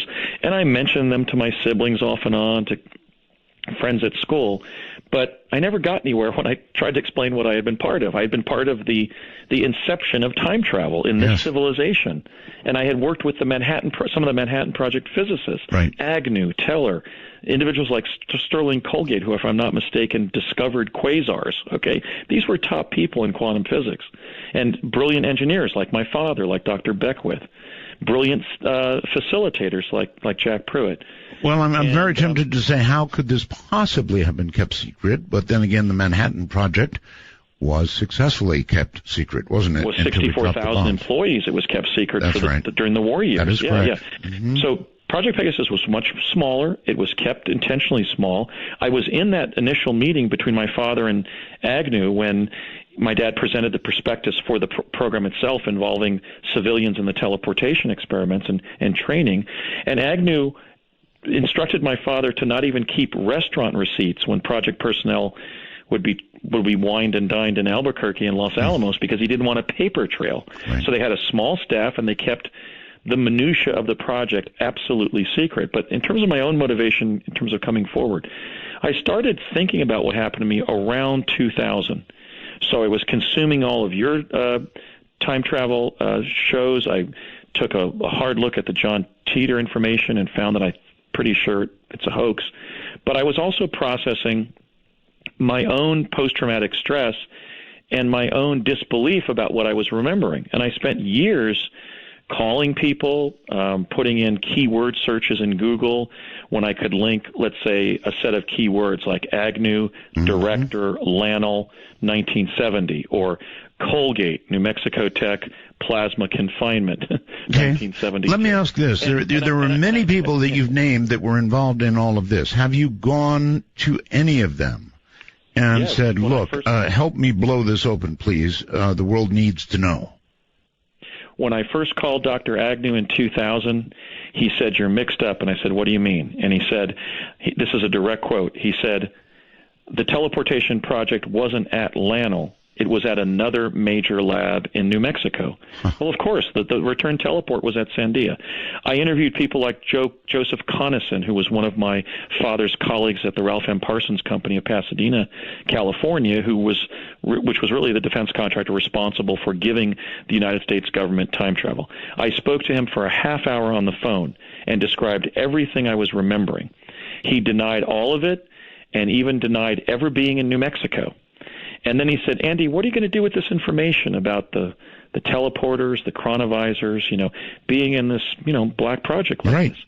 And I said, Mr. Connaughton, whose name I clearly remembered from my dad's talking about him and I'm meeting him on the project, I said, I'm going to write a book, tell it all, and try to get it made into a major motion picture. And this is a direct quote from a career engineer at the Ralph M. Parsons Company, who I'm alleging was involved in the time travel. Now, can you understand that people listening to this right now might also consider that as a motivation for you to be telling, in quotes, a story?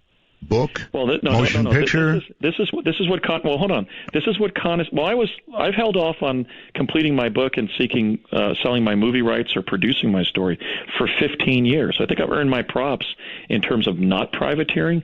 But imagine. Oh, you've earned your props tonight, right here. Yeah. You've earned your props. Don't worry about that. This story is told in a way that is very, very believable. I'm just saying.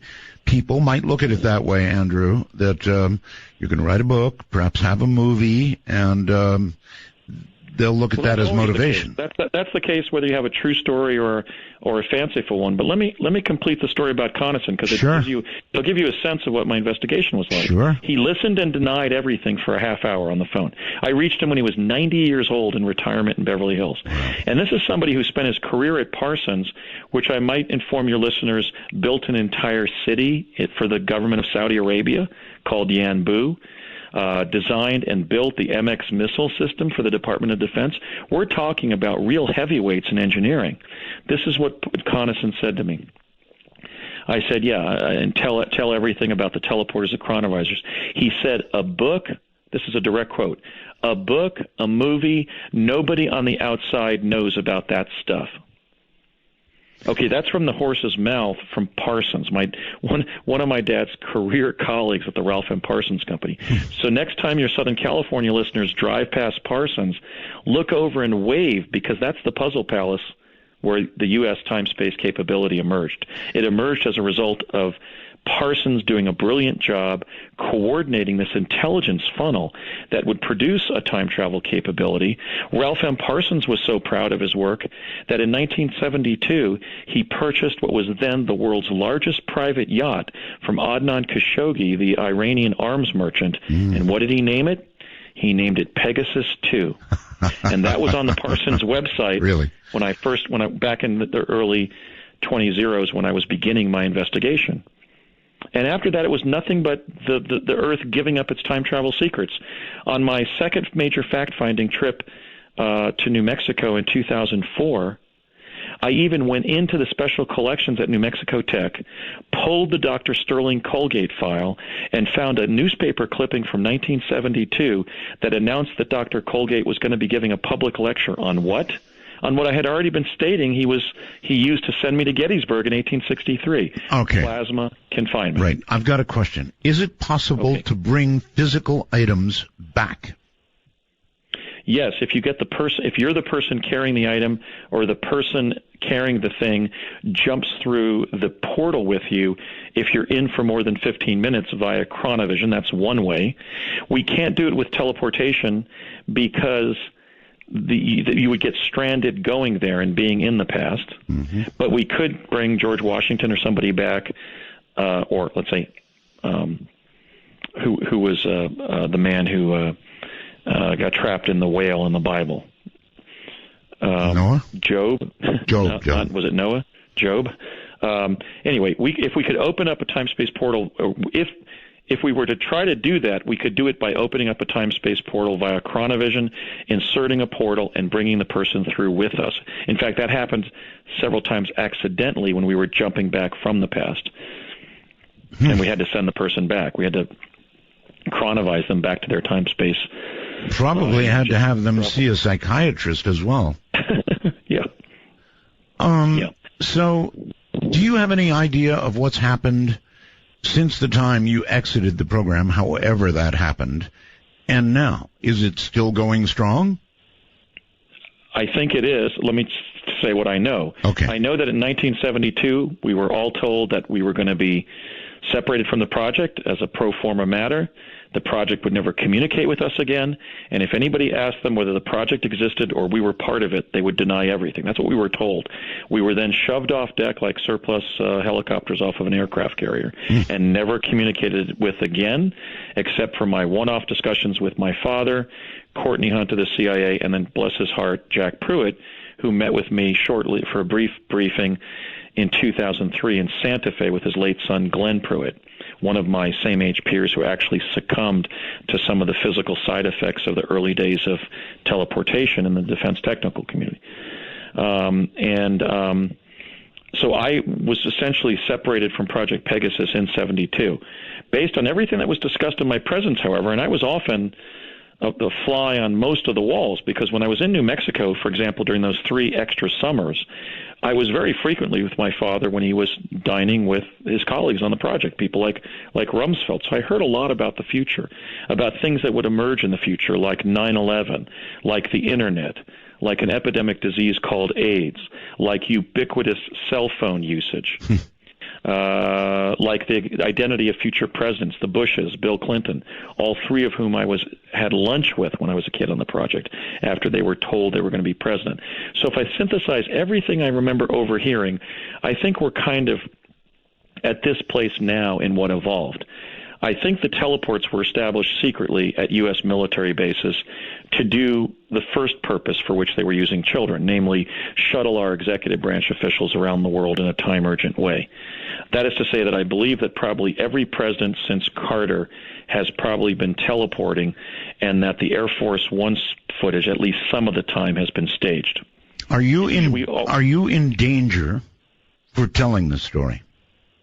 Yes, I met with a representative of the Executive Office of the President as my investigation was evolving in the early 20s. I met with a man, he was not identified by name, but by his job classification. I met him at the abandoned parking lot of the Wolf Creek Pass Ski Lodge north of Pagosa Springs, Colorado, right near the Continental Divide. It was June of 2003. There was no snow on the ground, hence no skiers, so we had a private outdoor place to talk that couldn't have been recorded. And he told me the following. He said, Andrew, we don't know why you abandoned your career when you were potentially emerging as a prominent environmental lawyer. We're kind of mystified as to why you're obsessed now with your childhood time travel experiences, but we want you to know the following. That Project Pegasus existed, that you were part of it, that you're not losing your mind, you were legitimately part of it, it was a bona fide project, and that it involved the development of different time travel technologies. But we also want you to know, in terms of what's relevant today and for the future, that the Executive Office of the President wants you to know that if you continue to investigate, write about, or talk about the technologies, we cannot guarantee your survival. So, Art, I don't know whether that was a Rumsfeld scripted. Of course, Secretary Rumsfeld was then SecDef. He was Secretary of Defense at that time. He's been the longest serving Secretary of Defense under Gerald Ford and George W. Bush. I don't know whether that was a Rumsfeld scripted Strange-Lovian warning to me. It sounded like a warning to me. All right, hold tight. Yeah, I think it was a warning. Yeah, warning. All right, hold tight. Huh. This is something, huh? A quantum bomb is ahead, I'm told. Andy Bajago is my guest. I'm Art Bell. Doing alright. A little driving on a Saturday night. Come walk me. To initiate a dialogue sequence with Art Bell, please coordinate your phalanges and call 1-952-225-5278. That's 1-952-CALL-ART.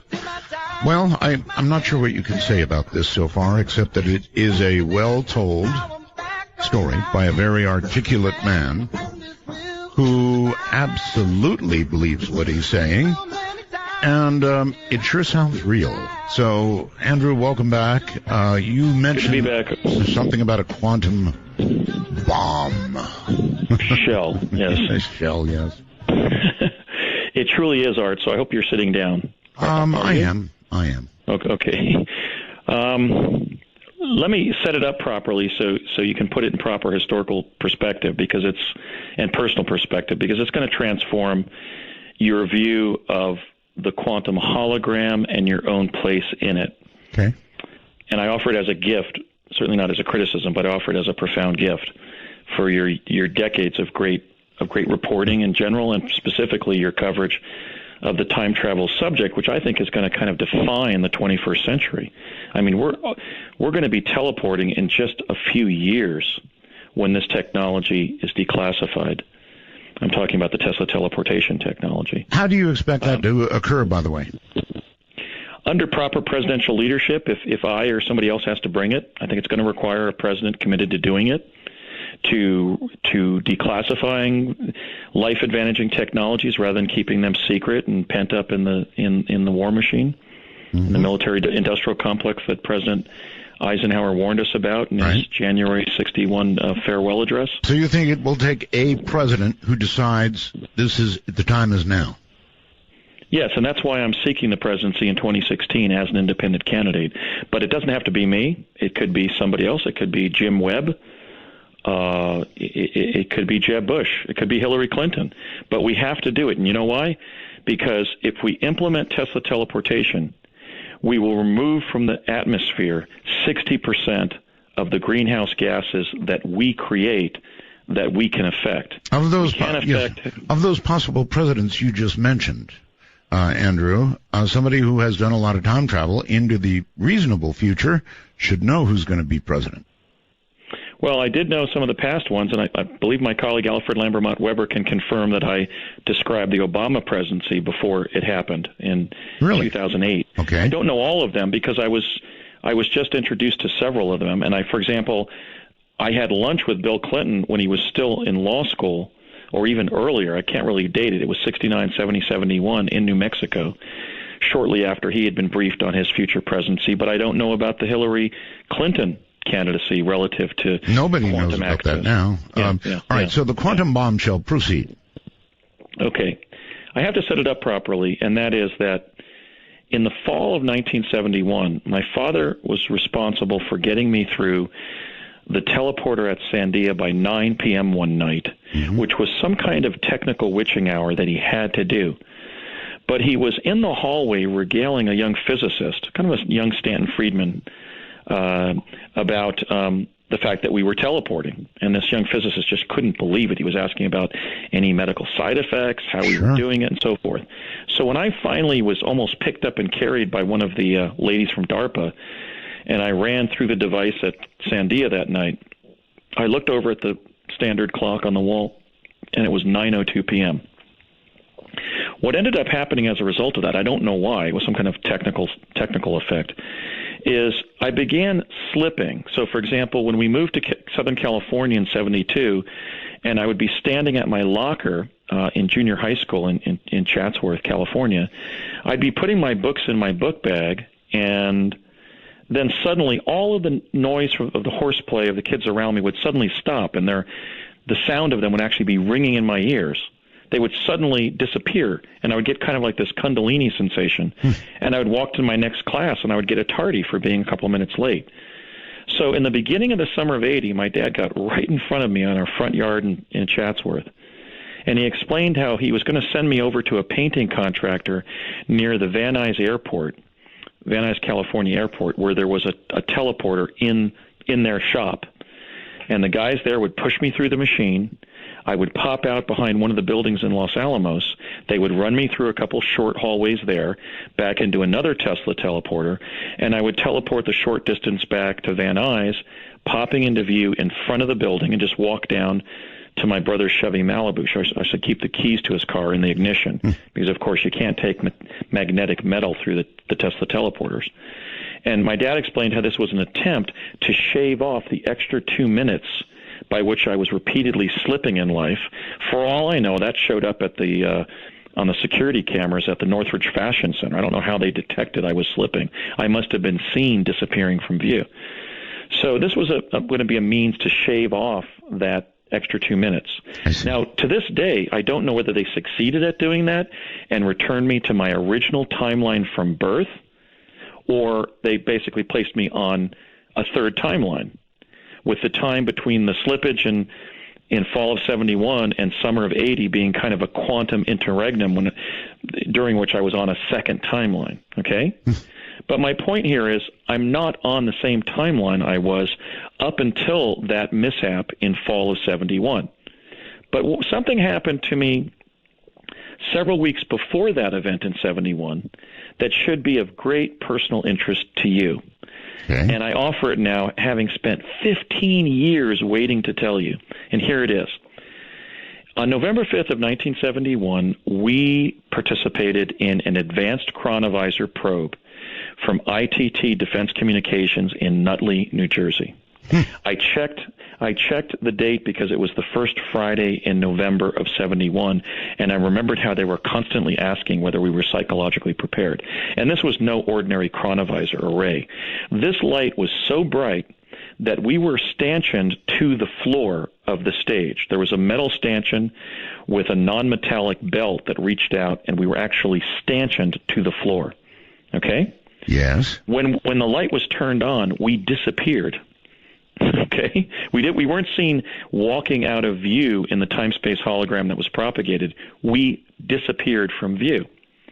Now, and that was, by the way, that was the probe during which we were sent to the U.S. Supreme Court building in the year 2013, and I at least found, and during my debriefing with a lieutenant commander from the Navy down the hall, reported that the Supreme Court building was under about 100 feet of brackish water. Mm-hmm. But we didn't experience that in 2013. We came, however, within 5 to 6 days, that is 1 degree of rotation of the Earth, of being struck on Earth by a solar flare that would have melted the polar ice caps and resulted in that event that we saw during that time probe.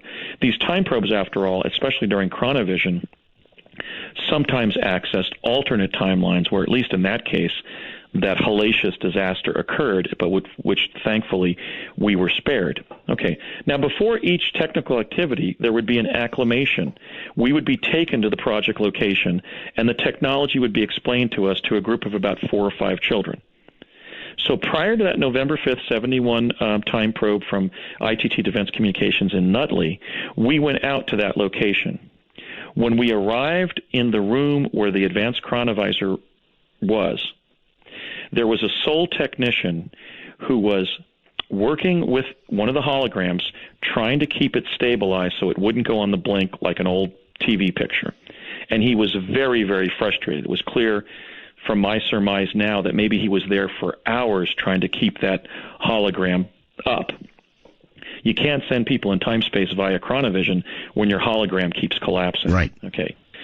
We run in as a group of noisy fifth graders by fall of 71, and the young technician, about 25 years of age, bearing a striking resemblance to you as a young man, Art, said, "Would you tell these children to shut the blank up?" Now, hold on, Art. It gets better. Our facilitator was a beautiful young brunette named Elaine Gallagher. She was a stunning young woman, kind of Diana Rigg at 21. Okay, she was a beautiful woman, and she said, and very kind. And she said to the technician, "You know, we're not supposed to use profanity around the children.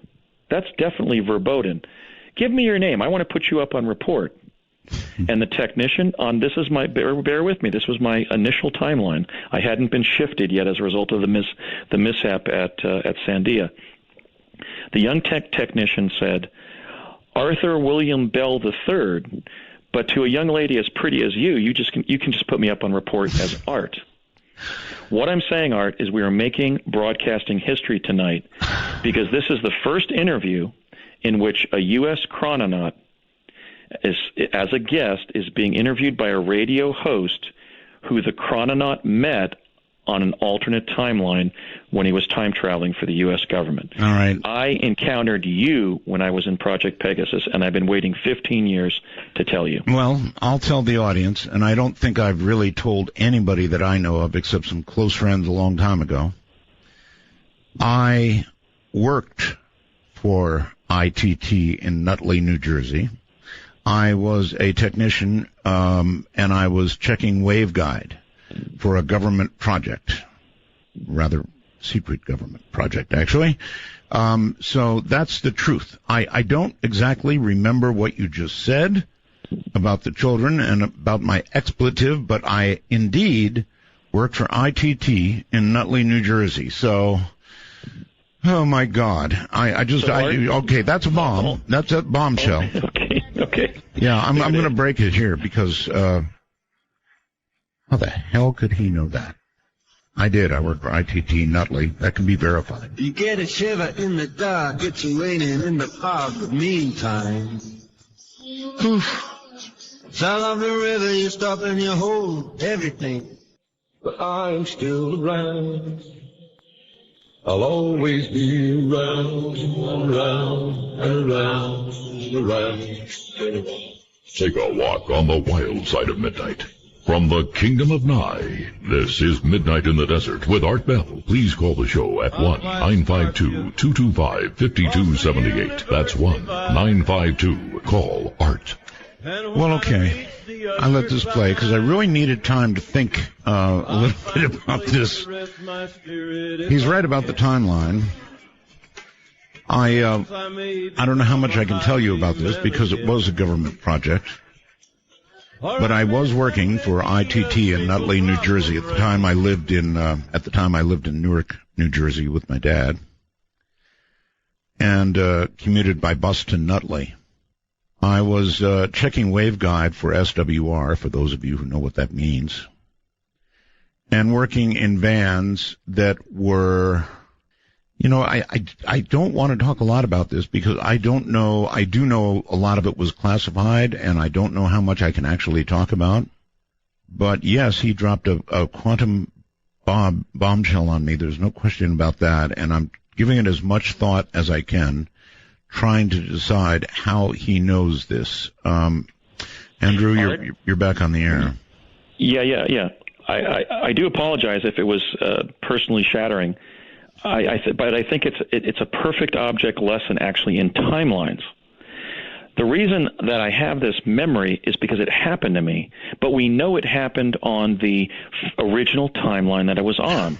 Now, one decision could have resulted in you working on chronovision rather than waveguide propagation in that context at that time as yourself. And that decision would have been the decision by the Pope of Rome, by the Vatican, to release the Ernetti and Gemelli's chronovision to the United States government. Chronovision emerged in the early 1940s in the work of two Vatican musicologists named Pellegrino Ernetti and Agostino Gemelli. They were distinguished Catholic prelates doing investigations at the Catholic University of Milan into the harmonic patterns in Gregorian chants. And when they made a change on a specialized microphone, something that Gemelli's father had said to him in childhood came through the device. And they realized, well, wait a minute. There's some connection, obviously, here to Agostino, but we've just created a portal of sound between the present and his childhood. We've just accidentally discovered a time travel device. Okay, so one decision could have governed whether you ended up working on chronovision or waveguide propagation at ITT Defense Communications at that time. But the reason that I know that you worked there is simply I met you there, and because of the way you responded to her statement that she was going to put you up on report, you kind of honorably defended your whole name, and then you kind of flirted with her and said, well, I did a lot of that back then. Yeah, and it kind of fits. I think it's listen, level of personality. Andy, this is where we stop, and I'm going to open phone lines. Okay, you willing to face the public? Oh, absolutely. But I had to share that with you, and I think again. Oh, thanks for blowing my mind. I know it would blow your mind, but we think of timelines as concrete highways, but they're not. They're holographic, so they're semi-overlapping. I will only say this. What we were working on at the time at IT&T was for NATO, and I'm going to stop right there. And, oh, my God. So I'm going to open the phone lines. Here it is, folks. Our public number is area code 952. How could he have known that? 952-225-5278. Area code 952-225-5278. If you want to call us on Skype, you can do it. We, in North America, Canada, It's MITD51. MITD51. Outside of North America, it's MITD55. MITD55. All of that said, Andrew, here it comes. Let's try Matthew, I believe, on Skype. Hello. Yes, sir. This is Matthew, the Sunday school teacher. Okay. And it was not Noah or Job that was in the whale. It was Jonah. Jonah, yes. Jonah. Yeah, I got that. Yes. And if I just might say, you had a caller on the other night saying that 666 was part of Babylonian astronomy from the book of Daniel. That is incorrect. Okay, It's well, from the book of Revelation. Thank you. Thank you for that. The Now, oldest- if you would concentrate, we don't have a lot of time, so if you have a question for Andy. Yes, I wonder how he brings up his challenges against the Pope of Rome. This is a wicked and idolatrous doctrine. I wanted to just say, rest in peace to J.C. Webster III. Thank you very much, or I'll take my answer off the air. Rest in peace, J.C. Well, I wasn't criticizing the Pope or the Vatican. I was just simply stating the historical fact that I learned from my father that one of the, like his own work repeating Tesla's teleportation experiments at the Edison labs in the late 50s and early 60s, another major technical input into Project Pegasus was Vatican technology. The Catholic University of Milan is a Vatican institution, and hence the Vatican had control over the chronovision technology that Ernetti and Gemelli developed beginning in the 40s. Okay, there was something very familiar about that voice that I just heard, and I just want to state, if that was JC's son, you have my condolences. Hello there, on Skype. You're on the air with Andy. Hi, Art. This is Celestial from Montana. Okay, Montana. And Roswell's. I want to ask your guest, please tell us about your connection to Obama, because I know you have a connection with our president. Okay. Yes, and in fact, that's a connection that the president has affirmed factually through an intermediary to my team consisting of William Stillings and Bernard Mendez. Barack Obama, utilizing the name Barry Soetoro, was a participant in the Mars Jump Room program, and his participation has been affirmed by 3 fellow participants, myself, William Stillings, and Bernard Mendez. He was then using the name Barry Soetoro, and like my father Raymond and William Stillings' father Tom Stillings, his mother or adoptive mother, whatever the truth of that is, Stanley Ann Dunham, frequently audited our training courses at College of the Siskiyous in summer of 1980. During that summer, I briefly roomed with President Obama. He was a Muslim belonging to a specialized sect of Islam, the Subud sect of Islam from Indonesia. But I did find him praying to Mecca at about 4 o'clock one night when I came back to our dorm room that we shared. I sometimes ran into Barry, as we called him, in Los Angeles during those years. I sometimes would encounter him at the jump room facility at 999 North Sepulveda, which was a Hughes aircraft facility in El Segundo, California. And I was on several jumps with him, including about 5 exploratory jumps in a team of 3, with Bernard Mendez serving as our senior officer. Okay. So the president has not publicly affirmed his involvement. He is now commander-in-chief of the U.S. military, so he's put in a pretty difficult spot to affirm his involvement in a defense project that remains secret.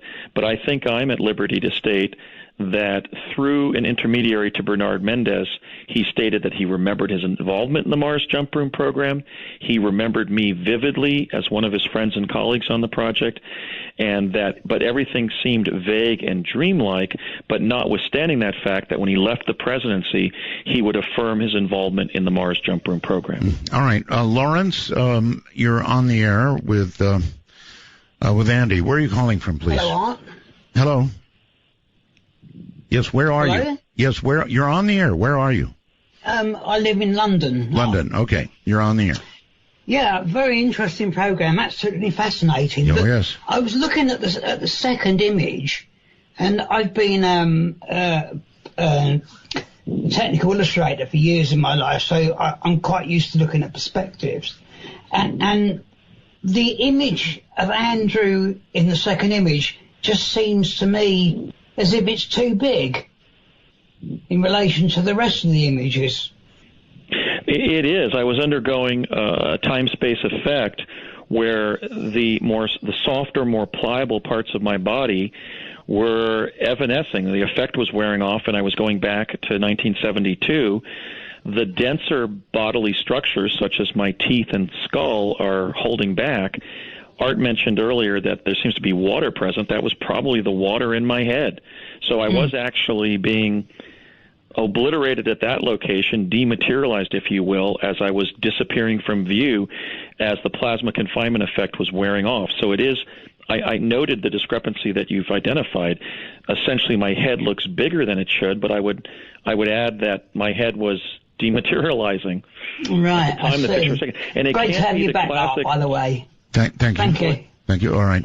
That's all he's got. Well, I was going to add, Art, that it can't be the classic Civil War era photograph of defect where somebody moved when the negative was being exposed, because that created a moving blur. What we see there is a standing fade, and there was no technology to produce that in 1863. All right. Not a lot of time here. Bellevue, Washington, you're on the air with Andy. Bellevue, Hello, Washington, hello. Hello, my name is Matt. I'm from Bellevue, Washington. Thank you for going on air and taking my call. And Andy, I've spoke with you a few times on Facebook, but you've sort of answered this question vaguely in the past, but I kind of wanted to get a little more clarification. You, of course, in tonight's episode, they're talking about the chronovision and going back and forth in time and such, but you also have the experience with the Mars teleportation. Okay, sir, we need your question right now, please. Okay, my question is it possible that when you traveled to Mars, it wasn't on the same timeline as we're living in now? Okay. At this point in our investigation, all of the above is possible. We could have been going to the past on Mars, the ancient past, the far future on Mars. We could have been going to something else. Bernard Mendez theorizes that we were going to what we've named a synthetic quantum environment in which a Mars-like environment was set up. And there's support for that because there were holographic effects that intruded into our experiences that indicate that it wasn't strictly a spatial accessing of Mars. There were temporal anomalies, there were holographic anomalies. So we believe that the jump room to Mars may not have been a teleporter. It may have been some form of exoplanetary chronovisor that was propagating a hologram of Mars that was reproducing the actual Mars, but in a synthetic environment. That's our best guess at this point. All right. Hold tight. We're at a break. How could he possibly have known about that? ITT, rather, in Nutley. No idea. No clue. Such a distant part of my past. I'm Art Bell.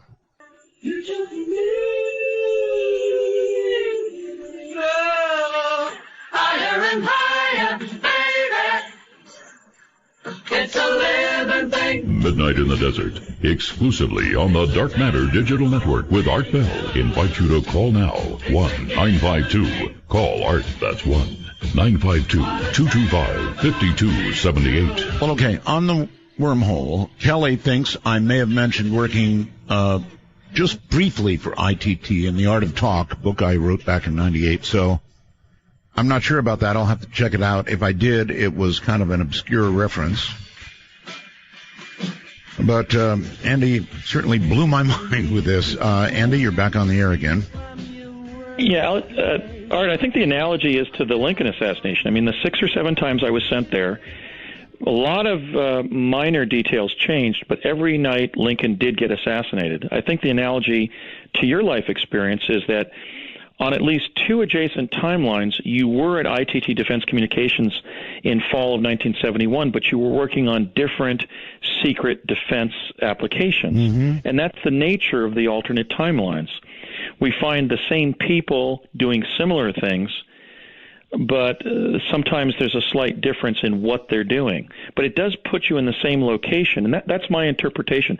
I didn't think when I was holding this quantum bombshell that on this timeline you were a Project Pegasus participant, because I had figured out the way that my own movement between timelines altered the data from the early 70s. I mean, that acclimation trip out to ITT Defense Communications probably took place around October 20th of 71. And but it was on another timeline. And here we find you at that defense contractor involved in secret defense work, but of a different nature. And I think that's almost a perfect example of the way in which the alternate timelines, at least the adjacent ones, are similar, holographic, semi-overlapping, but slightly dissimilar. In this case, what you were working on. I'll say this, Andy. I talked about motive for a book and a movie. You sure as hell ought to proceed with it, because you definitely got it down. I mean, it's so believable because of the way you deliver with such confidence. And look, here we go. Biff, on Skype, you're on the air with Andy. Hello. Hello. I got a quick story from the Civil War photo. Actually reminded me of a story I heard from my great-grandfather.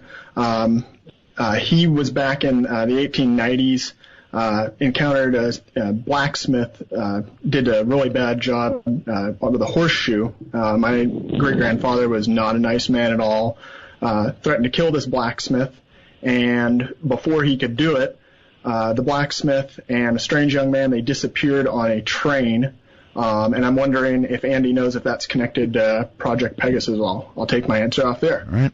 Thank you. It certainly could have been, but since, the ultimate historical thrust of my account is that time travel actually emerged and was fully operational by 1970, which is sort of the year that I peg everything on. Everything was fully operational by 70. There's really an unlimited field in the future from which time travelers could be coming back to any date. So my answer would be it could have been a chrononaut from Project Pegasus or a chrononaut from some other future project. Well, people certainly do disappear, don't they? Hazleton, Pennsylvania, you're on the air. Hi, I have to turn my radio down here. Yes, you should do that before you get on the air, actually. Okay, I didn't want to miss any of the program. I see. Turn it off, please, all the way off. I have two quick questions for you. Right. I had a serious accident. I'm a musician, and about a year ago I had a serious accident with my hearing that did some permanent damage, causing distortion. If someone could go back in time, could they correct a problem like that or keep it from happening? And the other question is, when you went through this time period, when you went to different times and back, do you remember everything that happened? And did it physically change your body or the way you felt, or did it do anything physically to you that caused you to feel different? All right, both good questions. Thank you. First, his hearing question, and it's a good one. If you had a medical illness that was the result of some sort of, industrial accident or whatever, and you harmed your hearing, could you go back in time and change that? Well, when you went back in time, you'd be the age that you are at the time that you start the journey in the future. Because the past is immutable, because of the collapse of the wave function in the present, during the past's present, you can participate in a past event, but you can't change what happens because you're in the original event. Okay. So at most you could have gone back and informed yourself to avoid the accident, but it looks like since the past shows that you developed the hearing loss from the accident, that you didn't prevent it. Right. Okay. Best. All right. So, physical changes for you in time travel. Any? Well, there were medical side effects. The child teleportees in adulthood have developed a disease that mimics diabetes.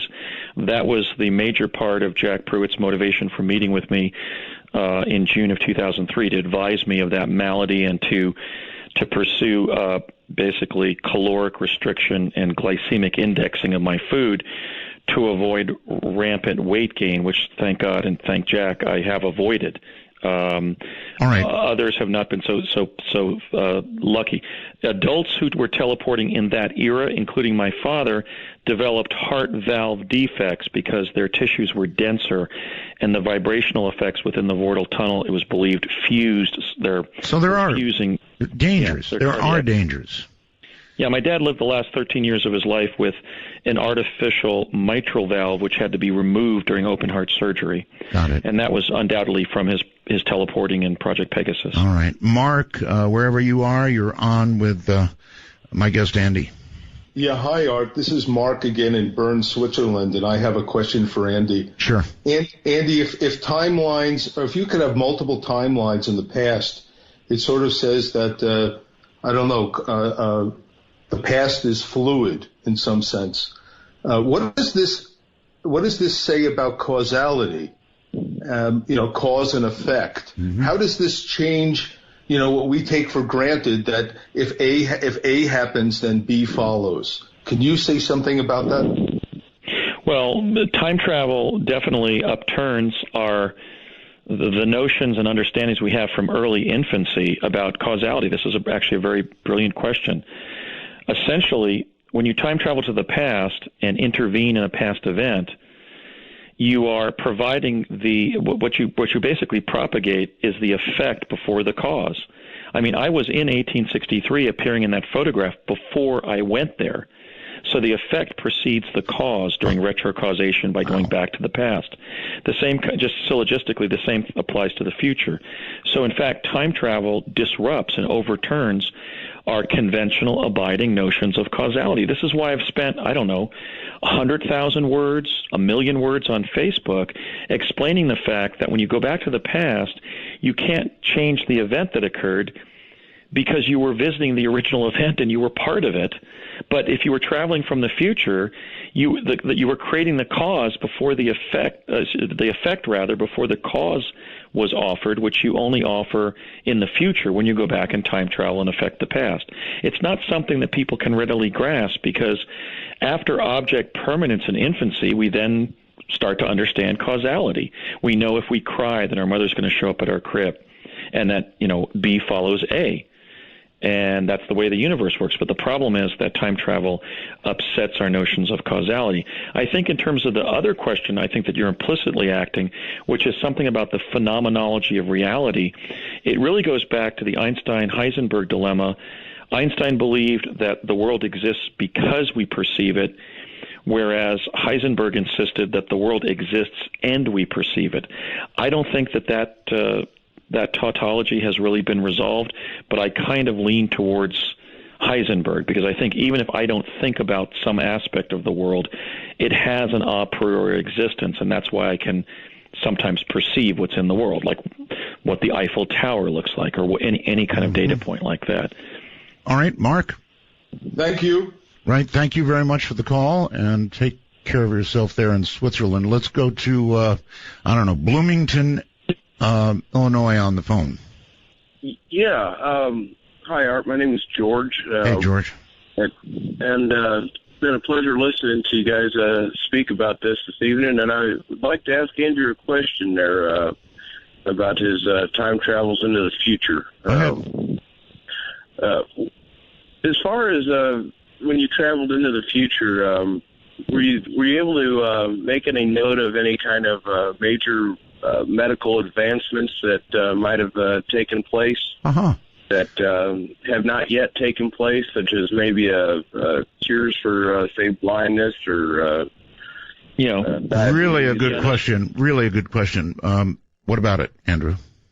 Implies or infers, rather, the question about whether ethically we should require the government to visit the future and bring back technologies that would be life advantaging. And I was told they didn't want to do that because they were concerned that the developmental timelines would not occur and that, for example, a technology would be introduced that there would be no mechanics to repair or spare parts to repair. But your basic question is whether I saw any biological or medical changes in the future, and I did. Most of my time travel was to the past. I went to 2013 via Advanced Chronovisor, and then I teleported, I don't know, maybe about 10 times to 2045 to pick up the summaries of intervening events between the 1970s and 2040s and bring them back to the early 1970s. One thing I noticed at that CIA building where I was retrieving those microfilm summaries of intervening events was that the young people were very tall. So I think there's a kind of an avatar effect that will probably result from improved nutrition, neonatal and postnatal care, and probably genetic engineering. The human species is going to become taller and more lithe physically, because clearly I could tell as, you know, a fifth grader from New Jersey of ordinary stature that the young people I was interacting with were very tall compared to, for example, my college-age cousins, and were even taller than some of the ordinary statured people at that particular building, which was an intelligence community building somewhere in the American Southwest. Okay, he was asking about specifically medical advances. That was interesting about getting taller, but for example... No, see, most of what I learned about the future was shop talk, because I only did those jumps. And, you know, when you teleport to a particular location in the future, just like if you were to fly into New York City, the mere fact that you're there doesn't make you omniscient about the past, present, and future of that locale. You only get that thin slice of the quantum hologram that is your immediate experience at that time place, that location. So most of what I learned about what the future held relative to the early 1970s was what I overheard the adults in the project talking about at lunch, for example. All right. 9/11, and so forth. All right, short on time. Jack W. on Skype. You're on the air. Hey, Art. Mr. Passaggio, I got just an easy question for you. You said earlier that you're able to spend summers traveling abroad, kind of doing your own research. Where was some place that you enjoyed going and that you would go back to if you had a chance?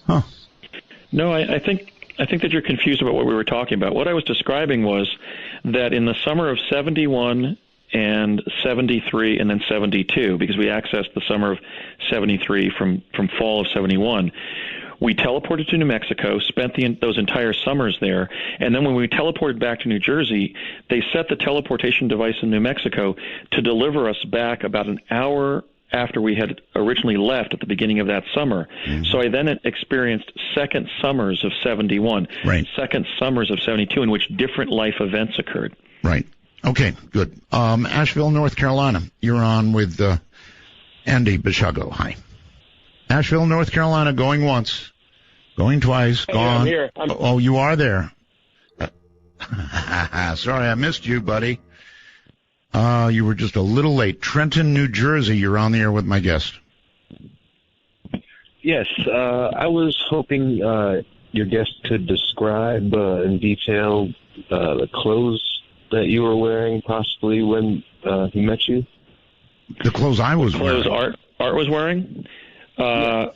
Standard sort of technical clothes of the era, you know, with a basic pair of pants and, you know, a tailored shirt with a pen holder, just the sort of the techie look of 1971. It did look like Art, and the individual did possess a kind of an august personality like Art possesses, but he also kind of backed off and flirted pretty assertively with our very beautiful facilitator, Elaine Gallagher. That's me. And she actually softened up, and I'm convinced that she didn't bring him up on report. But then again, that's not this Art Bell. That's the Art Bell on that timeline. But it was just conventional engineering-like clothing of that era. Okay, well, the Art Bell on this timeline remembers being like that for sure. On Skype, you're on the air. Hello. Hello, Art. Hello, Andy. Hi. By the way, that caller who was talking about the blacksmith was making a joke about a Back to the Future movie, the final Back to the Future movie, where he went and he talked about having a train. He was yanking your chain. Yeah, well, I can't resist. I haven't seen it, so I can't comment. Exactly. I've often wondered about the time travel thing. Shouldn't, like, those of us who aren't going anywhere be bumping into time travelers here and there? Like, in other words, wouldn't there be a cumulative effect of all these, you know, more and more people doing this and, like, more and more people bumping into them such that it would kind of, you know, become more known? It's a good question. I don't know how we would know we're bumping into them, but, Andrew? That postulate, which comes up often, I think it was offered perhaps by Stephen Hawking even to debunk time travel, depends on the Blythe assertion, the Blythe corollary that time travel will become a widespread function in the future. I oppose that as a matter of law, policy, and philosophy, and I would actually enforce that ban as president, because clearly mass, as I say often on Facebook, mass time travel by mass people on mass timelines would produce mass chaos. So, in fact, the reality of the externalities of having some people time traveling, for example, for the U.S. government, is that we would want it to remain a resource, an opportunity that would be limited in access by the public, or we would undermine the fundaments of society. So the evidence really supports the notion that time travel per se will remain sequestered tightly within government circles. But what I'm advocating is the declassification and deployment of Tesla teleportation for real-time transport, which wouldn't involve an offset in time, but merely a more efficient way of getting from point A to point B. All right, Andrew, listen, we're out of time. Anything you want to promote, Facebook pages, web pages, your book, your movies someday? What would you like to promote? I'd just like to say it was a pleasure to finally appear with you and also to drop my quantum bombshell. I just really enjoyed the broadcast. I think it was a classic, and I just want to say that I'm so grateful to finally be on with you and to get so far into the material. I really don't have anything to promote except maybe my Facebook group, Project Pegasus, where a lot of my discourse on time travel goes on. But I will fight for the declassification of teleportation if the American people in their wisdom elect me their president. All right, well, good luck with that, and the Donald and Hillary and all the obstacles in front of you. Thank you very much for being here, Andrew, and looking forward to, I'm sure, another program one day. Take care, my friend. Take care, Art. Good night. That's the way to round out a week, huh? From the high desert to all the time zones in the world. Yikes. Good night.